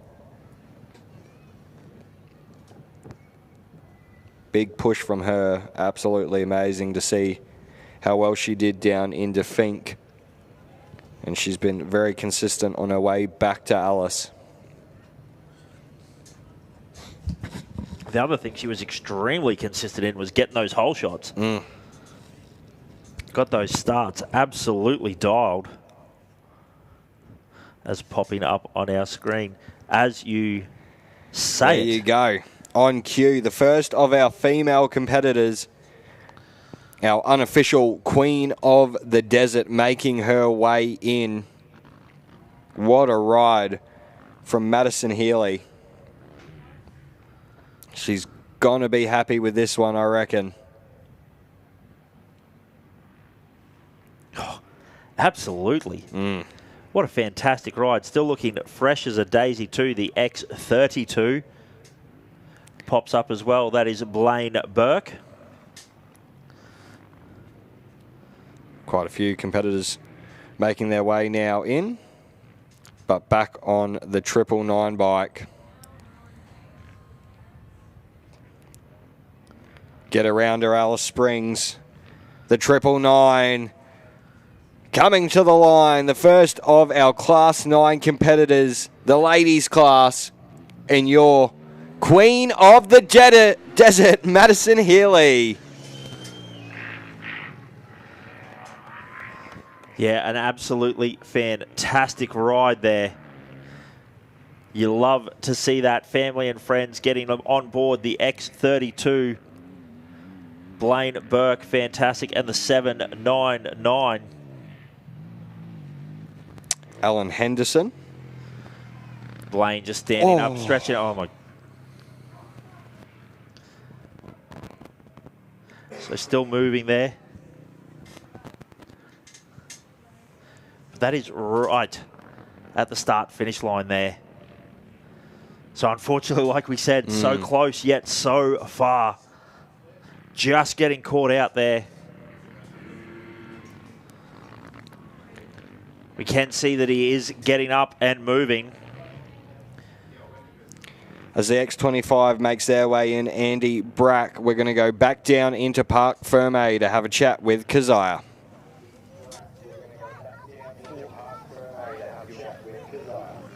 All right, we have Maddie Healy. I'm actually going to let her take her helmet off, I think. How are you feeling, girl? Yeah, good. I put in a bit of a charge in the last 80 Ks, but the track is wild out there, but I had so much fun. And you got up there with the boys. That's where you wanted to be. Are you happy with that? Yeah, I was a bit, in something like places, I was a bit reserved, but I think that's just what you got to do to, you know, just keep it safe. But I'm happy where I came, and yeah, I'm here. That's the main thing. I'm not going to hold you back. I want to drag you over here because Mum and Dad are right here. They have been so excited to see you come in, and this is what Finke is about. Feel free to take your helmet off because I've got a few questions for Mum and Dad. I'll start with Dad. I mean, you can see the emotion on your face. Yep, plenty of emotion, plenty of work goes into it, and yeah, she's bloody awesome. So back-to-back unofficial Queen of the Desert. How does that feel? it's unbelievable, unbelievable. All the work, all the years she's been doing it, and it all pays off. So And she'll be back to try and make it a three-peat, I hear? definitely. Mum, you're doing the juggling right now, but you were just eagerly watching the times, just waiting for her to come in. How does it feel to see her here? Absolutely amazing. Just waiting for her to come back safe. That's all we care about. But hey, even better that she won it. Yeah. And I want to know from Mum's perspective, I mean, it takes a pretty hard girl to do this. What is Maddie like when she's not on a bike? Yeah, the same. Determined, very determined. Yeah. And this is her partner, Blaine. He's coming. Yeah. We needed to catch that. Just wait. I need the first words to Blaine. What were they? I bit him! Not the first time. What was that? Not the first time. And I'm sure it won't be the last. Nah. You also made it back right behind her. You're very close together. Yeah. How proud are you to pull in here right now? Oh, stoked. It's awesome. His first race ever, so couldn't be proud of him. This year, so. Is this a Maddie Healy influence? Yeah, definitely. So you watched her win last year and was like, okay, we've got to be competing side by side here. Yeah, got the bug for it, so thought I'd give it a go. So yeah, no, it's good. Loved it. Oh, well, I'm so excited to see where you're going to go next, Maddie. We're going to see you back here next year. Yeah, definitely so. Yeah, I just want to say a massive thank you to the whole crew behind me. Like, I had heaps of people, family from back home come up here with fuel stops, everything like that. So I just like to thank Redders Outback, Bormore, Ozplay, Fox Australia, KDM, VIPT, TuneTech, yeah, just everyone else that's behind me. Yeah, it wouldn't be possible without you guys. Brilliant. Well, time to go back and get training because we need to make this a three-peat at the 50th. Congratulations. Well done. Our first lady pulling in here at Alice. All right, I'm going to head back up to you guys as we keep getting these bikes coming in. Yeah, thank you very much, Keziah. Great to hear from Maddie and her partner there.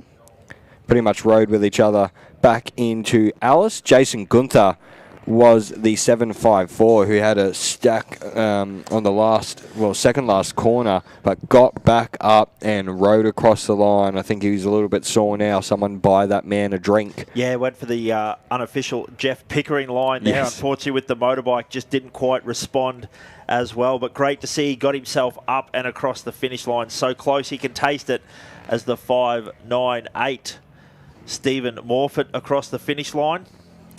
Yeah, Congratulations. When we were having that interview, a whole heap of bikes came across the line. Alan Henderson on the 799, Jason Gunther on the 754, the X25 of Andy Brack, the 269 of Brock Ritchie, 787 of Lee Piggott, the 272 of Jesse O'Shea, the 324 of Sam Smith, the 664 of Chris Adams, the 602 of Joseph Jager, the 538 of Adam Dutton, the 231 of Kai Floyd, the X93 of Matt Easton, and as we just said before, the 598 of Stephen Morfitt, all across the line.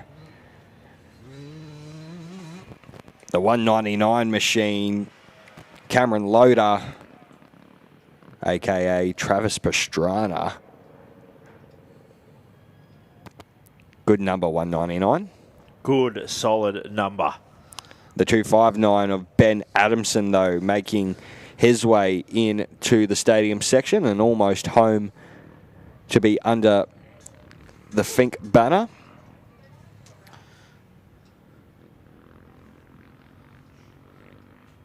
So at that yellow gear looking nice and bright and shiny. Not sure whether he did a pit stop halfway out just to get in some fresh gear. Looking fresh to death for the fans as he crosses the finish line. But the 259 Ben Adamson, as we also see the 195, that's William Thorbrack. One of the two-stroke competitors, but congratulations there, Ben Adamson. Welcome back to Alice Springs. Time to warm up and get ready to hit Lassiter's Casino tonight. Whether you want a couple of Jack Daniels, minus the Coke, or minus the Jack, the choice is yours. No, I'm keen. It's the one year I indulge in the Black Rats. Oof. Yeah. The one time of year. The one time of year I indulge in the Black Rats, so I'm Can keen. be very dangerous. Yep. That's why it stays to the one time a year around Finke. So the 195 William Thorbeck. Congratulations, home and hosed. An excellent achievement. Riding that big two-stroke the whole way home. Also looks like that's the 250. Yep. Oh, yep. Corey Buxton with a little bit of a race. Break it out, Corey. Don't relax too much. We saw a couple of bikes pop into screen there as well.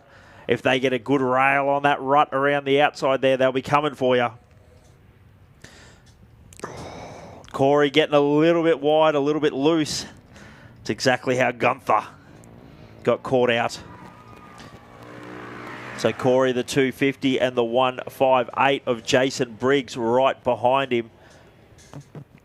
There's a couple more competitors make their way through. It looks like they're just on a bit of a casual ride. The 227 and the 297. So Christopher McConnell and Robert McConnell. So I reckon brothers here. How good is that? Like, you can do this race with a brother or a sister or a partner, and you can sort of sit with each other and ride from Alice to Finke and then Finke and back. It's great to see families coming together at this great event. Yeah, absolutely. And these guys are almost home, but it looks like we're going to go down to Keziah and Amanda for a chat about today's event.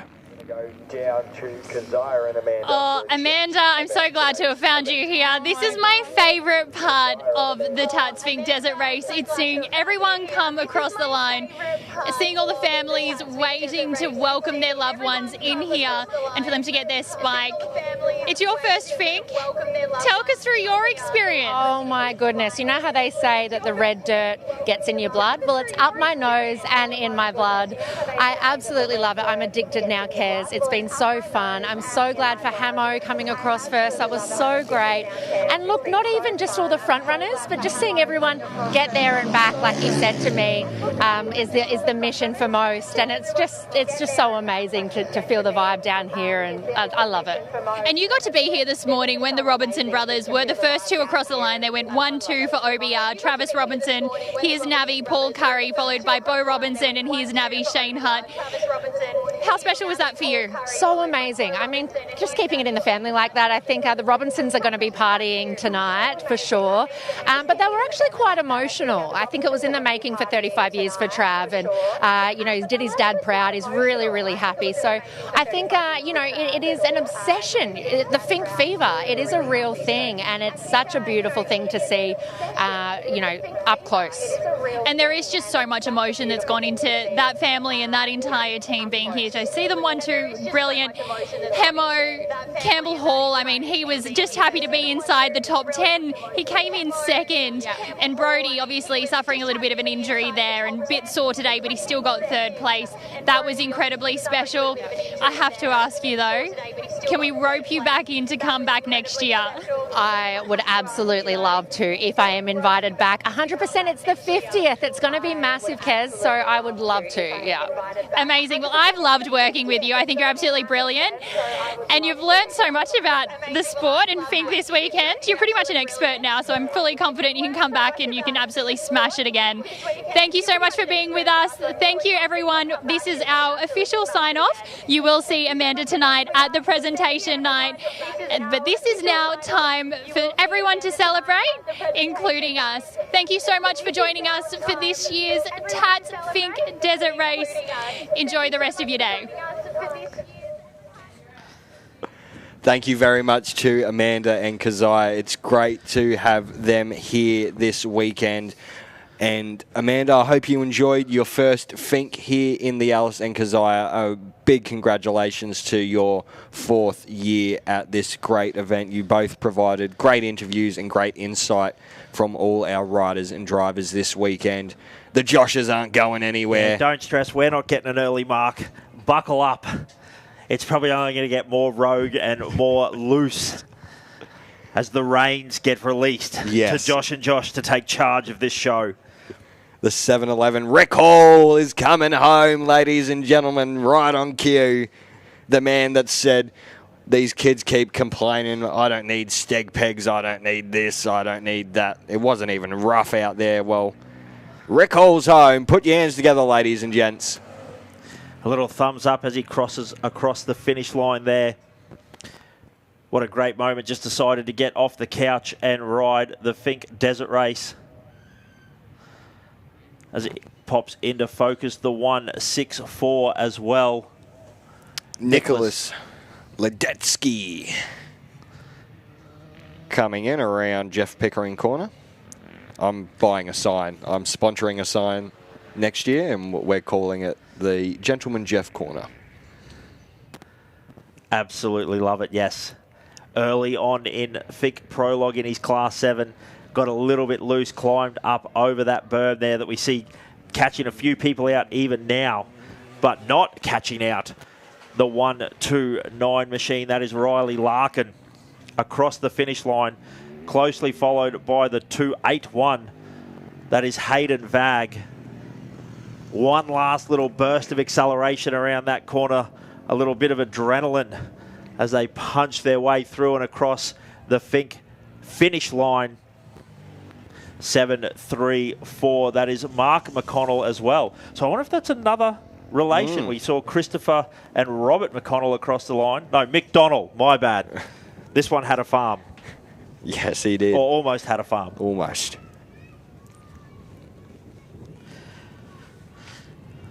But great to see still plenty of spectators here. Great to see the food stall still open, the bar still open. Make sure that you get yourself across to the bar, grab a few cold ones. There's a rumour, a vicious rumour going around that I may have went and visited before. I can tell you that that is not true at all. No. We are the ultimate professionals up here in the commentary booth. Yep. We don't let our hair down until later on, apparently.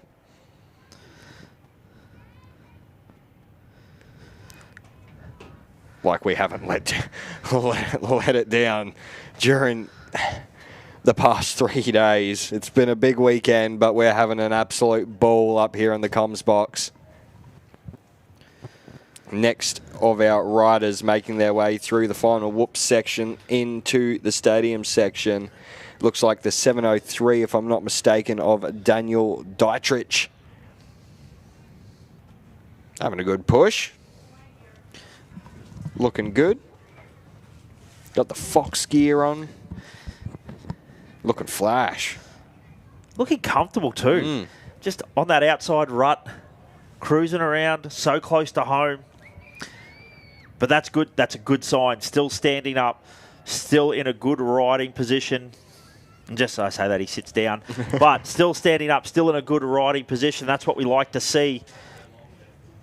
We want to make sure that all our riders get home as safely as possible.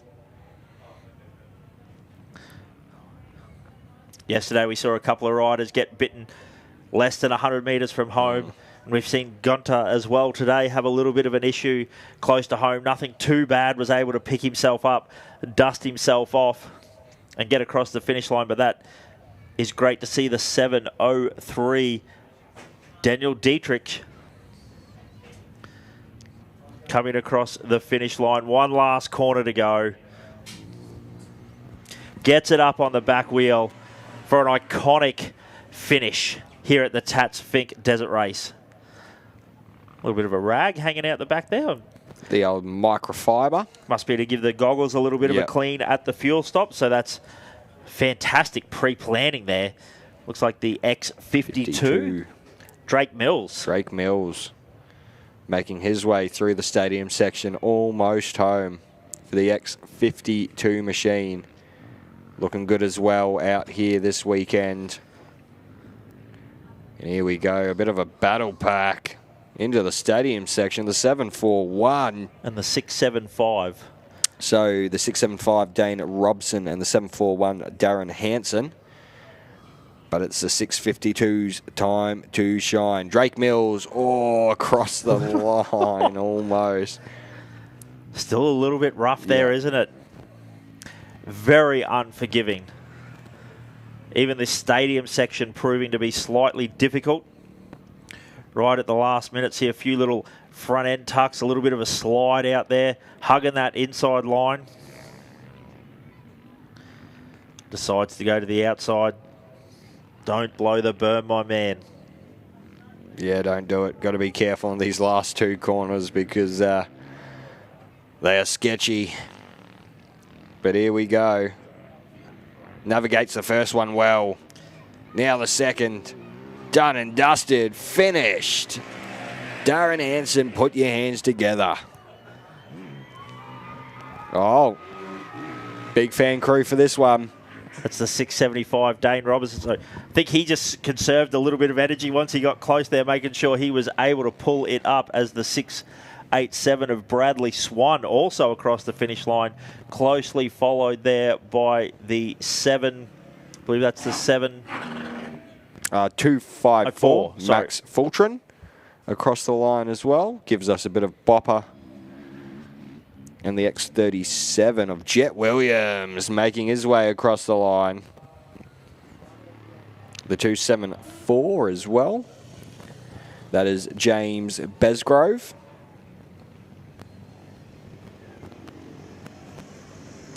So James just cruising across the finish line there.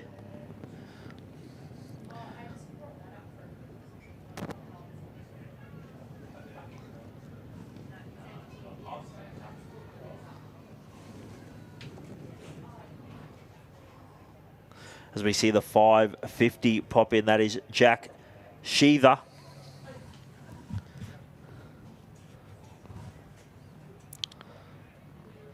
Representing for the Honda brand as well, there is Jack.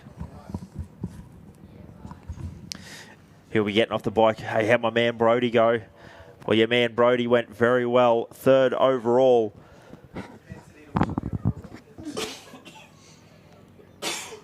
Honda is back. Yeah, and great to see.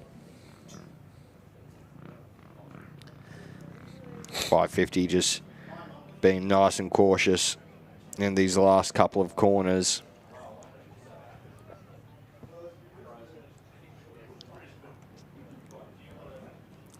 As we continue to have more bike riders make their way in, the 599 of Jake Fishpool. But the 550's time to shine.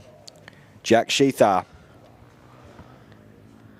makes it through Tricky number 1 and Pickering number 2. Sits down, rest, relax, job done. That is the final part of the check sheet ticked off. I am across the finish line back here at Alice Springs. What a wonderful result there, the 550 machine, Jack Sheether. As we all eyes turn across to the 599, Jake Fishpool.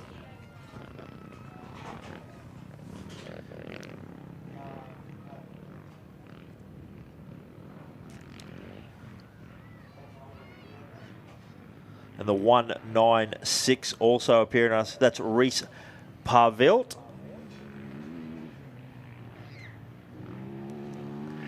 Parlayvilt.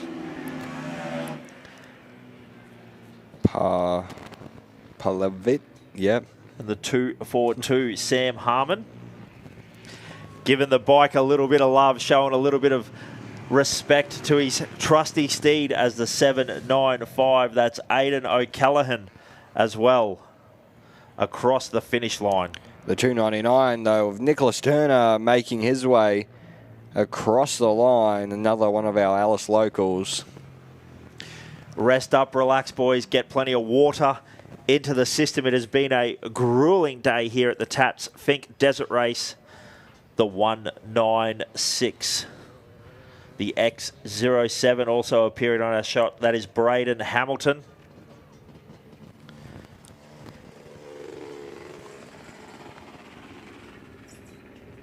Ring, ding, ding, ding, ding, ding, ding.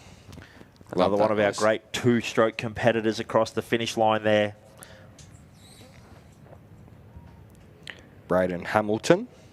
That was just up on screen. Now the 265 of Blake Russell making his way back into Alice.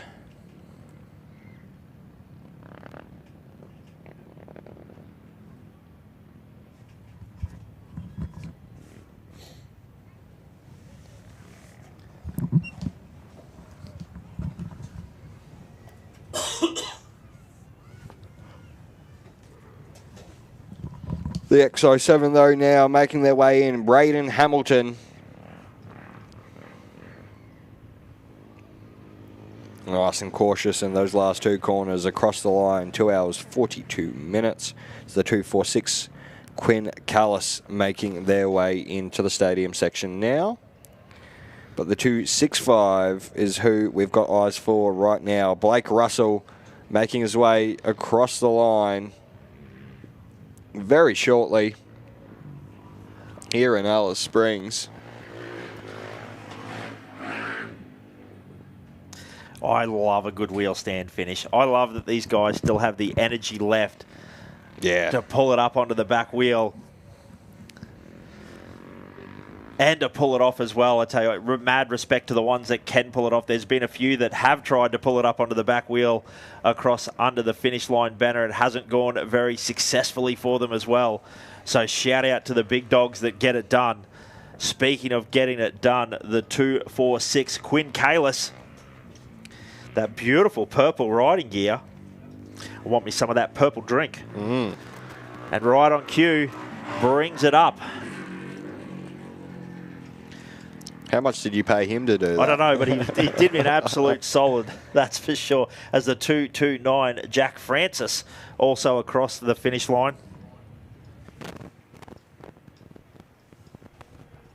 X72 making their way in as well. Dylan Argent coming in.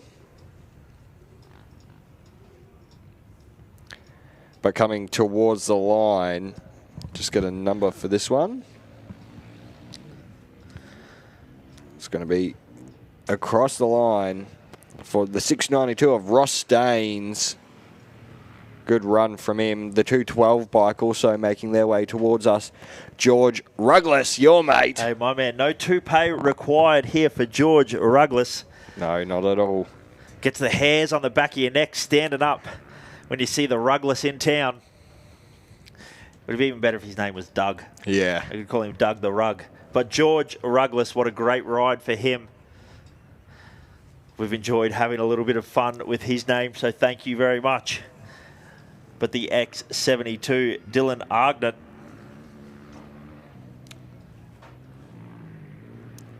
Across the line, does it in a time of 2 hours, 50 minutes, 55 seconds. The 212 bike.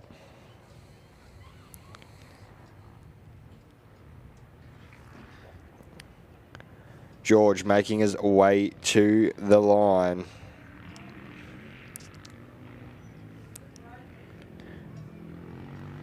.212 across the line. George Ruggless, the 592, I do believe. Don't you ever get his name wrong again. Sorry. 594 maybe. And the 776 Jordan Greenshields.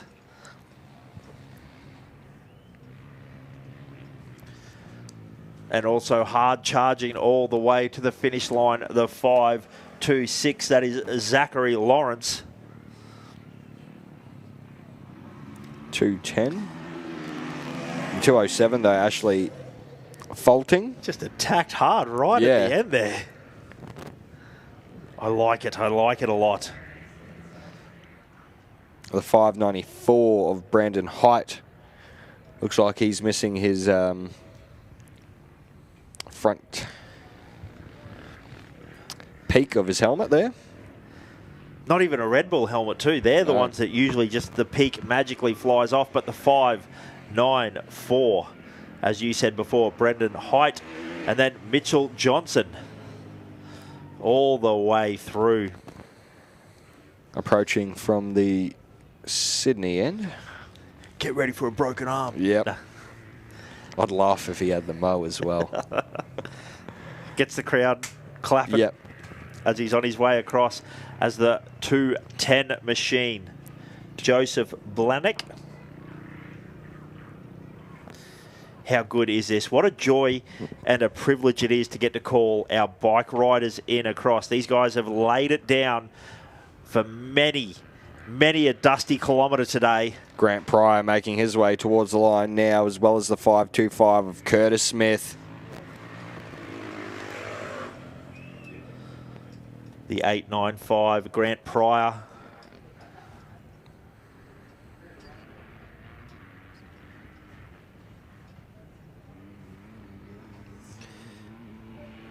And that's really what it is about for a lot of these people. They're there and back as the 411 machine. Riley Morrow. That little 250cc cylinder. That piston will have been up and down the bore many a time. 751 up on the screen as well. That's Johnny Becken. He's beckoning to call. But the 525, Curtis Smith making their way in to the start-finish line now. It's a 731. Tony Hardman. Might have to get a camera on that man, see if he's as good looking as the man, the myth, the legend, Daniel Hardman. I love how a little race just breaks out so late in the afternoon. The 584 and the 510. Ben Wadley and Jesse McGill family absolutely legging it down to Parc Fermé. The kids, how good is that? Yep. The 751 now making its way in towards us as well. That's Johnny Becken.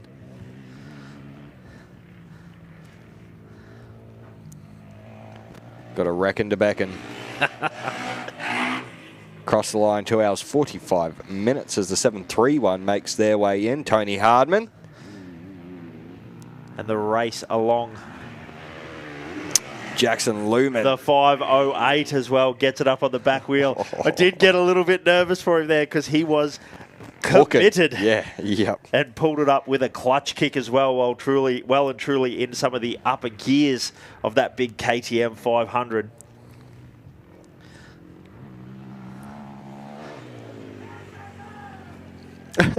Yeah, baby. That's how excited these guys are. The 249, Aaron Pissler, hands in the air.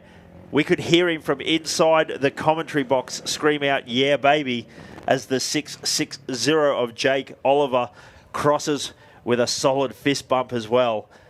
Damien Jones making his way to the line now. These are the characters that you'll love to see across the line. The 197, though, Damien Jones, done and dusted for his Finke campaign.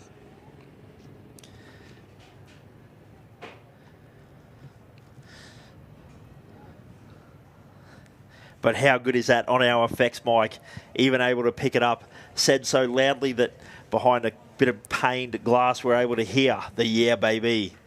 And that is exciting. That's exactly what it's all about. That's what you love to see late in the afternoon here in the Red Centre.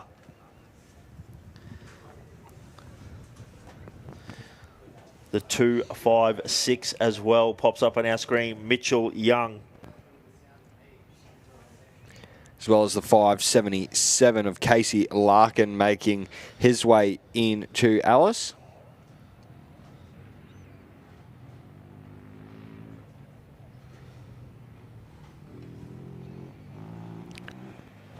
The 577 across the line now.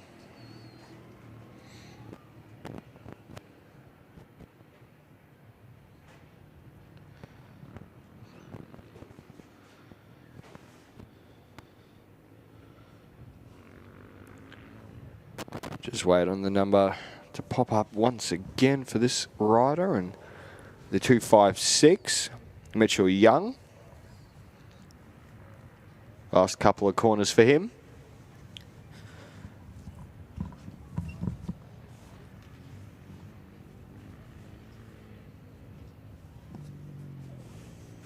And the X85 of Shane Scott making his way as we get the big wheelie from Mitchell Young. Oh, it still makes me nervous every time. But Shane Scott making his way towards the finish line. It's the 277, Nathan Shields. Pops into our live stream. How good. He's got to start making up nicknames for these people. I reckon his mates probably call him Shieldsy. So if you're following along at home, want to know how Shieldsy is doing just great. He is moments away from getting across the finish line as the X85, Shane Scott.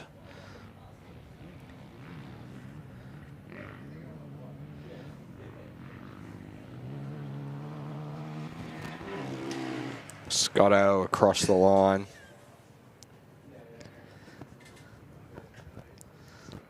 I'm glad they don't show our faces very much on the live stream, because I think tonight if we go to casino we might get hit up by a couple of these blokes.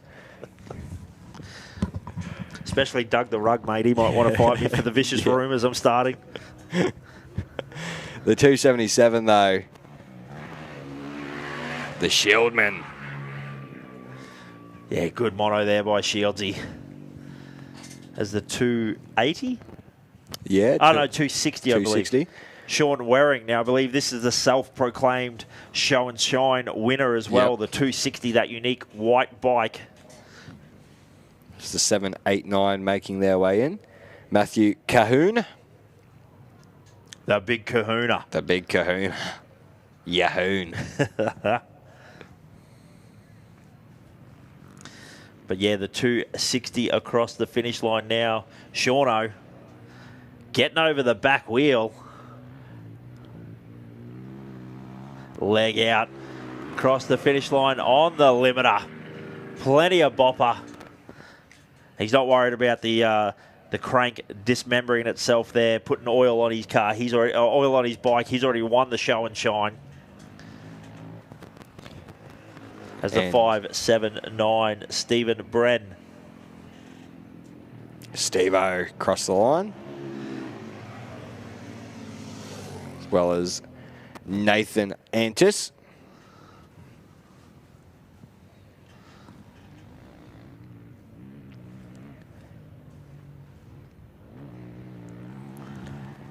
And then Matthew Cahoon. Looks like the 2.57 coming into our view as well. Nicholas Boyd. And the 5.44. Jack Moore. Excusez-moi. So Jack just cruising across the finish line there. Absolutely stoked to be as the 1.59. Bo Doherty.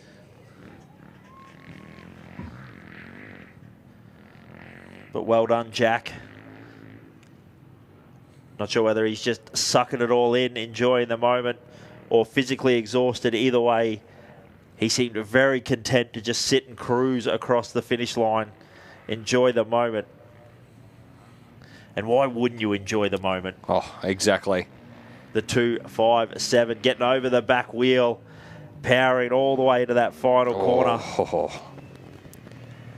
Nicholas Boyd, the 2.57 across the line, but that's the thing. Some of these ladies and gentlemen have been on bikes for around about 3 hours now, so it's a real struggle. The X19 Jamison Snelling coming in as well. Old Snell dog. Old Jamo. Old Jamo. And also the X28 Christopher Gay. I'll let you come up with a nickname for that guy. I'll throw you under the bus. Straight under the bus on that one. The 6.49 also. Who's giving us a wave? The X28 Christopher Gay.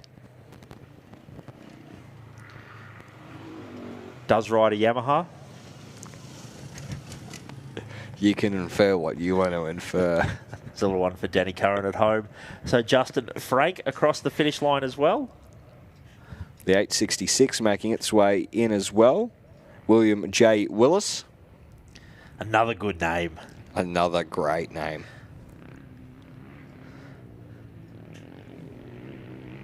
So there's the X19 Jamison Snellen across the finish line. I love that we get this little burst of energy just as we get close to the finish line here at the Tatts Finke Desert Race. The 7.71. Steve Blackney. Yeah, Steve-O about to make his way in as Jake Bundell makes their way in. Had that big dog barking. Yes. The 866, though, the next coming towards us, William J. Willis. Sounds like an old-time war general or something, doesn't he? Yep. I expect to hear about Civil War General William J. Willis. Cross the line. 866. I love it. Just the burst of adrenaline that these guys have, the joy, the excitement, the happiness, all of these emotions, relief, relaxed, wrapped into one. Steve Blackney, though, about to make his way across the line.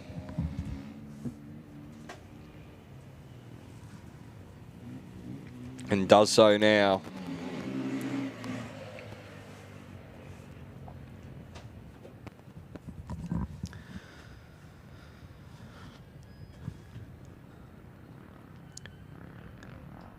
The 5.53. Travis Pollard making his way towards the line. Good old Travo.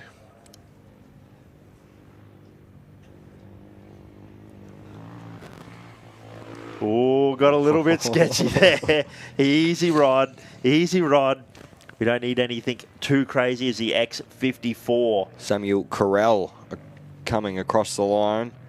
Now, done and dusted. 2 hours 55. Nice relaxation. Sit down on the bike. Hanging on the limiter. A lot of abused bikes coming in. Poor old bike. Yeah. Now this looks like the 666. Brendan Stoja.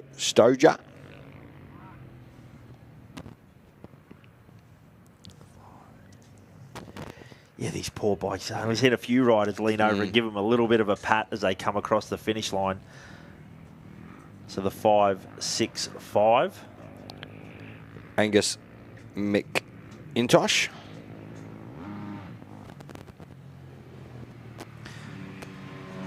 As the X95. Wow. Jake Slattery. Plenty of rev limiter and a bit of a clutch pop as well. Just for good measures, we keep an eye on the 5.22. That is Dion Niganu. Do you reckon Grabo has it written in his contract for the gas ride that you can't limit a bop it over the line? Probably.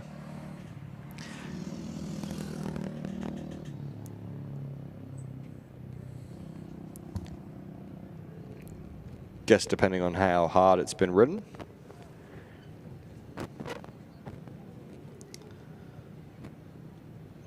We don't need any pistons going through. Exiting the chat. Yeah, places they're not supposed to go to. Good old Rodney hanging out the side of the block.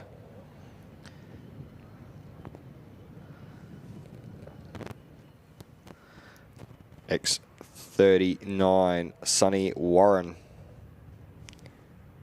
Wazza.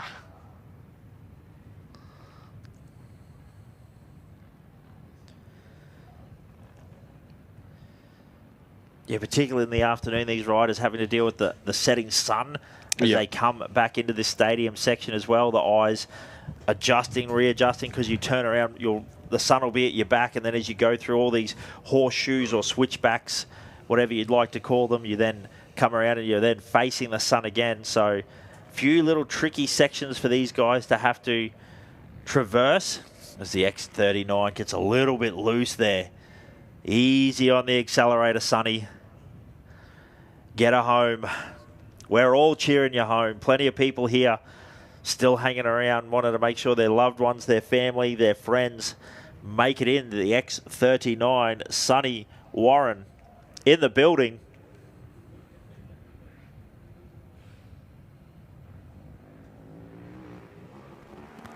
Very excited. Oh, big wheelie. Oh. Sonny Warren across the line. The 601. Michael Dowling making his way towards us.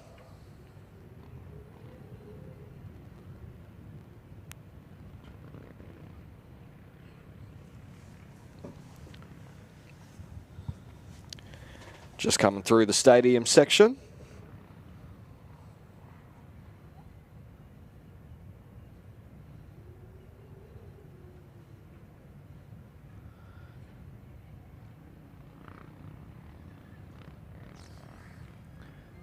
So the 601. Michael Dowling. So close. Cheering him on across the finish line here. Is he going to chuck a big wheelie? He's just cruising like he's bringing some energy in reserve. And that looks like the 792. But that is the 601, Michael Dowling across the finish line. The 792. Nick Anderson. Got that leg out, still charging hard.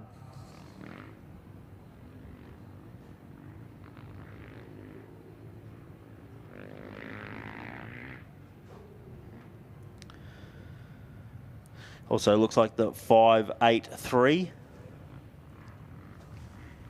That's Jack Brooks.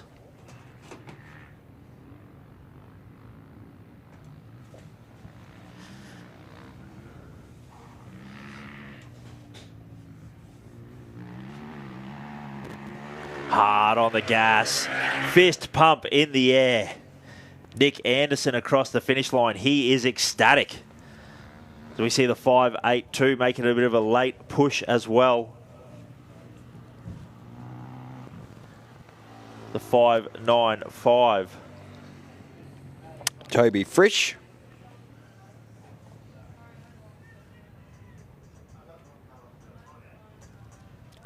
Looks like the 6.26. Hayden Oswald. Popped up on our screens for a little bit there.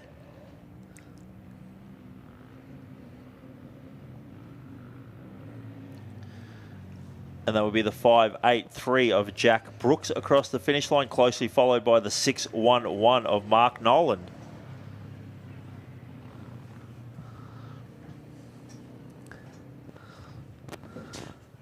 And the 6.26, Hayden Oswald.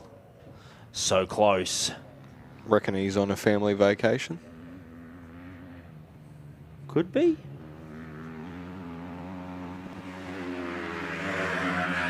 Across the line, Hayden Oswald.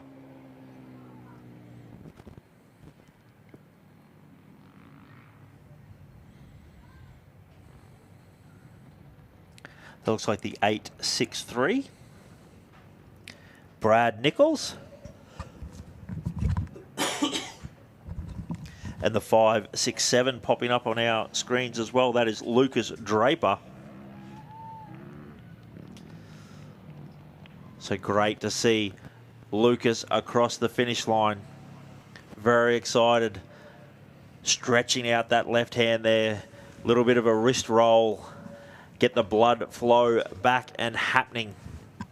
Nice just to let go of those.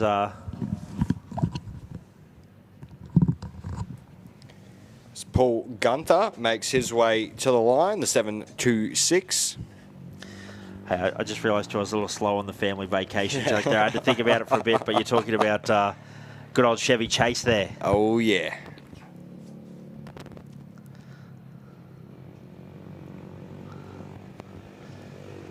I was going to say, I'm not that old. It looks like we've had the 5.67 Lucas Draper, the 8.24 Scott Koshish, and the 8.63 Brad Nichols across the finish line.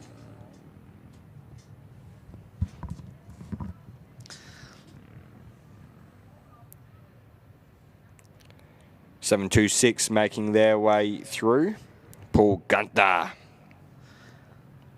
Now I wonder if he is any relation to our poor motorbike rider that was laying in the dirt just recently. But the 7.62 in the house. Must be, yeah? Related? Oh, such a unique last name. Thumbs up, they are related. Yeah, okay. Awesome. Thank you very much. So congratulations. Glad to see the thumbs up there. Feeling okay. Walking with a little bit of a limp. As yes, the 7.62 Paul Gunther, the 6.17 Mark Hannigan.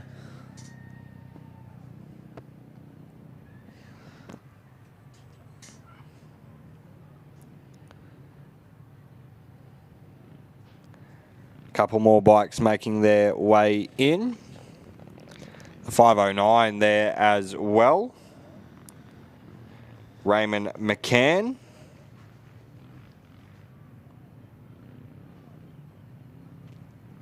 As well as the 2.68, which is Dwight Hawken. I think it's Dwight making his way to the line now. Dwight Hawken on the 2.68.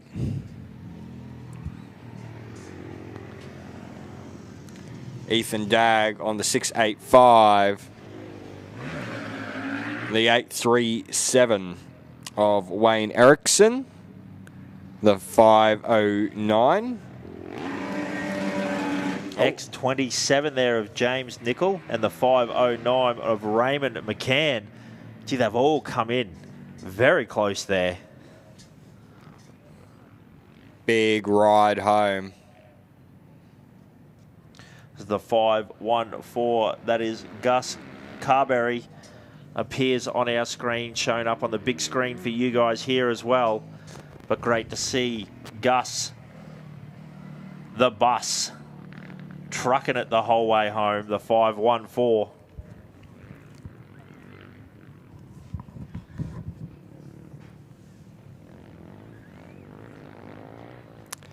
(5:42) Brock Wild, and the 6:24 of Brandon Irons.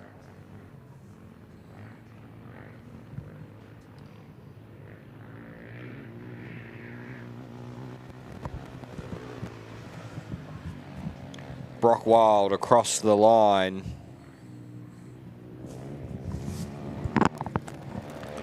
Damon Marshall on the 5:12.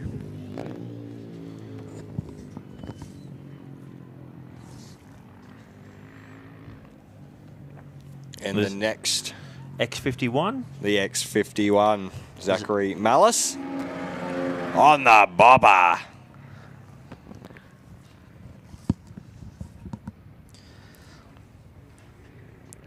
Glad I'm not at home following along, because I'd be passed out by now. Especially if the Black Rats are Yes. 6'9" Zachary Williams. What are the chances? 2 Zacharys. The 6'24" Brandon Irons. Looks very happy to be done with it all. 8.99, I think. Warren Zerner.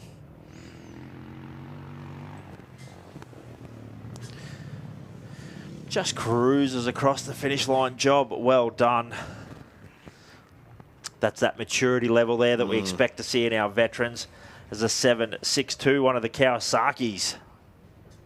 Mark Shepherdson.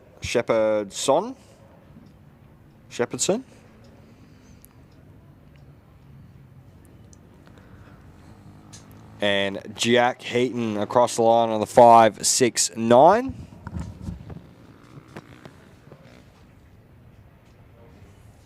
Oh, the 4.32, Archie Brownless is in the building. That was Justin Custo, though. The 6.57 making their way in.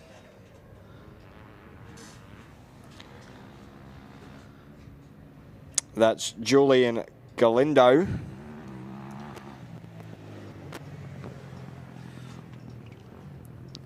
The 7.62. Mark Shepherdson. Having a good push on the Kawasaki. The Quacker. The big 500 as well. So how good some of our big 2-strokes making their way in. The 4.92 of Adam Young as well. So we see a little bit of a battle. But here we go. Archie Brownless, one of the Alice locals, young fella at his first Fink. He'll be happy with that one. On ya, Archie. Very happy for Mr. Brownless. As the 6.51. If he doesn't pay you much of attention here, he's going to get rounded up on the outside. Slightly unsuspecting. The boys having a little bit of a wave. The 6.51, the 2.88. High fives across the line. You love to see it. So that is Jacob Ruddenclough and Tom Plunkett. 4.92 of Adam Young making his way in as well. So we do apologise, Tom, that we, not Tom, Jacob, that we absolutely butchered your last name. All weekend. We'll throw that out there. We did. I don't think there's one time we got it right. As the 4.92, Adam Young, the X21, Andrew McCallick, and the 2.38 of Michael McAllister. Wonder if his kids are home alone. And the 2:09 of Alex Cunthorpe.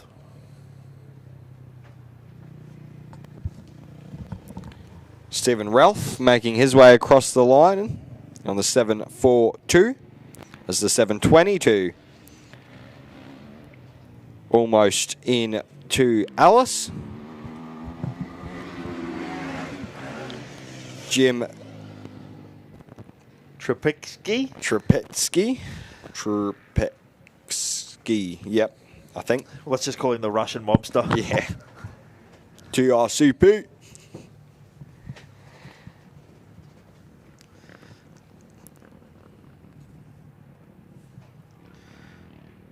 The X73, though, Matthew Lorcan, believe another one of the Alice locals here this weekend.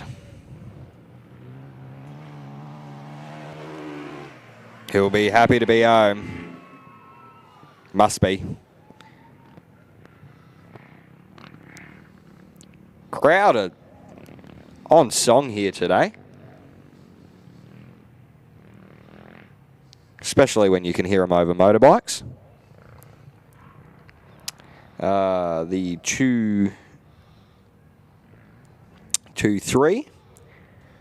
Corey Bannister making his way to the line, as well as the 7:20 of Peter Latham. Let him.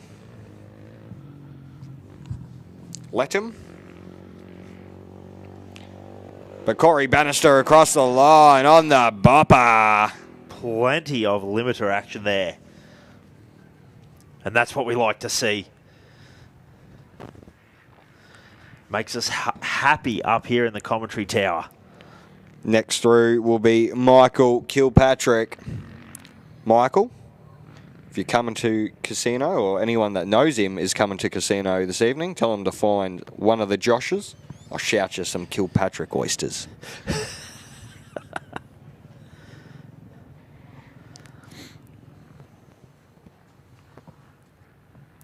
The 7:20, though, making its way to the line. Peter Latham. Oh, taking the Gentleman Jeff line. Getting just a little bit loose. But done and dusted for the day. Sit down, rest, relax. Even timing wants some oysters. It's that time of the afternoon. You thought it was loose earlier. Oh, I tell you what, though, if we get a bit more bopper, I'll be moister than an oyster.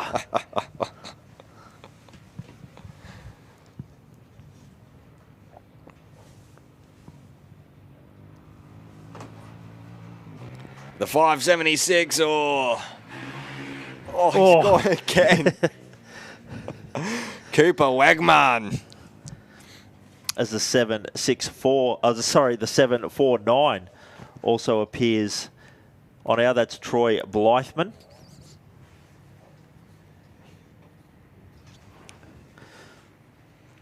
As we hit 4 o'clock, Australian Central Standard Time.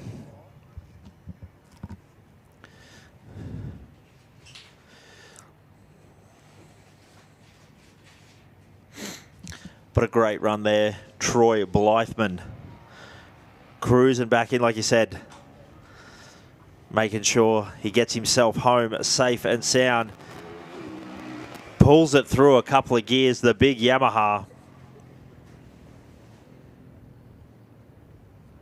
The 778. Which is Jonathan Ippel.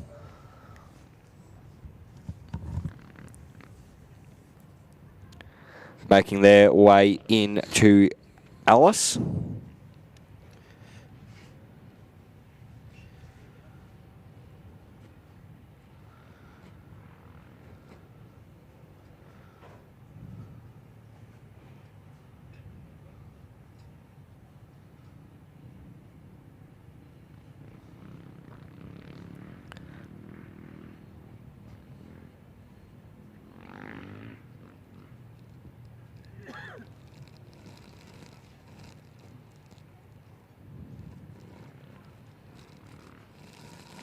The 887 making their way in as well. Jim Mole.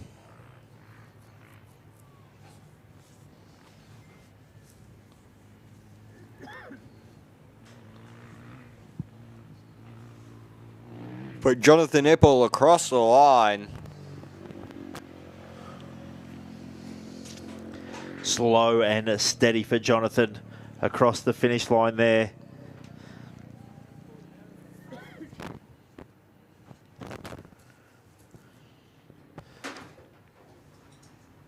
But what a great race weekend. Oh, a little bit of foot off the pegs action there.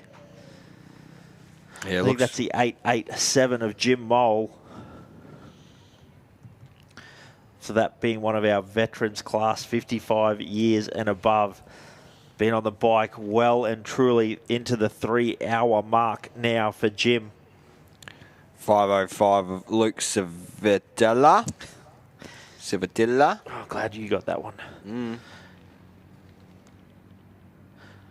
Looks like he's front fork guard just flapping in the breeze a little bit there. Doesn't look like anything too bad. Hopefully not an off or anything. Oh, the front wheel looks a little bit warped as well. Yeah. Yeah. Gee, that would have been a bit of a rough ride in there. Hopefully, well, it's here, and that's all that matters. It is not tracking straight, I can tell you that. It's probably tracking about as straight as our commentary at the moment. Yeah.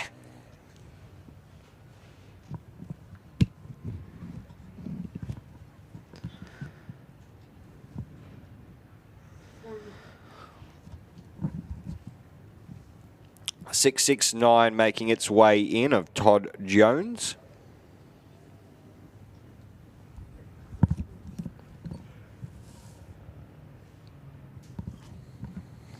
And the 5:05, Luke Civitella, 2 hours 56. So Luke charging from a little bit back in the pack, I would say. So that's a great ride for Luke.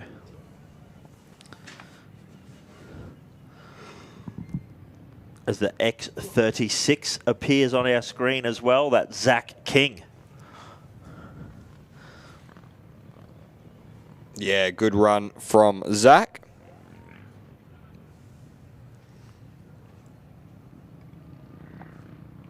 .669 though, about to cross the line. Todd Jones on the 294 making its way through as well. Will Mahoney. But Todd across the line.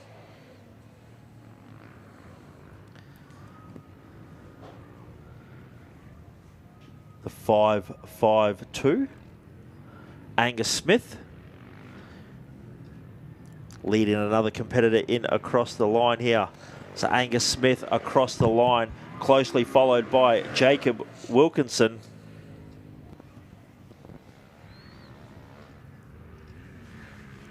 And the X36, sorry. Zach King.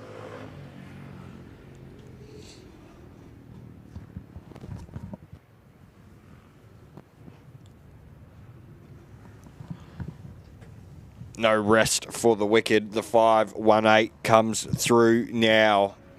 Jackson King.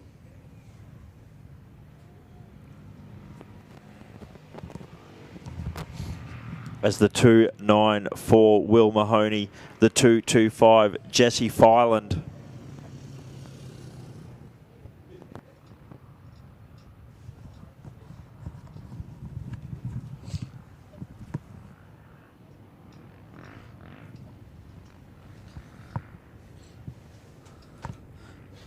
So a couple of our competitors now creeping up over that 3-hour time, as we also see the 678 of Graham Hill and the 723 Bruno Catalini cruising nice and slowly across the finish line.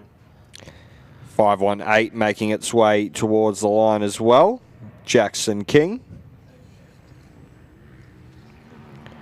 Done and dusted for him in 3 hours and 2 minutes.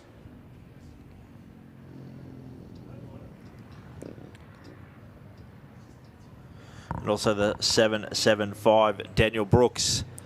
across the line. The 5.93 as well, making its way. Hayden Buck. Great name. Powerful name. Wonder if he's a PBR rider on the side there. As the 270. Thomas Fletcher across the finish line. Great to see all our riders getting across the finish line, parking up the bike, heading off, grabbing some water, grabbing some food, grabbing a beer from the bar. As the X94 Jake Holland and the 520 of Lindsay Cox sneak across as well. And the 289 makes its way into the stadium. That's Josh Griggs.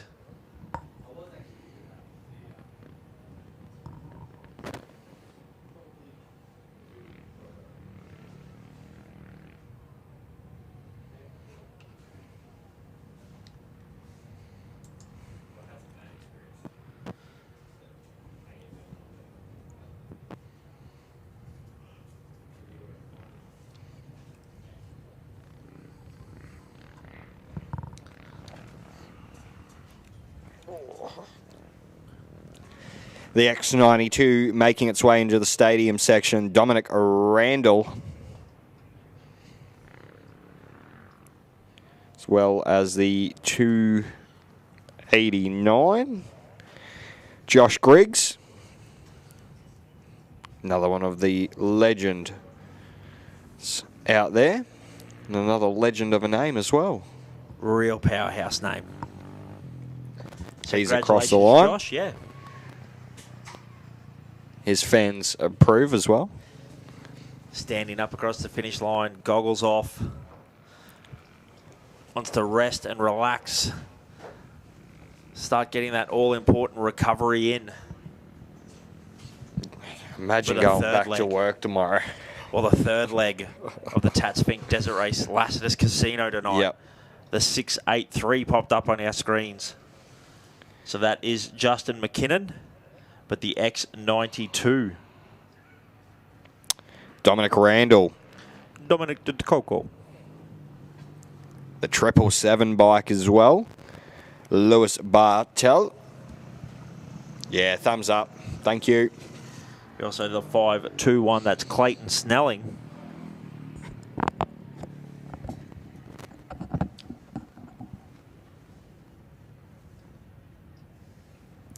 So well done to Clayton Snelling there, 3 hours and 5 minutes.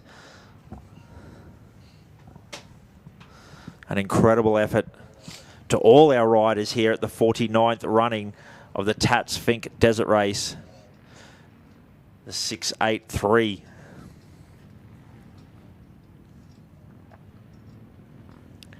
Justin McKinnon. Oh, gets it up there. Nice and early too. Popped it up straight out of the corner. This is the 777 machine. It's Lewis Bartel. As one of our riders getting a little bit loose there. Missed that rut. Had a little bit of a heart starter moment there. That is the 680 of Brad Perriman. Closely behind Lewis Bartel, and then closely behind Brad, Ewan McGowan. But yeah, Brad having a little bit of a moment there. Just caught it in the back of our live stream as he jumped up over that berm. Nothing like an adrenaline spike. 50 metres from home. Anthony Chapman out on the track at the moment that we are watching.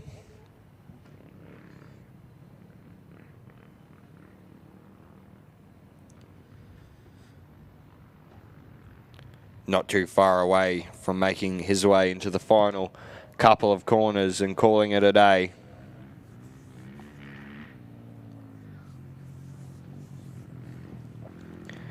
Done and dusted for Anthony Chapman, 3 hours and 11 minutes.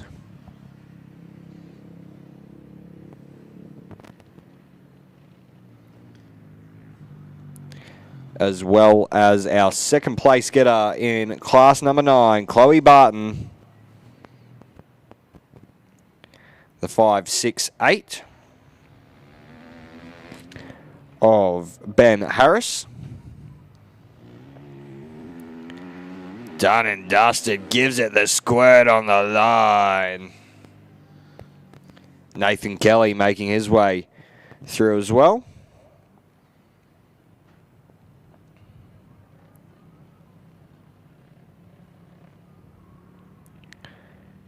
Number 696. Andy Axon.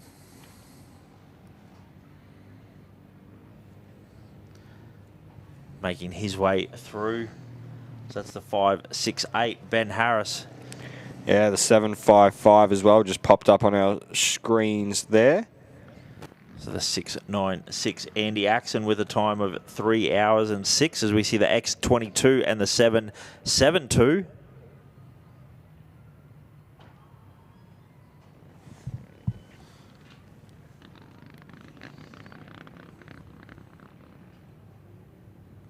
Looks like the 7.69 as well. Yeah, Nathan Kelly making his way to the line. He's done some bush bashing.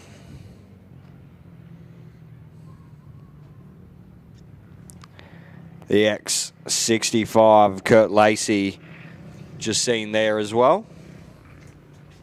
7.55 though. Jared Tyne. Got his goggles. Yeah, taking the goggles off early. 222 bike. Geez, that would be a hard ride, say, if he had an issue with his goggles. Oh, gets it up on one wheel anyway. That would be a hard ride, yeah. Issue with the goggles there.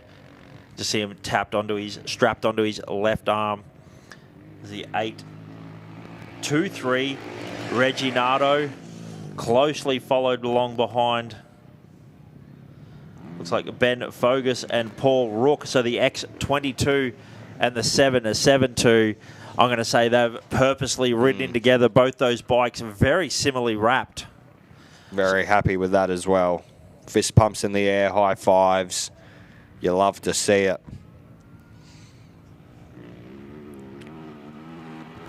As Kurt Lacey across the line on the X65.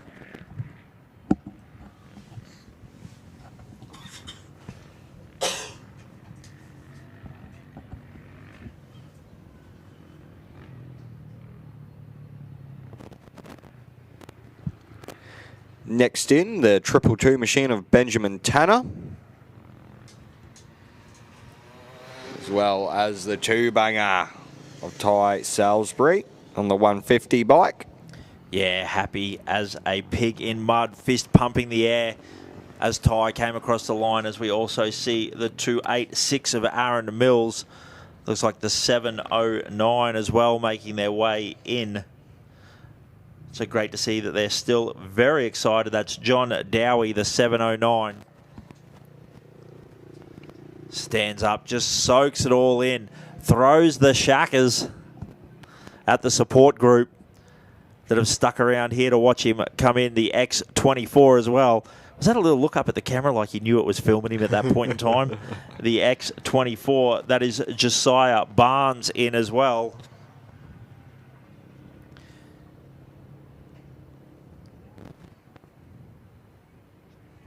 As the 725, Nathan Mears slowly makes his way into the stadium section.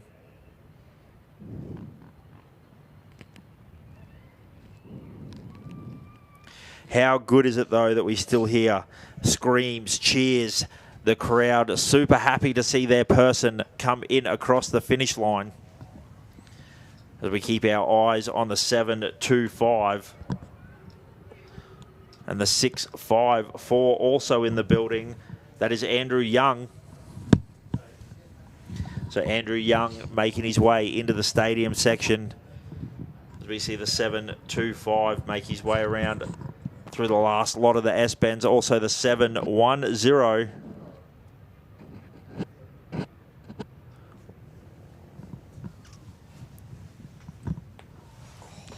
So that is Paul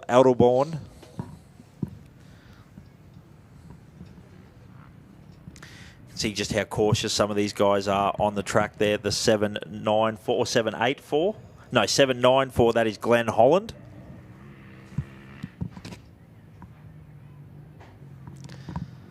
But across the line now. Was the 7.25. Nathan Mears. Just a bit of a timing glitch there.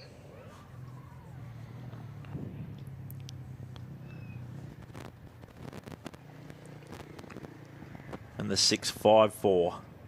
So that's Andrew Young across the finish line. As it looks like the 8.68. Lewis Russell.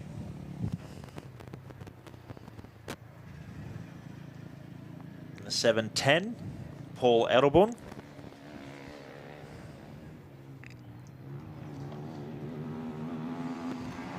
Hard charging all the way to the end there.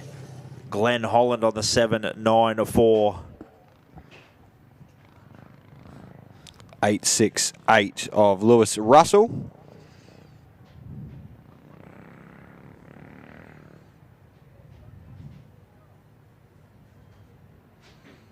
Seven, 6.7 of Phil Granger.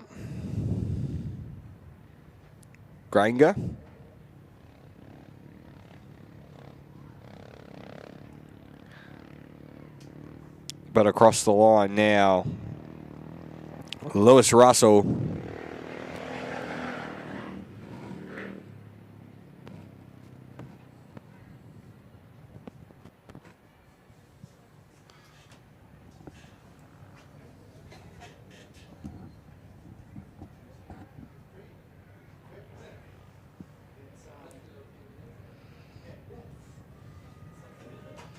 The 6.23, Tyson Powell, making his way in now as well.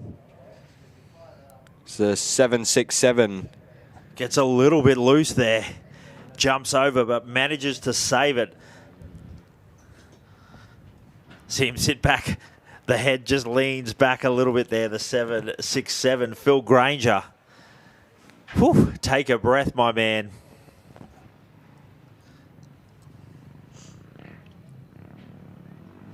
As we also see the 5.31, Campbell Bradford. Have a little bit of a go there trying to pull it up. Unfortunately not able to execute. But still, congratulations, friend. You are back in Alice Springs in one piece. The 6.23. That is Tyson Powell.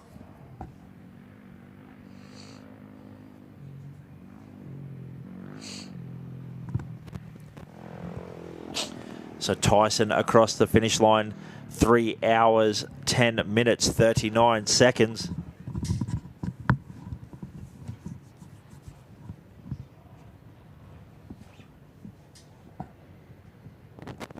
Now the X20 as well. Looks like Brody Rosier and the 2.45 popping up on our screen, making their way into the stadium. But the X20, Brody Rosier across the finish line, the 3.07 also snuck in there as well. 6.19 making its way in as well. That's Adrian Blummer. So the 3.07, Ryan Donaldson, 3 hours, 15 minutes, 24 seconds. Then not far behind him, the 1.52. That's Jason Matthews. Couple of two-strokes across the finish line. So if you are a two-stroke fan, no, they are still out there. They still are competing here at the Tatts Finke Desert Race. The 7.17 machine making their way in. Rhett Johnson into the stadium section as Terence Conway, the 2.45, rounding the last couple of corners. He is about to be home and hosed at the Tatts Finke Desert Race. Clutch kicking it. The 6.19 as well.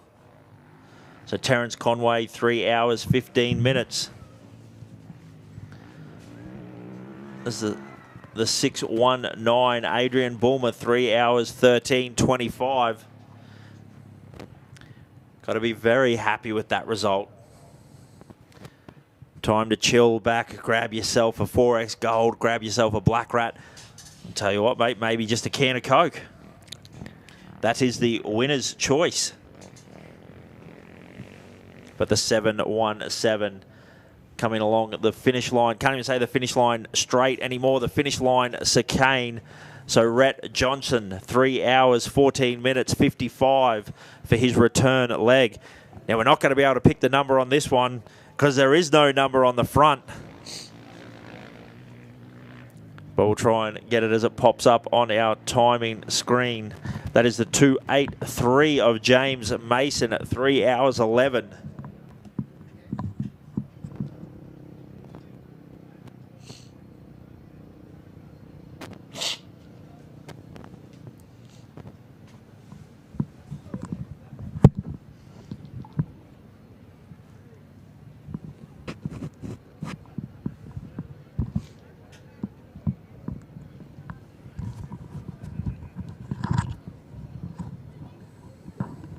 So not sure whether a little bit of a bike failure there or whether James on the 283 had a little off out through some scrub and it caught that front number plate. But looks like it's all good. All's well that ends well. James back in the building here. The 283 home safe and sound as the 419 machine starts to make its way into the stadium down towards us. Brooklyn Blummer making his way in.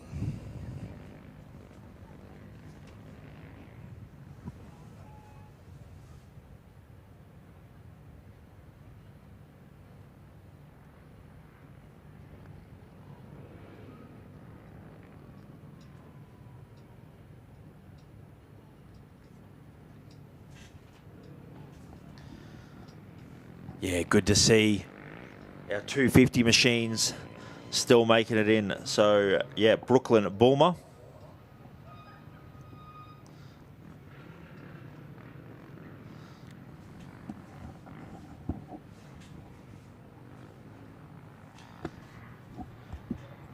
Maybe just because he was going around the corner, but looked like he might have been nursing that inside right leg a little bit there. We'll see what we can see. No, foot back on the peg, was just had it off, cruising around the corner. And Brooklyn back charging hard. So Brooklyn across the finish line, 3 hours 15.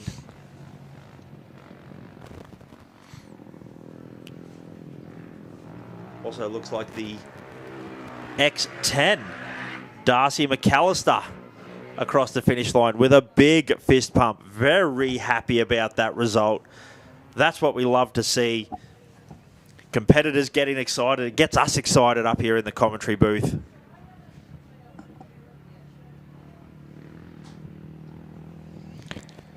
Joshua Granger across the line on the 285 machine. Another great name here this weekend. The 603 of Mark Wyatt and the 507 of Nicholas Panagoulis.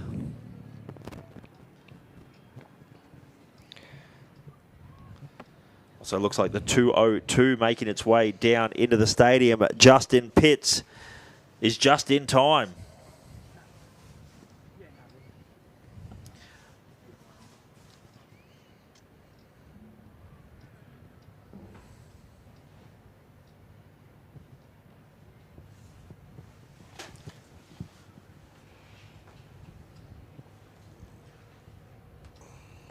But the 202 machine cracking along nicely here. Justin close to being in, done and dusted.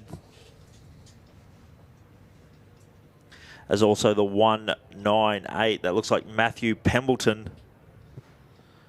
Gee, great sticker kit on this bike. I love the white, red and gold stripes on it. But we cut back to the 202 machine. Justin Pitts across the line. What a great feeling. Goggles already off as well, off to the side of the helmet.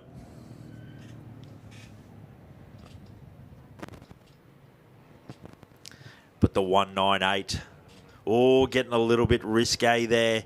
Cracking the throttle just as he came into a little rut there.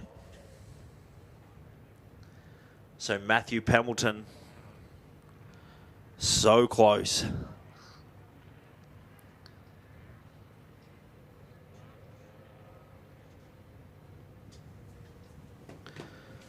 So we also see the 255 machine, Ryan Newman.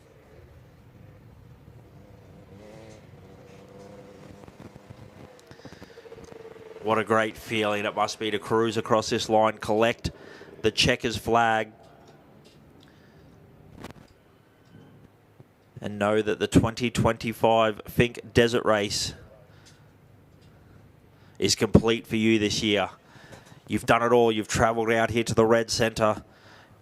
You've done scrutineering. You've battled it out in the Method Race Wheels Prologue, and then 2 days of absolute grueling racetrack thrown at you, and all after that you can consider yourself a Tatts Finke Desert Race finisher.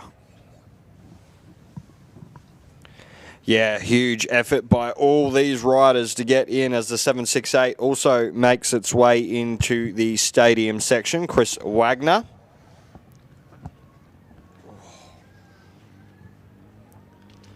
But here we go on the big KTM. Across the line, Ryan Newman.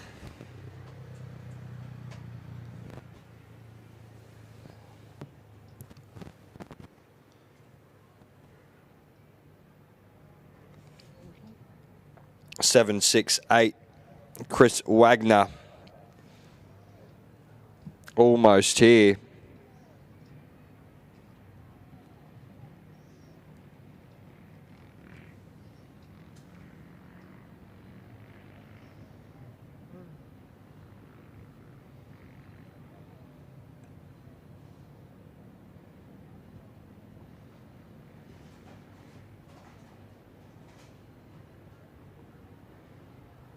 The 555 bike, Thomas McBain.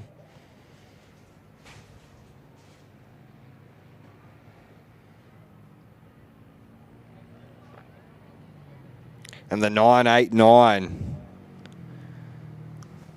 of Bronnie Chapman. So I think that's our third female competitor. She'll get third in the women's class, which I think she'll be extremely happy about. But across the line, Chris Wagner and Adrian Copeland, as well as the 555 bike, Thomas McBain making his way in.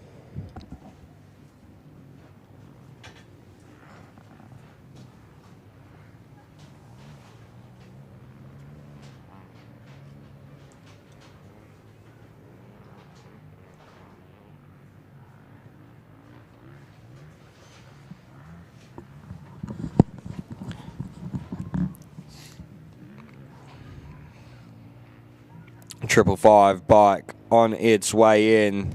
Thomas McBain done and dusted for the day. Passed by the 842.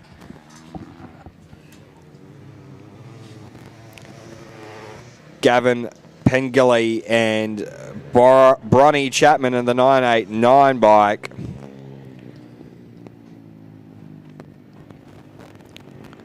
Charles Waldhutter as well. Wow, what a battle for third. The final podium place for the girls.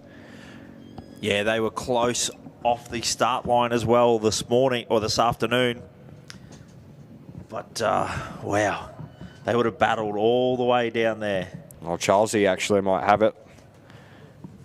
Because they don't start on corrected time. Uncorrected, yes. So 318 to the 319. Might just have her in third position. Yeah, just over 45 seconds difference. The checkpoint times there show them coming across neck and neck. So that is definitely going to be an interesting one there. The filling out of the podium for our Class 9. Great addition here to the Tatts Finke Desert Race, having a dedicated females class for them.